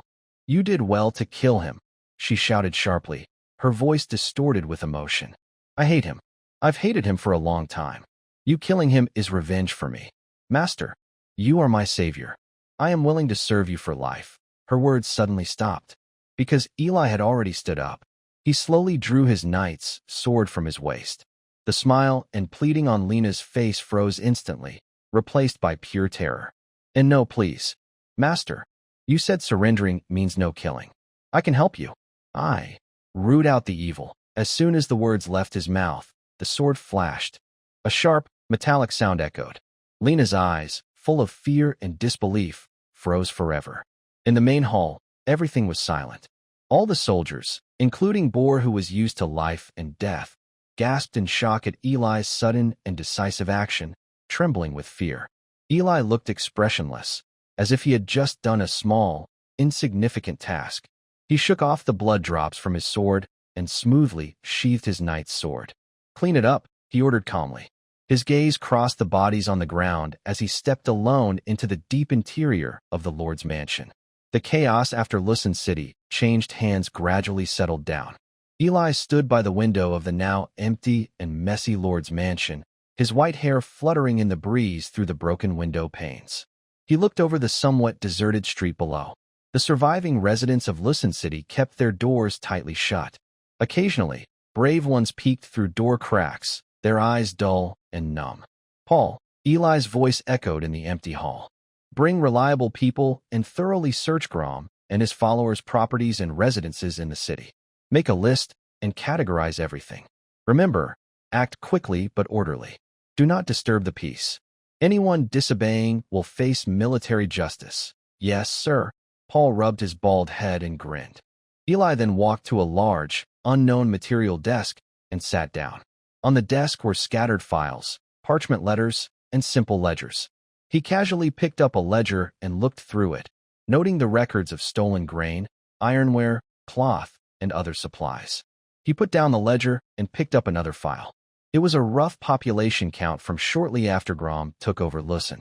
It showed that at that time, about 3,700 residents still lived in the city. But now, Eli's gaze turned to the silent street outside the window. Grom's brutal rule, combined with the chaos and flight during the siege, probably left only about 1,000 people remaining in the city. Heavy footsteps interrupted Eli's thoughts. Captain Buck strode into the room. "Young master," Buck's voice was a little excited. "We found it. In the basement of the Lord's mansion, a hidden chamber, Grom's treasure vault." Eli's eyes sparkled. "Show me the way." Led by Buck, Eli moved through the winding corridors of the Lord's mansion. They reached a hidden door concealed behind thick stone walls and disguised shelves. 2 Black Crow's knights stood guard alertly nearby. The secret door was pushed open, revealing a narrow stone staircase leading downward. At the bottom, a stone chamber about 30 square meters appeared before his eyes. As the torchlight dispelled the darkness and illuminated the entire room, even Eli's strong will couldn't prevent a gasp. Blinding gold light. Inside the chamber, neatly arranged, were over a dozen heavy oak chests. Some of the lids were slightly open, revealing gleaming gold coins that shimmered enticingly in the firelight. Roughly estimated, there were at least 3,000 coins. Besides the gold, a few chests contained high-quality silverware and jewelry embedded with gemstones. "We're rich," Buck, who was experienced, couldn't help but marvel again. Eli's fingertips brushed the cold, hard gold coins, stirring a wave of emotion in his heart. This fortune was a great help for the struggling city of Lucin, which needed money everywhere. Rebuilding, recruiting refugees, buying oxen, making weapons, strengthening defenses, and caring for the wounded. There were so many places that needed this money. Suddenly, hurried footsteps sounded from above the stone stairs. AKA appeared at the entrance of the secret room, but her eyes were bright. "Sir, the granary and the weapons depot are secured. The loyal guards trying to set fire to the warehouse were quickly stopped and killed by our people. We've checked. The stored grain isn't much, mainly wheat and some beans. We should ration it carefully. It can probably support about 1,000 people in the city for over a month. Most of it is old stock, not very good quality." "Over a month." Eli frowned slightly. That was less than he expected. "Understood. Good work," Eli nodded, thinking for a moment. AKA, organize people immediately. Open the granary. Register each household and distribute basic rations to all remaining residents in the city. Tell them that Lucin has a new ruler, but they won't go hungry. As long as they behave, they will have a way to survive. AKA's eyes showed respect. "Yes, sir. I will do it right away." After Akka left, Eli's gaze returned to the room full of shining treasures, and his mood settled much more. He walked to a dusty small table in the corner of the chamber, where there were writing tools and a few rough sheets of papyrus. He picked up his pen, dipped it in ink, paused thoughtfully, and then began writing on papyrus. "To the honorable military leader of the Western region, Marquis Marcus Hohenzollern, and the Western region Chancellor, Sir Lucius LaRoche. Your loyal Eli has reclaimed the lost territory for the Western region." Then Eli Black Hohenzollern LaRoche solemnly sealed the letter with a black raven-shaped wax stamp representing his identity. "Orlando," Eli called. "Find a skilled carpenter and have him make a sturdy wooden box immediately, lined with quicklime inside." Eli pointed to a round object wrapped in oilcloth in the corner of the room. "Put it inside, seal it tightly. Then, send 2 guards quickly to Thorn City. Hand this letter and the box directly to Marquis Marcus or Sir Lucius. Tell them this is the good news of Eli Black's victory in Lucerne." "Understood, sir." Orlando took the copper tube, his eyes shining with excitement. After handling the messenger task, Eli looked around at the newly changed residence and the room full of gold and silver. Wealth is good, but a strong foundation is more important. He needed to stabilize Lucerne quickly, then return to the Black Territory, where there were more important matters. "Captain Buck," Eli looked at his most trusted golden-ranked knight. "Since Lucerne is newly taken, the people are unsettled. We need a strong person to hold the fort. Brandon will handle the government for now." You lead half of the Black Crow's knights, along with 50 elite infantry left by Bull, to stay here temporarily. When I return to the Black Territory after handling urgent affairs, I will bring reinforcements and supplies to take over the defense of Lucerne. Buck replied firmly, "Rest assured, young master. The city is safe. Lucerne will not have any trouble." Ely nodded without saying more. He took one last look at the room full of wealth, then turned and strode out of the dark underground treasury into the sunlight. Wealth is just a tool. How to use it to grow stronger is the real key. 2 days later, Ely, along with Clark, Wolfgang, Ika, and more than 20 Black Crow's knights and 70 Black Territory infantry, set out to return home. The team was now carrying several wagons loaded with some gold coins and supplies taken from the Lucerne treasury. When the familiar wooden fence camp and the busy construction scene appeared in sight, a warm feeling called belonging quietly flowed through Ely's heart. At the camp gate, a soldier on the watchtower saw the team from afar and immediately sounded a cheer and warning horn. However, Ely had just dismounted, still unsteady on his feet. A short, sturdy figure suddenly rushed out like a cannonball, grabbing his arm. It was Glenn Parr, the chief craftsman of the Black family. "Hey, kid, you're finally back. Come on, follow me." Master Glenn didn't give Ely a chance to speak. He grabbed his arm and dragged him toward the Night Song Forest. He was rambling incoherently, mine, hurry." Ely was caught off guard by this sudden attack and couldn't help but laugh and cry. He signaled to Clark and others to settle their team on their own, then let Glenn almost drag him toward the mine. They passed through the busy logging area and the small but growing residential zone, quickly reaching a hidden canyon under tight guard. The entrance to the mine had been widened and reinforced. Glenn pulled Ely inside, into a brightly lit mine. The deeper they went, the colder the air became. Strange mineral veins with faint purple or silver glow started appearing on the rock walls. Finally, they stopped in front of a large, temporarily reinforced, brightly lit cavern. The atmosphere here was completely different.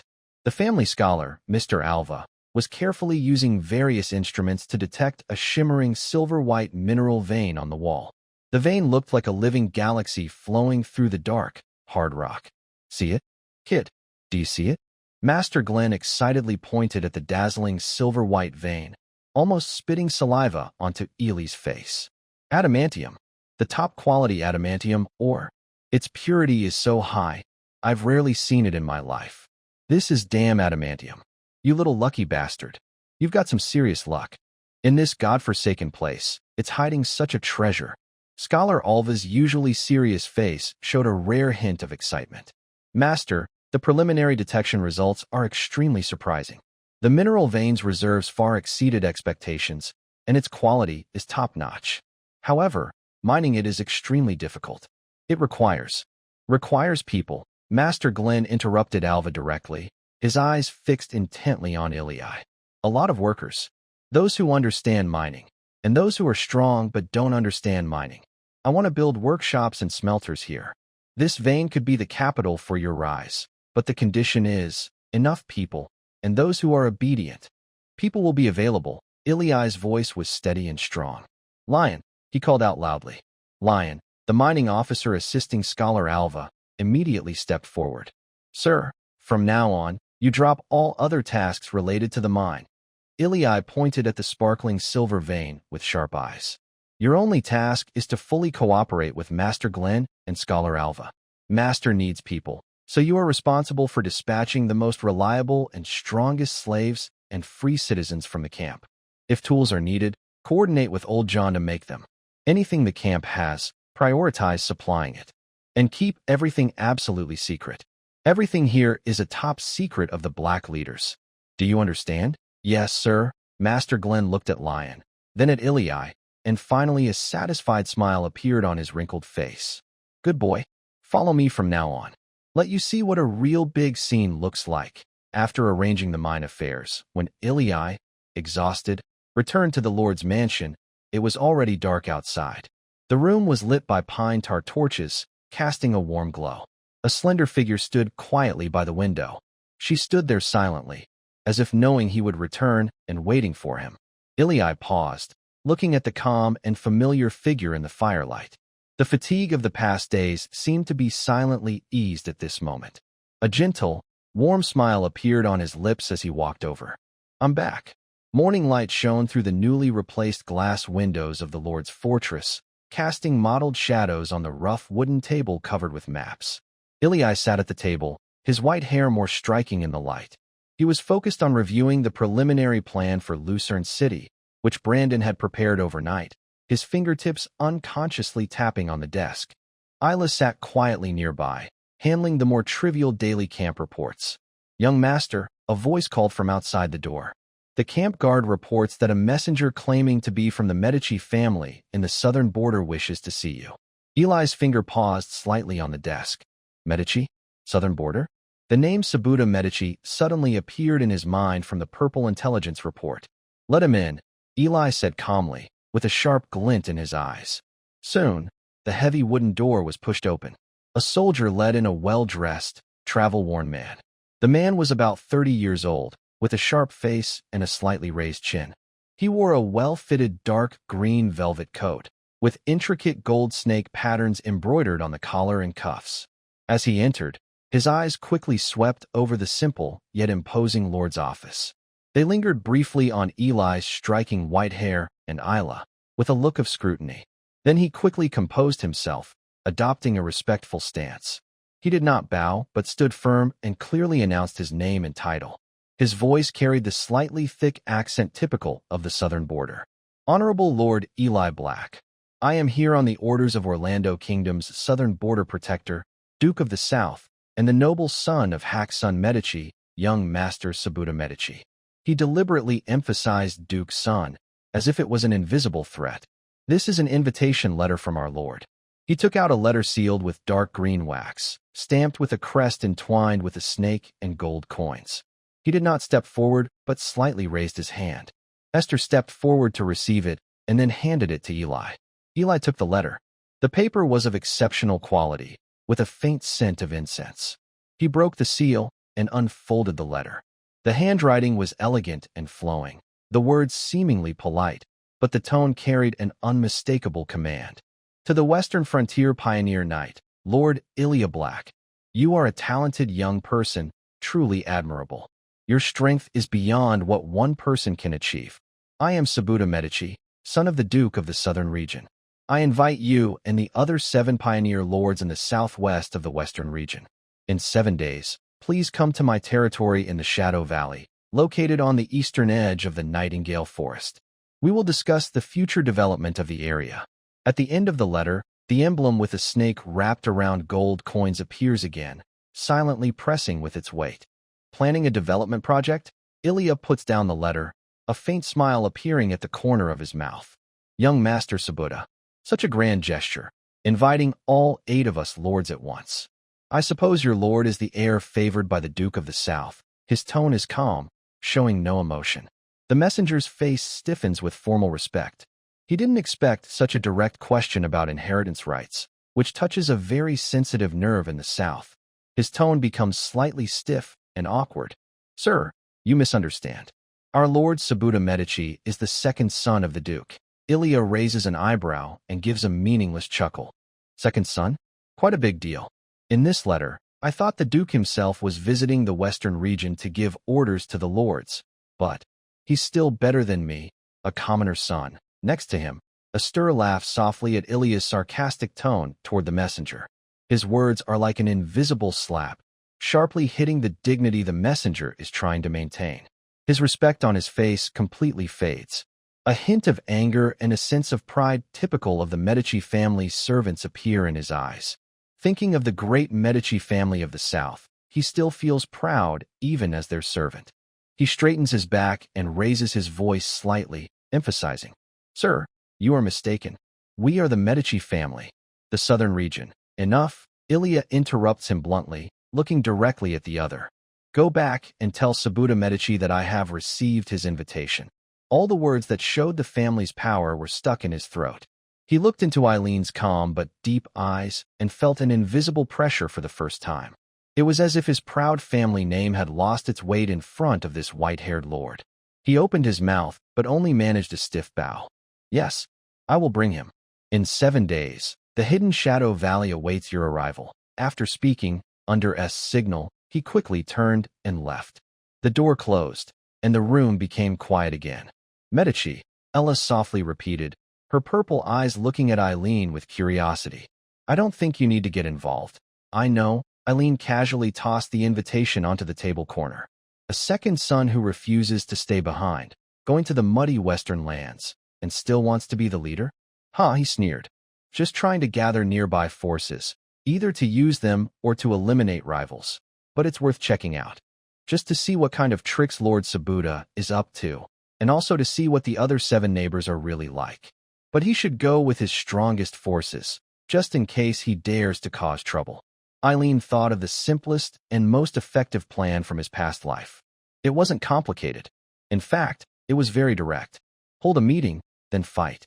Many heroes had fallen to this tactic. At that moment, there was movement outside the door again. Master, Wolfgang's deep voice sounded. His figure appeared at the door, his broad body almost blocking most of the light. But what drew the most attention wasn't his size, but his fur. His thick gray-black wolf fur had turned half silver-white, like moonlight flowing. Especially on his shoulders, back, arms, and chest, the silver-white and gray-black intertwined. They formed strange blue-white patterns that shimmered coldly in the morning light. His icy blue wolf eyes shone brightly, and his aura was deep and calm, like a hidden abyss. He was much stronger than before, at least twice as powerful. Wolfgang, Eileen and Ella were both surprised. Although Eileen had expected this, seeing this remarkable transformation still shocked him. Wolfgang knelt on one knee, his voice trembling with excitement. Master, lady, my 13 clansmen and I have drunk the divine potion you provided. I can feel the great power within the spring water surging through our veins. Our bones are roaring. Our blood is burning. My strength is stronger than ever before. The defenses are weakening. I feel I will soon break through to the Golden Realm. He paused, his large wolf paw clenched into a fist, knuckles making a soft cracking sound. My clansmen have also changed greatly. Their strength, speed, and senses are all improving rapidly. Master, what you have given us is not just power, but new life. The Frostclaw tribe, may we always be your sharpest teeth, tearing apart all enemies for you. Eli, at the golden level, was deeply shocked. The effect of the moonlight's spring water exceeded his expectations. Take me to see them. Eli suddenly stood up, his eyes full of curiosity. This group of wolf people undergoing a leap in their life level will be one of the most unpredictable and strongest cards for the Black Leader in the future. Yes, Master. Lady, please follow me. Wolfgang immediately stood up, acting like a loyal guard, leading the way sideways. The Wolf People camp is located outside the Black Leader camp, near the forest, somewhat independent. At this moment, a bonfire blazes in the open space at the center of the camp, but it is strangely quiet. 13 strong young wolf people sit in a circle, all bare-chested, muscles tense, sweat pouring down.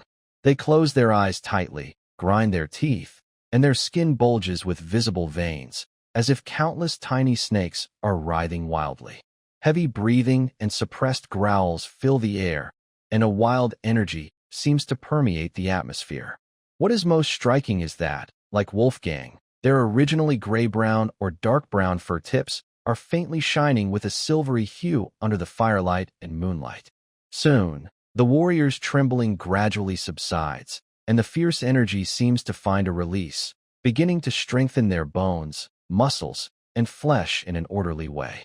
Before long, one wolf person can't hold back and lets out an instinctive call. Howl! The wolf people respond in unison, howling loudly. Eli looked at the scene in front of him and felt a strange sense of familiarity. In the Lord's Council Hall, the atmosphere was more lively than usual. Around the large wooden table, the core team of the Black Leader gathered. Eli sat at the main seat, pushing a thick sheepskin scroll to the center of the table. It was a preliminary inventory of Thorn City after Brandon took over Buck. Everyone, Eli's voice was steady and strong, breaking the quiet. Grum has been occupying Thorn City for months, digging deep and gathering quite a bit of wealth. Roughly estimated, over 2,700 gold coins, Fine silverware, some jewelry, valued at about 1,500 gold coins. The granary has been heavily used, but there are still enough supplies to support over 1,000 people for more than a month. Plus, the city still has over 1,000 residents, which is also a kind of wealth. The armory has hundreds of standard curved swords, spears, and leather armor. Though old, after polishing and repairs, they are enough to arm our troops. He looked around at everyone. In short, we currently have enough funds. The areas you're responsible for don't need to be as tight as before. It's time to recruit more people, buy supplies, and expand production. Now is the time to show your skills. A silent sense of excitement spread among the people. Est, Eli called out. The young servant standing beside him immediately straightened up. Young master, I'm giving you an important task, Eli said, looking at him. Bring enough sincerity and manpower, and set out immediately for Thorn City. Yes. Young master, Est responded excitedly. Find the most reputable large trading houses in the city, especially those involved in slave trade. Tell them that Lord Eli Black of the Black Leader has a big deal involving 1,000 people. As long as they bring their goods to the Black Leader, the price is negotiable. Remember, priority is for strong young men and women. Those with skills are even better. Est nodded firmly. Understood. Young master. And also, Eli added, find some large grain merchants. Luzon City's supplies won't last long, and the population of the Black Leader is increasing. Tell them to bring their caravans with enough high-quality new grain to trade at the Black Leader. Tell them, whatever amount I need, I want it. Yes, young master. Go ahead. Be careful on the way, and don't delay. Eli waved his hand. After his state left, the enthusiasm for building in the meeting hall was fully ignited. Old John rubbed his calloused hands. Sir, since the funds are in place and the manpower is almost ready, can we start building a real city wall? The wooden fence around the camp is good enough to keep bandits and wild animals out, but against an army, it's as fragile as paper. Exactly. Eli nodded. Old John, I'm entrusting this task to you. I need you to prepare a preliminary plan of the city's layout and a site plan for the wall within 3 days.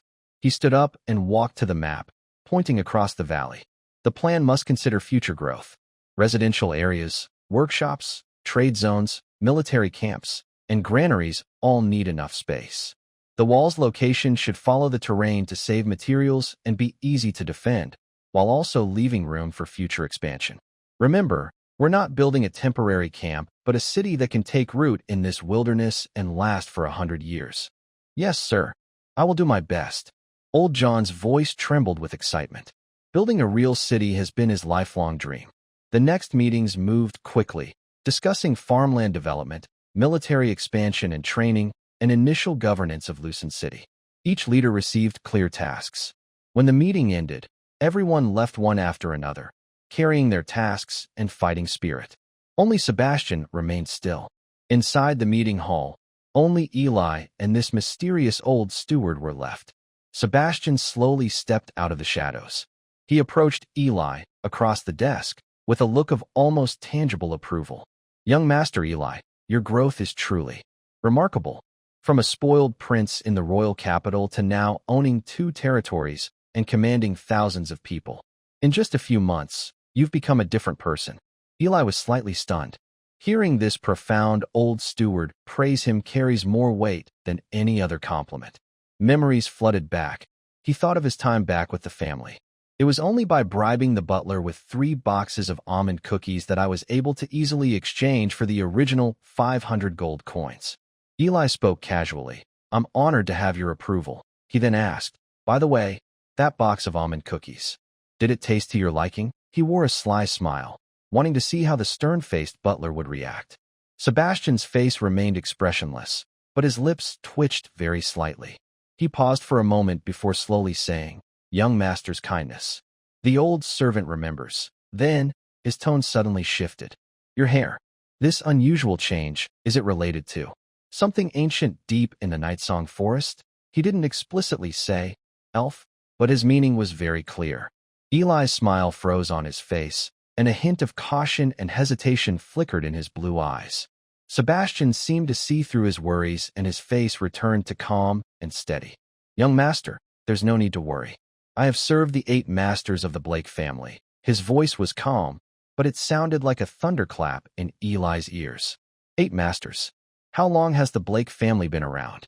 That's far beyond human lifespan. You're not human, Eli blurted out, shock clear in his voice. The vague, secret weapon comment from Buck earlier finally had a terrifying answer. Sebastian didn't answer directly, only nodded slightly, as a sign of agreement. So, you can rest assured. The interests of the Blake family come first. Your secret, I swear I will keep it forever. Old servant only wants to know. Have you come into contact with some kind of substance? That power. Is it stable? Will it have negative effects? His tone carried a hint of concern and curiosity. Faced with this extraordinary honesty and the family guardian's true identity, Eli's guard lowered a little. This is the real loyal protector. He took a deep breath and decided to reveal part of the truth. We did find a ruin. Not sure where it came from, but it's somewhere inside. Coincidentally, I drank some spring water filled with immense life energy. The changes in my hair and some parts of my body are due to that. He concealed the key role of Ella's bloodline. Sebastian listened quietly, with no surprise on his face, as if he had already guessed part of the story. He paused for a moment and made a request. Young master, if there is a chance, I wonder if the old servant could go with you to that relic? It's not for seeking power, but perhaps I can identify its origin. Assessing its potential danger is very important for your safety and the safety of the territory in the long run. Eli pondered for a moment and finally nodded. All right. When the time is right, I will arrange it. Thank you, young master. Sebastian bowed slightly. At that moment, the door of the council hall was suddenly pushed open with a gust of wind and energy.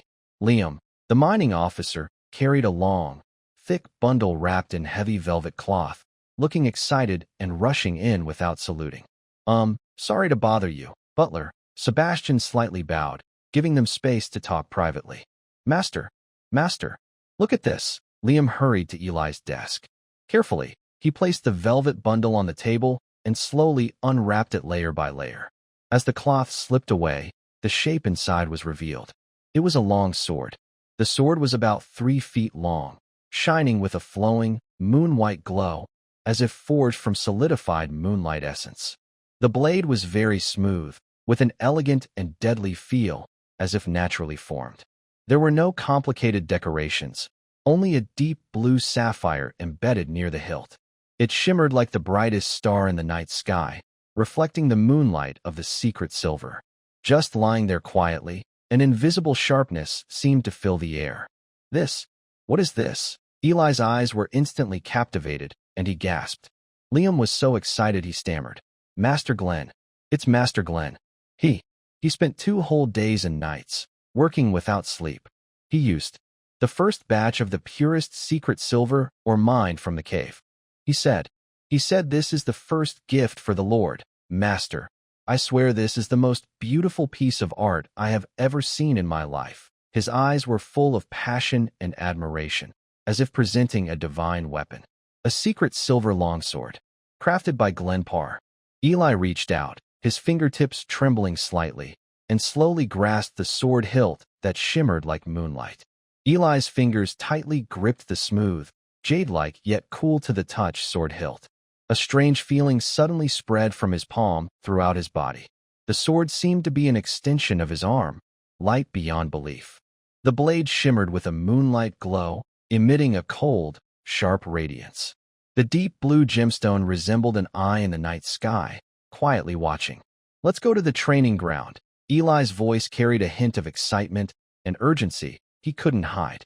He needed to personally feel the power of this divine weapon, forged from top-grade silver by the legendary craftsman Glenn Parr. At the edge of the training ground, Lion had already followed orders, panting as he directed soldiers to bring several tough objects for testing. There was a plain iron ingot about a finger's thickness, a few thick wooden stakes, and a nearly intact standard ironclad wooden shield. Eli stood in the middle of the field, holding his silver sword. He didn't use any fighting energy, just slightly raised his wrist and casually slashed at the heavy iron ingot. There was no loud metal clash. No sparks flew, only a faint hiss sound. The iron ingot, as thick as a finger, was smoothly split in two, like tofu. The cut was smooth and mirror-like, reflecting a dazzling silver shine in the sunlight. Everyone around the training ground gasped in shock. The soldiers watching, including Lion, and those who hurried over, Boar, Ika, and others, stared with wide eyes, unable to believe what they saw. The two halves of the iron block lying on the ground. A sharp gleam shone in Eli's eyes. He moved his wrist again. The sword's light flashed like a silver ribbon, slicing through the air with a faint whistling sound. Hiss, hiss, hiss. The thick wooden stake snapped easily with a similar smooth cut. The ironclad wooden shield was pierced through from the center as if made of paper. The iron sheet and the hardwood inside were no different before the sword's edge of silver. The entire process was smooth and flowing. Eli even felt little resistance. The sharpness of this sword far exceeded his expectations. Long live the Lord, or couldn't help but shout loudly in admiration. Eli sheathed his sword and gently ran his fingers over the cold, smooth blade, feeling its unmatched sharpness as waves of excitement surged in his heart. After the shock, a bigger idea spread like wildfire in his mind. Maybe. Eli's eyes glanced at the ordinary weapons carried by the elite soldiers around him. If I could equip my best soldiers with weapons that contain a small amount of mithril, even if not made entirely of mithril like this, their sharpness and toughness would be enough to crush the standard gear of other armies in the kingdom. This was not just a dream. The superiority of mithril was clear at this moment. Think about it. When two armies clash, if our swords can easily cut through the enemy's weapons, pierce their armor, or even break inferior chainmail, that would be a terrifying advantage. He looked at the sword in his hand, growing more fond of it. From now on, I will call you Silver, Eli whispered, as if giving it life. The blade seemed to hum softly, shimmering with cold moonlight, as if responding to its new name. Master, Leon immediately straightened up. Go to the mine right now and tell Master Glenn, Eli said seriously and happily. This silver is one of the most precious gifts I have ever received in my life. I love it very much. Master's craftsmanship is extraordinary. Tell Master that if the mine needs anything, people, tools, materials, or funds, whatever my black cloak can provide, just ask. No worries. Fully support. Yes, sir. I will tell Master exactly as you said, Leon excitedly responded and ran straight toward the mine. Eli stroked the hilt of silver, his heart pounding with excitement. The mithril mine brought more than wealth. It was a force that could change the entire situation. Meanwhile, thousands of miles away, in the capital Arandia, the heavy doors of the grand but oppressive Prime Minister's office closed with a thud, sealing a group of high officials outside. Duke Federico Reloche stood tall by the large window. He looked like a tired, scarred old lion. For days, he had been exhausted from arguing, testing, and secretly fighting with various factions. The internal wounds from the Northern War had not yet healed. At this moment, a faint pain deep in his chest reminds him of the harsh reality. He is already old. He forcefully suppresses the surge of his energy and exhaustion. Turning around, he walks steadily toward the prince's residence deep inside the palace. Prince Aiden's room is spacious and bright, filled with books and toys suitable for a 9-year-old child. But there is a heavy feeling that doesn't match his age. The little prince is sitting at his desk, a large kingdom map open in front of him, but his gaze is somewhat distant. When he hears the door open, his small body trembles slightly. He looks up and sees Federico entering. A flash of joy and a hint of shyness appear in his eyes. Grandpa, Aiden stands up, his voice clear but tinged with nervousness. Federico's stern face tries to show a gentle side of a grandfather. But that gentleness looks stiff under fatigue and pressure. Your Highness, it's time for class, he says in a deep, steady voice. Prince Aiden doesn't respond as he usually does, obediently. Instead, he lowers his head, unconsciously twisting the hem of his clothes. Silence fills the room, heavy and unsettling. Finally, the little prince seems to gather courage, lifts his head, and with a serious look that belies his age, Grandpa. He pauses, as if choosing his words carefully. Can we not look for my sister anymore? Please. Federico's gentle expression instantly freezes. Then a cold chill suddenly erupts from his deep eyes. He slowly, step by step, walks toward Aiden. His tall figure presses down like a mountain, creating an overwhelming sense of pressure. He slightly leans forward, locking eyes with the panicked yet trying to appear calm little prince. His voice is low, like a cold wind, each word deliberate. Who told you this kind of thing? Each word feels like an ice spike, stabbing sharply into Aiden. The prince's face turns pale instantly, and his body trembles uncontrollably. He is hurt by the coldness and disappointment in his grandfather's eyes, and a great fear grips him. He suddenly closes his eyes, gathers all his strength, and shouts loudly, his voice sharp with childish intensity. It's me. I thought of it myself. No one told me. Grandpa, I will become a qualified heir. I promise. His small chest rose and fell rapidly. Qualified heir. Federico repeated these words. A cold smile appeared at the corner of his mouth. That smile had no warmth, only deep sadness and intense anger. She is your family, Aiden, not your enemy. His voice returned to normal, but it was colder than before. He straightened up and no longer looked at the prince's pale face and teary eyes. Federico turned away, his back heavy and lonely. Today's lessons are canceled, his cold voice echoed in the quiet room, without any emotion. Think carefully about what you did. After saying that, he left the room quickly. The grand, beautiful door closed silently behind him, blocking out the muffled crying inside. In the shadows outside the corridor, Marquis Toscana Fernando immediately stepped forward. He saw the almost tangible anger on the Duke's face. Tosca, Federico's voice was sharp and cold, like a blade. With no emotion, find out. Find out who has been in contact with His Highness over the past month. Every maid, every guard, every teacher, everyone who has entered this room under the guise of concern. Especially, Federico paused, his gray-blue eyes flashing with cold light, like lightning. Those from the eastern regions, or closely connected to them. Dig deep. I want to know whose greedy tongue dares to whisper in the prince's ear. Understood, Your Grace. Marquis Toscana pounded his chest heavily, his voice low. After handling the aftermath of the sword practice and arranging some urgent affairs in the territory, I found Sebastian, who was busy with the accounts. Butler, I said straightforwardly, do you have time now? I want to take you to see that place. Sebastian put down his feather pen, seeming to have been waiting for this moment. Any time, young master. Eli habitually wanted to call some guards to accompany him, since the deep parts of the Night Song Forest were not completely safe. However, before he could speak, Sebastian seemed to see through his thoughts. No need for others. The old servant is enough to protect you. His words were calm, but carried a strong confidence. Eli looked at Sebastian's calm face and remembered the shocking truth about him serving 8 generations of masters. He nodded and said, all right. The two left the noisy camp and entered the quiet Night Song Forest. It was still the same path that Wolfgang and Eli had walked many times before. But this time, Sebastian silently followed beside him.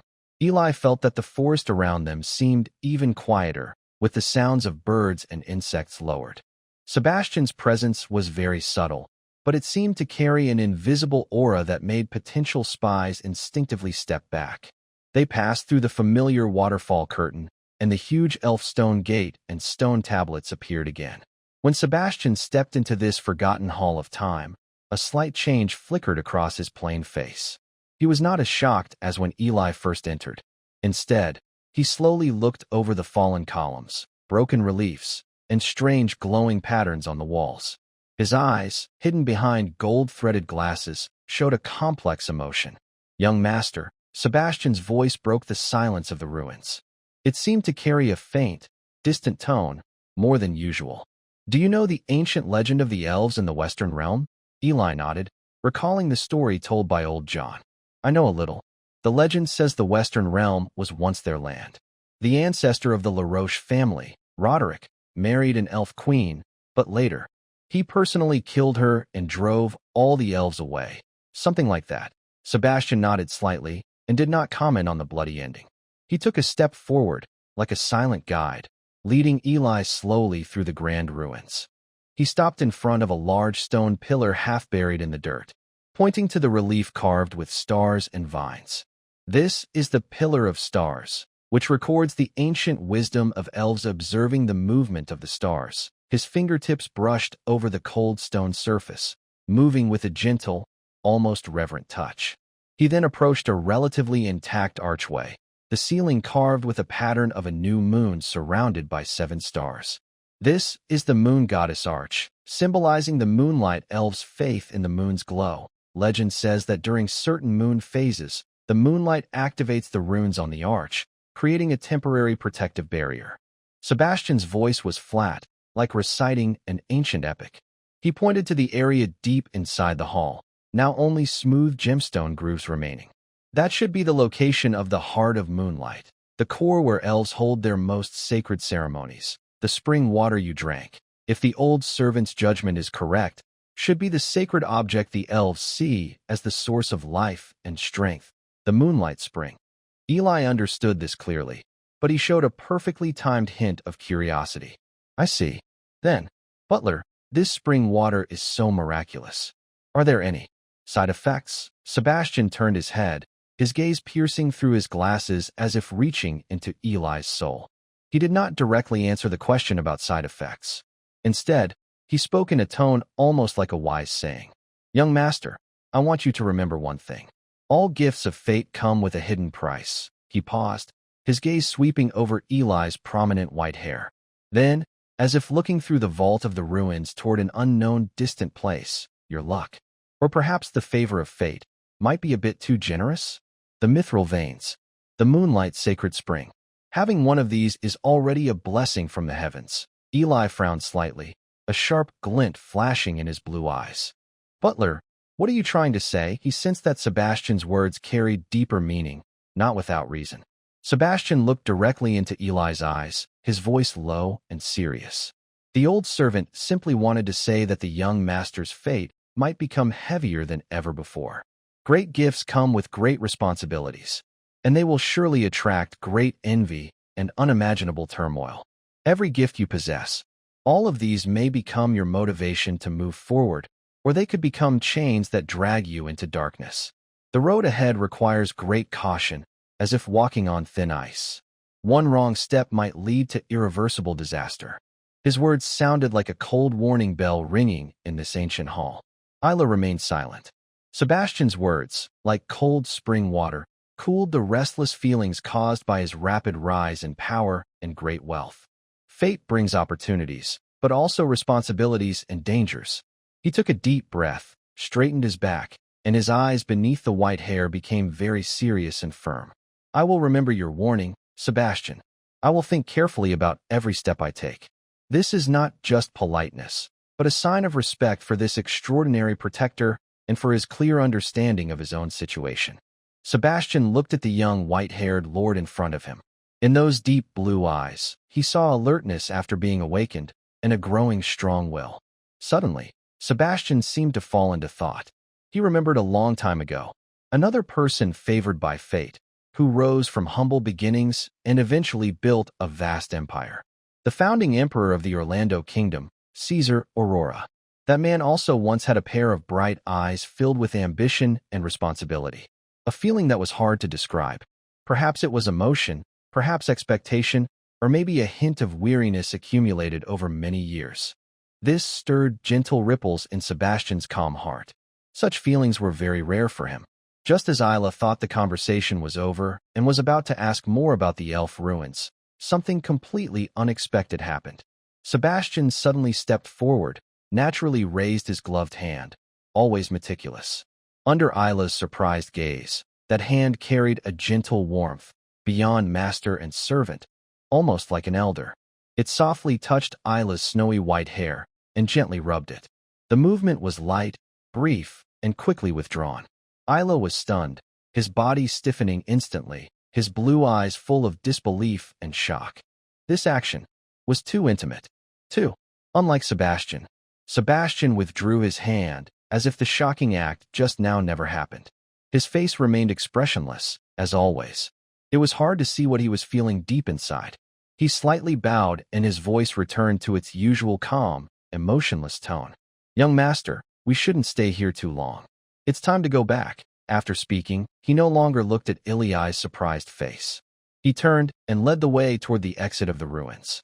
His steps were silent, blending back into the ancient shadows, as if the brief display of emotion was just Iliai's illusion. Iliai stood there, feeling as if the brief touch still lingered on his head. He watched Sebastian disappear behind the waterfall, and his heart was still shaken. This mysterious butler, who served 8 generations of the family head, seemed even more mysterious than he had thought. That warning about eternal ruin felt even heavier and more real because of Sebastian's strange behavior. The road ahead was full of fog and uncertainty. With Sebastian's efficient help, the affairs in Black Collar Valley temporarily ran smoothly. Seeing that everything was arranged properly, Iliai didn't delay anymore. He gathered 50 elite soldiers and loaded several wagons with supplies from the Black Collar warehouse. Under Ella's reluctant gaze, he left the developing Black Collar and headed toward Thorn City. After 2 days of travel, the city walls made of gray-brown stones appeared on the horizon. The Black Crow banners fluttered clearly on the city tower. As the team passed through the city gates, still scarred from the siege, Iliai sensed that the atmosphere inside was very different from when he left last time. The streets still showed signs of damage from the war, but many buildings were being repaired. There were more pedestrians on the streets now. Most looked thin and tired, with expressions showing cautiousness and numbness from surviving the chaos. But it was no longer a silent, dead city. Scattered vendors set up small stalls at street corners, selling vegetables they grew or simple woven bamboo crafts, nervously calling out to passers-by. The soldiers patrolled in orderly lines. A faint but real sense of life was slowly returning to this battered city. Brandon and Buck, good job. Eli secretly thought to himself. It is not easy to quickly stabilize a city that has been occupied by rebels for months and has just changed hands. The team went straight to the Lord's mansion in the city center. This place used to be Gloom's command hub, but now it stands quietly and solemnly. The guards have been replaced by the most elite Black Cloak warriors under Bork's command, with sharp eyes and strict discipline. Brandon, who received the report, hurried out to meet them. This old soldier looked even older than when he was with the Black Cloak, with almost all white hair. He had deep bags under his eyes and a face full of tired lines. Clearly, managing a badly damaged city takes more mental effort than fighting. Sir, Brandon saluted with his right fist, a standard military gesture. His voice was hoarse, but still strong. Thank you for your hard work, Brandon. Eli stepped forward, holding the old soldier's arm, genuinely feeling his exhaustion. He took off a small, plain leather water pouch from his waist and handed it to Brandon. The pouch was small and slightly cool to the touch. Brandon was surprised, looked down at the ordinary water pouch in his hand, and looked confused. Eli just blinked at him. A good thing. Drink sparingly, it will refresh you and help your health. He didn't mention the moonlight spring, but Brandon had known Eli for a long time. He knew the Lord was not someone to joke around at such times. Quietly, he carefully stored the water pouch without asking more. He only said in a low voice, "Thank you, Lord." Entering the somewhat empty but already cleaned-up council hall of the Lord's mansion, Eli sat at the main seat. Brandon stood at the lower end and began to report on the recent governance, speaking calmly and clearly. Sir, following your instructions, my team and Captain Bork's main task is to restore order and calm the people. First, all officials and tax collectors appointed during Gloom's time have been thoroughly dismissed. Most of these people were loyal followers or accomplices of Gloom, with many bad deeds, causing great public anger. Second, we conducted initial interrogations and seized assets from these corrupt officials. Most of them have blood on their hands or debts of blood. The valuables seized, gold, silver, grain, cloth, have all been registered and cataloged. Most of these have been stored in the treasury, with some remaining. All were distributed in your name to the remaining civilians in the city. This action had a clear positive effect, greatly reducing panic and resistance among the people. Brandon paused, took out a parchment list from his pocket. Third, during the distribution of supplies and patrols, I secretly observed and talked with some of the older, respected elders in the city. We have initially selected a few people with good reputation among the citizens. They are capable and will temporarily manage city affairs. Here is the list and their assigned roles. Heron, the former city accountant, familiar with local conditions, will handle official orders and manage the warehouse finances. Aunt Martha, highly respected among women, responsible for organizing women and children to clear debris and mend clothes. Old blacksmith Josen, in charge of organizing repairs of tools and making urgently needed farm equipment. The security team leader will be temporarily replaced by our veteran, Hawk. I took the list and quickly glanced at it. Brandon's choices were practical, all local people with real experience and respect. He nodded with satisfaction. Well done, Brandon. Stabilizing the people's minds and restoring production are the most important. He put down the list. Send someone to inform these leaders. I want to meet them. Yes. Brandon immediately turned and ordered the guards at the door. Soon, several newly appointed leaders of Thorn City, chosen by Brandon, entered the meeting hall one after another. They saw the young lord at the head of the table and dared not show any disrespect. They all held their breath and bowed respectfully. Please, sit down. Al's voice broke the silence, calm but gentle. Brandon recommended you all to me, believing you are capable and willing to help rebuild Thorn City. I am pleased. His gaze swept over everyone. The era of Grom is over.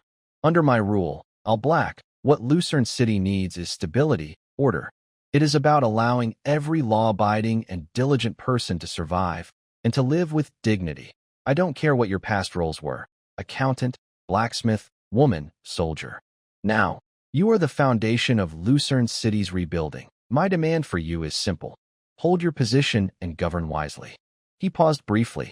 Remember, my eyes are on this place. Brandon is watching here, and the Black Cloak Army is also watching. If anyone dares to follow Grom's old ways, embezzling funds or oppressing good people. He didn't finish his sentence, but the invisible sense of authority and seriousness made everyone present feel a chill. Old accountant Halen shakily stood up. He bowed deeply to Ilai, his voice trembling with emotion and a hint of tears. Lord, your actions, distributing food, punishing corrupt officials, employing us common folk, we see it all. You are completely different from that evil Grom. You are a kind and great Lord. We will do our best and never betray your trust. Masha and Josen quickly stood up to agree, showing their simple gratitude and determination. Veteran Hawk straightened his chest, hit his chest firmly, and said in a deep voice, Don't worry, sir. As long as I, Hawk, am here, the streets of Thorn City will never be chaotic again. Good. Ilai showed a slight approving smile, then gestured for them to sit down. Having determination is not enough. Now, let's talk about what Thorn City needs to do next and its future path. His fingers tapped lightly on the table, making a steady, doo-dud sound. Everyone needs to understand. Ilai withdrew his gaze and looked at the officials present. Right now, I hold 2 territories. Black territory is my foundation. There are important resources and a new city under construction. It's more like a fortress focused on production and strength. As for Thorn City, he pointed to the table with his finger. It's located near the western border, close to Thorn City. It has relatively complete streets and housing, and some residents experience commercial activity. Its advantage isn't in minerals or military power, but in circulation and connection. The officials listened carefully, paying close attention to this young lord's analysis. So, the future focus of Thorn City is on restoring and thriving in commerce, Ilai said firmly. The first step is to use the food and some initial funds we distribute to encourage the residents to return to their old trades. There are people who know farming, and abandoned fields outside the city need to be reclaimed. There are skilled craftsmen, blacksmiths, carpenters, and tailors should be set up quickly. Those with connections can try to organize small trading groups to communicate with Black leaders, Thorn City, and even farther places. The second step, led by Heron, is to quickly create simple, clear, and fair business rules. People should know that doing business here, as long as they follow the law, can make money without being unfairly taxed. At the same time, Hawk, your security team must keep the market safe, stop unfair traders, and protect honest business.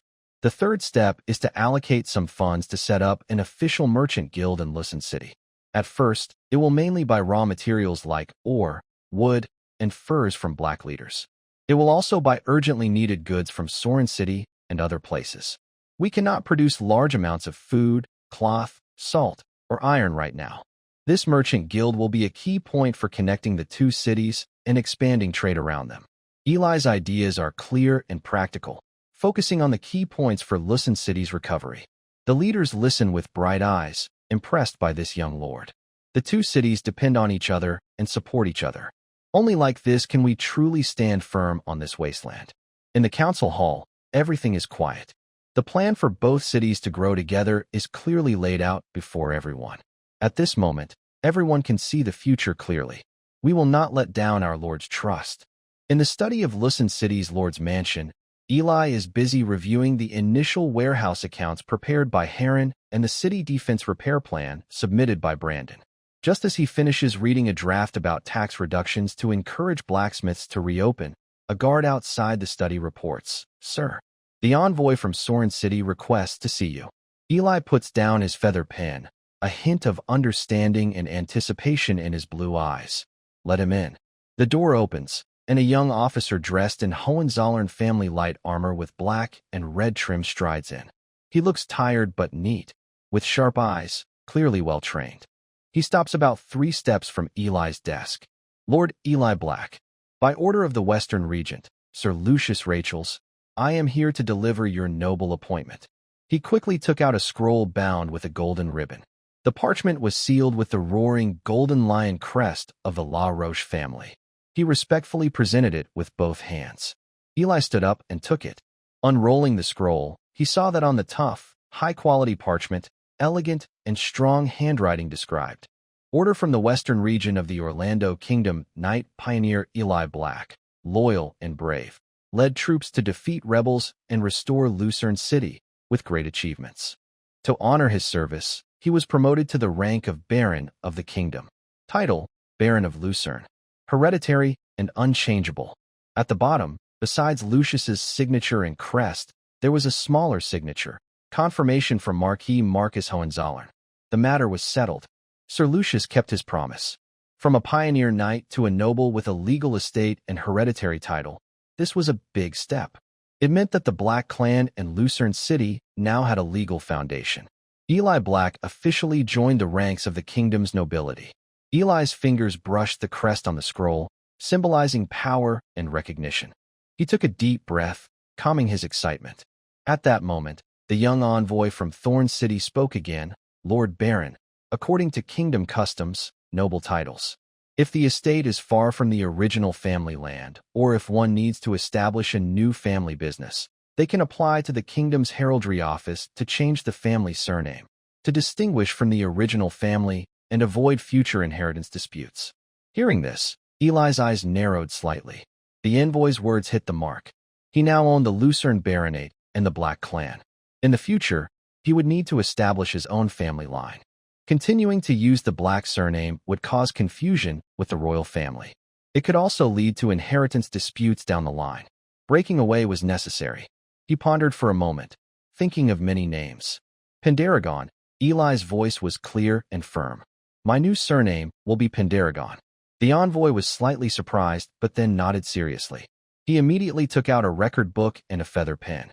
Then, "Lord Baron, do you have any ideas for your family crest?" "A family crest?" Eli's gaze fell on the silver longsword silver, resting on the sword rack beside the desk. "Jehovah," Eli had an idea. "The base color is deep night sky blue, with a central design, a black dragon with wings spread. The dragon's eyes are silver, the night sky blue background, the winged black dragon, and silver dragon eyes," the messenger quickly recorded. "Once my subordinate returns to Thorn City, I will immediately submit the application to the Heraldry Institute for registration. From this moment on, you are officially recognized by the kingdom as Baron Eli Pendragon. Eli Pendragon.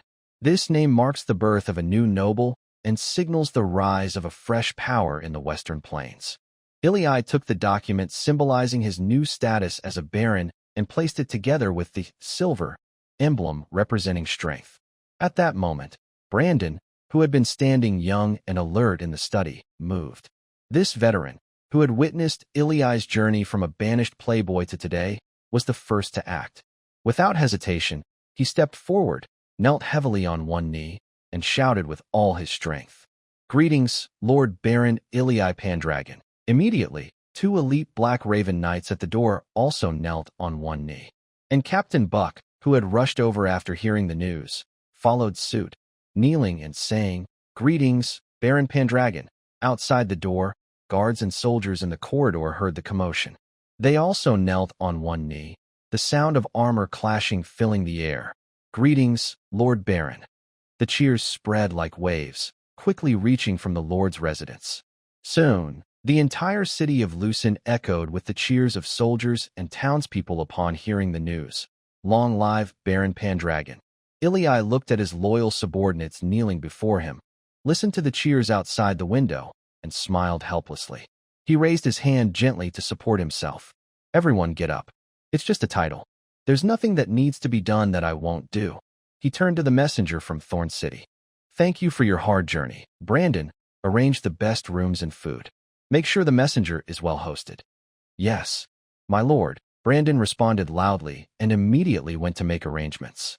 Ilai looked over Buck and the others and said loudly, "Send out the orders. Tonight, a celebration will be held in the square in front of the Lord's residence. All residents, the new officials of Lucin City, and respected elders in the town are invited to attend. We celebrate the rebirth of Lucin and our new beginning." Roar. An even louder cheer nearly overwhelmed the roof. As night fell, the center square of Lucin City was brightly lit by a huge bonfire burning fiercely. The smell of roasted meat filled the air. On a makeshift wooden platform in the middle of the square, Lord Ely Pendragon stood tall. He was not dressed in fancy clothes, but in practical black leather armor, with a simple dark blue cloak. However, his snowy white hair and the silver hanging at his waist made him the undeniable focus of everyone present. Next to him stood the serious-looking Buck, the smiling Brandon, and several new city officials. Below, the crowd was packed with Black Raven Knights, veteran soldiers, new recruits, and invited civilians. Everyone was excited, respectful, and hopeful.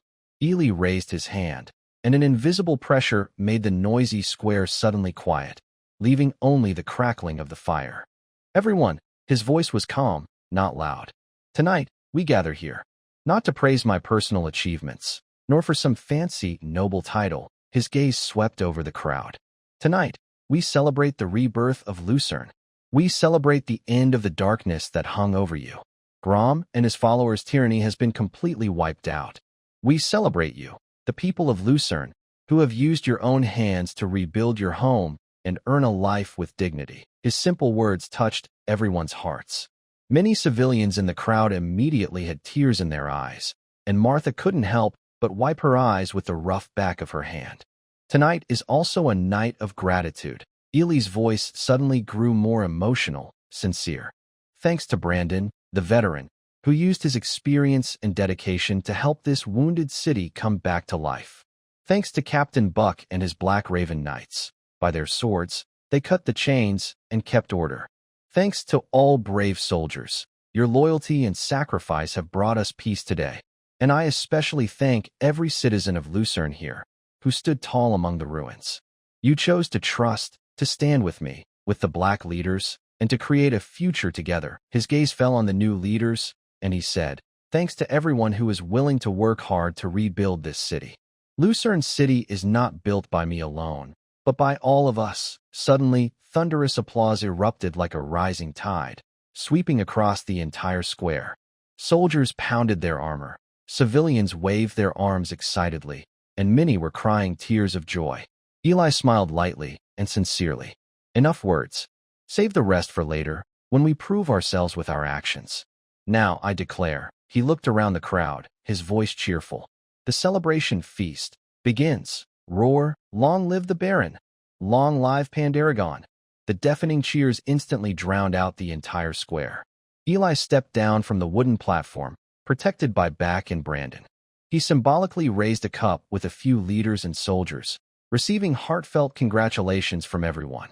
The beer was spicy, the roasted meat fragrant, and the air was filled with pure joy and relaxation.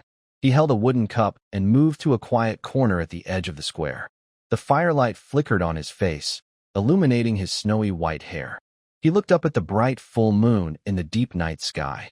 The moon was like frost, shining brightly. Ira's clear purple eyes involuntarily appeared in his mind. Almost there, he whispered to himself, drinking the slightly cool beer in his cup. the spicy liquid slid down his throat, bringing a warm, burning sensation. His gaze shifted from the moon to the deeper eastern part of the Night Song Forest. That direction was Sabuta's territory. Sabuta Medici's invitation. The time has come. He was going to see what kind of medicine the second son of the Southern Duke had bought. And considering the possible surprises of being on someone else's land, Ilias carefully chose his guards, Captain Buck, Wolfgang, and 10 elite Black Raven Knights.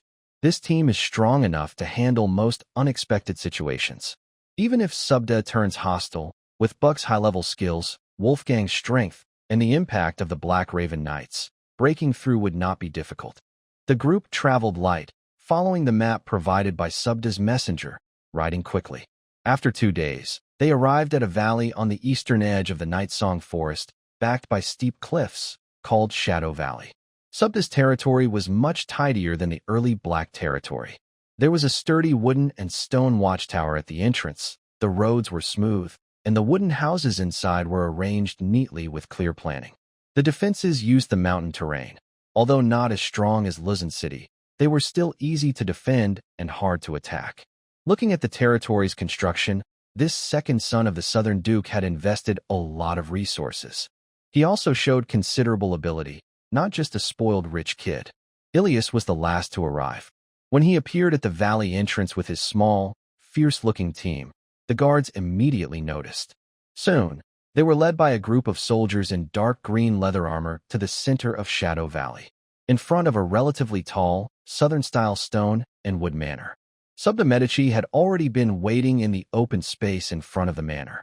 He wore a perfectly polite, noble smile, but his gray eyes sparkled with evaluation and scrutiny.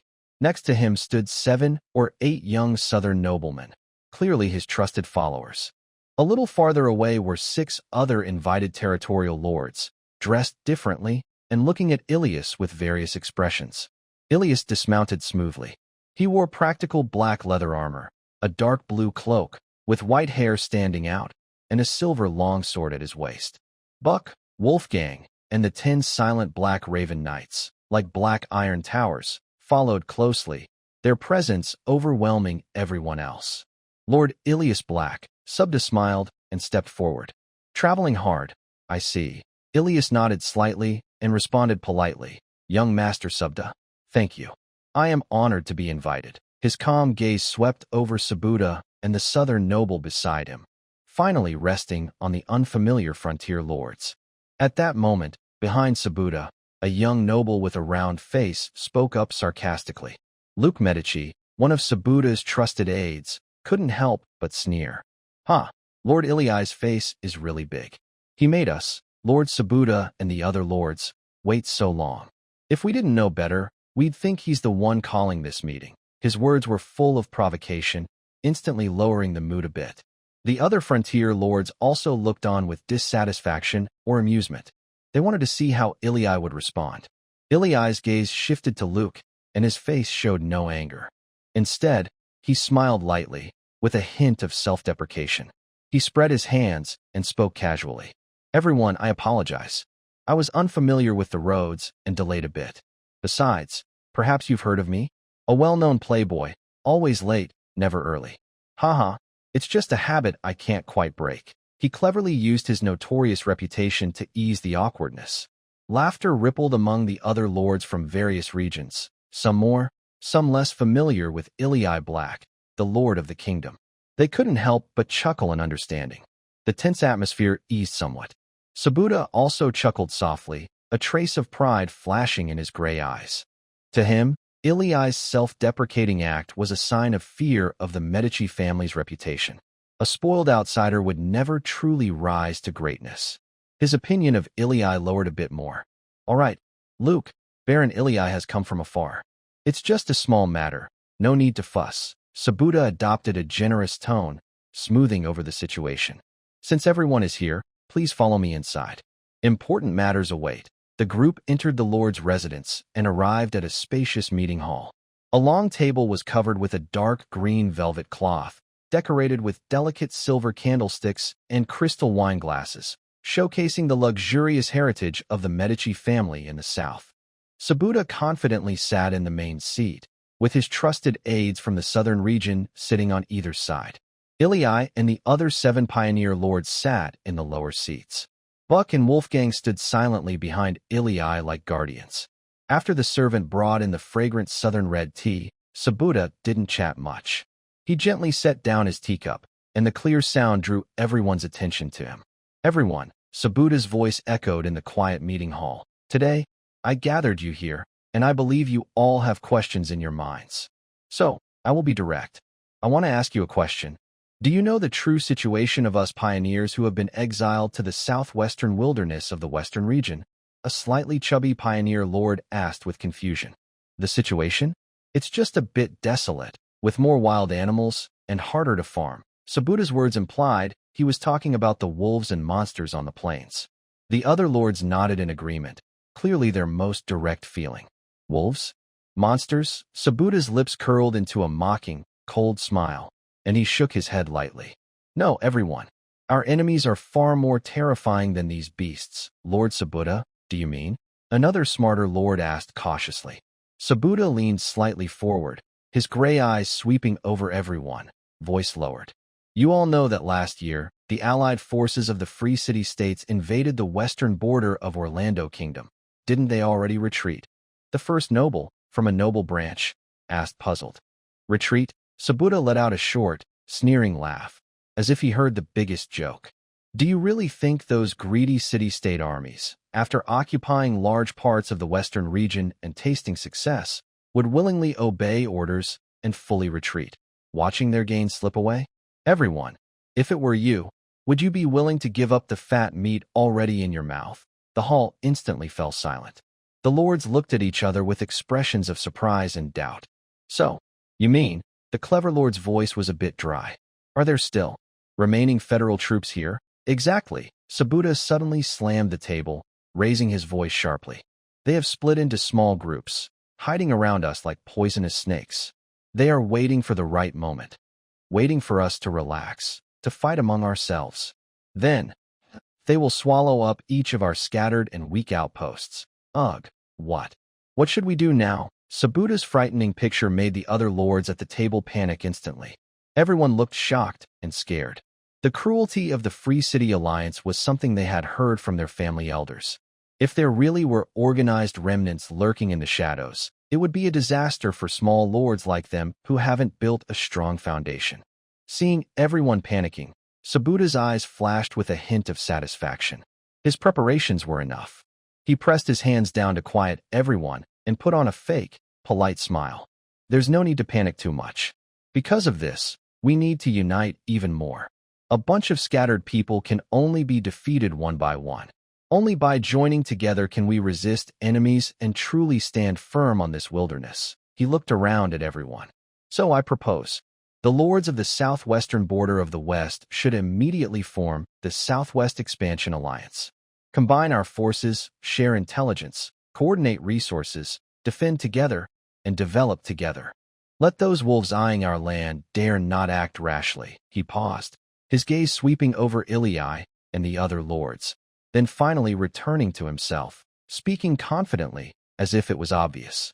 As for the leader of the alliance, someone strong, resourceful, and able to lead everyone. He didn't say it outright, but his gaze and posture clearly pointed to himself. Ilii found this somewhat amusing. The meeting room fell silent again. A few small lords looked at Sabuda and the nobleman from the southern region behind him, then looked at each other, full of hesitation and helpless weighing of options. They all came from noble families, had seen many things, and naturally weren't fools. If they join the alliance, it mainly means their subordinates will be controlled, but the danger is real and unavoidable. Forming an alliance to face possible threats sounds tempting, but the position of leader. Sabuda Medici, the second son of the Duke of the Southern Lands, is he really the best choice? Everyone's eyes, intentionally or not, drifted toward the silent Marquis's son, Ilii. He picked up a delicate Southland porcelain teacup and slowly sipped his black tea. Joining a Sabuda-led alliance? Handing over the fate of the Black Collar and Lucerne City to an ambitious person who sees him as a stepping stone? So he plans to stir things up. He put down his teacup and drew everyone's attention. He lifted his head, wearing a playful smile. Young Master Sabuta's words are very true. Eli's clear voice echoed loudly in the quiet council hall. The remnants of the Free City Alliance are a serious threat. Forming an alliance to unite strength and fight together is a wise choice. Sabuta's face showed a slight smile of control. Eli suddenly changed his tone, sounding confident. As for the candidate to lead the alliance, coordinate everyone, and resist strong enemies, it naturally needs someone strong, accomplished, and able to lead others. He looked around and finally focused on Sabuta with an almost innocent smile. Such a person, of course, is me. What? Eli Black. The hall instantly erupted in shock. Everyone was stunned by Eli's bold self-nomination. Even the lords who wanted to stay out of trouble looked surprised. Sabuta's smile froze instantly, turning into shock, then his brows furrowed tightly. Luke Medici was the first to explode, jumping up from his seat and pointing at Eli's nose. Perhaps everyone knows about Thorn City in the western region? Griffin nodded across the table. Yes, a city in the west. Exactly, Eli nodded. Inside, there is indeed a rebel force from the Phalai city-state. The number? Not many, just about 1,000. Nearly 1,000? Not many. Several lords gasped in surprise. Sabuta and the noblemen behind him slightly changed their expressions. Eli's next words exploded like thunder in the meeting hall. But these people have already been dealt with by me. Everyone looked at Eli with disbelief and shock. Defeating 1,000 rebels occupying the stronghold? What kind of strength does that require? This achievement was enough to shake the entire western region. Behind Sabuta, another stern-looking nobleman suddenly stood up and asked sharply, Lord Eli, words are not proof. Do you have any evidence that you took over Thorn City? Maybe you are, he wanted to say, taking credit, or colluding with the rebels. Enough. Sabuta's cold voice cut off the subordinate's questioning. He stared fixedly at Eli, whose handsome but gentle face had lost all disguise and restraint, leaving only raw hostility and cold killing intent. He slowly stood up. Eli Black, are you sure? You want to do this? Eli spread his hands. Isn't that what you said? Sabuta, young master? The capable should lead. I thought you already knew about my deeds. Then Eli added with a sly smile. Oh, by the way, now you can call me Baron Eli Pendragon. Does he have a noble title now? The other lords took a deep breath. This last remark was like pouring oil on a fire. Sabuta Medici, son of the Duke of the Southern Region, had never been so lightly challenged and humiliated, especially in front of everyone. The meeting hall was deathly silent. The other lords, including Griffin, all fell silent, too afraid to breathe. Sabuta's face, which had been dark blue at first, strangely returned to an extreme calm. He nodded very slowly, his gray eyes like two deep, cold pools. Good. Very good. Since you insist on doing this, don't blame me for not showing mercy. Mercy? Eli sneered. Did we ever have that between us? Sabuta no longer wasted words and suddenly waved his hand. Clang, clang, clang. 7 or 8 trusted nobles and guards from the southern region, standing around the meeting hall, immediately drew their swords. Their shiny blades pointed directly at Eli, and behind him, Buck and Wolfgang. A fierce killing intent instantly filled the entire space. I knew you had bad intentions, Eli sneered. Attack. Almost as soon as Eli finished speaking, boom. A terrifying pressure, like a volcanic eruption, burst out from Captain Buck, who had been silent like a mountain. The fighting spirit of a golden rank knight was fully unleashed, making the air in the hall seem to freeze. The southern guards and nobles who drew their swords turned pale instantly, their faces draining of color, and their movements froze. Roar! At the same time, Wolfgang's sturdy body suddenly expanded, and his blue-white fur bristled all over. His icy blue wolf eyes locked onto the guards, and he let out a deep growl. A golden rank knight, and a terrifying werewolf. Sabuta and all his men looked extremely grim. They knew Ili had strong allies, but they never expected them to be this powerful. Just one golden rank knight was enough to change the entire battle. Ili looked at Buck, silently asking if he could kill Sabuta. Buck's eyes widened in shock. This was the Duke's son. Young master, it's not good to fight to the death. Buck hurriedly whispered in Ili's ear. There are many enemies and hundreds of soldiers in the territory. We should take advantage of their shock to break out immediately. Killing everyone would cause too much noise. Iliai's expression hardened, and he made a quick decision. He was not reckless. His goal had already been achieved, and there was no need to stay here. Let's go, Iliai shouted softly, turning around without hesitation. Buck, like a moving golden fortress, released his fighting spirit and strode ahead. With the protection of the two guards, Iliai smoothly headed toward the hall's main door. Subuta's face turned pale with anger, and he glared venomously at Iliai's back.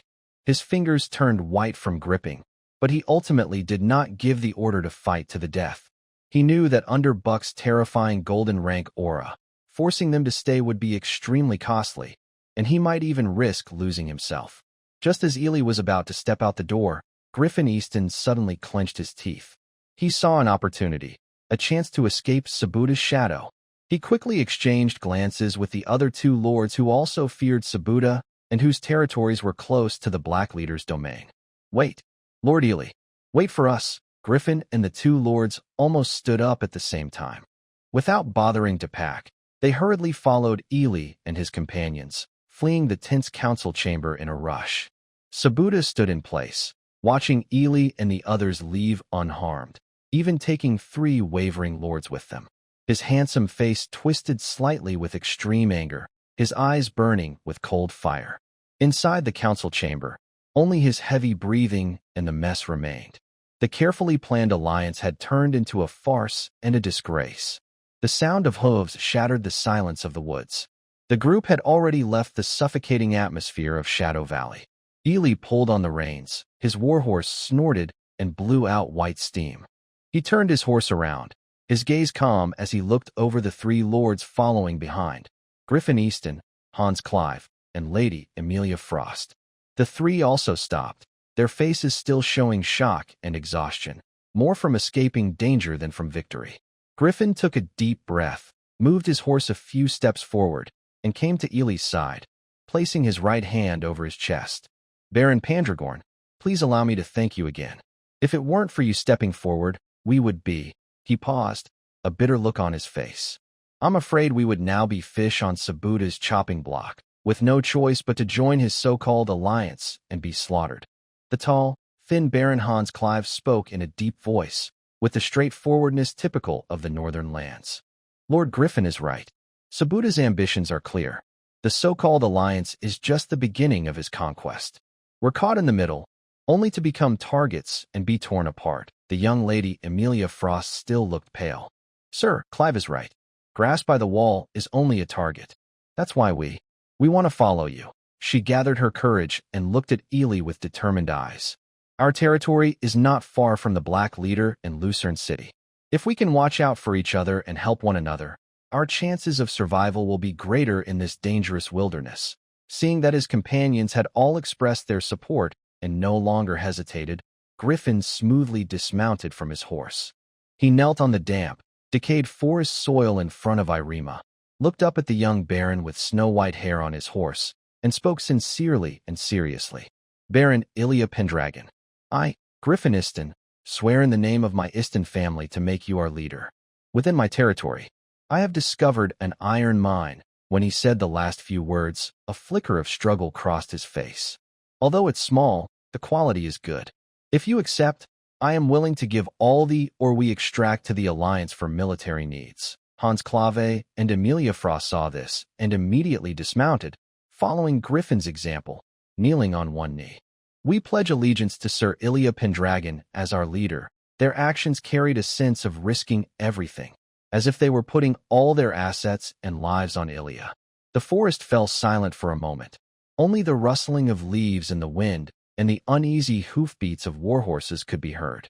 Ilya sat upright on his horse, his deep blue eyes sweeping over the 3 kneeling before him.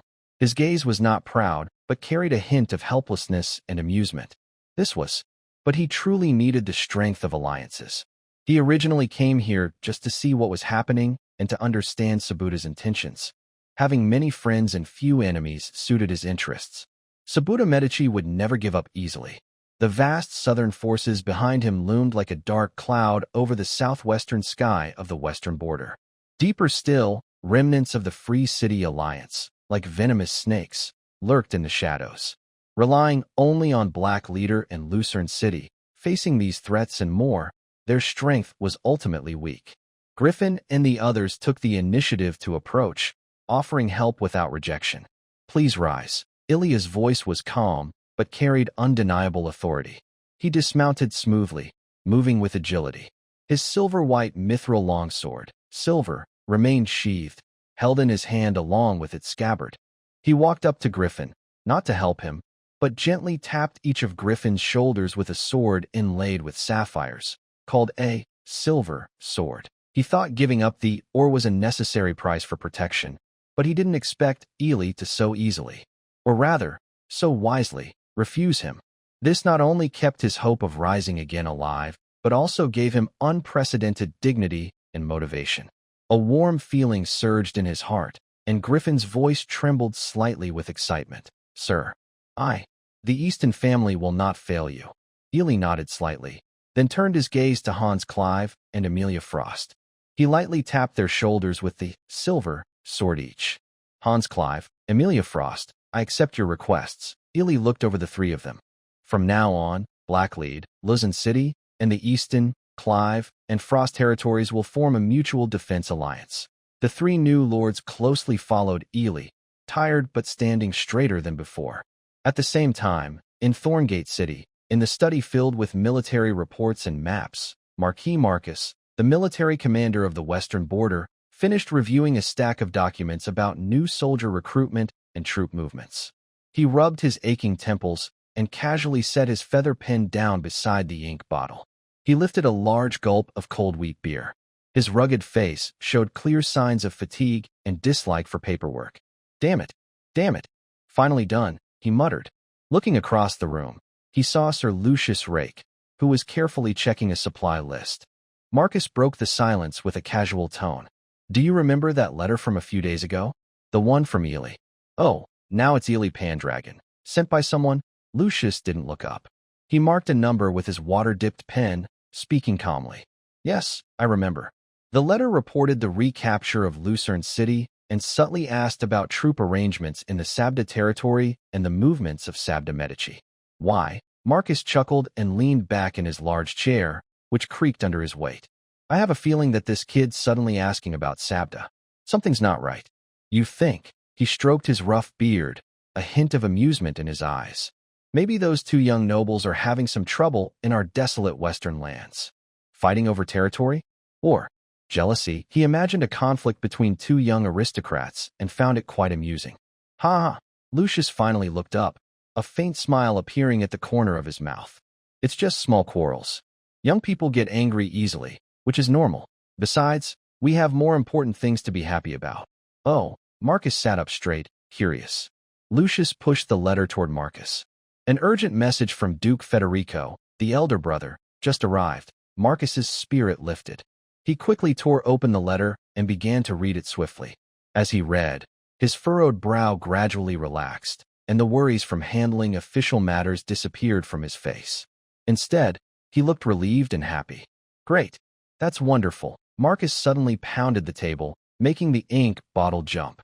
He didn't mind and laughed loudly, saying, "The Duke said there are key clues about the capital city. He's working hard to finish everything in 3 or 4 months, or at most 6 months, to clear the hidden dangers and return to the western border." "Ha ha." He laughed happily a few times and looked at Lucius with a longing for relief. "Lucius, did you hear that? At most 6 months. An old man who just wants to wield swords and knives, finally don't have to spend all day stressing over these cursed parchments and numbers. Reviewing official orders? Yes, Lord Marquis. When my brother returns, the western border will be restored. All the lost lands will be reclaimed, inch by inch, back into the kingdom's territory." His gaze turned to the window, as if he already saw the mighty lion returning, banners flying, and the western borderland being reclaimed. Easton Territory is located in a relatively gentle hilly area. Griffin's camp was built around an abandoned hunter's hut, with simple wooden fences enclosing dozens of low wooden houses and shelters. In the center of the camp, there was a cultivated field with sparse crops. Most noticeable were the black smoke rising from the edge of the camp and the clanging of blacksmithing. This was Griffin's vital iron mine. A few slaves covered in soot were sweating as they mined or near a simple clay furnace. The old blacksmith and his apprentice were working hard, forging tools and rough weapons, which were piled nearby. When Griffin introduced the territory, he looked a bit embarrassed but hopeful. The population was just over 100. The soldiers were only about 20 young men with simple equipment. Hans's territory was in a rocky mountain valley. He made good use of the terrain, building defensive wooden and stone barriers between large rocks. These defenses were hard to attack, but made the space cramped. The camp smelled strongly of leather treated with sulfur. Baron Clive clearly focused his limited resources on arming his soldiers. His 30 or so soldiers wore mostly intact leather armor, and their weapons were sharpened well. However, the living conditions and farmland in his camp were more difficult than those in Easton's territory. Amelia's territory was near a small stream. Her camp was the neatest, with orderly wooden houses, small vegetable patches, and herb gardens. Many women and children lived there, and the atmosphere was peaceful. But her defenses were weak, with only about 10 soldiers acting more like guards than fighters, lacking the fierce aura of real combat. Amelia focused more on people's well-being and stability. In the harsh wilderness, her leadership seemed somewhat fragile. After observing all three, Eli understood clearly. Compared to the Black territory, supported early on by the Black family, with its intelligence network and several lucky encounters, and compared to Thorn City, these three territories were poor and struggled to develop. Griffin's iron mine was the only notable resource, but it was limited by technology and size. Holding steady in this wilderness with limited family support was already impressive. Eli secretly nodded, feeling more respect for the resilience of the three lords. Each territory has its strengths and weaknesses. There's no need to underestimate yourself, he said calmly before leaving Frost's territory. The most important thing now is to strengthen ourselves and gather power. He looked at the three of them seriously and warned, Sabuta Medici is not a generous person. After this setback, he will act. If you notice unusual movements of his troops or any signs of unknown forces disturbing your land, send someone immediately to inform the Black territory or Thorn City. Do not hesitate. Yes, Lord Alliance. They all responded solemnly, showing their respect. Eli said no more. He, along with Bark and Wolfgang, mounted their horses, leading 10 Black Crow's knights, and quickly disappeared into the distance, returning to their own stronghold. While Ilya was exploring the Allies' territory, he received news that he had been granted the title of Baron of Thorn City. Under Lucius's subtle encouragement, like a stone thrown into a calm lake, the ripples quickly spread throughout the kingdom. In the capital city of Arandia, in taverns and noble courtyards, the name, Ilya Pendragon, quickly replaced the former Black family's spoiled heir and became the new topic of conversation. Did you hear? That Ilya, who was exiled to the western border by the Black family to eat sand, actually managed to become a baron. Who knows? Anyway, the expansion order has been out for a long time, and he's the first to earn his title through military achievements. Pendragon. TSK, that new surname sounds more impressive than Black. Probably just lucky? That mess in the western border. Luck? Try walking through the wasteland there. Without real skills, you'd be torn apart and left with nothing.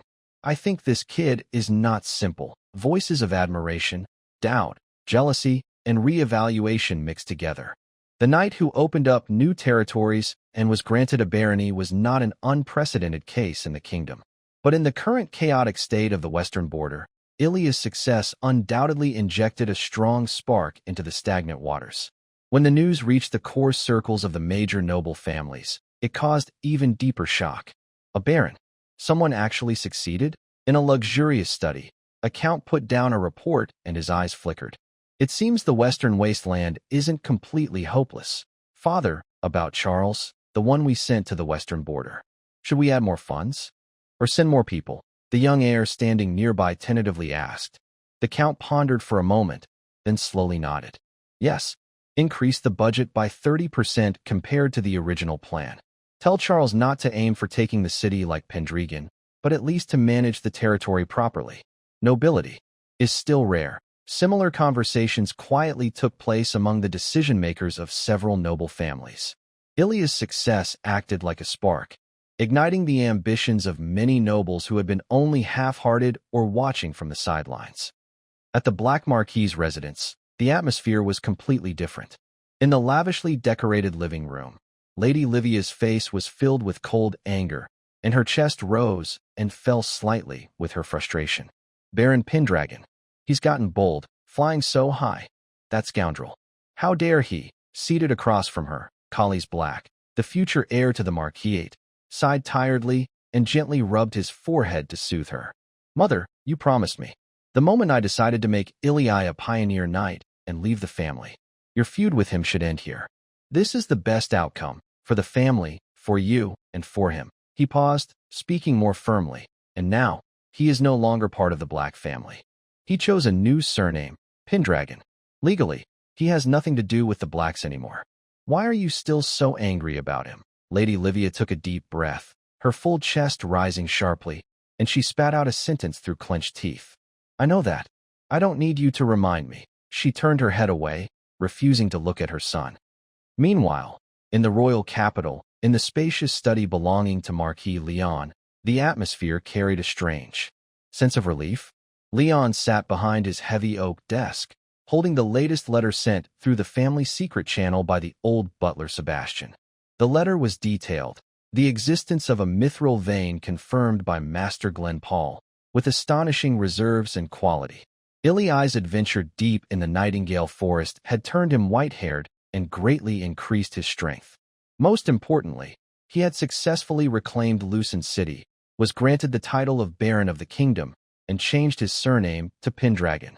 Leon's gaze lingered on the name Pendragon for a long time. A rare soft smile appeared at the corner of his usually stern face. Pendragon.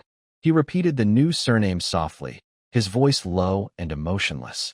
Humph. He hummed quietly, carefully folding the letter and placing it in the top drawer of his desk. Well, he's grown up. The light outside fell on his resolute profile. His usually tightly furrowed brow seemed to relax slightly at this moment. In the office of the kingdom's prime minister, the Marquis of Tuscany gently placed a letter from Thorn City in the western border on Duke Federico Laroche's large desk. He wore a slight smile and said, My lord, I never expected that the development order you pushed to stir the stagnant waters of the western border would actually bear such unexpected fruit through Ely Pendragon. Duke Federico picked up the letter and quickly read through Lucius's report.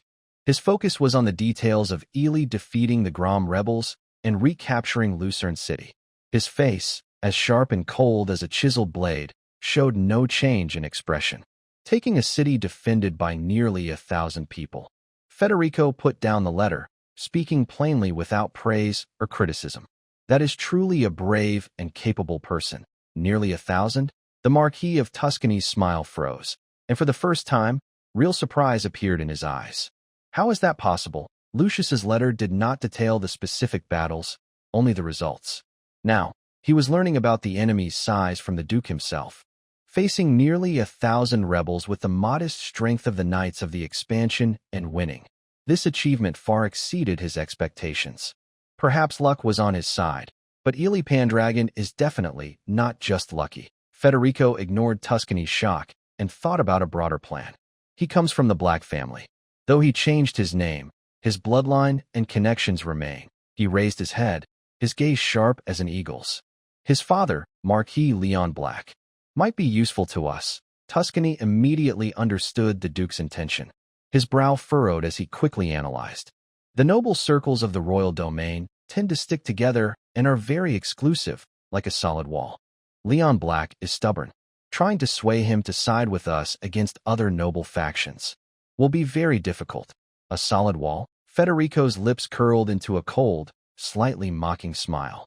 The famous Black Wind Knight of the Black family. Gordon Black. He died in the northern border years ago, and it was quite suspicious. Tuscany's pupils suddenly shrank. Are you suggesting Gordon's death? The seeds of hatred, once planted, only need the right time and trigger. Leon Black is not as perfect as he seems on the surface. His feelings for his older brother Gordon and his doubts about Gordon's death might be the key points we can use to turn the situation around. Toss. In your name, help me arrange a meeting with Marquis Leon Black. Find a less noticeable place and time. Just say it's about old matters related to Sir Gordon Black. This solid achievement and noble title gave everyone great confidence and courage. Ali raised his hand to quiet the discussion. Sabuta's hostility is undeniable, backed by the powerful Medici family from the southern border, which should not be underestimated. Additionally, a greater threat still lurks in the western border, the remnants of the Free City Alliance. He looked around at everyone. To face these two threats, relying only on Black Leader and Thorn City is not enough. Therefore, on the way back, I have officially formed alliances with Griffin Easton of Easton Territory, Baron Hans Clef of Cleve Territory, and Amelia Frost of Frost Territory. As soon as he finished, the meeting hall fell silent for a moment, then erupted with discussion. They each have their own strengths and weaknesses. I have agreed with them to share intelligence, exchange resources, and support each other militarily. In the future, whether it's Sabuta's revenge or attacks from the remnants of the Federation Army, we will face them together. Yes, sir. Everyone responded in unison.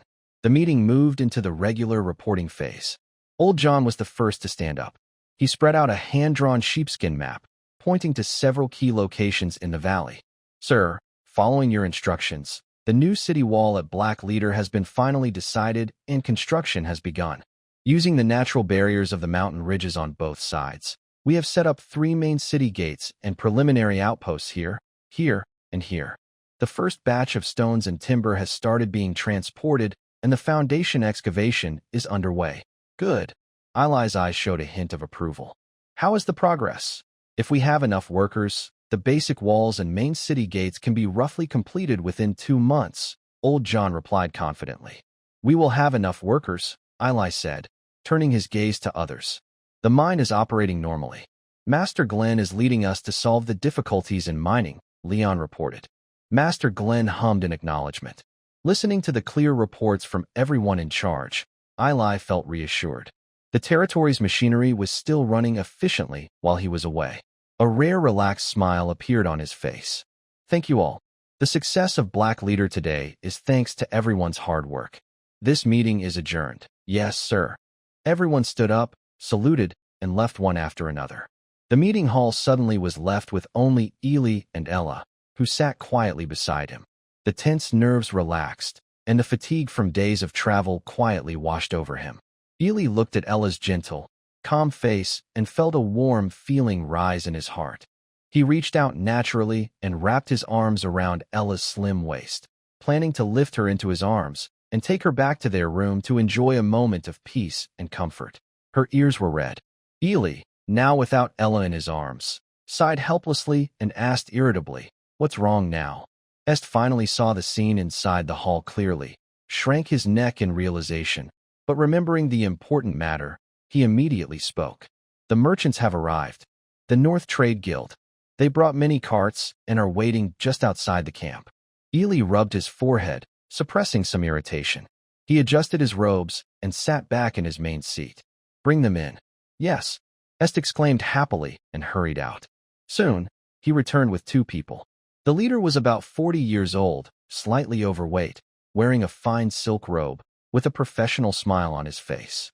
But in his sharp eyes, there was a subtle, almost unnoticed, look of scrutiny. Following behind him was a middle-aged man with a similar merchant aura, Honorable Baron Pendregan. Good day. The plump merchant bowed deeply as he entered, his posture very respectful, and his voice loud. I am Karen, head of the North Trade Guild's Western branch, responsible for the slave trade. This is my colleague, Pierre, who handles large grain transactions. Pierre also quickly bowed in greeting. Both men were very respectful, but Ely keenly noticed a flicker of calculation in Karen's eyes. Clearly, this merchant from the Grand Guild was assessing the young baron, who seemed too young and whose territory didn't look particularly prosperous. There are doubts about its purchasing power and reputation. Ali was not concerned and directly got to the main point. Manager Karen, how many people have you brought? Karen's smile remained the same. Greetings, noble sir. We have responded to your request by gathering high-quality supplies from our rear base, a total of 800 young and healthy slaves. They are strong workers. Considering your possible needs, and that we also need to explore other locations, the amount brought this time is indeed larger than usual. He spoke with some explanation and caution, as if worried Eli might think it was too much. 800. Eli lightly tapped his fingers on the table. Good. I want all of them. All. All of them? Karen's perfect professional smile froze instantly, eyes wide in disbelief. Pierre behind him also looked up suddenly, equally stunned. 800 slaves. That's not just 800 carrots. Even nobles rarely buy so many at once. Karen swallowed hard, doubting if he heard correctly. Sir, you're not joking, are you? 800. This. Do I look like I'm joking? Eli said calmly. Give me a price. Karen's heart pounded wildly, a mix of huge excitement and a little panic flooding him. He forced himself to stay calm, his mind racing to calculate costs and profits, sweat starting to appear on his forehead. This. Noble sir, 800 high-quality young slaves. Based on current market prices, about 7 silver coins each, totaling 560 gold coins. But since you are a noble baron and this is a large deal, I am willing to offer you the best price, 520. No, 500 gold coins. What do you think? He offered what he thought was a very sincere low price. Eli didn't immediately respond, but looked at Pierre, who was also stunned. Manager Pierre, what about your grain supplies? Give me a price. I want all of it. Pierre felt a buzzing in his head, his legs weak, almost collapsing to the ground. He brought not a small amount. It was enough to support 1,000 people for several months. All of it. What kind of concept is that? He trembled and said, Mastered, we brought the food supplies, mainly high-quality wheat and rye, and some beans. Total, according to the wholesale price in Thorn City, converted into gold coins. Around 600 gold coins. When he mentioned this astronomical number, he felt like he was dreaming himself. After hearing their offers, Eli leaned back slightly in his chair, interlaced his fingers on the table, and showed no expression on his face. He was silent for a few seconds. This brief silence made Karen and Pierre feel nervous, their palms sweating with anxiety. Finally, Eli spoke calmly. 500 slaves, 600 food supplies, total 1,100 gold coins. He paused, then looked at the two anxious businessmen. Remove the small change. 1,000 gold coins exactly. Karen and Pierre gasped. Although they lost 100 gold coins in change, the total was still so large it made their heads spin. A wave of huge joy instantly overwhelmed all doubts and hesitation. Deal. Karen almost shouted, his voice trembling, afraid Eli might change his mind. Pierre nodded desperately, as if pecking like a chick, no longer showing any contempt from before. All that remained was deep respect for the benefactor. Esther. Eli looked at the young butler standing nearby. Handle the follow-up delivery matters. You and old John are fully responsible for coordinating. Count the people and the amount of food. Check the quality. Then take the two supervisors to the warehouse to get the gold coins from Mr. Sebastian. Yes, young master, Esther responded loudly. Eli looked back at Karen and Pierre. I am very satisfied with the efficiency of the North Trade Guild. I hope we can maintain this. Pleasant cooperation in the future. Karen and Pierre were so excited they almost kneeled to thank this benefactor, bowing nearly 90 degrees. Certainly. It is the greatest honor for the North Trade Guild to serve the Lord. We will do our best to serve you. Always ready to answer your call. With the deal made, the two businessmen, overwhelmed with joy, gratefully followed Esther out of the meeting hall. The hall returned to silence. Eli took a long, deep breath. He felt a little tired, but mostly he felt steady about the future. He stood up and looked again at Ella, who was blushing and secretly watching him. A gentle smile appeared on his face. Now, he said, holding out his hand to Ella, no one will bother us. Early in the morning, Eli was awakened by a soft, steady tapping sound. It wasn't a horn or voices, but rain. He opened his eyes. The room was dimly lit. Outside the window, the sky was gray and low. Fine rain formed an endless web, covering the entire Black Collar Valley. Raindrops fell on the freshly turned soil, on the wooden roof, and among the thick branches of the distant forest, creating a dull, vast, splashing sound. It seemed everything was hiding in this rain, leaving only the most basic white noise of nature. Eli sat up and leaned against the head of the bed. Ella, who had been taken off him and was sleeping peacefully beside him, breathed evenly. He turned his head to look outside. His eyes passed through the rain curtain and focused on the blurry outline of the night song forest in the distance. A rare sense of peace surrounded him. The noise from days of travel, scheming, and trading seemed to be washed away by the rain. He closed his eyes, clearing away lingering sleepiness and thoughts, and let his mind sink into his brain. A silent blue light screen appeared. A deep purple beam of light streaked across his view like a shooting star. Purple. Deep inside the night song forest, many wild animals are gathering in the core area, restless. Gathering deep in the forest? Eli wondered. On a rainy day, animals usually find shelter separately. Such a large, unusual gathering was strange. He frowned but didn't see any clear threat in the information, so he set aside his doubts for now. He quietly got out of bed without waking Ella, quickly dressed in his armor and cloak suitable for action. He opened the door, and the cool, damp wind mixed with the sound of rain hit him. He didn't bring an umbrella and walked straight into the thick rain. The cold rain on his face made him feel more awake. He moved steadily, crossing the muddy camp road toward the edge of the camp, where a new large wooden shelter had been built to house the new slaves. At this moment, it held 800 unfamiliar faces who had arrived just yesterday. Eli looked at the wooden shelter area that could hold enough slaves and sighed in relief. At least, there was a place to hide from the rain for now. At the entrance of the shelter, the slave overseer URU was shouting loudly, directing some older slaves to maintain order and organizing new arrivals to line up for breakfast. He was short and sturdy, with dark skin, and his face showed the sharpness and seriousness that came from dealing with the lower classes for many years. Seeing the figure with white hair walking through the rain, URU shivered. His stern expression immediately changed to one of deep respect and a hint of panic. He hurried forward. "Sir, why are you here in person?" URU's voice was full of surprise and nervousness. He bowed very low, and rainwater dripped from the edge of his hat. "This place is dirty and messy. Just tell me if you need anything." "Come and take a look," Eli said calmly, glancing over the somewhat crowded but still orderly scene inside the shelter. "Have the new arrivals been settled?" "Yes, sir. They've all been settled." URU answered quickly, speaking fast. According to the old rules, 800 people were divided into 8 small teams, each with 100 people, and temporary team leaders had been appointed. Including the previous ones, there were now 17 slave teams in the camp. Most of the order was maintained, but the newcomers were still a bit confused and needed time to get used to the rules. Eli nodded and looked at the long line inside the shelter. At the end of the line, large pots were boiling with thin porridge, and rough black bread was piled in baskets nearby. The slaves stood silently in line, most with blank, numb, or slightly anxious expressions about the future. The air was filled with the smell of damp earth mixed with the aroma of food. "I'm hungry," Eli suddenly said. His voice was quiet, but made URU and a few nearby slaves stop in surprise.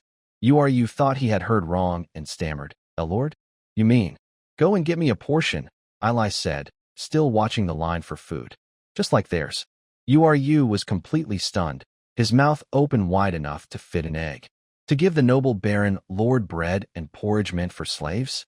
This was unheard of. He stood in place, feeling helpless, his face turning red as if Eli was asking him to do something very wrong. "Go quickly," Eli's voice carried a firm tone. URU shivered and, no longer hesitating, hurried to the food line, pushed to the front, and whispered a few urgent words to the old slave in charge of distributing food. The old slave was stunned and hurriedly filled a large bowl with a nearly grainless porridge.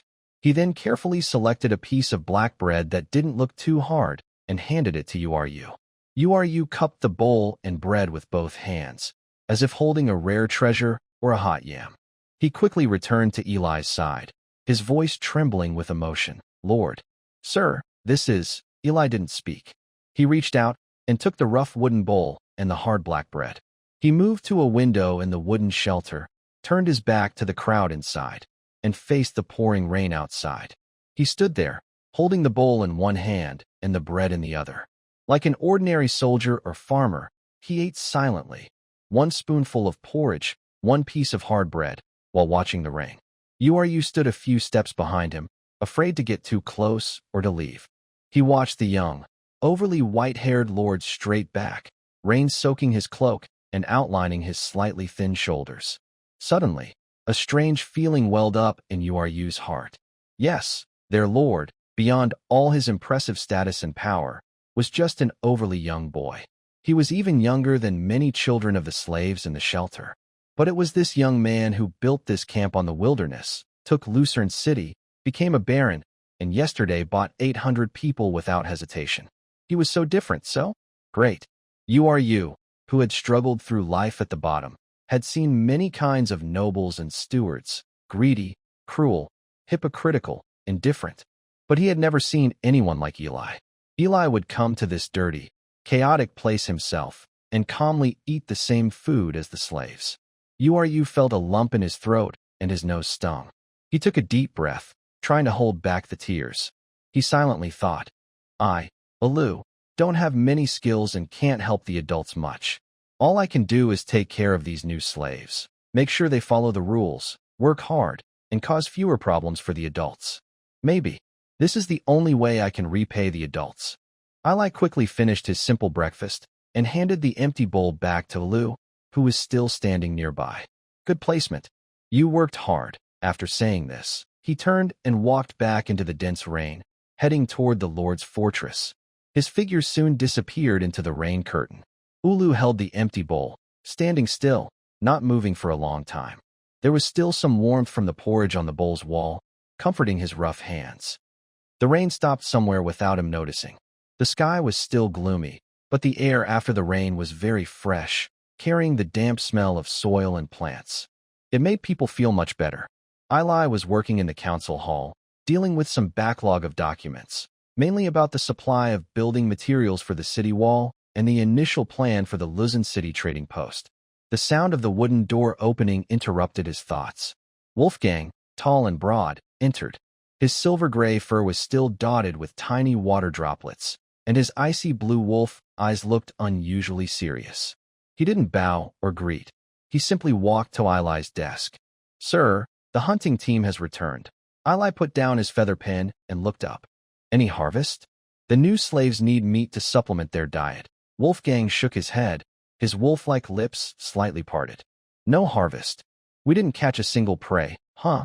Eli frowned slightly. Wolfgang's hunting team, made up of wolf people, was experienced and had a keen sense of smell. Even after the heavy rain, they shouldn't have returned empty-handed. Sir, Wolfgang's tone grew more serious. It's not just that we didn't find any prey. The forest is too quiet. Quiet to the point of being strange. He paused, seeming to recall that unsettling feeling. The usual bird calls, insect chirping, the rustling of small animals. All gone. It's as if all living creatures disappeared overnight. Or they all hid away, strangely quiet. Eli repeated Wolfgang's words, a flicker of thought flashing in his blue eyes. He suddenly remembered the morning rain and the purple warning from the intelligence system. A large number of beasts are gathering in the core area, restless and uneasy. The abnormal gathering of beasts. The forest's central zone. The hunting team went deep but encountered strange silence. These two seemingly unrelated pieces of information suddenly connected in Eli's mind. Could it be that the gathering of beasts has created a vacuum in the outer areas? What are they avoiding? Or perhaps something is driving them away and gathering them into the core zone?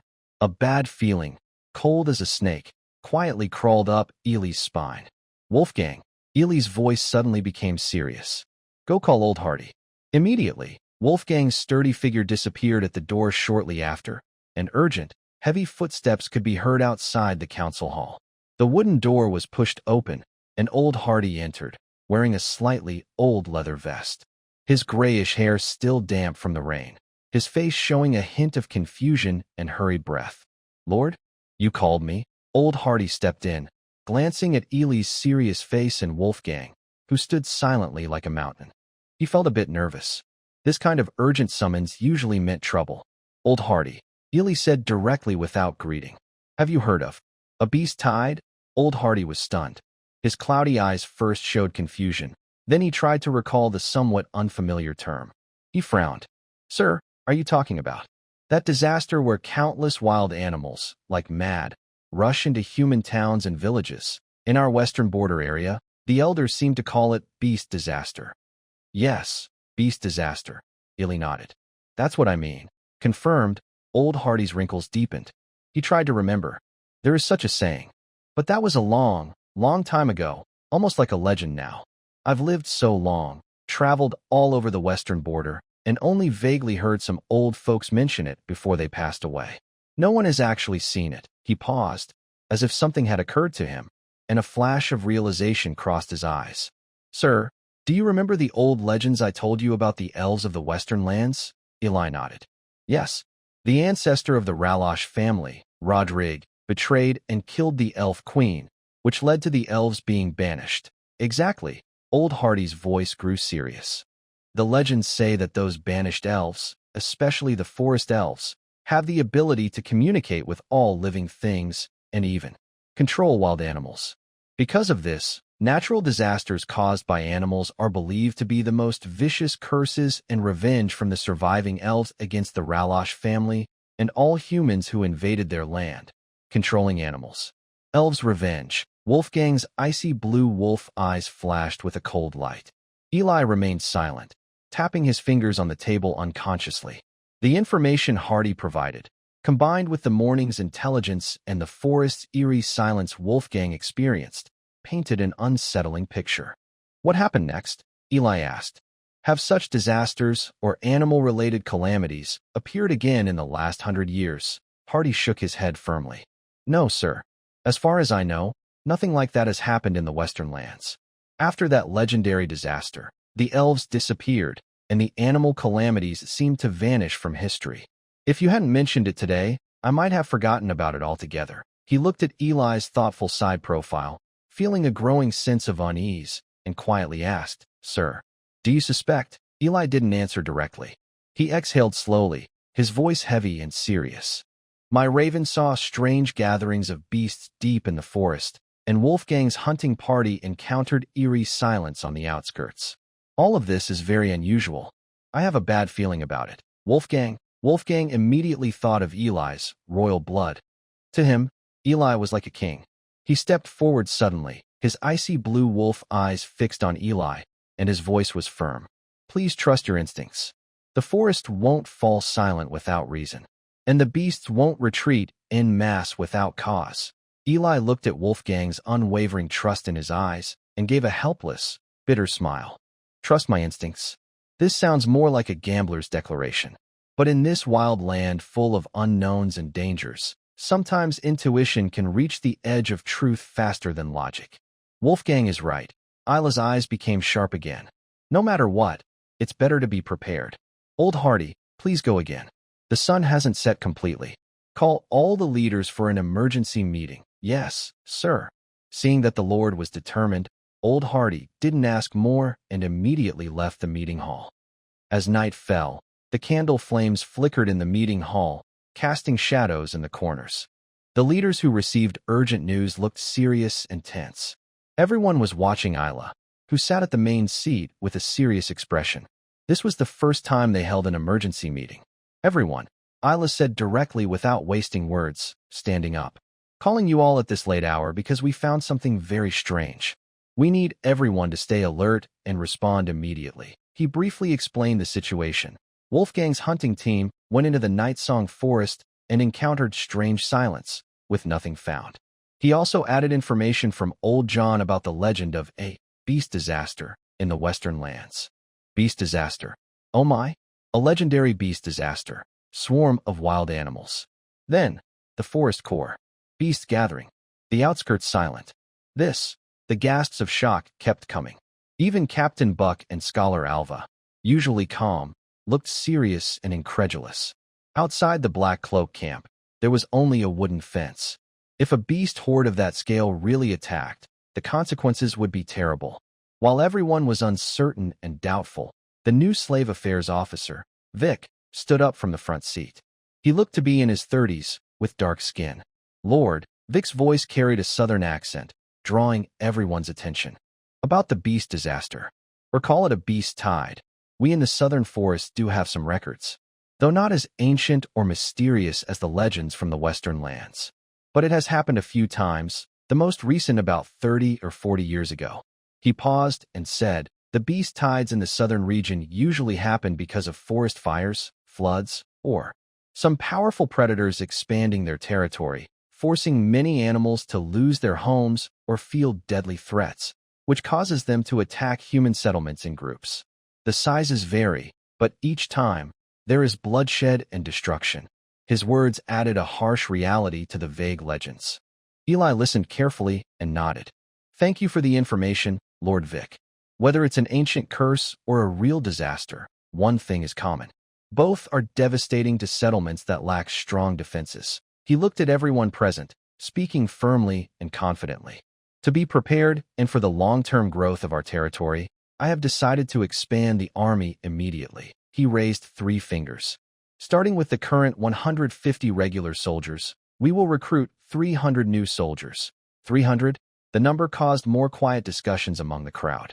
Old John was the first to stand up. The usually gentle old craftsman now looked serious. "Sir, expanding the army is urgent. I support it. Black territory really has the ability now." He looked at Hardy, who was in charge of the granary. "Hardy, what do you say?" Hardy quickly responded, "Yes, sir. Old John is right.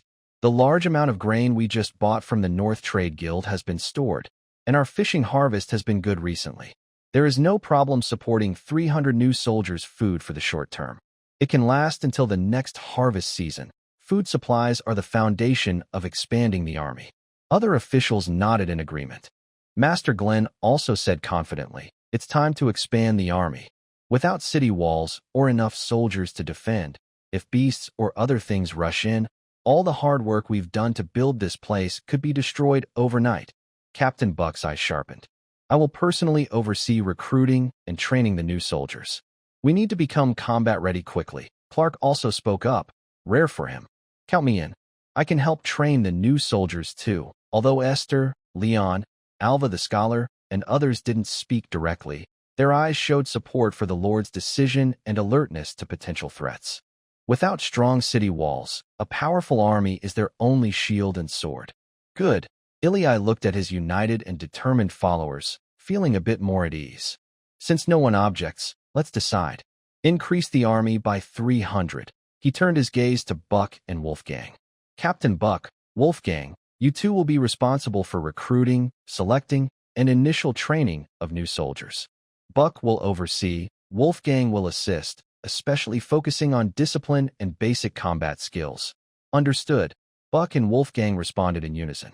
"No problem," Clark agreed. Finally, Ilai looked at Old John and Hardy. "Old John, construction of the walls must continue. Your priority is to manage manpower allocation." "Yes, sir," the two replied together. "Hardy, make sure food supplies are accurate, ensuring both military needs and civilian needs are met." "Yes, sir," they answered. "Everyone," Ilai's voice was firm, "time is tight. Tomorrow morning, the recruitment point will be set up immediately." Meeting adjourned. As the candle flames flickered, everyone quickly stood up with a sense of urgency, filing out to their respective responsibilities. The next morning, after the rain, the air at the black-collar camp was especially fresh. In the small square at the center of the camp, nearly 1,000 villagers gathered. The newly arrived 800 slaves, confused and cautious, mixed with the original villagers, forming a silent, large crowd. Ilai stood on a wooden platform, his white hair shining in the morning light. He had no unnecessary words. "Everyone, for the development of the territory, defense is the foundation. To deal with potential threats and protect our home, Black Collar will recruit 300 new soldiers starting today. Those who join the army will receive better pay and food. Anyone who makes meritorious deeds will be promoted to free citizen and granted land and houses." As he finished speaking, the crowd's reactions split instantly. The old slaves who had lived in Black Collar for months and had grown accustomed to Ilai's way of rule showed uncontrollable joy on their faces. "Join the army. I want to join. Good food. I can make meritorious deeds and become a free citizen. This is a great opportunity. Count me in." "Sir, count me in." Having experienced the hunger and hardship of slavery, they knew what joining the black-collar army meant: better food and stable income. More importantly, there is a clear and reachable path to freedom and dignity. They waved their arms excitedly, pushing forward, eager to stamp their mark on the list. However, the 800 new slaves who arrived yesterday reacted very differently. Most of them came from harsher environments and had deep fears and distrust of words like Lord and soldier. Join the army? Fight. Isn't that just sending us to die? What's the use of eating well? We might lose our lives. This Lord seems kind, gives us food. But when it comes to fighting and risking our lives, sigh, there's no way to avoid it. They whispered among themselves, their voices low, faces full of fear and numb acceptance. They looked at the passionate old slaves nearby, their eyes full of confusion. Suddenly, Iliai's voice rose sharply, silencing the noisy square. I know what you're thinking, that this is just pushing you out to be cannon fodder? His gaze stayed on the uneasy faces of the new slaves. Blacklead soldiers aren't here to die for nothing. Their swords point at the wolves eyeing our homeland, enemies trying to drag us back into chaos. Their shields protect the land beneath your feet, the houses you built with your own hands. They protect the food in your bowls, the peace of your loved ones and children. Joining the army isn't about defending some vague glory of the Lord, but about protecting your hard-won right to survive. It's about the bed you can rest on after a day's work. Blacklead is ours. It's not someone's private property. It needs each of us to pick up weapons and defend it. Tell me, he suddenly raised his right arm. Are you willing to pick up your weapons, stand shoulder to shoulder with me, and use your courage and strength to create a safe future for yourselves and your families? After a brief silence, fight for a future. Stand together. Protect our homeland. The roar of the crowd burst out like a mighty wave. This time, not only the old slaves, but many of the new slaves' fears and numbness were ignited and shaken by this declaration. They may not fully understand, but they heard and understood the message. Protect the home, protect the food, and protect the children. Eli lowered his arm and spoke calmly again. Recruitment is handled entirely by Captain Buck and Lord Wolfgang. Those who meet the requirements, please sign up enthusiastically. After speaking, he didn't stay any longer. He turned and confidently walked down the wooden platform. The next steps, screening, registration, and organizing the troops, were Buck and their team's expertise. However, just a few steps after he left the platform, a small figure rushed out from the crowd and hugged his leg. It was the young boy who had once stolen food out of hunger but was forgiven by Eli and whose food policies had been adjusted. He looked up with a flushed face from running and excitement, his dirty little hands clutching tightly to Eli's leather armor. Sir, Lord, please let me become your soldier. I want to protect everyone. Protect the black leader. Eli looked down at Luca's very serious face, feeling soft-hearted and helpless, smiling wryly. He crouched down and gently tousled Luca's messy hair, speaking softly. Luca, it's good that you have this heart, but a soldier needs a strong body and good skills. You're still too young. He pointed to the young men and women nearby, starting to line up for initial screening under Buck's guidance. See those older brothers and uncles? When you grow tall enough to be as high and strong as they are, and can hold real weapons, come find me. I promise, the Black Leader's camp will leave a spot for you. Luca looked at the tall, strong soldiers, then at his own thin arms. His little mouth pouted, and a hint of unwillingness flashed in his eyes. But he nodded firmly. Yes, sir. I will grow up quickly. You have to keep your promise. Deal? Eli said softly, patting his shoulder. He stood up and left as Luca watched him with hopeful eyes. Leaving the noisy square behind, Eli slowed his steps. He looked at the children playing and chasing each other in the corner of the camp, their numbers clearly increasing. More and more children in the territory. A thought naturally came to him. Maybe I should consider finding a place to gather and look after the children. It would keep them safe and also let them learn something. The idea was vague, but it seemed necessary. He shook his head and temporarily set aside these trivial plans about the future. Right now, there was something more urgent. Esther, he called. The butler, who had been following nearby, immediately stepped forward. Young master, leave immediately and ride the fastest horse to Thorn City to find Brandon. Tell him about the strange situation in the Nightsong Forest and our guesses about the beast disaster. Let him decide how many soldiers to recruit based on Thorn City's defenses and possible threats. Tell him that if there is a food shortage, the Black Legion will support with some supplies. Yes. Young master, I'll go right now. Esther said without hesitation, turning and running toward the stables with quick, decisive movements. After arranging matters in Thorn City, Ilai did not return to the Lord's fortress, but headed straight to the Mithril mine in the southern canyon. Steam was billowing at the mine entrance, mixed with the sound of hammering and Master Glenn's characteristic shouting. Ilai found Master Glenn. "Master Glenn, how is the mining progress?" he asked directly, glancing at the busy workers inside the mine. Master Glenn turned his head upon hearing and looked visibly annoyed and impatient. "Kit, I know you're in a hurry, but the mithril veins are damn embedded in the layers. They're surrounded by chaotic star-patterned rocks. Do you think this is coal mining? Just swinging a pick and it'll fall apart." He pointed roughly at the shimmering silver line on the rock wall with his rough finger. "See that? You have to carefully peel along the nodes. Avoid those damn cracks. If you're careless, you might disturb the surrounding rock layers, causing damage to the veins or even a collapse. We could all be buried here. The amount being mined? It's not even enough to fill your teeth right now. This is delicate work." Watching Master Glenn spray saliva as he spoke, Ilai's sense of urgency, caused by the potential threat, could only be suppressed with frustration. He understood that the Master was right. Mining mithril couldn't be rushed. "I understand, Master. Safety first. I'll follow your pace," Ilai said in a deep voice. Leaving the mine, he headed to the construction site of the city walls. Old John was busy working with a large group of slaves and free citizens, full of energy. The foundation trench had begun to take shape, with large stones being carefully dragged into place using ropes and rolling logs. The sound of shouts and hammering filled the air constantly. Progress was visible to the eye, but it was still far from being able to withstand a large attack.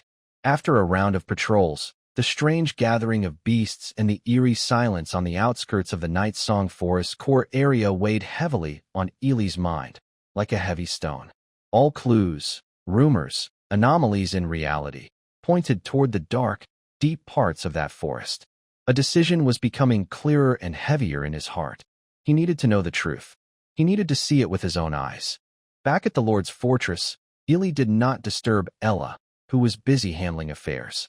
He quietly entered the armory, carefully checked his silver sword to make sure it was sharp, and prepared himself.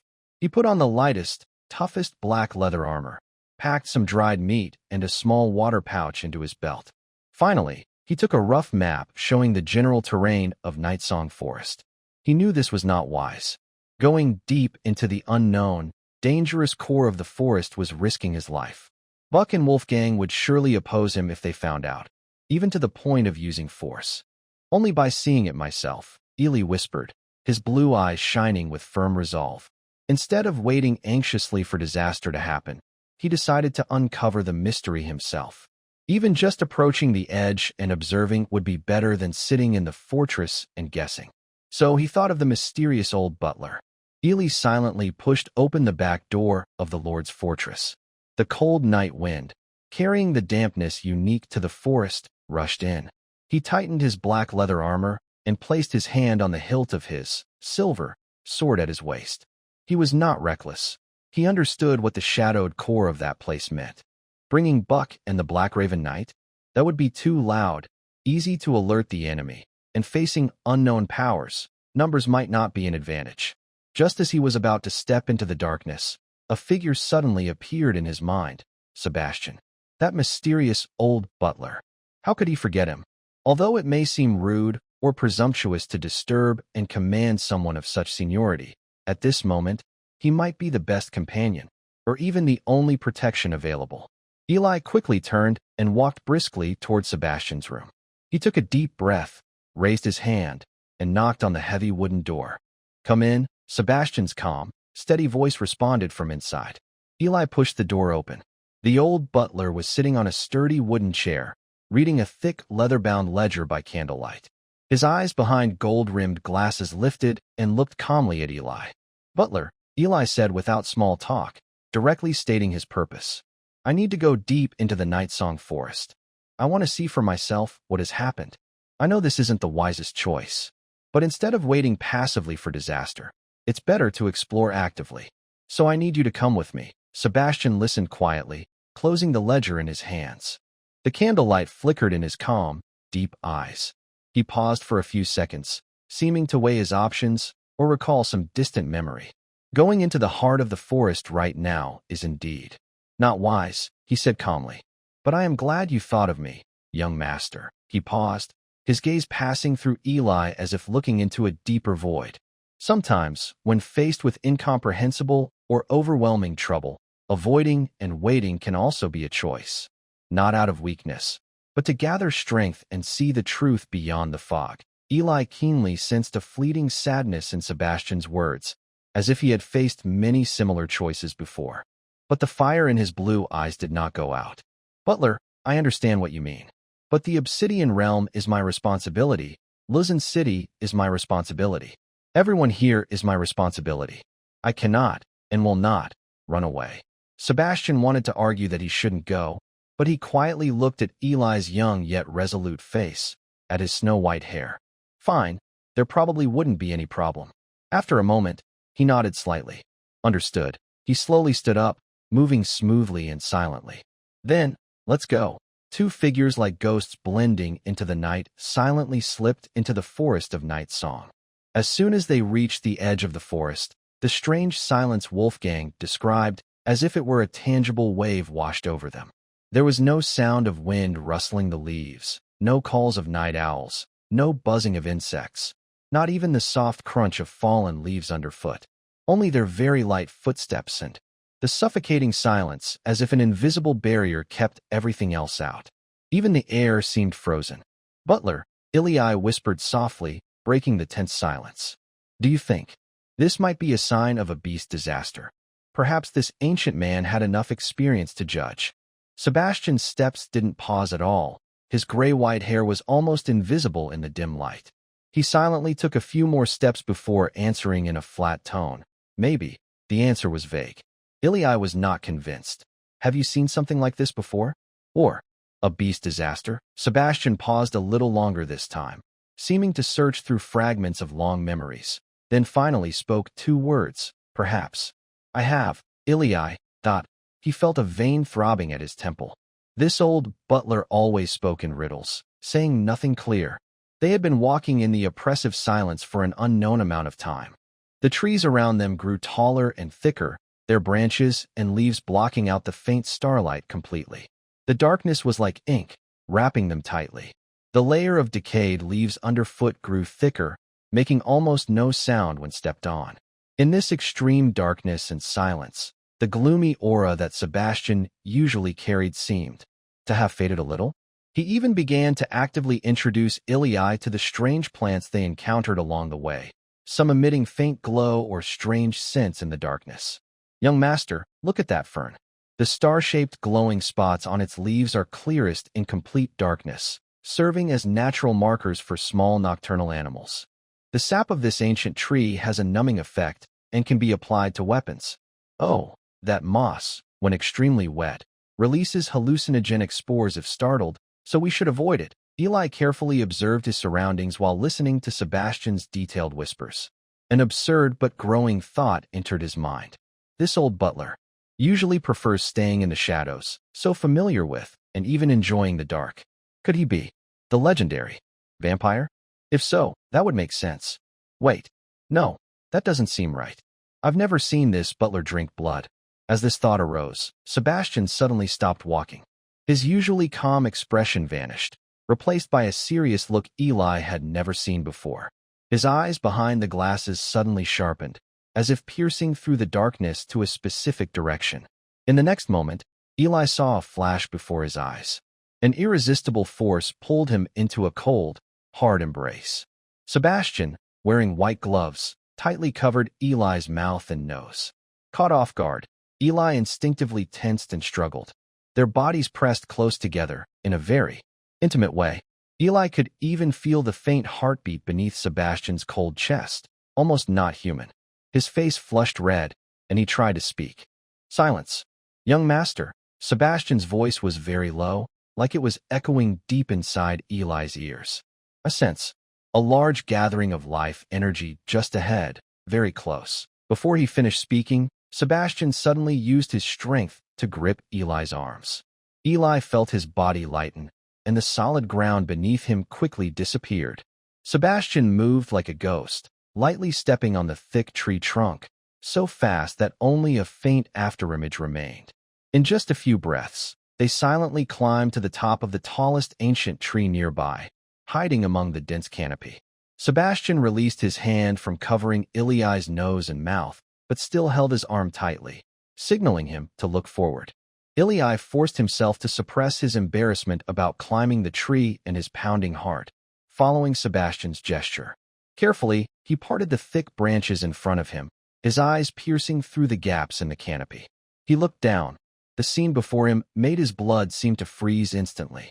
His pupils shrank sharply to a pinprick in shock. Not far ahead, in a clearing surrounded by huge, ancient trees, faint moonlight seeped through the high canopy gaps. Iliai saw a terrifying sight he had never imagined, enough to overturn all his beliefs. Countless wild animals. Massive forest bears, shiny-coated night panthers, herds of wild boars with iron-maned tusks, agile rock deer, and even a few fierce-looking creatures, legendary thorny land dragons. Normally, predators and prey, wild animals full of instinctive conflict, now strangely coexisted peacefully. They crowded the clearing like pilgrims.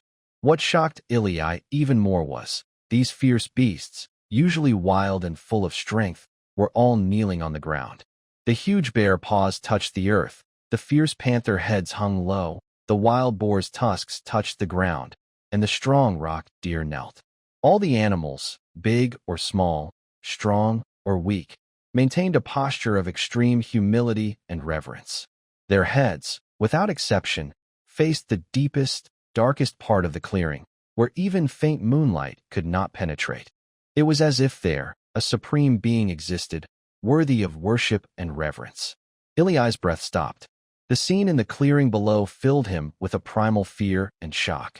Countless animals, whether predators or prey, strong or weak, had abandoned their instinct for fierce fighting, kneeling densely on the ground.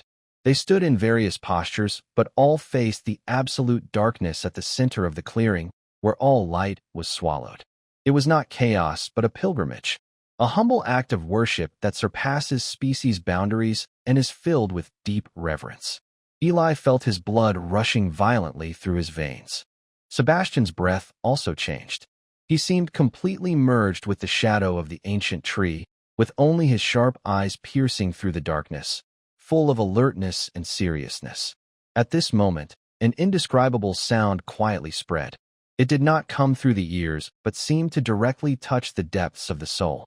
There were no specific words or melodies, just a deep, humming sound carrying ancient sadness. Another faint, ethereal sigh contained endless compassion and authority. Every invisible note precisely struck the most primitive sense of awe in life. Eli's mind instantly lost control. A strong impulse from deep within his blood suddenly struck his willpower. His knees wanted to bend involuntarily, and his head felt heavy, wanting to lower. His consciousness became blurry, and the dark center seemed to spin, emitting an irresistible pull. "Young master," the old butler's voice sounded. It was not loud, but carried undeniable authority, pulling Eli back from the trance. Eli suddenly shivered, like a drowning person pulled out of the water, gasping for air. He looked at Sebastian in shock. The other's gaze was still fixed on the darkness, just slightly turned to give him a steady, warning look. Almost at the same time Eli regained his senses, the beast herd below underwent even more intense changes. The originally crawling herd now lowered their heads even more, trembling violently, making unintelligible whimpering and low growls. Their reverence, guided by the sound, turned into deeper, more complete submission. "Quite spectacular, isn't it?" A voice suddenly echoed in Eli's mind. Clear, ethereal, like a flowing spring under the moonlight. Eli's thoughts went blank for a moment. The scene before him was too shocking, and this strange voice directly affecting his consciousness was even more bizarre. He instinctively responded with a thought in his mind. As soon as the thought arose, he was startled. Eli suddenly turned his head sharply, his sharp eyes sweeping over the dark corners around him. Besides Sebastian beside me, only the kneeling beast herd below and the darkness in the center remain. "Who is speaking?" "What's wrong, young master?" Sebastian's voice drops even lower, like a whisper. He quickly notices Eli's sudden surprise and movement. Butler, Eli's voice is tense, even he doesn't realize it. Did you hear that?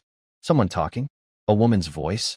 It sounded like it was directly in my mind. Sebastian's pupils behind his glasses suddenly constrict. Without hesitation, his gloved hand quickly grabs Eli's shoulder. The force is so strong that Eli feels his shoulder blades might be crushed. In the next moment, Eli feels the support beneath his feet vanish instantly, and he falls as if into a cold ink pool. It's not falling, it's merging. The surrounding scene, with huge ancient trees and crawling beasts, twists and stretches like reflections of stones thrown into water, then quickly blurs into streaks of light rushing backward. There is no wind, no feeling of weightlessness, only a coldness that envelopes him, as if dragged into a tunnel made entirely of shadows. Sebastian's figure is beside him, but blurry, like a dark gray silhouette. Just as they merge into the shadows and disappear, in the absolute darkness at the center of the forest clearing, two faint points of silver light flicker briefly. A figure, slender and graceful, floats silently above the darkness. The moonlight sparingly outlines her long, silver-white hair that reaches her ankles, pure as frost and snow. Her gaze pierces through space, precisely, seeing the direction where Eli and Sebastian disappeared. A faint, playful smile curves at her lips. Shadow demon. And another. A half-elf? Interesting. She clearly takes Eli's dazzling white hair, washed by the moonlit spring, as proof of his mixed heritage. Cold air suddenly rushes into her lungs, carrying the familiar scent of earth and fresh plants. Eli's feet hit the ground firmly, and he stumbles before steadying himself. The scene before him is no longer the endless ancient trees and strange beasts, but an open valley. In the distance, the faint glow of campfires in the black cloak camp flickers in the night, like warm lighthouses, dispelling the lingering cold and shock. They have returned. Eli took a deep breath, as if trying to exhale all the fear and shock trapped inside him. His tense nerves suddenly relaxed, and he felt a strong sense of weakness. The cold sweat on his back was blown by the night wind, sending shivers through him. Sure enough, the old butler's strength was beyond measure. The way he moved earlier was not something a human knight's aura could explain. Eli felt a mix of relief for surviving and many questions flooding his mind. Who was that woman who spoke directly inside his head just now? Was she the being in the darkness? Her voice? And those wild animals? What were they kneeling to? Was it that white-haired woman? Was that spiritual worship just a prelude to unleashing a disaster? That huge echo, what was it? Some kind of ritual? Summoning? Countless thoughts clashed in Eli's mind, trying to find a logical explanation, but only made him more confused. The secret deep in the Night Song Forest was far more mysterious than the elven ruins or the moonlight spring. He felt he had only touched the tip of a huge iceberg. Sebastian stood quietly a half-step behind him, returning to his usual calm and steady self. Young master, Sebastian's flat voice broke the silence. What you saw was indeed a beast tide. He paused. Please take all precautions. Walls, weapons, supplies, warnings. Any mistake could lead to disaster. After a brief silence, Sebastian spoke again. And, young master, he slightly lifted his gaze, looking at Eli's side profile. This is the last time. Please, do not take such risks again. Eli's heart trembled. He understood Sebastian's unspoken warning. This time, he was lucky to have such an unpredictable but reliable butler by his side. But what about next time? Facing such unknown threats, personal bravery and curiosity could only lead to pointless destruction. He was a lord. His life no longer belonged to himself alone. Eli took a deep breath of the night air, carrying the scent of campfire smoke. He didn't argue or promise. He simply nodded very seriously. I understand, butler. Thank you for your hard work. Sebastian nodded slightly and said no more. He silently took a step back, his figure quickly fading into the shadows toward the camp, disappearing completely. Eli stood alone, watching where Sebastian had gone, then looked back at the outline of the Night Song Forest behind him, dark and like a crawling beast in the night. Scenes from the past flashed in his mind like images burned into his memory. He raised his hand, rubbed his still slightly throbbing temples, and forced himself to shake off the chaotic thoughts. The butler was right. The most important thing now is to survive, to protect the Black Territory and Thorn City. He didn't hesitate anymore and started walking toward the brightly lit Black Territory camp. His steps were steady and strong. Each step on the firm ground seemed to chase away the lingering cold in his heart. As he got closer to the camp, he could see soldiers patrolling the watchtowers clearly and faintly hear the stern voice of Captain Buck from the distant new recruits' camp. Eli kept walking straight toward the Lord's fortress, but he didn't go inside immediately. Instead, he stopped in the open space in front of the fortress gate. He looked up at the deep night sky. There was no moon tonight, only a sky full of stars, cold and eternal, watching over the earth. Under the vast starry sky, the lights of the Black Territory looked so small, and the outline of the Night Song Forest was like a tiny wrinkle on the ground.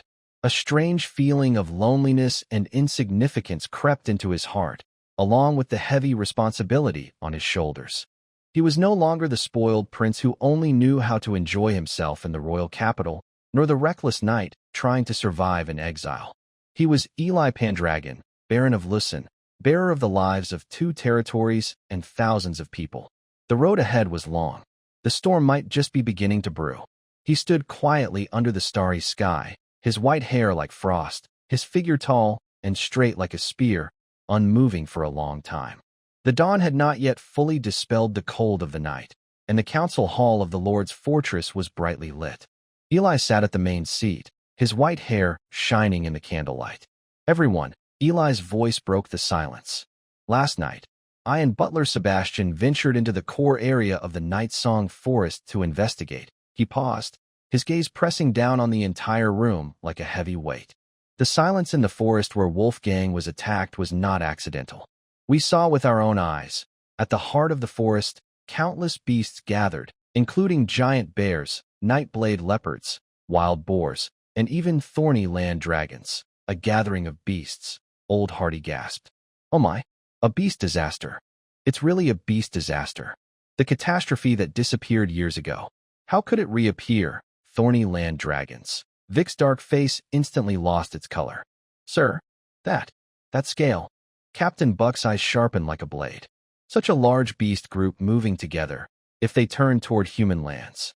The consequences would be terrible." The meeting hall suddenly erupted. "A beast disaster. Oh heavens, the thorny land dragons are out? I heard they can even knock down city walls. We're doomed." Our wooden fences. Even the calmest scholar Alva's hand holding the feather pen trembled slightly. Ilya didn't stop him immediately, just listened quietly. "Panic is useless. The beast tide threatens us all. We've gathered today only to survive. Black leaders, Thorn City, and even all of us. Our lives depend on this. Now, I need your wisdom and strength. How can we build a defense line we can hold before this overwhelming beast tide arrives?" His eyes shone like fire, sweeping over everyone. "Any ideas, big or small, as long as they are useful, speak freely." There was a brief silence. Captain Buck was the first to stand. "Sir, the urgent task is to delay and exhaust the beast group." He pointed heavily at the simple map of Black Leader Valley spread on the table, indicating the edge where Night Song Forest meets the valley. "If the beasts attack, they will come from here. We cannot defend inside the forest. But before they rush out of the forest into the open valley, we can set up many trap lines from the forest edge to the first defensive wall, deep pits, filled with sharp stakes or iron spikes at the bottom. Barricades, thick wooden stakes with outward-facing spikes to block impacts. Tripwires, hidden in the grass to trip and confuse the charging beasts. And animal traps, the bigger, the better, and as many as possible, designed to catch large, fierce beasts' legs and paws. These materials are easy to obtain. Both slaves and free people can quickly make and set them up. Although we can't completely destroy the beast herd, we can greatly slow their advance, disrupt their formation, and cause heavy losses in the first wave." Eli's eyes lit up instantly. "Setting traps. This is the most cost-effective, fastest way to see results, and it makes the best use of our terrain advantages, especially during this critical period before the city walls are finished." "Good." Eli slapped the table decisively and gave the order. "Captain Buck, Do as you suggested. You are fully in charge of planning and setting the traps. Train the soldiers first with Wolfgang and Clark. Old John, cooperate fully. Prioritize supplying Buck with the wood and manpower he needs. I want to see a deadly zone that makes it hard for the beast herd to move in the shortest time. Understood, sir. Buck responded firmly. Old John nodded strongly. As soon as Buck sat down, Vic took a deep breath and stood up. Sir, Vic's voice rang out. Buck's method is effective against the impact. We in the southern border use it to defend against groups of jungle beasts, especially to drive away the herds near the village. The most common method is fire. He gestured with his hands. Beasts are naturally afraid of fire. We can dig a wide trench along the outer edge of our planned city wall defenses in advance. It won't be filled with water, but with fire oil, or dry grass and twigs soaked in oil. Once the herd breaks through the trap zone and approaches the wall, we can ignite the trench with a rocket, a burning wall of fire. It can stop some of the beasts. Even if a few fierce monsters manage to cross the fire, they will be burned and easier for the defenders to kill. Plus, the fire itself is a huge deterrent to the herd. Fire oil defenses. Eli quickly visualized the blazing flames in his mind.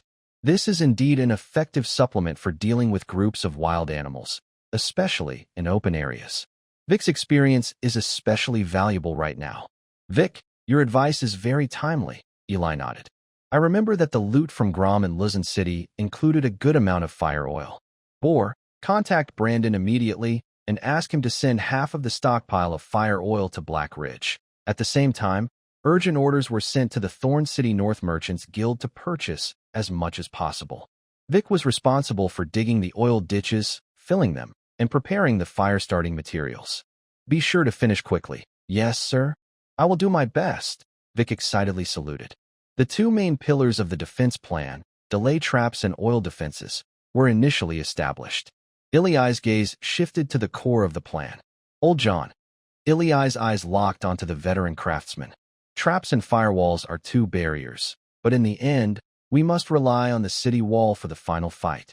The soldiers need a wall they can defend, even if it's only a half-finished wall right now. He pointed to the foundation being dug on the map. I don't care how you do it. Send more people. Work day and night. Pause all non-essential projects. Slaves, free citizens, craftsmen. Anyone who can hold a tool, get involved in building the wall.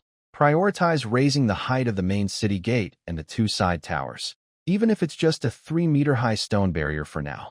Old John suddenly stood up. My lord, I'll risk my life. 5 days. No, 3 days. I will build a wall that can stand tall. Even those beasts trying to bite will have their teeth knocked out. Good. Ilai nodded heavily. The wall is now your responsibility. If there's any obstacle, come directly to me. As the core defense framework was established, other officials also offered suggestions to fill in gaps. Lien suggested that some slaves from the mine could help build the wall and that more large animal traps could be forged from iron ore.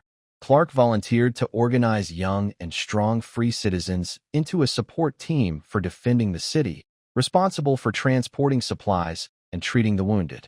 Alva the scholar proposed using herbal medicines to create irritating powders, which could be spread in the trap areas and under the walls to possibly disturb the wild animals. One suggestion after another was made, discussed, and quickly turned into decisions. Seeing the defense plan gradually becoming feasible, Iliai's tense nerves finally relaxed a little. He leaned back in his chair and took a deep breath. Just then, a thought quietly entered his mind. The frontier of the Night Song Forest was not only connected to his Black Cloak territory. That arrogant fellow Sabuta's Shadow Valley domain was also right next to the forest, and it seems the position is a bit deeper than the Black Collar. Al's lips curl into a slight smile. That ambitious second son of the Southern Duke at the Alliance meeting. I wonder if he realizes that deep in the seemingly calm forest, a storm is brewing? He doesn't care about Sabuta's life or death. But then, 3 more figures suddenly appear before him. Griffin Easton, Hans Clave, and Amelia Frost. These 3 are his allies who chose to follow him in Shadow Valley and recognize him as their leader. Their territories. Al's brow furrows again. He had checked before. Their defenses are very weak. With their strength, facing the coming beast tide, they are like a mantis trying to stop a chariot. Soon they will be crushed. As the leader, he can't just watch and do nothing. He understands the principle that if the roots are cut, the branches will fall. All right, Al suddenly stands up, his voice firm with the decision that the meeting is over. The defense plan is set. Everyone, start immediately. Captain Buck, Steward Vic, Old John, you have the heaviest responsibility. Begin now. Meeting adjourned. Everyone responds in unison and quickly leaves the meeting hall. Esther, stay behind. Al calls the young butler who is about to leave. When only the two are left, Al speaks in a serious tone. I have an urgent task for you. Pick the best guards, ride fast horses, and split up to go to the Easton, Clave, and Frost territories. Esther's expression becomes serious. Young master, please give the orders. Find the three lords themselves. Tell them directly. There will be a beast tide soon, and their current strength cannot withstand it. Al's tone is firm and decisive. Tell them to temporarily abandon their territories. Bring all the food, weapons, and the most important civilians they can carry. Move quickly, everyone to Black territory. Black territory will accept them and offer protection. Esther nods strongly. Yes, young master. I understand. I will do it immediately. He turns to leave, but then pauses, showing a hint of hesitation on his face. Young master, what if they don't believe us? Or are reluctant to give up their hard-earned territories? I'll remain silent for a moment, then finally sighs. If they insist on staying, then let them be. Esther looked at Ely's tall but tired figure from behind and understood what it meant. He no longer asked questions and bowed deeply. I understand. We will set out immediately. He turned and walked away quickly and firmly from the meeting hall. Ely stood alone by the window, unconsciously tapping his fingers on the cold stone sill. The war against natural disasters and beast attacks had begun. The Obsidian Valley was like a tightly wound machine, running at high speed for 3 days straight. The trap area was taking shape under Bark's strict supervision. A wide death zone was marked at the forest's edge, with deep pits dug out. At the bottom, sharp wooden stakes and discarded iron scraps were hidden, covered with dirt and dry leaves to hide them. Strong barriers were deeply embedded in the ground, with sharp wooden spikes pointing toward the forest. Large animal traps were being built day and night by Leon and his team, then placed along key paths.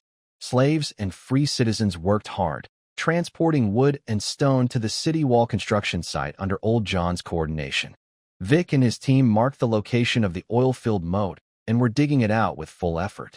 At this tense moment, the watchtower at the valley entrance sent a message. The troops from Easton, Clive, and Frost had arrived. Ely personally went to meet them at the valley entrance. The scene before him made his brow relax slightly, but a hint of heaviness remained. 3 groups rushed into Obsidian Valley like refugees. Griffin rode a thin horse, followed by a few scattered soldiers with simple gear and tired looks. More were villagers in ragged clothes, helping the elderly and children, pushing carts loaded with their belongings or carrying bundles. Hans's team was slightly better equipped, using their experience with mountain crevices to retreat more organized. The soldiers were more numerous, but all wounded. Lady Amelia's team was the largest, mostly women and children, but their order was chaotic. They carried little food and had limited weapons. Sir Ely, Griffin was the first to dismount and rush to Ely, with a complex expression on his face. Thank you for your warning. We are here. Amelia, supported by a maid, approached. Usually strong, she now had red eyes and slightly bowed to give a respectful bow. Lord Pendragon, thank you for your warning. If your messenger hadn't arrived in time, we might have already. She didn't finish her sentence, but everyone understood the unspoken meaning. Faced with the overwhelming tide of beasts, their simple defenses couldn't hold even for a moment. Leaving was only a dead end. Ily gently supported Amelia, his gaze sweeping over his 3 allies and the large group behind them. He spoke in a serious voice. It's good you're here. Black territory is your home. Est. Young master, Est immediately stepped forward. Arrange things immediately. Prioritize building shelters and providing basic food for the elderly, women, and children. Soldiers will temporarily join the new recruits camp under Captain Buck's command. The 3 lords and their families. Please follow me to the lord's fortress. Yes, Est responded quickly, immediately starting to guide and settle the frightened newcomers. Griffin, Hans, and Emilia followed Ilii into the Black Territory camp. After just a few steps, their pace slowed naturally as they looked around. They saw a busy, orderly construction site, slaves and free people working under supervision, shouting as they moved stones, dug foundations, and built shelters. Huge logs were dragged toward the city wall with ropes and rolling logs, a lively scene. The partially built city wall, not tall but thick and stretching out, with a solid, reassuring presence. The well-planned area, residential zones, workshops, training grounds. Simple but clearly divided, with smooth roads. From the direction of the new recruits' camp, they could hear Captain Buck's stern commands and the soldiers' orderly responses. All this was vastly different from their own rough, chaotic, and unstable frontier camp, which resembled a refugee camp. Griffin looked at the orderly scene before him, his throat tightening with emotion, finally letting out a bitter sigh. All knights of the frontier. Such a difference. Sigh. A warm feeling of survival lingered, along with a deeper respect and gratitude for Ilii Pendragon, their leader. Their hearts surged with emotion. Fortunately, at that time in Shadow Valley, they made the best choice of their lives by following this young leader. Otherwise, they and their people might have already turned into bones on the barren land. Ilii observed the complex expressions on the three people's faces without saying a word. He simply led them to the Lord's fortress for a brief rest and explained the current defenses of the Black leader. After sending off his emotionally stirred allies, Ilii prepared to return to the council hall to handle the mountain of defense documents. Suddenly, a faint blue light screen silently appeared in his mind. A deep purple beam of light suddenly lit up. Purple. In the core area of the Night Song Forest, wild beast groups are showing obvious signs of movement. Large groups are organizing and moving toward the forest edge.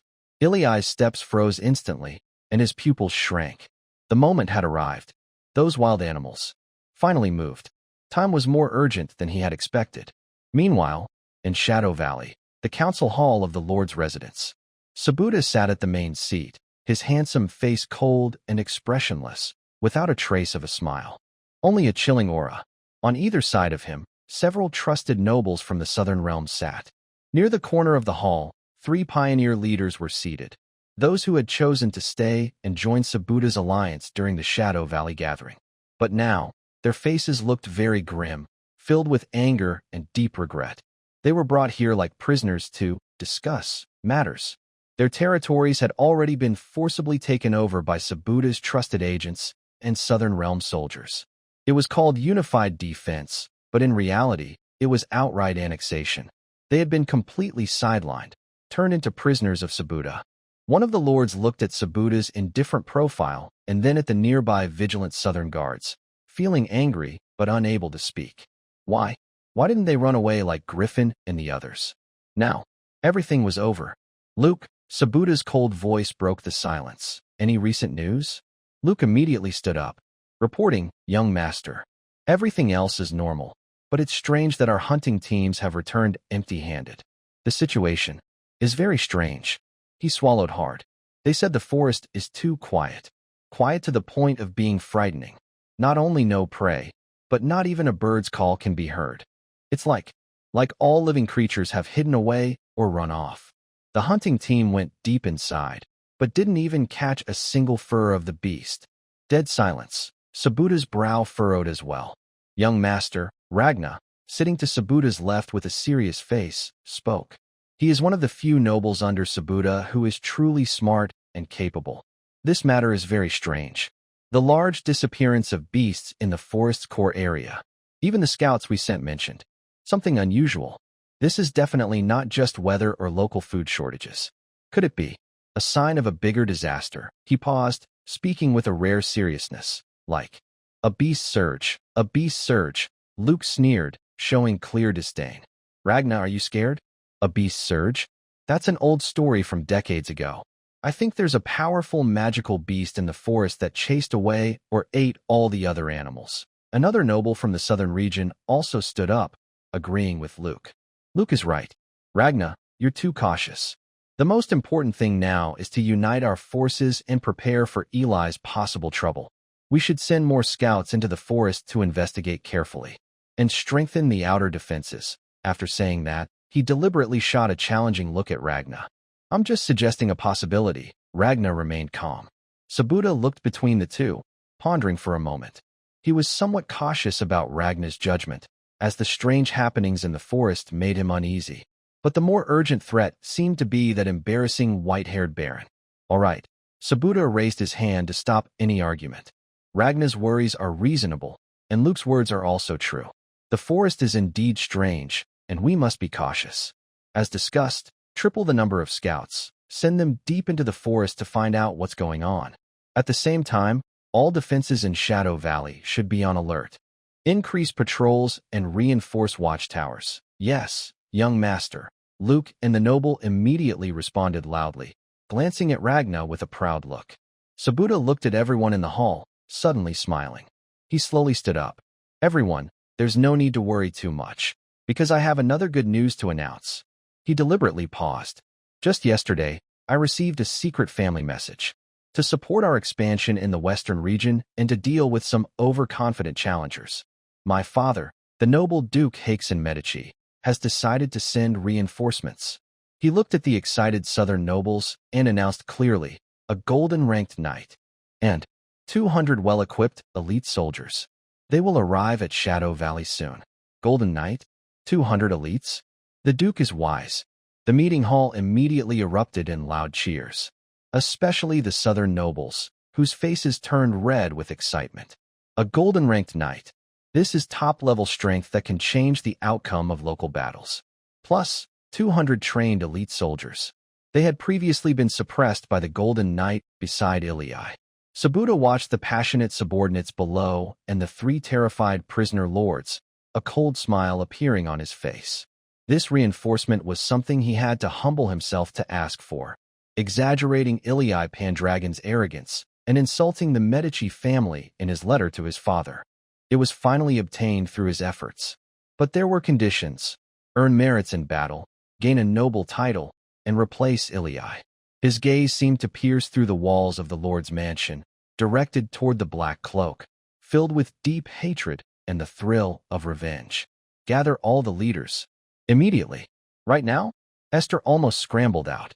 Within 15 minutes, all the key leaders rushed into the meeting hall with serious faces. Ilii stood at the head position, not sitting down. Everyone, his voice was deep. My raven just brought back precise news. He paused, each word like a heavy hammer hitting everyone's hearts. The beast groups in the core area of Nightsong Forest are moving in large, organized groups toward the forest edge. Of course, only some of the beast groups are attacking us. What? Already so fast? Oh my God. The exclamations instantly filled the room, mixed with gasps of shock. Despite the early warning, the speed of the news still shocked everyone. There's no time to panic. Ilii's voice suddenly rose sharply, full of firm determination. The front of the beast tide could break out of the forest at any moment. Captain Buck. Understood. Buck stood tall like a spear. His calm presence as a golden-ranked knight quickly subdued the surrounding chaos. Immediately organize all soldiers, wolf people warriors, and knights. Follow the defense plan. All new recruits must be added to the defense line. I want them in their positions within half an hour. Ilii's gaze turned to Old John. Old John, you are in charge of organizing all non-combatants, slaves, free citizens, the elderly, and children. Immediately abandon all current work, carry a few essentials, and evacuate to the designated shelter deep in the valley. Security officers will escort along the way. Move quickly. Yes, sir. Buck and Old John responded loudly in unison. Old John no longer hesitated and turned to rush out of the meeting hall. His hoarse shout echoed outside. Everyone, follow me. Hurry, Vic. Ilii's eyes locked on the slave overseer. Yes, sir. Vic straightened his back, his dark face showing resolve. The oil barrier is our second line of defense. I want it to be foolproof, Ilii said firmly. Yes, sir. It will be foolproof. Vic pounded his chest. Everyone else, do your part. Scholar Alva, organize the medical team to prepare for treating the wounded. Clark, organize the reserve team, ready to support the city wall breaches. Master Glenn, the mine. Abandon it for now. All miners joined the reserve team.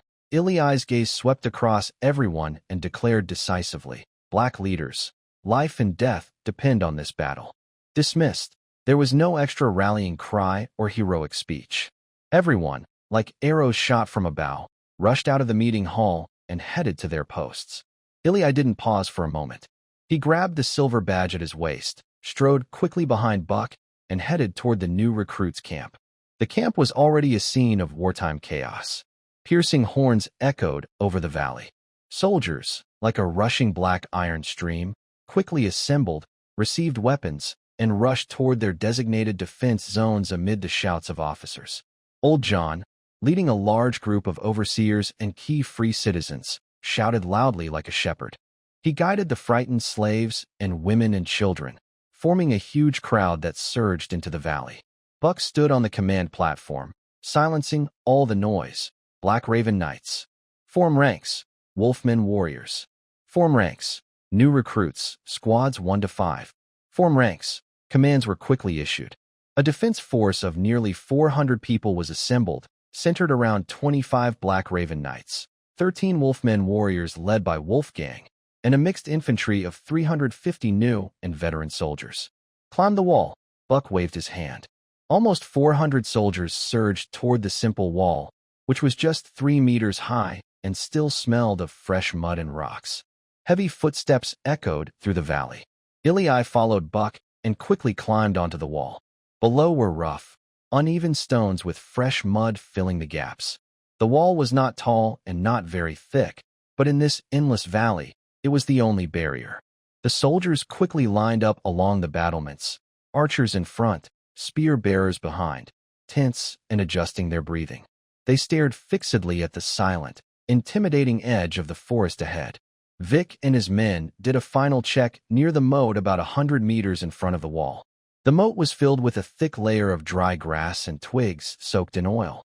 Vic looked up at Ili on the wall, nodded firmly, signaling everything was normal. Time passed slowly in the suffocating silence. The edge of the forest remained quiet. No bird songs, no animal roars, only the monotonous rustling of leaves in the wind. The soldiers clenched their weapons, their knuckles turning white from the grip. Sweat dripped down their foreheads onto the rough battlements. Buck stood like a statue beside Ili, his sharp eyes sweeping every suspicious movement at the forest edge. Suddenly, a dull, distant, heavy pounding sound like countless hammers hitting the ground came from deep within the forest. At first, the noise was chaotic, but it quickly became orderly and heavy, pounding forcefully into everyone's ears and hearts. The trees at the edge of the forest began to shake violently. Here they come, Buck roared suddenly, like thunder crashing on the silent city walls. Everyone, get ready to fight. Stay alert. The soldiers stiffened instantly, waking from their weight, adrenaline rushing wildly through their bodies. They knocked arrows, raised spears, their heavy breathing and armor-scraping sounds blending into a tense pre-battle symphony. Ili did not hesitate. He closed his eyes immediately, focusing his mind, and shared his vision with the crow named Coal Ball, circling above. Suddenly, a panoramic view opened up. In the next second, at the forest's edge, like a black floodgate opening, a torrent of wild animals surged out.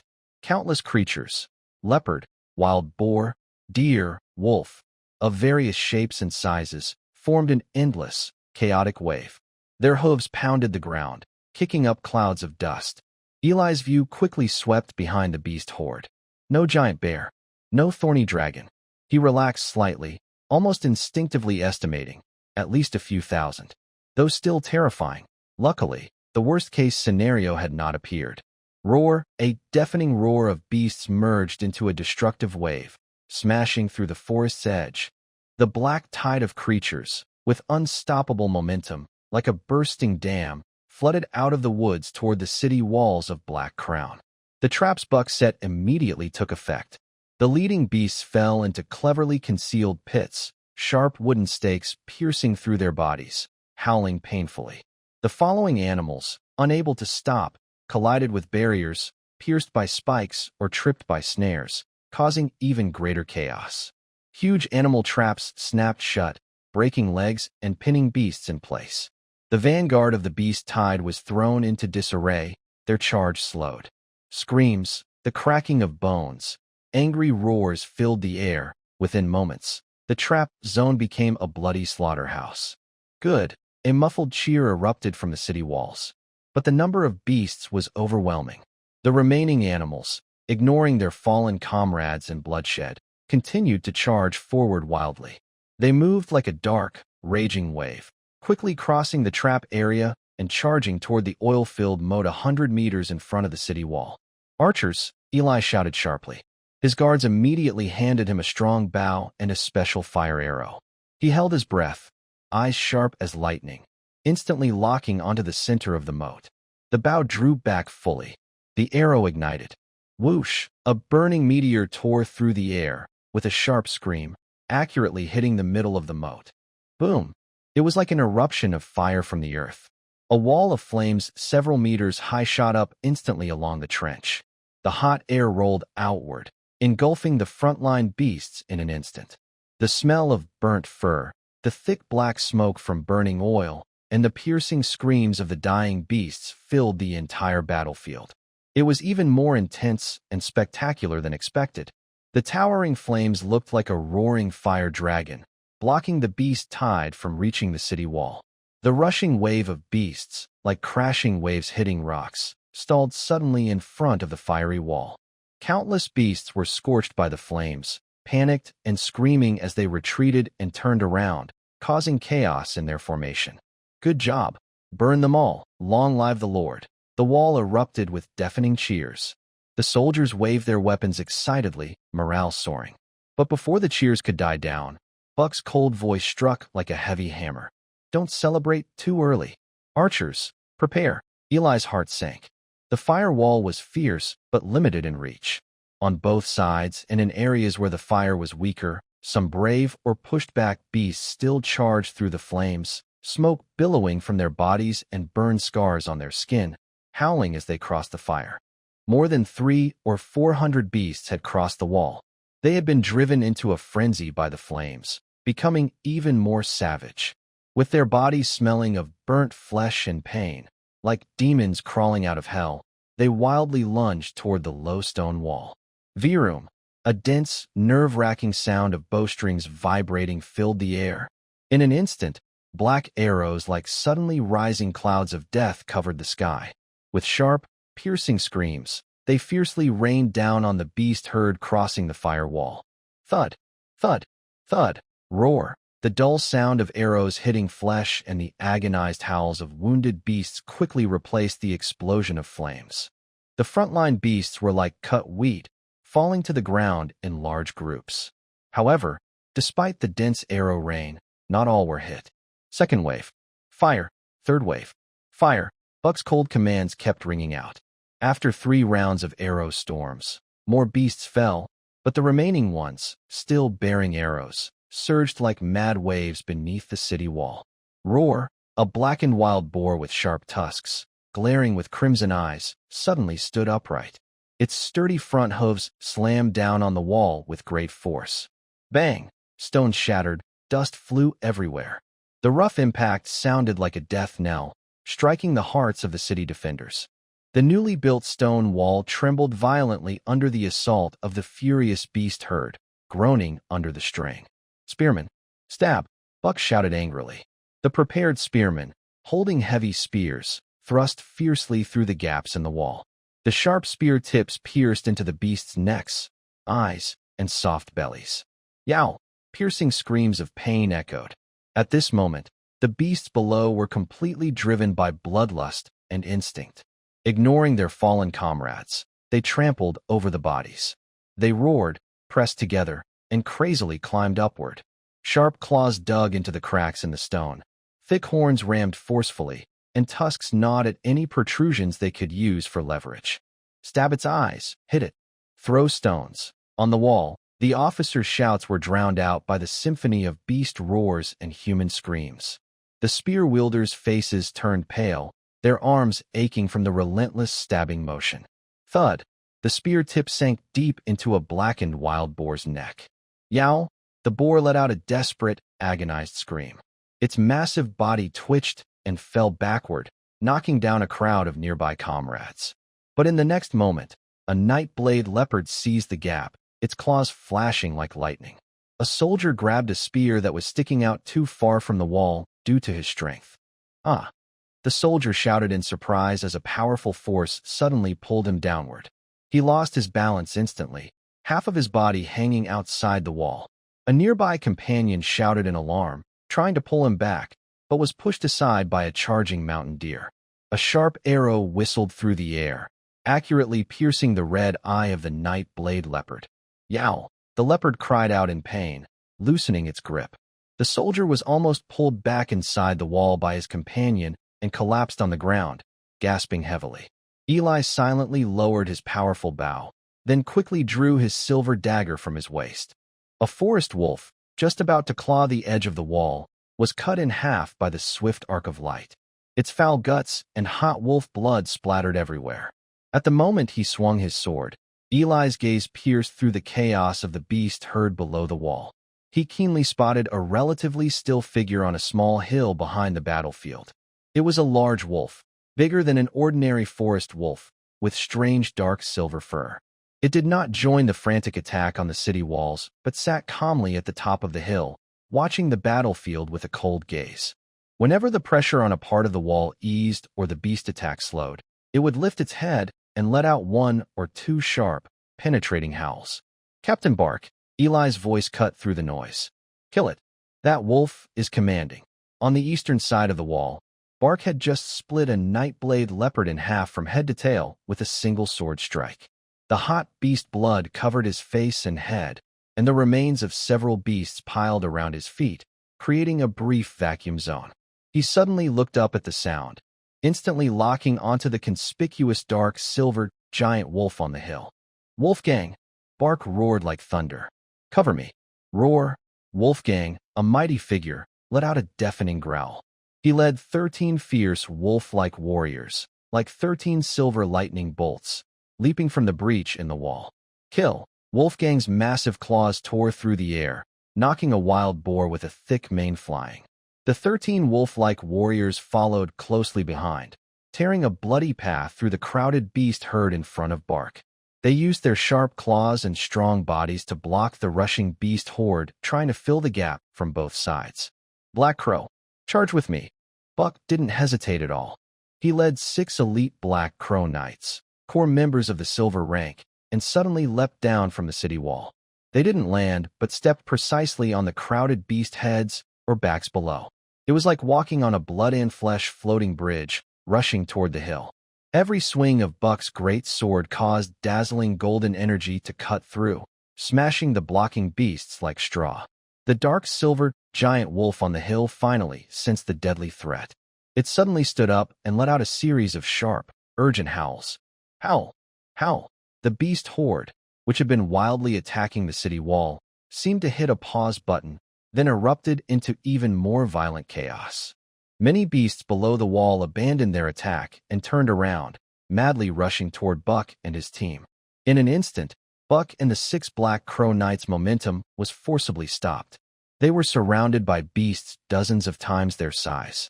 "Master," Wolfgang looked at Buck's team trapped in the heavy encirclement, eyes wide with desperation, and shouted anxiously. He struggled to tear through the beasts in front of him, trying to rescue them, but was caught by more beasts turning back to attack. The pressure on the wall eased suddenly, but Buck's dangerous situation made everyone's hearts tighten. Ili stood on the wall, watching Buck's team struggling in the beast horde below. A fiery anger mixed with cold, killing intent instantly overwhelmed his reason. His eyes were bloodshot. "Follow me." Ili suddenly raised his silver hand. No grand speeches, only 3 words, filled with reckless determination. Before he finished speaking, he supported the blood-stained wall with one hand and, like a swift white leopard, leapt down from the 4-meter-high wall. "Lord!" Wolfgang, Clark, and Pole shouted in heart-wrenching alarm. But their shouts quickly turned into action. Wolfgang let out a deafening roar, and his massive wolf claws unleashed unprecedented strength. He forcefully tore through the beast horde in front of him, protecting Ili by his side. Clark's golden eyes burned with fighting spirit. He drew his long sword and jumped down without hesitation. Boar waved his heavy war hammer and shouted, "Protect the Lord," as he charged forward like a human-shaped war machine. Kill them, for the Lord. On the city wall, soldiers watched their lord lead the charge. Their suppressed fear was instantly replaced by a fierce, fiery courage. That figure with blood-stained white hair, rushing alone into the beast swarm, ignited the deepest, most primitive bravery in their hearts. Someone was the first to roar in anger, and soon, like a spreading fire, the entire wall erupted with thunderous shouts. Many soldiers, especially veteran fighters and Ely's personal guards, shouted loudly. They leapt down the wall like falling dumplings or rushed down the makeshift ladders wildly. Their eyes were red, and they waved swords and spears like raging waves. They crashed fiercely into the beast horde behind Buck, who was turning to face the attack. Ely landed, rolled to absorb the impact, and with his silver blade, cut off the head of a rushing forest wolf. Without stopping, he pushed off the ground with force, like an arrow shot from a bow, charging straight toward Buck, who was surrounded. Break out! Buck, trapped in a tight encirclement, saw the white-haired figure tear through the beast's swarm like a sharp blade. His great sword swung wide, cutting through a circle of wild animals around him. Ely led the fresh troops like a sharp spear, stabbing fiercely into the side and rear of the beast pack attacking Buck. The soldiers roared, stabbing with spears, slashing with swords, and smashing with shields.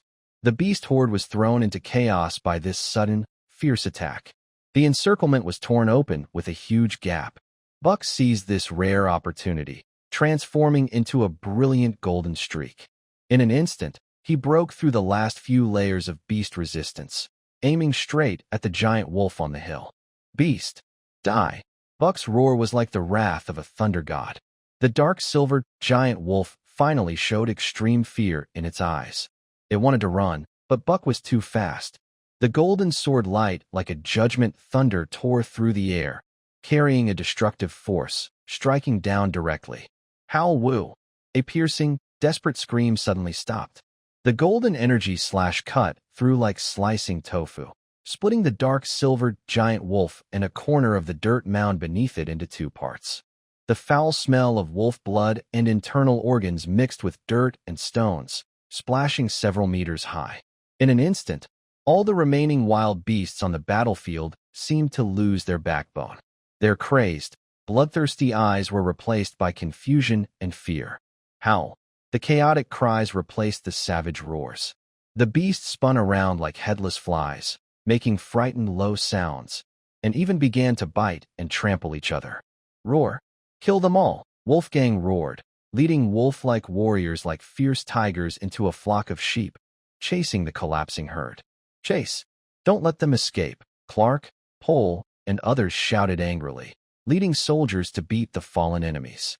The pressure on the city walls was gone.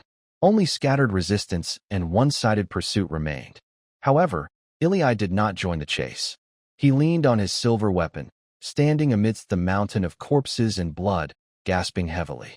His white hair was stuck together with coagulated blood, and his face and armor were covered in dark red stains, indistinguishable whether from beasts or himself.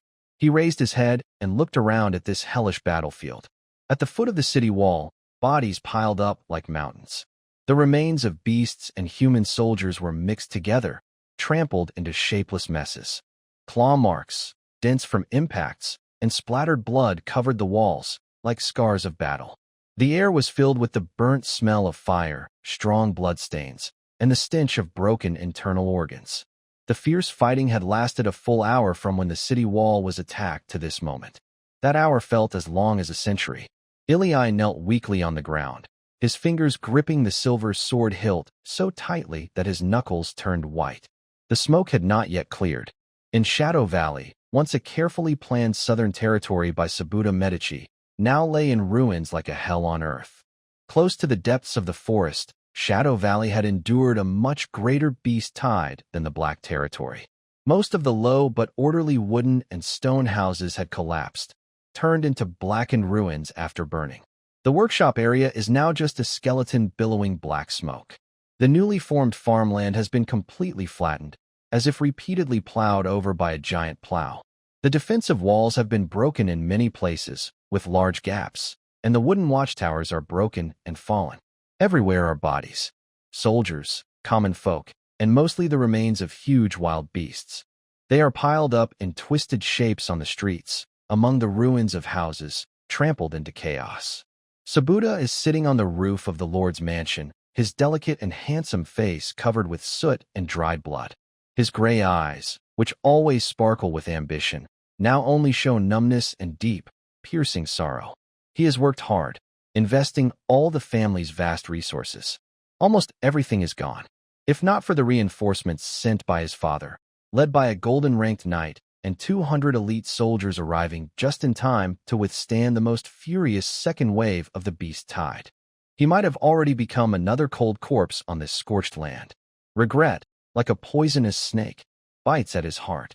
If only he had listened to Ragnar's advice in the council hall, paid enough attention to the strange happenings in the forest, would the ending have been different? He clenched his fists tightly but couldn't ease the sharp pain in his heart. Tears spun wildly in his eyes, but he used all his strength to suppress them. His pride wouldn't allow him to show weakness in front of anyone. Heavy footsteps approached from behind. Sabuda did not turn around. He knew who it was. Ragnar walked to his side, both of them gazing at the hellish scene before them. The cold, stern noble face showed no glee or schadenfreude, only deep exhaustion and heaviness. Truly a family of vipers, hard to find, Ragnar said in a low, hoarse voice, breaking the suffocating silence. Sabuda remained silent, his throat moving painfully as he swallowed. Ragnar didn't look at him but focused on the struggling survivors among the ruins, his voice carrying a faint, almost imperceptible sigh. So, a crushing defeat, and you've broken the backbone of the Duke of the southern border? You came to us promising to unify the southern part of the western border, connect the south, and expand into new territories. You wanted the Medici family's power to take root here. But this is not what it looks like now. This sentence is like a sharp knife, stabbing deeply into Sabuda's most painful spot. He suddenly closes his eyes, and his body begins to tremble slightly, unable to control it. Humiliation, anger, fear, and a sense of responsibility crash over him like a wave, breaking down his last defenses. A hot tear finally escapes, slipping down his dusty face, breaking through his proud barrier. He quickly raises his hand and wipes his face with a sleeve stained with blood and dirt. When he opens his eyes again, all weakness in his gray eyes has been forcibly suppressed. He suddenly turns around, with his back to Ragnar and the ruined battlefield. His voice is hoarse and deep. Ragnar, count the casualties. Check all usable supplies. Comfort all the surviving villagers. Tell Luke and the others to clear the debris, treat the wounded, and gather the bodies. Immediately. Right now. Under the same bleak sky, in the Black Ridge Valley. The noise of battle has fallen silent, but the smell of blood and burnt flesh still fills the air, worse than in Shadow Valley. The soldiers silently clean up the battlefield. There is no joy of victory on their faces, only numbness and deep exhaustion after surviving. Some carefully carry the recognizable bodies of fallen comrades on simple stretchers. Most others and villagers endure the urge to vomit, dragging the bodies of beasts into piles that make the heart race.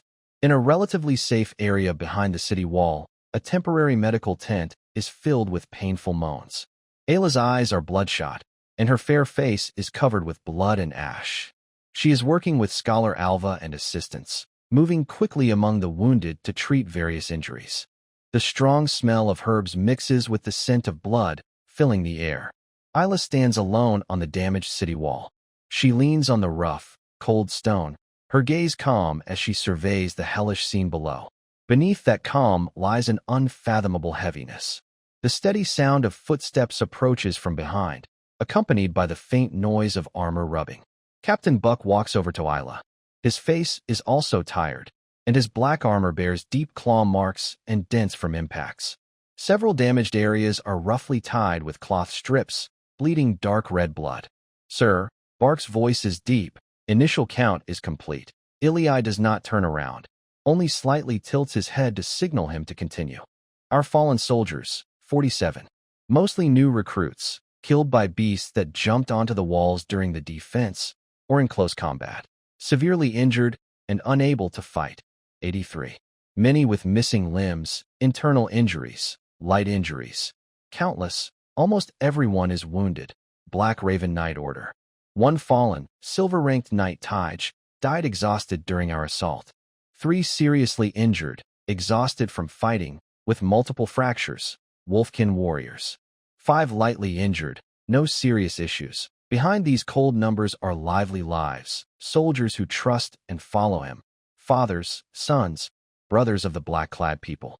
With each cold number announced, Iliai's fingers gripping the wall tighten a little more. The cost of victory is so heavy it nearly takes his breath away. 47 soldiers. 1 silver knight. This is the heaviest loss the Black Land has suffered since its founding. Those lively faces, those young lives sweating on the training grounds. All fallen here to protect this land. Young master. Bark looks at Iliai's side profile, unable to hold back. He wants to say, "You've already done enough in such a terrifying beast tide. Holding the territory, leading the charge, defeating the beasts, it's already a miracle." But his words are interrupted by Iliai raising his hand. Iliai slowly turns around. The calm on his face disappears. His gaze crosses Bark, looking at the silent soldiers on and below the wall. He takes a deep breath, his chest rising and falling sharply. Then, he suddenly raises his voice, clear and loud across the battlefield. "Brothers!" All the busy soldiers and civilians instinctively stop what they are doing, lift their heads, and look up at the figure with white hair on the wall. Iliai's gaze sweeps over faces full of exhaustion and sorrow.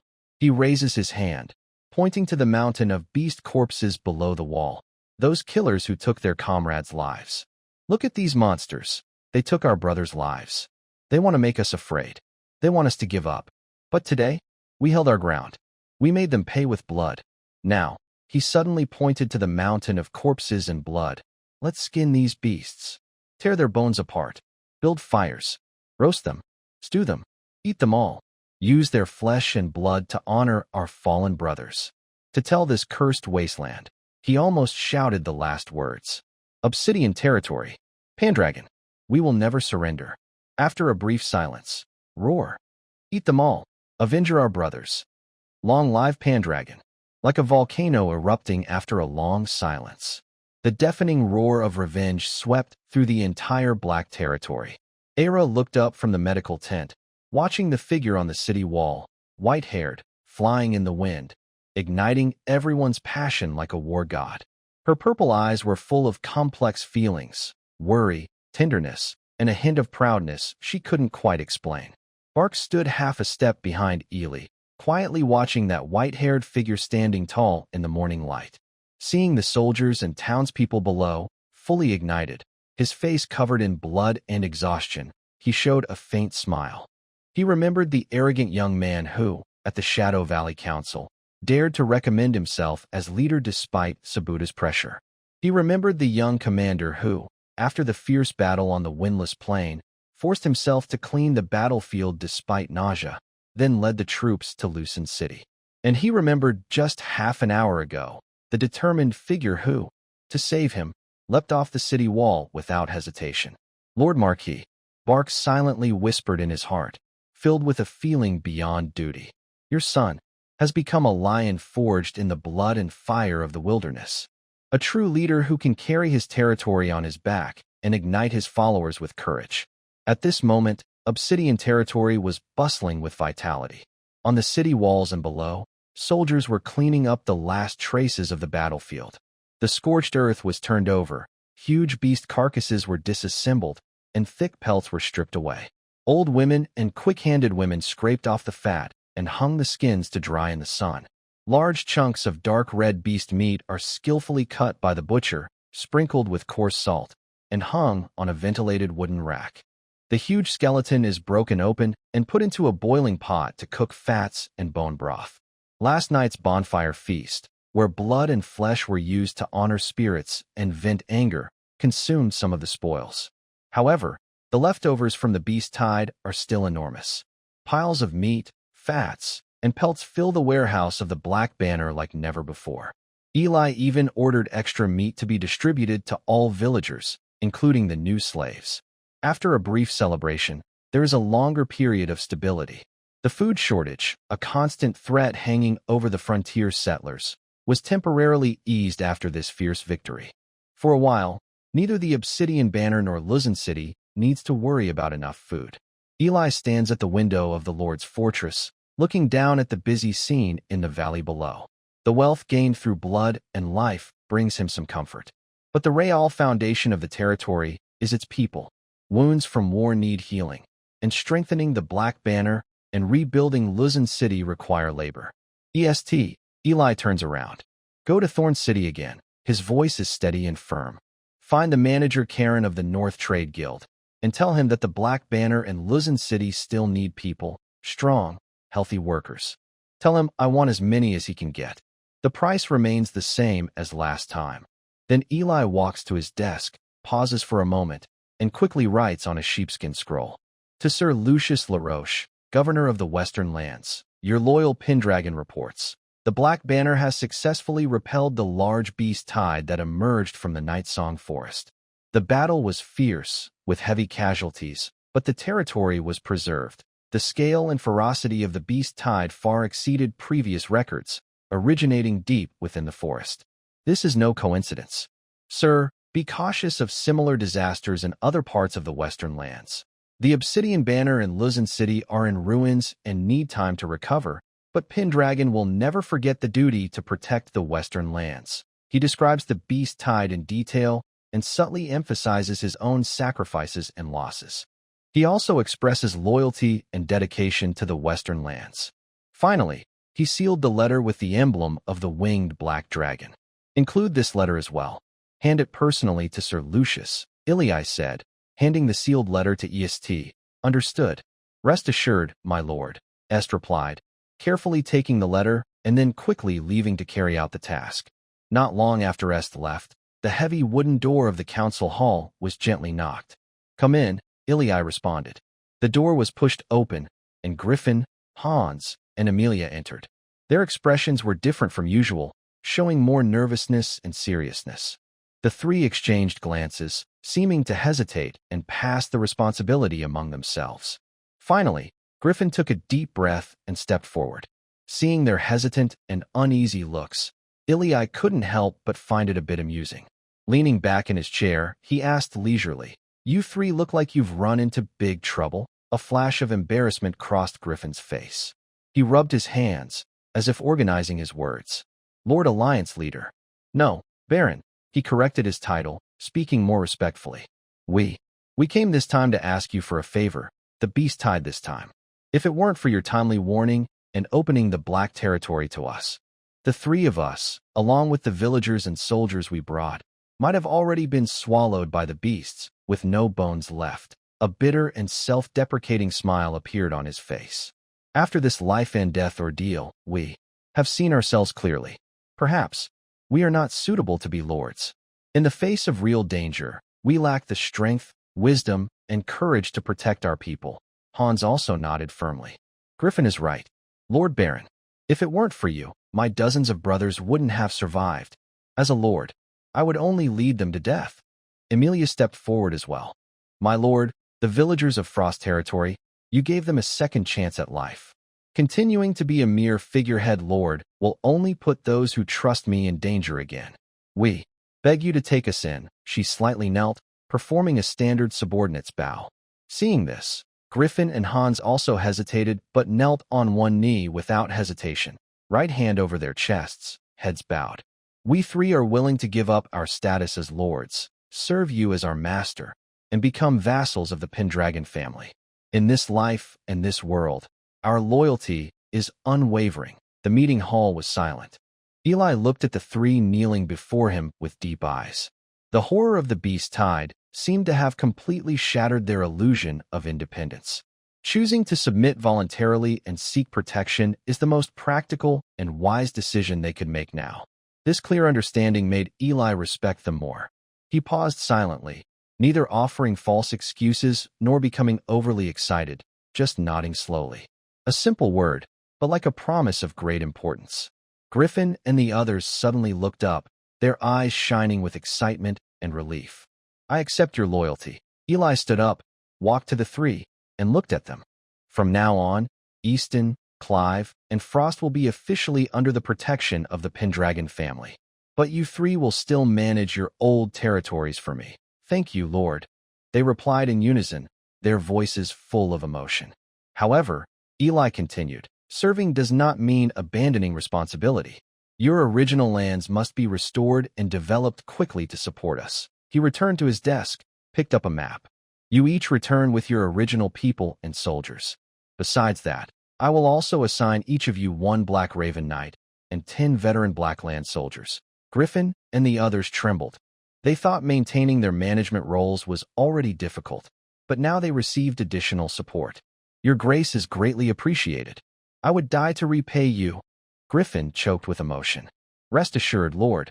Hans will build the territory as solid as a fortress. Hans pounded his chest. Frost will not fail your trust. Emilia solemnly promised. Go now, Eli waved his hand. Bring my people back with hope. Yes, sir. The three responded in unison and strode out of the hall. Eli watched their departing figures, exhaling softly. Gathering the surrounding strength, he took another firm step forward.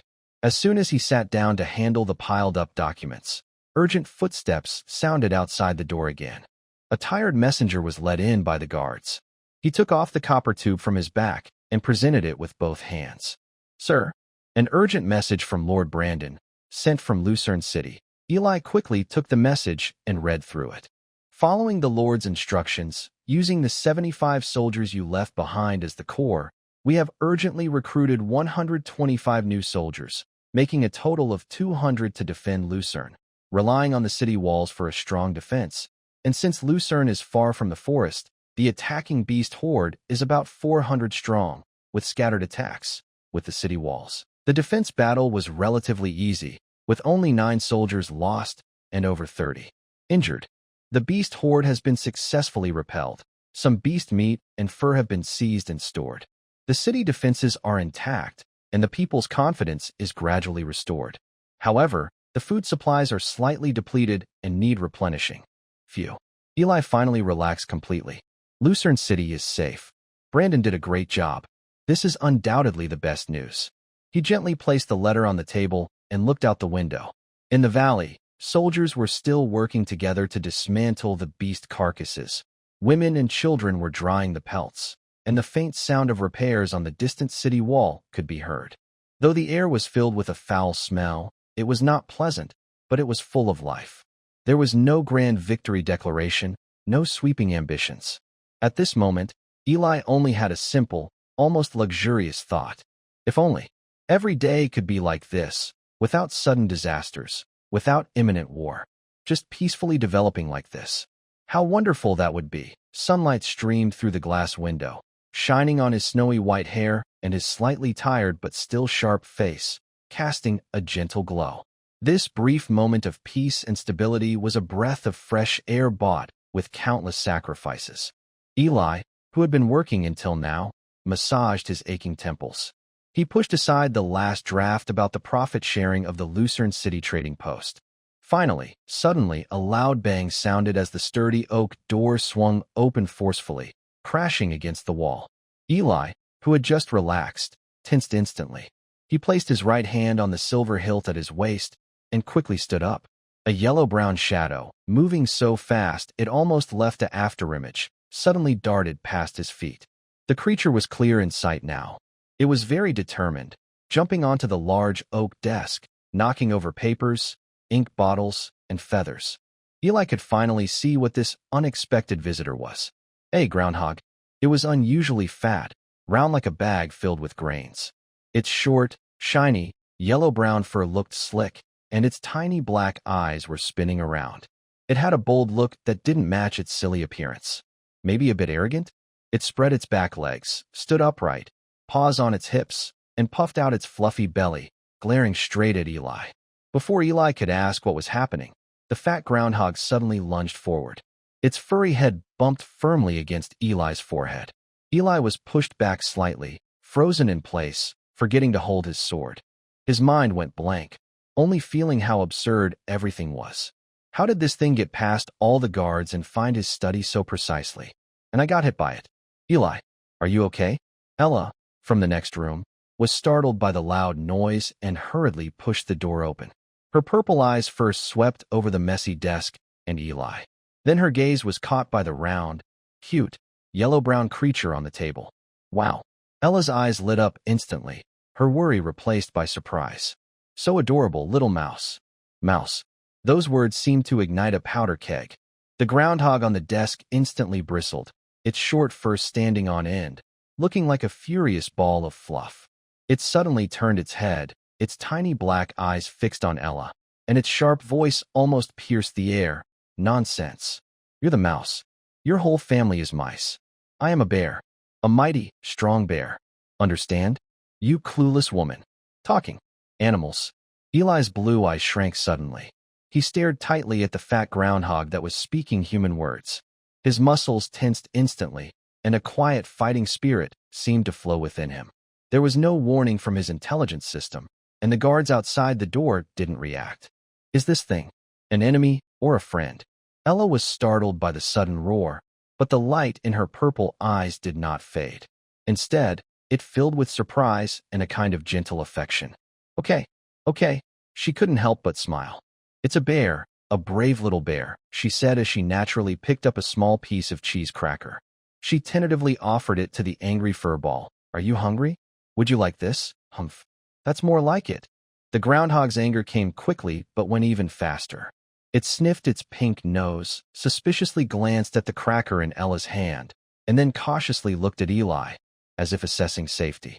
In the end, the temptation of food overcame its caution. It reached out with its tiny front paws, grabbed the cracker that was only slightly smaller than its paw, and took a tentative bite. In the next second, it felt like time froze. The groundhog froze with its small paws clutching the cracker, eyes wide with surprise. Then, a sharper scream burst out. Delicious. So good. It's so tasty. It clutched the cheese cracker and rolled wildly on the smooth oak table. Its round body twisted nimbly, paws in the air, exposing its soft belly. It rolled and made happy, unclear humming sounds. Eli, clearly it was a fool. He watched this bizarre scene with a blank expression. Addo, Eli said in a deep voice. The door to the study was pushed open, and the guard Addo peeked in. Sir? I heard a loud noise just now. His gaze swept over the messy desk. When he saw the still rolling brownish fur ball, his expression froze, and his mouth opened slightly. This mouse. Sir, how did it get in? I've been outside the door the whole time. Not even a fly got in. A mouse? The rolling groundhog on the desk suddenly stopped, jumped upright, and shot fiery eyes at Addo. It quickly grabbed a scattered feather quill from the desk and threw it fiercely at Addo. I told you it's a bear. You idiot. Feather quill with ink spots drew a crooked line in the air. Alla didn't even lift his eyelids. He brushed his sword sheath at his side, accurately knocking the flying feather pen to the ground. Go to the kitchen. Isla's voice returned to its usual calm. Bring food. Meat, bread, cheese, fruit. Bring plenty. Hurry. Yes, sir. Aji looked at the ink-stained feather pen on the ground, then at the bear on the table, who was crossing his arms and glaring angrily at it. He felt like his view of the world was shattered. He swallowed hard, saluted stiffly, and almost scrambled out. Only one thought filled his mind. This world must be crazy. Isla's gaze returned to the finally quiet groundhog. He pulled out his chair and sat down again. All right. Isla's quiet voice made the groundhog stop nibbling on a cookie, its black eyes alert as it looked at him. This bear, he emphasized that word. Enough of the game. Now, introduce yourself. Who are you? Where do you come from? How did you sneak into my study without a sound? And why? Are you looking for me? The groundhog licked its cookie crumbs from its small paws, still eager. Its tiny eyes flicked between Isla's serious face and Ella's gentle smile, as if deciding which was easier to talk to. Finally, it puffed out its round chest. Listen carefully, human lord. I am the most loved and trusted companion of the princess. The great Gulu, the princess? Isla's heart skipped a beat. He suppressed his swirling thoughts and tentatively asked, the princess? Which princess? Sorry, I haven't heard of her. Gulu. The groundhog seemed to find the joke hilarious. It exaggeratedly patted the table with its tiny paws, its black eyes full of disdain and disbelief. You are at least a half-elf. How could you not know about our noble, beautiful, and wise princess of the elves? It tilted its little head, as if recalling something. Where are your elf relatives? Didn't they tell you? You can't have just popped out of a stone, right, half-elf? Eli suddenly understood everything. Sure enough, the reason was the moonlight spring, which caused her to mistake him for a fairy hybrid. That was a surprising discovery. Maybe it could be a chance to get closer. I don't have any fairy relatives, Eli said calmly. I've never seen any. Gulu's proud attitude deflated like a burst balloon, and it looked embarrassed. Its small paws awkwardly scratched its round belly, and its tiny black eyes looked around nervously. Its voice also lowered, sounding a bit shy. Is that so? Then maybe I was mistaken? Probably. Sorry about that. It seemed a little embarrassed, muttering, I knew it. Why would the princess suddenly be interested in a human hybrid? Its quiet muttering sounded like a loud thunderclap in Eli's ears. A fairy princess interested in him. At that moment, Ella's gentle voice rang out. She lightly touched Gulu's damp little nose.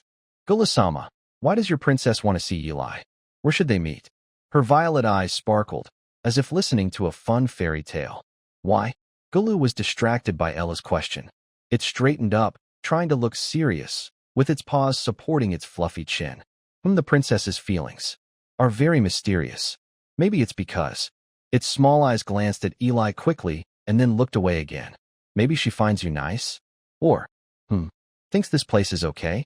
It spoke vaguely, clearly unsure itself. As for where to meet, Gulu's thoughts only lasted about 3 seconds. Its little belly suddenly made a loud gurgle sound. Oh no! It quickly covered its stomach with its paws, and its previous proud attitude collapsed instantly. Forget it. It's all your fault. Asking questions everywhere. I've traveled a long way to deliver this message, and now I'm starving. Hurry. Food. The cookie from earlier. And some meat. I need to eat to have the strength to think. I'm starving. It shouted and jumped anxiously on the table, its round body bouncing like a small ball. Ella was amused by its antics, covering her mouth with a smile, her eyes soft and happy. Al helplessly closed his eyes, feeling a vain throb on his forehead. A fairy princess? An invitation? The messenger sent. Just such a lively character? In the study, only the hungry shouts of Mr. Gulu the groundhog and Ella's gentle laughter remained. In the shadowed corner of the room, the air seemed to twist very slightly for a moment, like a tiny pebble dropped into calm water. Then everything returned to stillness.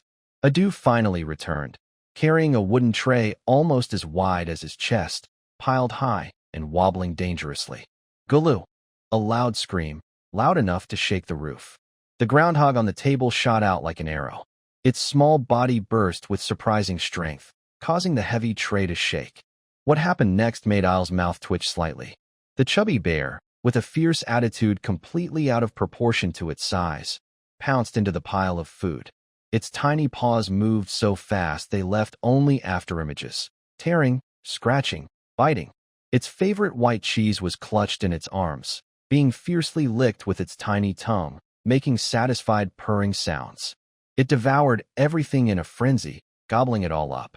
Finally, after the last piece of cheese was cleaned away, Gulu slowed down. He let out a contented burp, rich with milk aroma. Hick! Then, as if all his bones had been pulled out, he collapsed onto the tray in a heap, paws stretched out. His round belly was so full it looked like a balloon ready to burst, and his shiny fur was tight from overeating. He closed his eyes happily, paws gently stroking his astonishingly round belly. Al took a deep breath, trying to keep his voice steady. Gulu, do you remember now? The plump ball of fur seemed too tired to even nod, just slightly shook his round head. Al's brow relaxed a little, thinking they could finally get to the main point. Huff, huff, snore. A rhythmic snoring filled the entire study. Al's expression froze completely. He stared at the belly on the table that rose and fell with each snore, then looked at the pile of bones and leftovers in the tray beside it. A strong feeling of absurdity and helplessness swept over him. This isn't a groundhog. It must be a pig, right? The princess's beloved pet? Is that all? He rubbed his forehead with his hand, feeling resigned, and turned to Ella. Ella, Eli's voice carried a tired, almost resigned tone. This bear master seems to need a good rest. I'll leave it in your care. Ella nodded happily. She stepped forward, carefully avoiding the mess on the tray, gently picked up the sleeping fluff ball. Holding it, she turned to leave. When she reached the door to the study, she suddenly stopped. With clear purple eyes, she looked at Ely with a smile. Ely, her voice was soft, like a feather brushing the heart. The elf princess seems very interested in you. You probably won't. I won't. Ely cut off Ella's words firmly. I am completely devoted to Miss Ella. Ella's cheeks instantly flushed with two rosy clouds, like blooming roses. Feeling shy, she quickly looked down. She said nothing more, just held the sleeping bear and left the study lightly. Ely stood there, watching the quiet study, and let out a long sigh. He shook his head, shaking off the tangled thoughts, and looked back at the desk. Ink, grease, meat crumbs, bread crumbs. It was a mess. No servants were called. Ely rolled up his sleeves and took matters into his own hands. This calm moment, with some simple chores, helped him relax a little. When the last stain was cleaned and the study was finally tidy, Ely straightened up and looked out the window at the setting sun. Sebastian, the mysterious old butler, perhaps knew something? He left the Lord's fortress, crossed the busy valley, and headed straight to Sebastian's room. He knocked, but no answer. Pushing the door open, the room was empty. Ely stood in the empty room, silent for a moment, then gently closed the door. It seems that, for now, we can only rely on ourselves to solve the elf problem. Since the butler is missing, Eliso decided to slow down and start patrolling the territory freely. The wounds from the beast tide are healing quickly, and new energy is spreading everywhere. Near the edge of the valley, a new area is being actively built. Thick logs are standing upright, forming the frame of houses. This area is reserved for new slaves and future residents. In the original residential area, some freed villagers are strengthening their wooden houses with thicker walls and replacing the roofs with more durable ones, under the guidance of Old John's craftsmen. Old John himself is standing on the partially built city wall, loudly giving orders. His white beard bounces as he shouts. Many slaves and free people are busy inside and outside the walls, using large stones and mixed mud to raise and reinforce the barrier.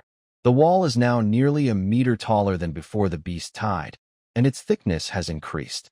Over 300 soldiers are standing in neat formations, changing positions on command. Spears are raised and lowered like a forest, and shields clash with dull thuds. Eliso's gaze passes over the training ground and looks toward the other side of the valley. There, the cultivated farmland is lush and green. The wheat has grown to about knee height, swaying in the sunset, looking healthy. Farmer Hardy is leading a group of experienced farmers, busy in the fields, carefully checking the seedlings, removing weeds, and watering the crops. The hope for a good harvest is growing amid the rich soil scent. Sir, Lord, a hurried voice calls from nearby. Eliso stops and turns to look. A sturdy man is running over. It's Dast, the slave overseer responsible for animal dissection. Dast, Eliso nods. Is the dissection finished? Yes, sir. Dast nods loudly. The last batch of bones has been boiled into broth and oil. Everything usable has been sorted and processed. Good, Eliso says approvingly. That's quite efficient. How many exactly? Reporting, sir. Dast quickly reports. Intact, tanned, thick beast hides. 673 in total. All kinds of beast fangs and sharp claws filled 4 large wooden barrels. The fat was boiled down into 10 barrels. Dried meat and smoked meat piled up in 3 temporary storage rooms. There were also 5 large barrels of bone broth oil. So much. Even though Ilii was mentally prepared, he was still surprised by these huge numbers. The treasure left by the beast tide was much more than expected. Especially the nearly 500 beast skins and 3 large barrels of beast teeth and claws, which are difficult to handle. They not only take up space in the warehouse, but could also be damaged over time. Das also raised a concern at the right moment. Sir, these beast skins and teeth. There are just too many. The warehouses are almost full, and as the weather warms, the skins can get moldy and rot if stored too long. What do you suggest we do? Ilii looked at the soldiers in simple leather armor or cloth clothes on the training ground in the distance, then at the slaves and free people in the valley who were dressed lightly. A clear plan quickly formed in his mind. Das, Ilii said firmly, listen carefully. Half of the beast's skins, take them out. Immediately organize all the women who can sew, whether slaves or free, to work day and night. Use the strongest, most durable thread to sew simple beast skin vests, leg guards, and wrist guards. They don't need to look pretty, just practical, warm, and able to protect vital areas. Das straightened up excitedly. Yes, sir. I will complete the task.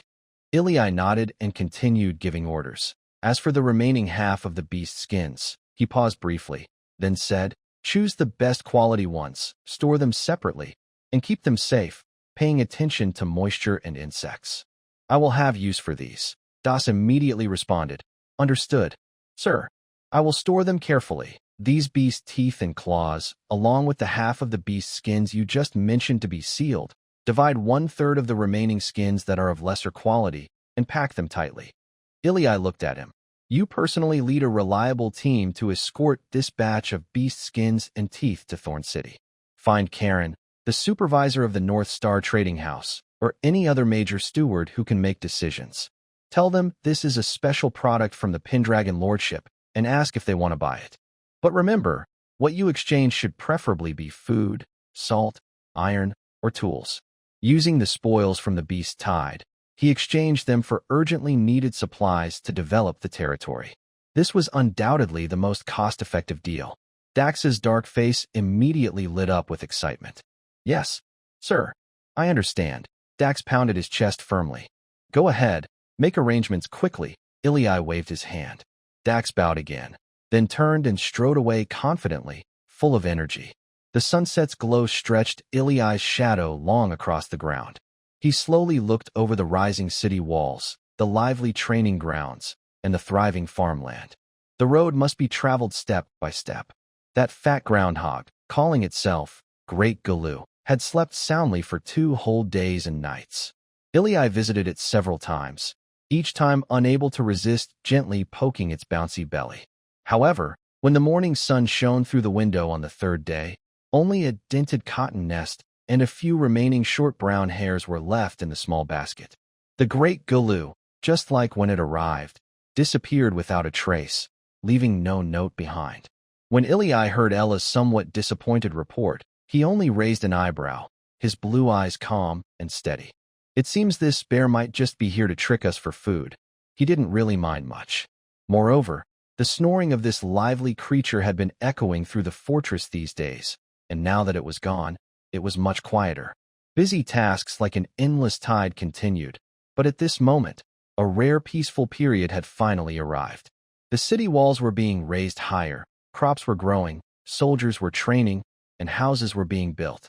Tanned animal hides were being carefully sewn into practical armor by skilled women, and the trading team heading to Thorn City had already set out. Tense nerves needed a short break, and the best way to relax was to pour excess energy into training. At the Obsidian Ridge training ground, the firm yellow earth surface warmed by the afternoon sun, sending out faint heat waves. Shouts and clashing weapons mixed together, creating a lively, powerful noise. In the center of the field, a section was cleared. Ilya, wearing only a sweat-absorbing linen shirt, with his long white hair tied back, held a heavy double-handed sword tightly with both hands. The sword's tip pointed slightly downward, and his body was poised, ready to strike. His opponent was Captain Buck. Buck was not wearing his signature black armor, just simple training clothes, but his presence was just as strong. Huh? Buck growled loudly, stepping forward without any fancy moves. He swung his training sword forcefully, tearing through the air, aiming straight at Ilya's head.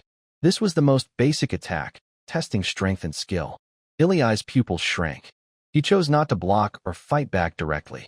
Instead, he quickly changed his footwork, slipping sideways at a risky angle, narrowly avoiding the heavy sword that could cut through rock. At the same time, he flicked his wrist, and the heavy training sword shot out like a snake, using the momentum of the slide. He swiftly swung upward, aiming at Buck's side where the muscles were slightly exposed from his effort. Buck reacted incredibly fast. He flipped his wrist, and the heavy sword blocked downward like a shield, stopping Ilya's tricky counterattack. The force of the rebound traveled along the sword handle. Ilya grunted, his hand numb, but his eyes shone even brighter. Instead of giving up, he was full of fighting spirit. He took a deep breath, steadied himself, and prepared again, facing Buck's storm of attacks head-on. Swings, cuts, lifts, stabs, blocks, dodges. The soldiers around had stopped their training, holding their breath and watching closely as the two figures clashed fiercely in the middle of the arena. Seeing their lord fight so bravely, able to hold his own against Captain Buck of the Golden Rank, a rare sight. Their lord was training desperately. What reason did they have to slack off?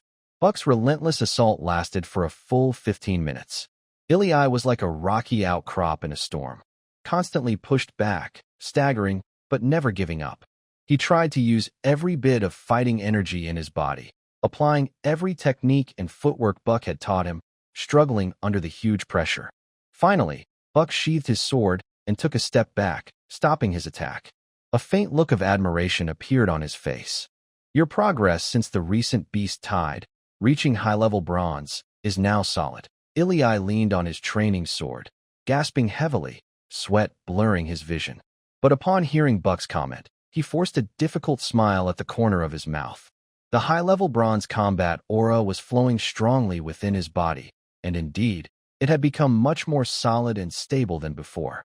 He went to a nearby rest area, roughly wiped the sweat from his face with his sleeve, and sank his mind into his thoughts. A faint blue light screen silently unfolded. However, this time, a deep purple beam suddenly lit up. Purple. Kyle City Commander Amon has confirmed the change of control in Thorn City. It was mistakenly believed to be caused by the Western Border Army. Fearing the strength of the Western Border Forces, no action has been taken yet, but defenses in Kyle City have been strengthened, and scouts have been sent to investigate the situation in Thorn City. Kyle City. Amon. Eli's smile instantly disappeared. As expected, there is still residual trouble, and it's quite troublesome. It is a true border fortress, a key transportation hub. Its strategic importance and defensive strength are far beyond what Baron Gloom's Thorn City can compare to. That Rhine, able to hold Kyle City, is probably even more notorious and powerful than Gloom. But the phrase, mistakenly believed to be caused by the Western Border Army, in the intelligence gave Eli a new idea. Fearing the Western Border Forces? Not daring to act for now? Since they misjudged? Then perhaps, we should just go along with their mistake. Kid. A familiar loud voice suddenly rang out from the edge of the training ground. It was Master Glenn, a sturdy, dwarf-like figure, walking briskly toward the center of the field. He was carrying a long, wrapped object covered with a thick cloth. Just in time. No need for me to come find you. Master Glenn quickly reached Eli. He tore off the thick cloth covering the long object in his hand. A long sword was revealed in the sunlight. The sword was slightly wider than a typical knight's sword, with smooth, simple lines, giving a sense of rugged strength. The blade was not the usual grayish-white steel, but shimmered faintly with a strange, very thin glow under the sunlight. The sword guard and handle were also newly made. Look at this. Master Glenn's voice was full of pride. This is what I've worked out. The future standard sword for the army. The prototype. He tapped the blade with his thick finger, producing a clear, long hum.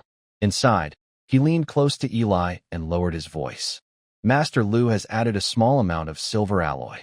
But just this little bit, huh? He suddenly thrust the sword into Eli's hands. Try it. Just try, and you'll see. Silver alloy? Eli's heart suddenly jumped. He immediately gripped the sword handle tightly.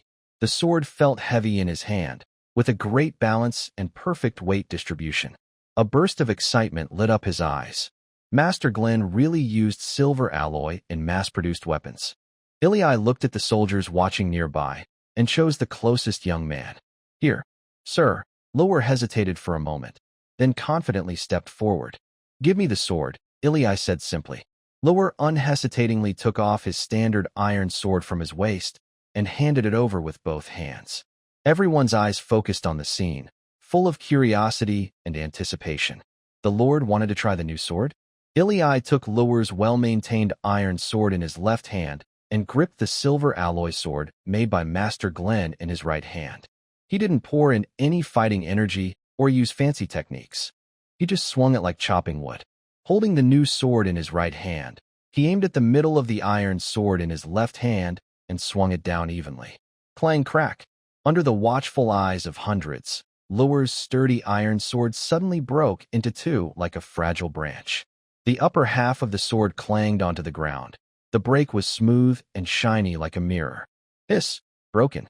Broken? Just like that, the training ground instantly burst into gasps of disbelief and exclamations. The soldiers' eyes widened, their faces full of shock. Lure's mouth was so open it could fit an egg, and he stared blankly at his longtime companion, the broken sword. Ili showed a satisfied smile. The effect was even better than he expected. He weighed the seemingly ordinary new sword in his hand and sincerely praised, "Master Glenn, well done." "Very good, ha ha." Master Glenn laughed loudly with pride. "Of course.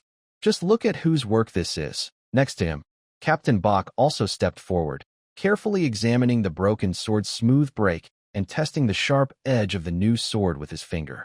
"Very impressive. Tough and sharp. Far better than an ordinary iron sword."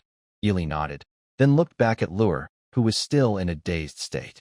He stepped forward, under the watchful, almost envious eyes of hundreds of onlookers. He took the silver-inlaid sword that had just broken the iron sword, turned the hilt, and offered it to Lure. "This sword belongs to you now, huh?" Lure snapped out of his daze, looking at the hilt handed to him, and then at Ili. He was completely confused. "Take it." Ili's tone was firm and unquestioning.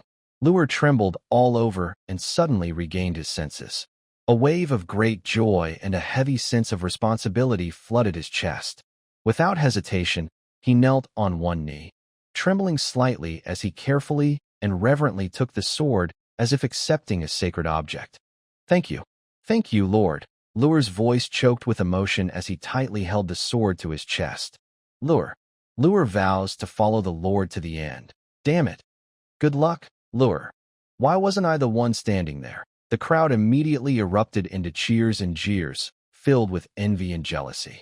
Countless eyes burned like flames, scorching Lure kneeling on the ground and the sword in his arms.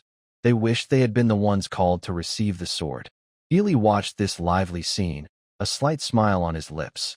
He reached out and gently patted Lure's trembling shoulder. Lure, his voice was soft but carried a strange comforting power. "Use it well.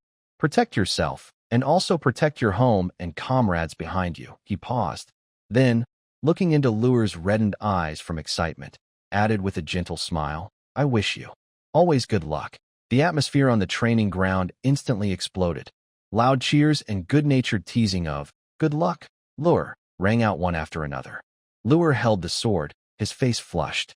He was both excited and embarrassed, but his eyes were incredibly determined.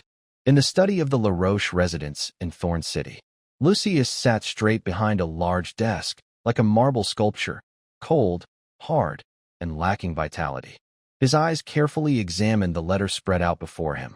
"Baron Pendragon from the Obsidian territory. A large herd of beasts is emerging deep in the Nightsong forest. The size and ferocity far surpass previous records. The Obsidian territory, relying on city walls and oil moats, has successfully repelled them after heavy losses. Luzon City was also attacked but held firm behind its walls. The return of the beast tide is probably not a coincidence. The knight should be cautious. Other areas in the western border may face similar disasters." Lucius's long fingers gently traced the words, "Beast tide," their tips cold. "The beast tide," he repeated softly. Sitting opposite him, Marquis Marcus, impatiently flipping through a stack of military supply lists, looked up, his thick eyebrows furrowed. "Isn't that thing long gone? An old relic that disappeared with the elves. Did Ilena write about it in her letter?" he asked gruffly, feeling both unfamiliar and wary of the term. Lucius didn't answer immediately. He gently pushed the letter toward Marcus, but kept his gaze fixed on the deep, ancient, and dangerous forest beyond. "The thing that vanished long ago is reappearing," he said slowly. "It often means the balance has been broken. The old order is loosening, and a new, or perhaps an even older one, is trying to return." Marcus picked up the letter and quickly scanned it, his rugged face showing surprise. "Wow, so many beasts. This kid, he's impressive. He really managed to hold them off." He put down the letter and looked at Lucius. "Sir, this reappearance of the beast tide, does it really mean some big change, as you said?" Lucius withdrew his gaze, looked at Marcus, as if he wanted to smile, but also sighed. In the end, he let out a long breath. Troubling times. He paused. Then his tone returned to his usual calm. But since the Obsidian territory and Thorn City can fend them off on their own, it at least shows that this outbreak hasn't reached the scale of the ancient legends, which swept across thousands of miles. For our entire western border, for now, it's still manageable. Marcus nodded in agreement. That's right, as long as it's not an overwhelming invasion. With our city defenses and guys like Ilena standing at the front, it's not a big problem. He picked up the military supply list again, as if the threat of the beast tide was already behind him.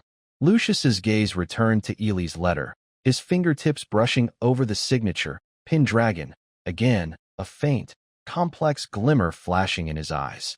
He was silent for a few seconds before speaking in a nearly whispering tone. Moreover, from another point of view, this might actually be a good thing. Good thing? Marcus looked up in surprise, his rough face full of confusion. Is a beast tide still a good thing?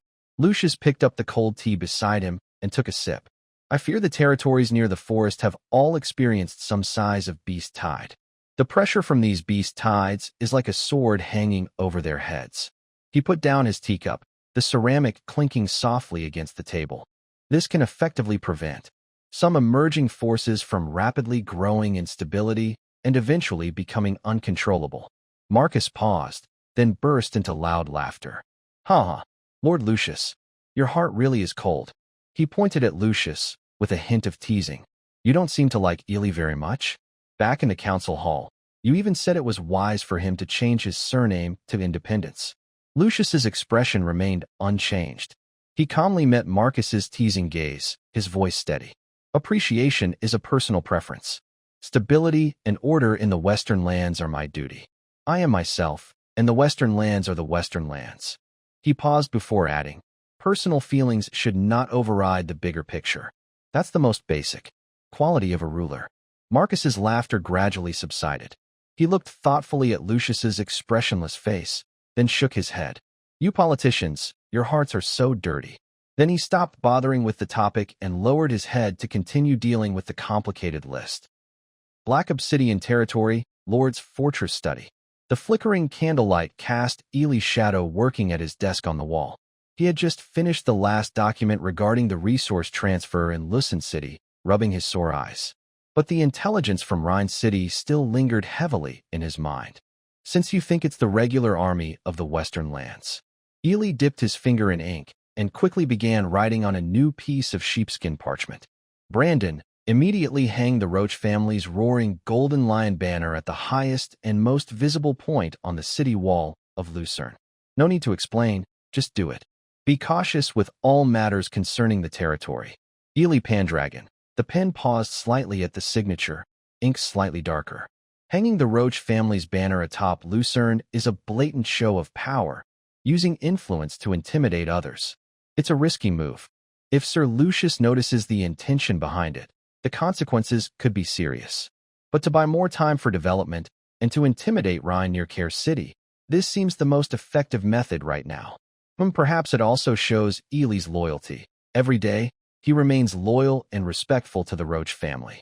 After finishing the last letter, Ely carefully blows on the ink to dry it, then rolls the letter tightly and ties it with a silk cord. He walks to the window and pushes it open. Cry. A clear call pierces the night sky. The cold ball, like a ghost blending into the darkness, silently lands on the window frame, tilting its small head, black obsidian eyes fixed on the letter tube in Ely's hand. Ely attaches the tube to a copper ring made for the cold ball's claw, gently stroking its smooth, cold feathers.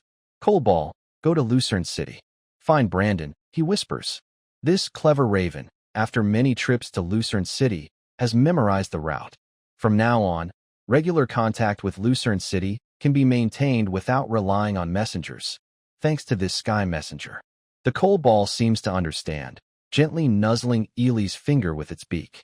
Then it spreads its broad black wings and silently glides into the deep night sky. Watching the cold ball disappear, Ely gently closes the window, blocking out the cool air. The study falls silent again.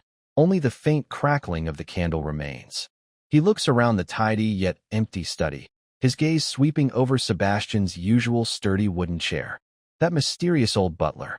Since returning from the depths of the Night Song Forest, he seems to have vanished completely, just like every silent departure, without warning and leaving no trace. Ely's brow furrows slightly.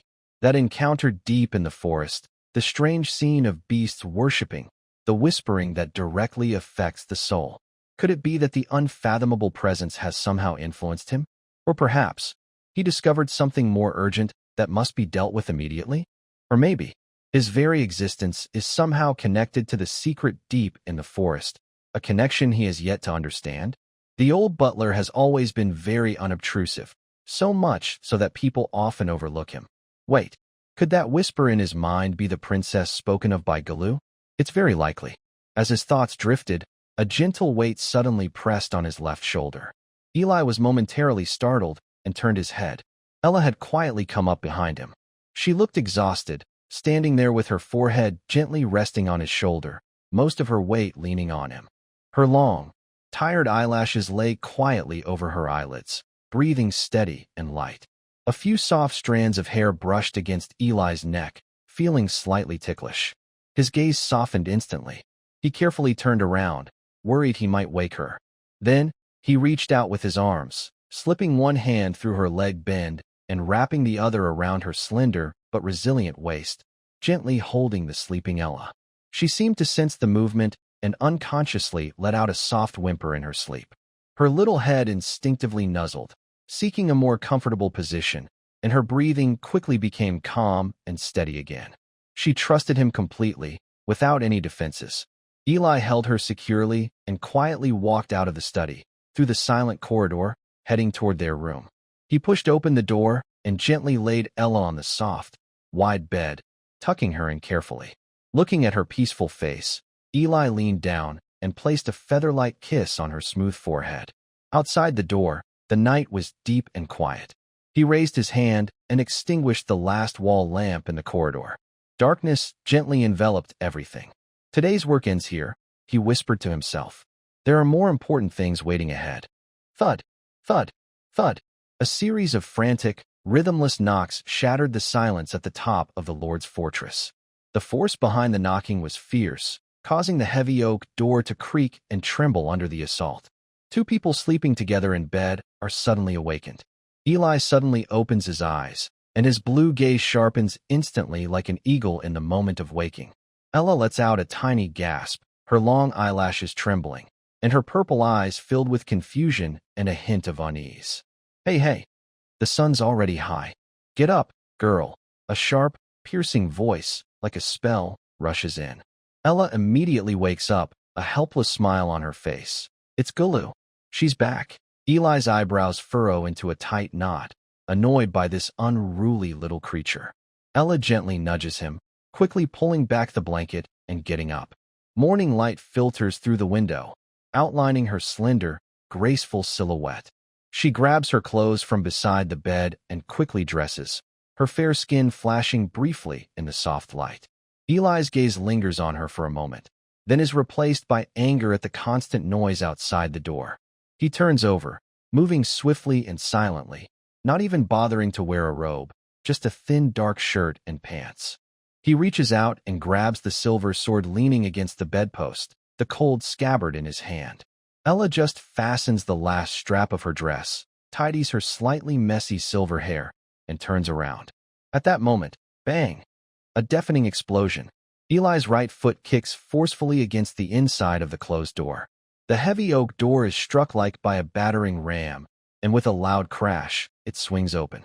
Ouch! Outside the door, Galoo, standing on tiptoe with her tiny paws clenched into fists, was about to strike again, but was caught off guard. She only saw a huge dark figure rushing toward her with the wind. Her round body was like a ball shot out with great force, and she squealed as she was slammed away by the door. Galoo! Ugh! She tumbled awkwardly on the smooth stone floor of the corridor, rolling several times, paws in the air, belly up. How dare you? Do you know who I am? How dare you? Galoo struggled to turn over, her tiny eyes blazing with fire, pointing at the door, ready to curse loudly. But her words stopped abruptly. Eli's figure appeared in the doorway, his tall silhouette blocking the morning light coming through the corridor window, radiating a strong sense of authority. He held the cold tip of the sword sheath in his right hand. It was firmly pressed against Gulu's nearly negligible neck. Her arrogant attitude was instantly extinguished, as if poured over with a bucket of cold water. "Speak." Iliai's voice was colder than the sword sheath, without any emotion.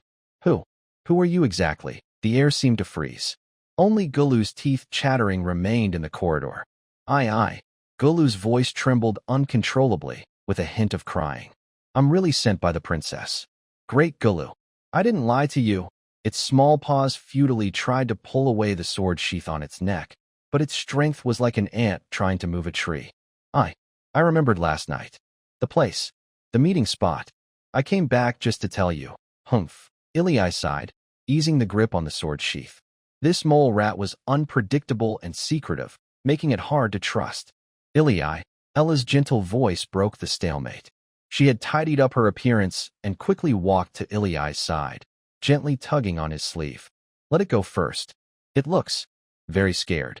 Iliai looked at Ella's worried face, then back down at the frightened mole rat on the ground, almost fainting. Ella's plea was like a feather, softly touching the strings of his heart. He retracted his wrist, and the sword sheath left Gulu's neck. Gulu suddenly took a deep breath. Its whole body went limp on the ground, and it gasped heavily, with panic still lingering in its black bean eyes. Ella squatted down, took a piece of cheese with a strong milky aroma from her small pocket. She offered the cheese to Gulu, her voice gentle as if soothing a hurt little animal. "Great Gulu, don't be afraid. Want a bite to calm down?" The aroma of the cheese seemed magical. Gulu twitched its pink nose, and the terror in its black bean eyes was quickly replaced by a struggle. On one side was anger and fear towards Iliai, and on the other was the irresistible temptation of the delicious food. In the end, the power of the food won. It cautiously looked at Iliai, then at Ella's gentle, harmless smile. Carefully, it stretched out its small paw and quickly grabbed the piece of cheese. Crack, crack. The quick, nibbling sounds echoed in the quiet corridor. The delicious cheese quickly eased Gulu's shock, and his tense body gradually relaxed. Seeing him busy eating, Ilia's initial anger and caution, which had been forced awake, mostly disappeared. He paused silently, then spoke in his usual calm voice, with a hint of apology. "Earlier, I overreacted. Sorry, Lord Gulu." "Humph." Gulu paused his cheese eating, snorted softly through his nose, and lifted his small head. Young people these days are so quick-tempered. They draw their swords at the slightest provocation. They have no respect for elders or love for small animals. Back in my day, he seemed about to boast about his glorious past, but when he saw Ilia's expressionless face, he wisely swallowed his words and continued munching on the cheese. "Lord Gulu, where did you go yesterday? I couldn't find you anywhere," Ella asked curiously. Gulu raised his head. "I just wandered around a bit." He quickly finished a piece of cheese. Gulu licked his small paws. "Ella, you are so kind. Lord Gulu will protect you." She looked at Ella's empty hands with lingering admiration, finally feeling more relaxed. "All right," Ilia interrupted, sensing Gulu might still want more food. "Do you remember the place? Can we leave now?" Since it was true, he needed to find out the princess's true intentions as soon as possible. Gulu patted his round belly with his small paw, tried to stand straight, and cleared his throat. "Of course, deep in the Night Song Forest. A very special place." His tiny black eyes flicked between Ilia and Ella. Then he raised a paw and pointed at Ilia. "You come with me. Only you. This is the princess's order." Ilia's eyebrows immediately furrowed. Venturing alone into the core area of the beast-tide outbreak, where unknown elven powers hide. This risk is indeed significant. If Sebastian were here, that deep and mysterious old butler, at least, could give him some confidence. Finally, Ilia slowly nodded. "All right, when do we leave? Since choosing this path, there is no reason to turn back. The elf princess might be the key. Let's go now."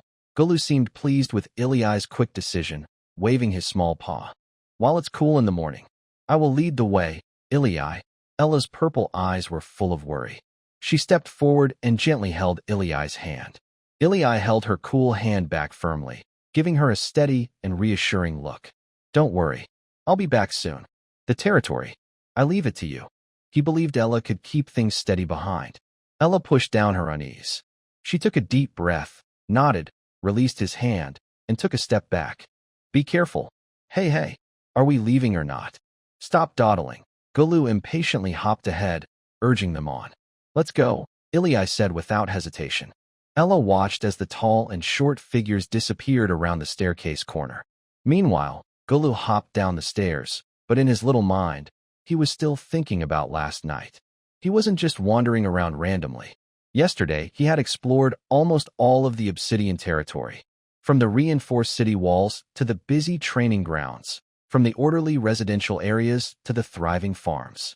He saw soldiers' respectful gazes, the rare peaceful smiles on slaves and free folk during their breaks, and women and children in relatively safe areas. There was no chaos or violence like in the human cities among the elves. Instead, there was a strange sense of order and unity that was hard to describe. Oomph, no wonder the princess is interested, Gulu muttered to himself, unconsciously scratching his belly. This young person does seem capable, though a bit hot-tempered. Hey, what are you staring at? Hurry up and lead the way. Ilya's impatient voice came from behind. Coming. Why are you in such a rush? Young people just lack patience. Gulu quickly put aside his thoughts and sped up his hopping. With Ilya, they headed toward the depths of the Night Song Forest, facing the rising dawn. Deep in the Night Song Forest, the towering ancient trees' branches almost blocked out all sunlight, leaving only patches of broken, dappled light. Eli walked steadily, stepping softly on the thick, soft moss, making faint sounds. Behind him, the chubby figure was dragging along slowly, panting with every step. Hey, human, Gulu's sharp, squeaky voice rang out countless times. My legs are almost broken. Can't you show some knightly spirit like humans do? Just carry me a little bit. Just a little. Eli didn't turn his head and kept walking without stopping. This is the fourth time I've said no. He was too lazy to explain. Gulu kept asking for things along the way. Food, rest, to be carried. More trouble than serving a real princess. You're cold. You're heartless. You're mistreating a little animal. Gulu was so angry it stomped its feet and waved its tiny paws in frustration, but it only hit the air. It looked at Eli's tall, straight back and could only hang its head in sadness. Resigned, it continued to shuffle along, muttering complaints in a low voice, like a mosquito humming. They walked silently for a while longer. Eli's gaze swept over the increasingly ancient giant trees around them. His caution about the deep forest never eased. Suddenly, he broke the silence, speaking softly. Gulu. What? Gulu replied irritably without looking up. You say you're the elf princess's most loved and trusted companion. So, your strength should be very powerful, right? At least, not like now. These words hit Gulu's tail like a sharp poke. Yow! It let out a short, sharp cry, like a firecracker igniting, and jumped up suddenly. Its whole body turned into a yellow-brown flash, crashing hard into Eli's leg. Bang! Sounded the impact. Eli remained perfectly still, not even frowning. Gulu was knocked dizzy by the recoil, its eyes spinning, and it plopped down on the ground. Holding its aching little head, its black eyes blazed with anger as it stared at Eli. You don't understand. My power is sealed. Sealed, do you hear me? That's a very powerful seal. When I break free, I could press you to the ground with just one finger. Darn human. How dare you underestimate the great Gulu? It waved its small paws angrily and impatiently. Eli's lips twitched slightly, almost unnoticed. A seal? He doubted it very much.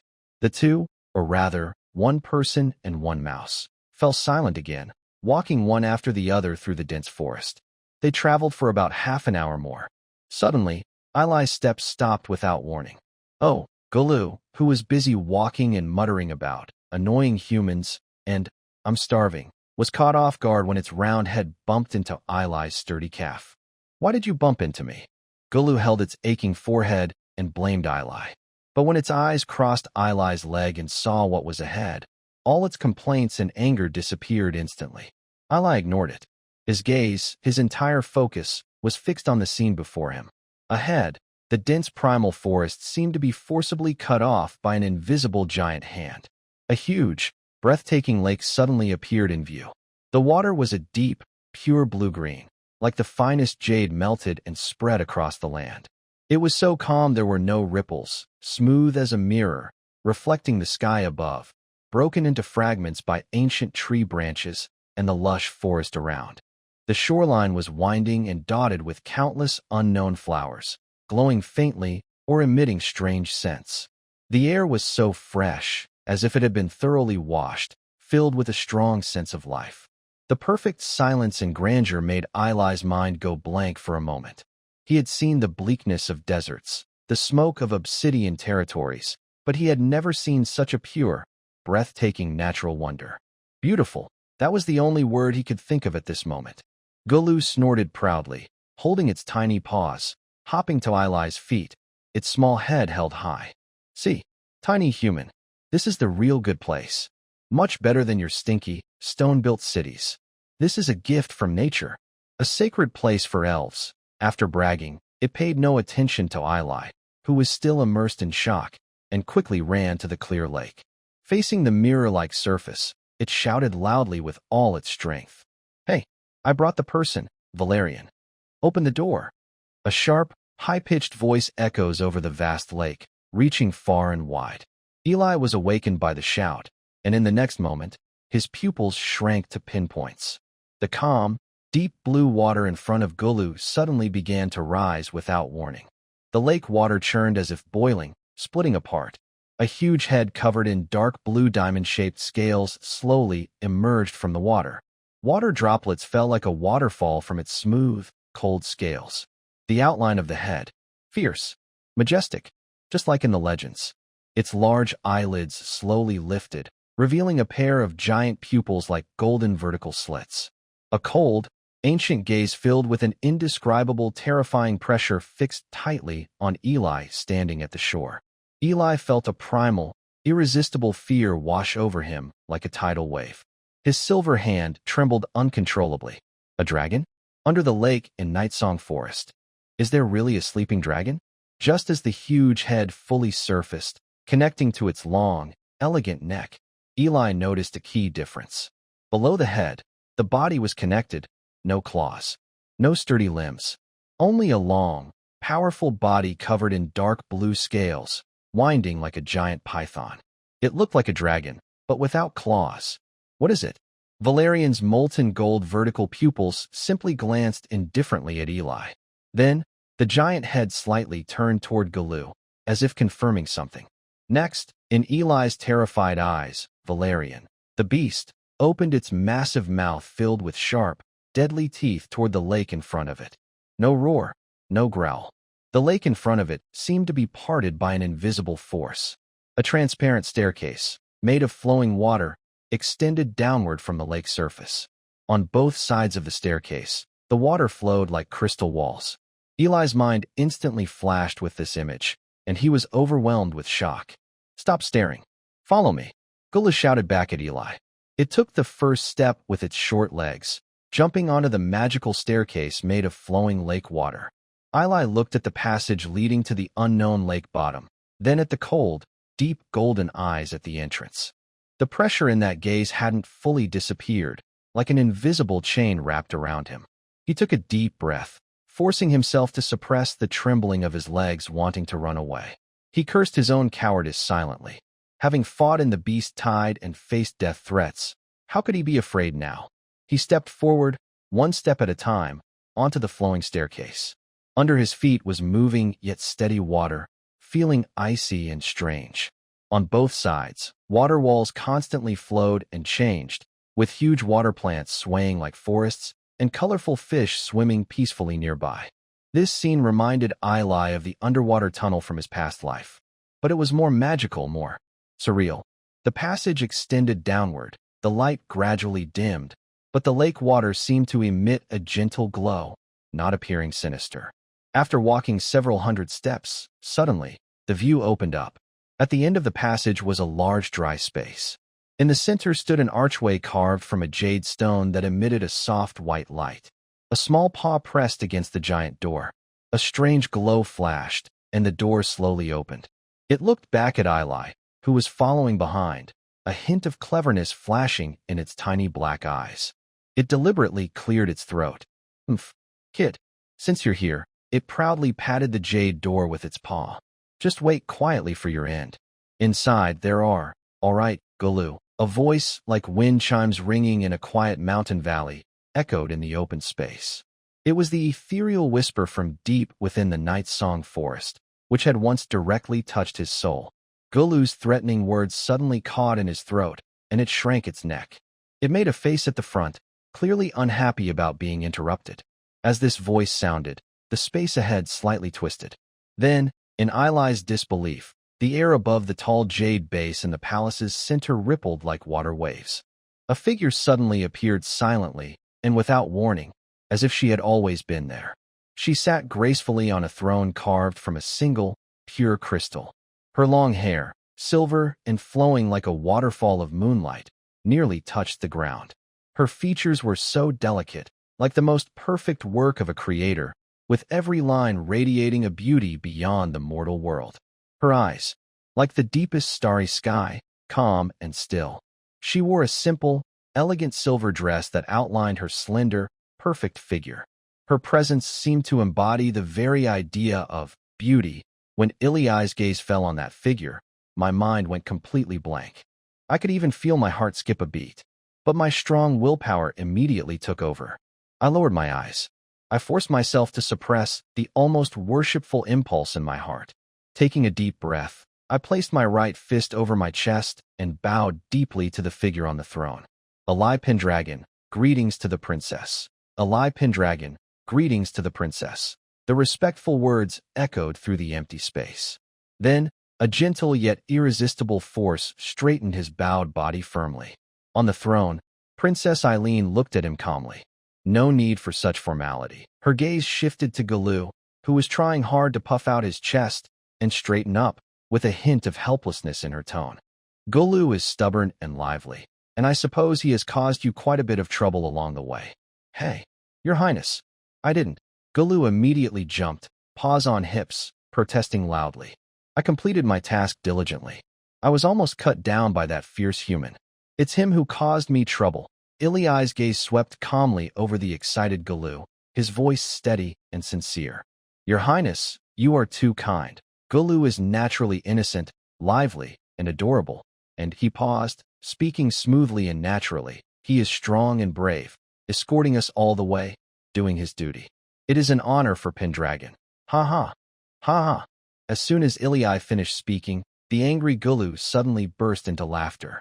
Human boy, you finally have good judgment. Ha ha. I am powerful and mighty. Ha ha. It laughed loudly, rolling back and forth, its small body tumbling like a runaway ball of yarn. On the throne, Irene's perfect face, like a carved sculpture, softened slightly, and a gentle smile appeared at the corner of her mouth. She lightly shook her head and let out a tender sigh. Clearly, Ili was talking nonsense with his eyes wide open, yet he looked serious, which made her find it a bit funny. The atmosphere quietly eased.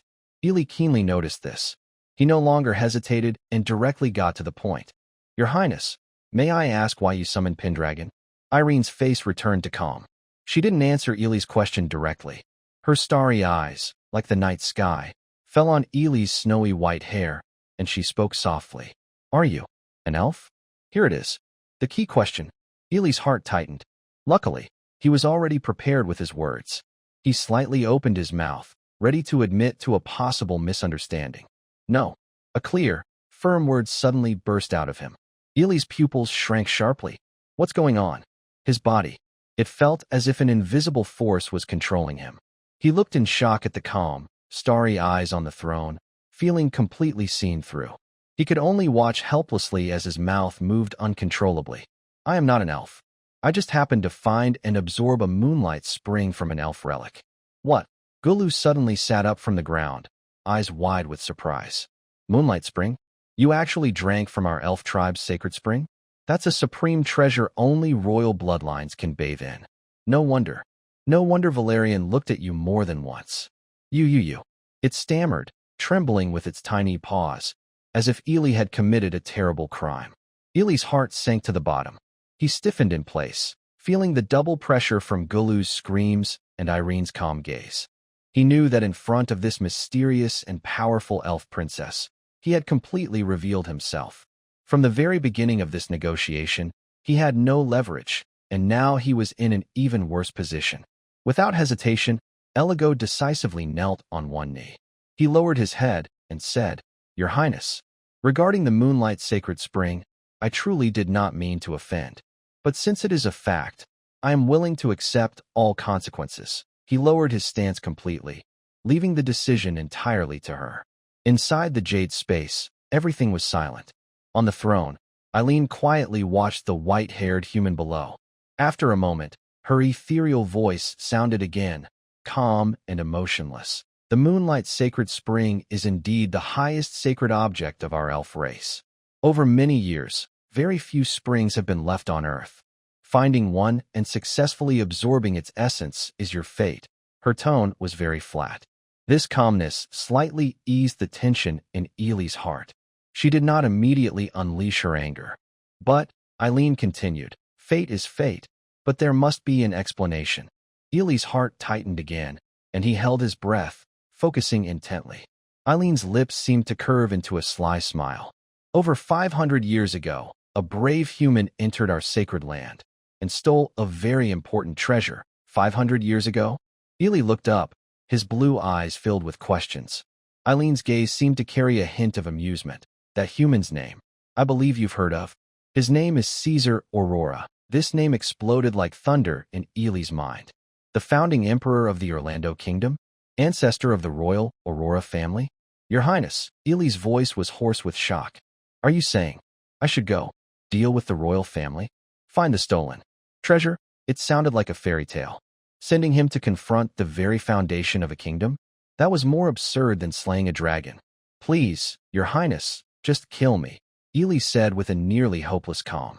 Suddenly, Eileen couldn't hold back her laughter, which sounded like a gentle stream falling onto a jade plate, instantly breaking the tense atmosphere. "Of course not now," she said with a teasing tone. "I just woke up. Why rush everything now?" "You." Her gaze swept over Ely. "You're too weak." Ely. Although he was looked down upon, a heavy weight in his heart suddenly lifted. As long as he didn't have to send himself to die immediately, it was okay. "Right now, you only need to do one thing." Eileen's voice returned to calm. "Keep trying to live. Work hard to become stronger. Work hard to develop your territory. When your strength is enough to catch my attention, I will naturally tell you what to do."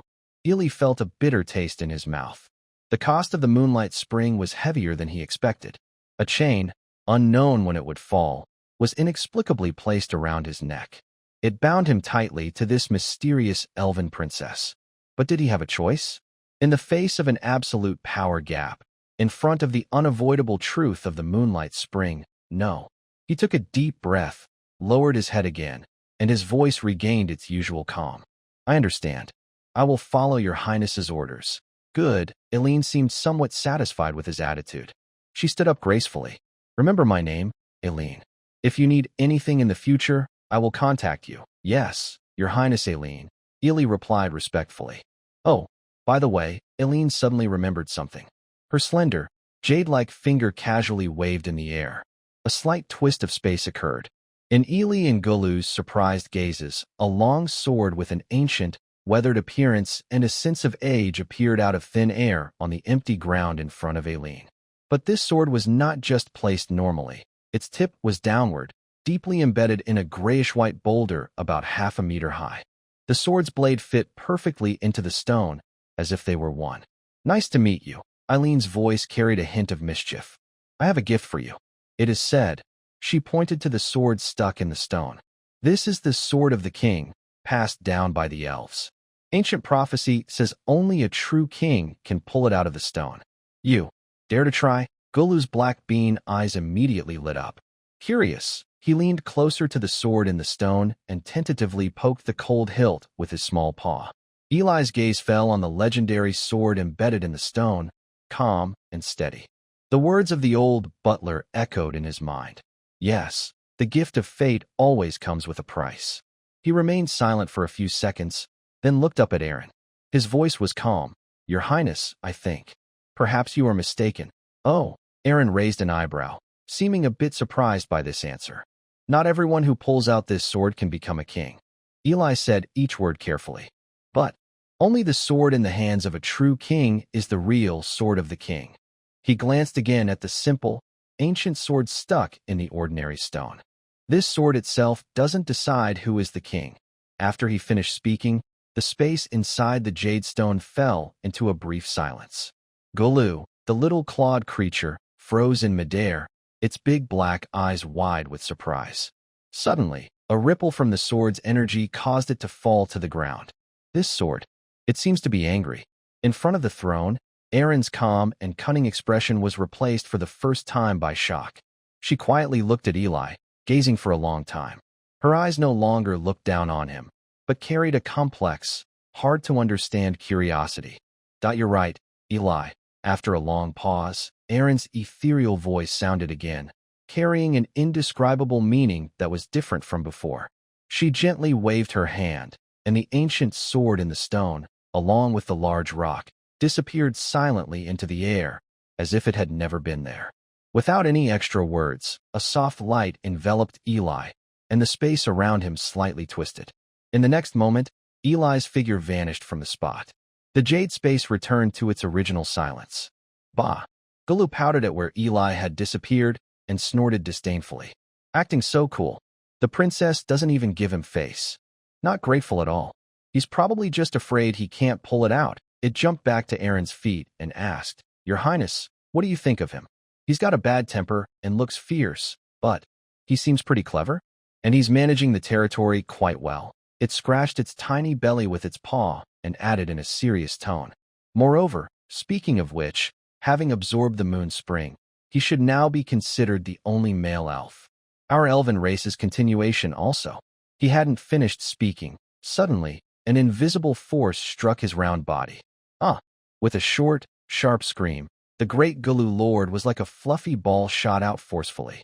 He was firmly slammed into the smooth, hard jade wall in the distance. His whole body was embedded, leaving only a silhouette with limbs spread wide and tail hanging down. Eileen's gaze remained fixed on where Ili disappeared. Deep in his starry eyes, swirling complex emotions could be seen. Finally, he whispered softly, almost inaudibly, Interesting human. Ili's figure suddenly appeared by the lake. Behind him, the lake, like a giant emerald embedded deep in the forest, remained calm and still. He instinctively raised his hand and rubbed his temples. The slight pain from pressing his fingertips told him clearly, this was not a dream. All of this was real. Where's Gulu? Ili looked around. The noisy groundhog hadn't appeared with him.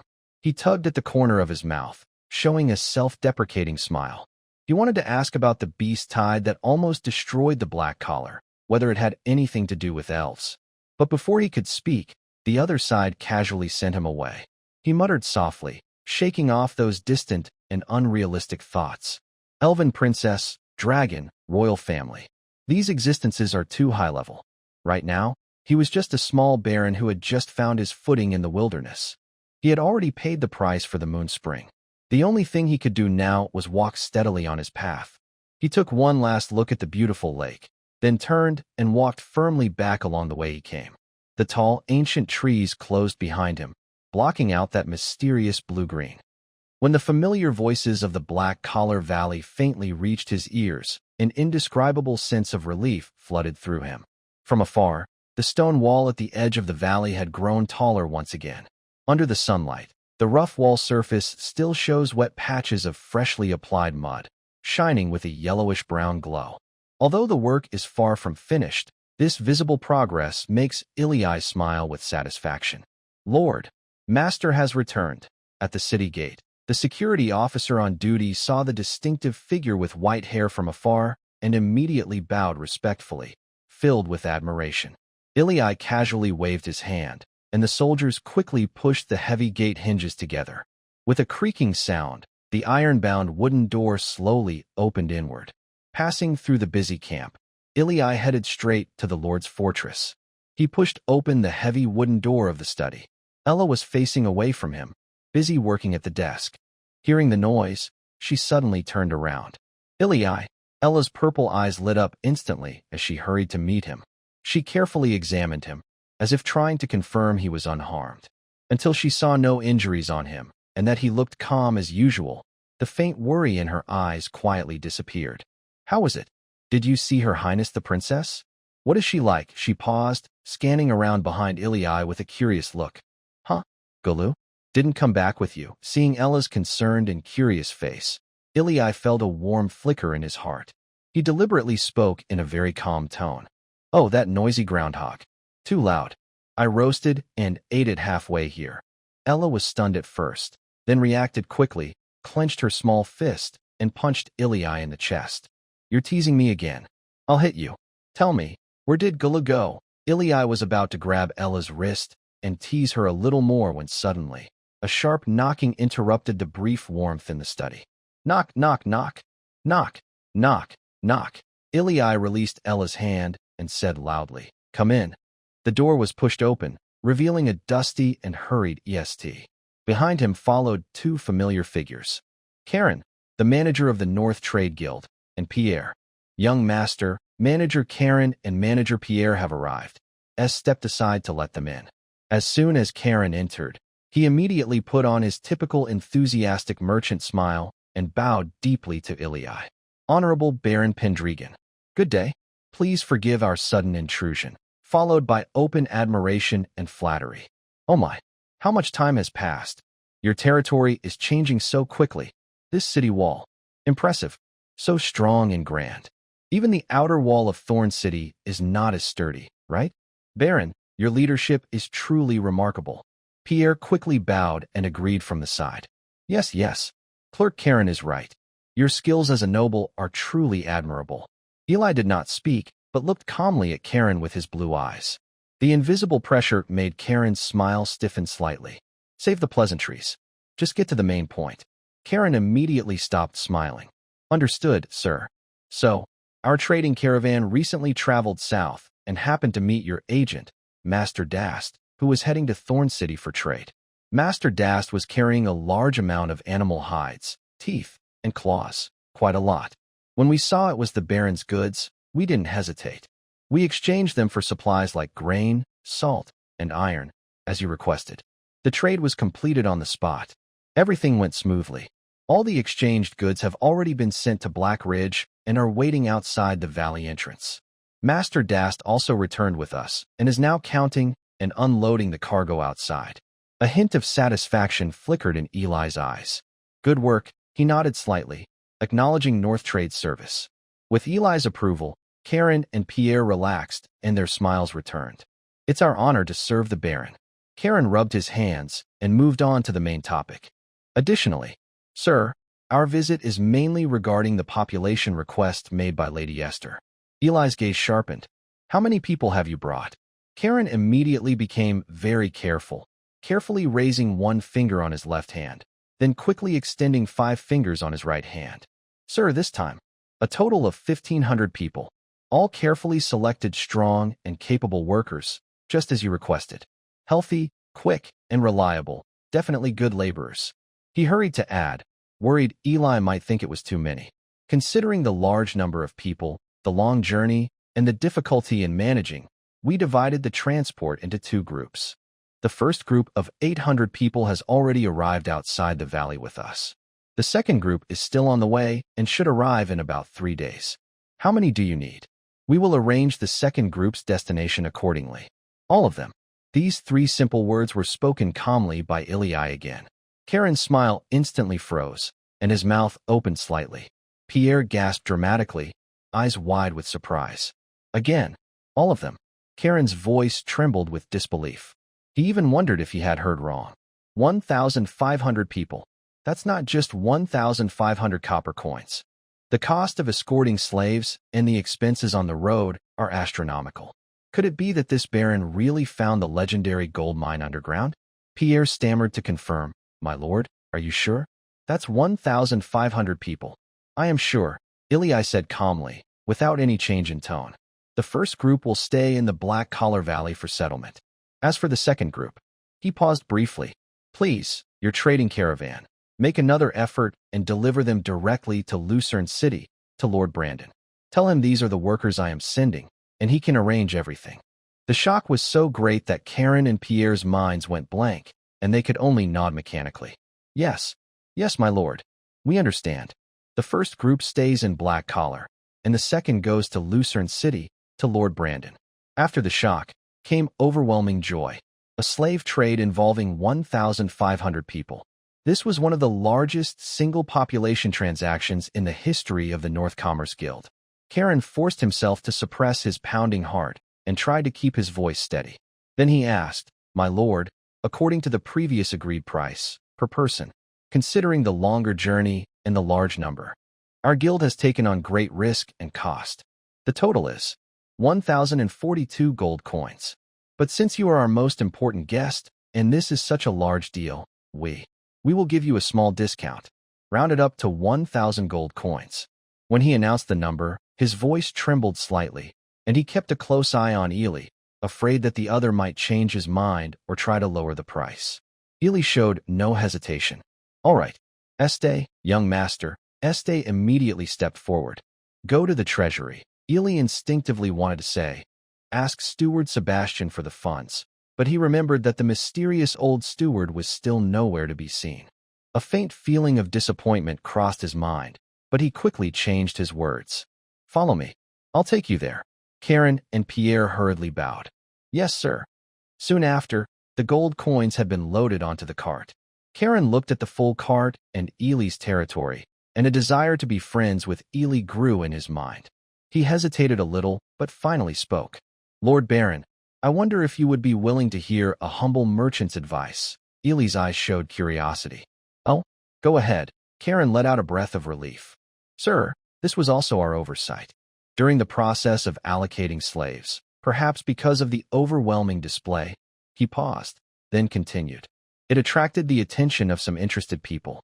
Of course, I haven't told anyone else anything about you, but I did sense some eyes on us while I was on the way to Black Territory." Karen stopped himself. Ely frowned and thought deeply. "Are you saying I've been too noticeable lately, and that might have attracted some people's attention?" Karen hesitated but nodded. Ely, noticing Karen's surprised look, bowed slightly in gratitude. "Thank you, my friend." Karen hurriedly stepped back. "My lord, this is not necessary, not necessary." The North Merchant Guild's carriage left the Black Territory. Pierre sat on the bumpy floor, still somewhat distracted, his voice dreamy and absent-minded. "Karen, another 1,000 gold coins. Just like that. Just hand it over." He wanted to ask, how much does he really have, but thought it was too rude and foolish. Karen leaned against a sack full of goods, coming back from his thoughts, and adopted the deep, sharp look typical of a merchant. He stroked his chin and spoke slowly. "Pierre, remember today, Baron Pendragon is very different from others in many ways. Either he has powerful support we can't imagine behind him, or," he paused, lowering his voice further, "he controls a river of gold himself. Whatever the case, this person is not someone we can offend, nor someone we can even understand fully. From now on, we must be very careful with the Black Cloak. Make every effort to be friendly. Do you understand? This might be the most profitable deal the North Trade Guild has made in the next 10 or even 20 years." Pierre nodded firmly. For the first time, he felt clearly that a new force was rising unstoppable on this forgotten southwestern border. And our North Trade Guild is very lucky to be riding this wave of change. Ily stood at the edge of the balcony on the second floor of the Lord's fortress. His eyes followed several wagons loaded with heavy boxes of gold coins as they jostled out of the valley. 1,000 gold coins could buy 1,500 mouths to feed and workers to build the territory. It looked like a big loss on paper, but for him, who needed to quickly gather people in the wilderness, population was the most valuable resource. He withdrew his gaze and turned to leave the balcony. Behind the fortress, near the edge of the new residential area, the place was bustling with noise. 800 new slaves, under the command of the slave master Uru and Dast, who had just returned from a trade in Thorn City, were forming a crooked line, somewhat chaotic. "Line up. Line up. Don't push. How many times do I have to tell you? Stand in small groups. 100 people per group. Where are the group leaders? Step forward. Take care of your people." Uru's voice was already a bit hoarse from shouting. "This way. This way. Uru the steward. Take the 20 group over here." Dast's voice was calmer as he directed a few old slaves, guiding a newly formed team toward a large wooden shelter just built. These shelters are simple, but at least can block the wind and rain, much better than sleeping outside in the wild. Ilya didn't disturb them, just stood quietly at the edge of the crowd, watching. Uru and Desai worked well together, and the chaotic scene gradually became orderly. Most of the new slaves looked confused and scared at first, but there were no major disturbances. Finally, when the last small group was led into the wooden shelter area, Uru wiped the sweat from his forehead and let out a long sigh. He turned his head and happened to see a striking figure with white hair at the edge of the crowd. "Master," Uru shivered and quickly tugged at Desai, who was still counting people nearby. "Desai, hurry. The Lord is coming." They hurried through the crowd and bowed to Ilya. Everyone is settled. As usual, 800 people are divided into 8 small teams. Each team has 100 people, and temporary team leaders have been appointed, plus the 17 teams arranged earlier. Now in our Black Obsidian Valley, there are exactly 25 slave teams. He looked proud and respectful, full of emotion. "Master, including the knights, soldiers, free citizens, and craftsmen, our valley now has nearly 3,000 mouths to feed. All this is thanks to you, great Lord." "Nearly 3,000 people," Ilya repeated softly, looking over the lively camp. "In just a few months, from a handful of exiles to a gathering of thousands. This should be a proud achievement." However, Uru's heartfelt praise of "Great Lord" and the large population size before him felt like a tiny thorn, lightly pricking him. He remembered Kalen's wise advice before leaving, full of businesslike sharpness and clear judgment. "Master, your actions now might be a bit too obvious." Seeing Ilya not showing his usual approval, Uru's excitement froze. He thought he had said something wrong and looked awkwardly at Desai. Desai, with simpler thoughts, believed Ilya was concerned about supplies and quickly reported, "Master, the grain, salt, and iron I brought back from Thorn City have all been unloaded into the warehouse. Lord John has already sent people to take away a batch of iron supplies, claiming it is needed to strengthen the city walls. Lord Hardy also sent some grain to the storage." When I saw the supplies safely stored, a look of relief eased from Ilya's face. He nodded at Dax. "Yes, Dax, thank you for your hard work this time." "Well done." Dax was praised openly by Ilya. His dark face turned slightly red, and he shyly scratched the back of his head. "You're too kind." Actually, it was mainly thanks to Supervisor Karen. He has many contacts and is well-liked. The merchants respect him, and the prices are fair. After the deal, he even invited me to a meal. His voice grew quieter at the end, as if feeling a bit embarrassed. Ilya understood and smiled with a hint of helplessness. That clever Karen. Merchants seek profit, but they also understand the importance of relationships. Karen's friendliness and earlier advice show he's interested in the growing money tree of the Black Leader. His gaze turned again to the camp. A dozen or so children, clearly new slaves, about 6 or 7 years old, gathered shyly yet curiously together. They secretly watched the soldiers on the training ground nearby, wielding swords and spears. Their small faces showed fear, mixed with innocent longing. Seeing this, a vague idea in Ilya's mind became clearer. He turned to Uru and ordered, "Uru, organize people to quickly count. Right now, in the entire Black Leader Valley, including slaves, free people, artisans, and soldiers' families, all children under 12 years old. How many are there exactly? Separate the boys and girls, and roughly divide by age." Uru hesitated for a moment, not quite understanding why Ilya wanted to count the children, but he quickly nodded. "Yes, sir. I'll arrange for people right away." Ilya nodded and said nothing more. He turned and left the noisy settlement area. He followed the main road inside the camp, slowly heading toward the Lord's fortress. Soldiers, free people, and slaves passing by didn't stop their work, but respectfully saluted him. Ilya only nodded slightly in response. His mind had already drifted far away. Karen's observer's reminder was like a stone thrown into a calm lake, causing ripples that kept spreading. It's too obvious. He was the first baron among the pioneering knights. This alone was already breaking the usual rules. He captured Lucerne City, repelled the beast tide, and then made 2 large slave trades involving a total of 2,300 people. This was in the already resource-scarce and slowly developing western borderlands. It was as noticeable as a torch in the dark night. The traditional nobles who had hidden behind the defenses and had long controlled the western borderlands. Seeing this exile, Ely Pendragon, thriving on their old territory, what would they think? Would they feel comfortable? They would wonder, where did this Ely Pendragon get his wealth? Black robes, but only occupying a small, barren corner. Lucerne, just a city ranked among the top in the western borderlands. Why could he support such a large population and development costs? Did he really discover something incredible deep in the wilderness? Like some kind of treasure? These suspicions would feel like invisible needles. And the most significant gaze among them undoubtedly came from Sir Lucius La Roche of Thorn City, who held the highest power in the western borderlands. He supported himself partly to plant a stake in the southwest of the borderlands against potential remnants of the Federation, and partly to attract other nobles to invest more in their family's pioneering knights. But a stake that is too strong, too dazzling, even possibly beyond control. Would he really want that? Would Lucius be willing to see his influence grow so rapidly right under his nose? Ely's steps stopped in front of the Lord's fortress stairs. He looked up at the rough stone structure, symbol of power, then turned to look at the lively scene in the valley. A heavy feeling quietly swept over his heart. He was no longer just a pioneering knight trying to survive. On his shoulders, heavily pressing down, were the black robes and Lucerne City, the lives and future hopes of nearly 5,000 people. Phew. Ely exhaled slowly. Being conspicuous meant taking risks. Being too obvious often leads to trouble.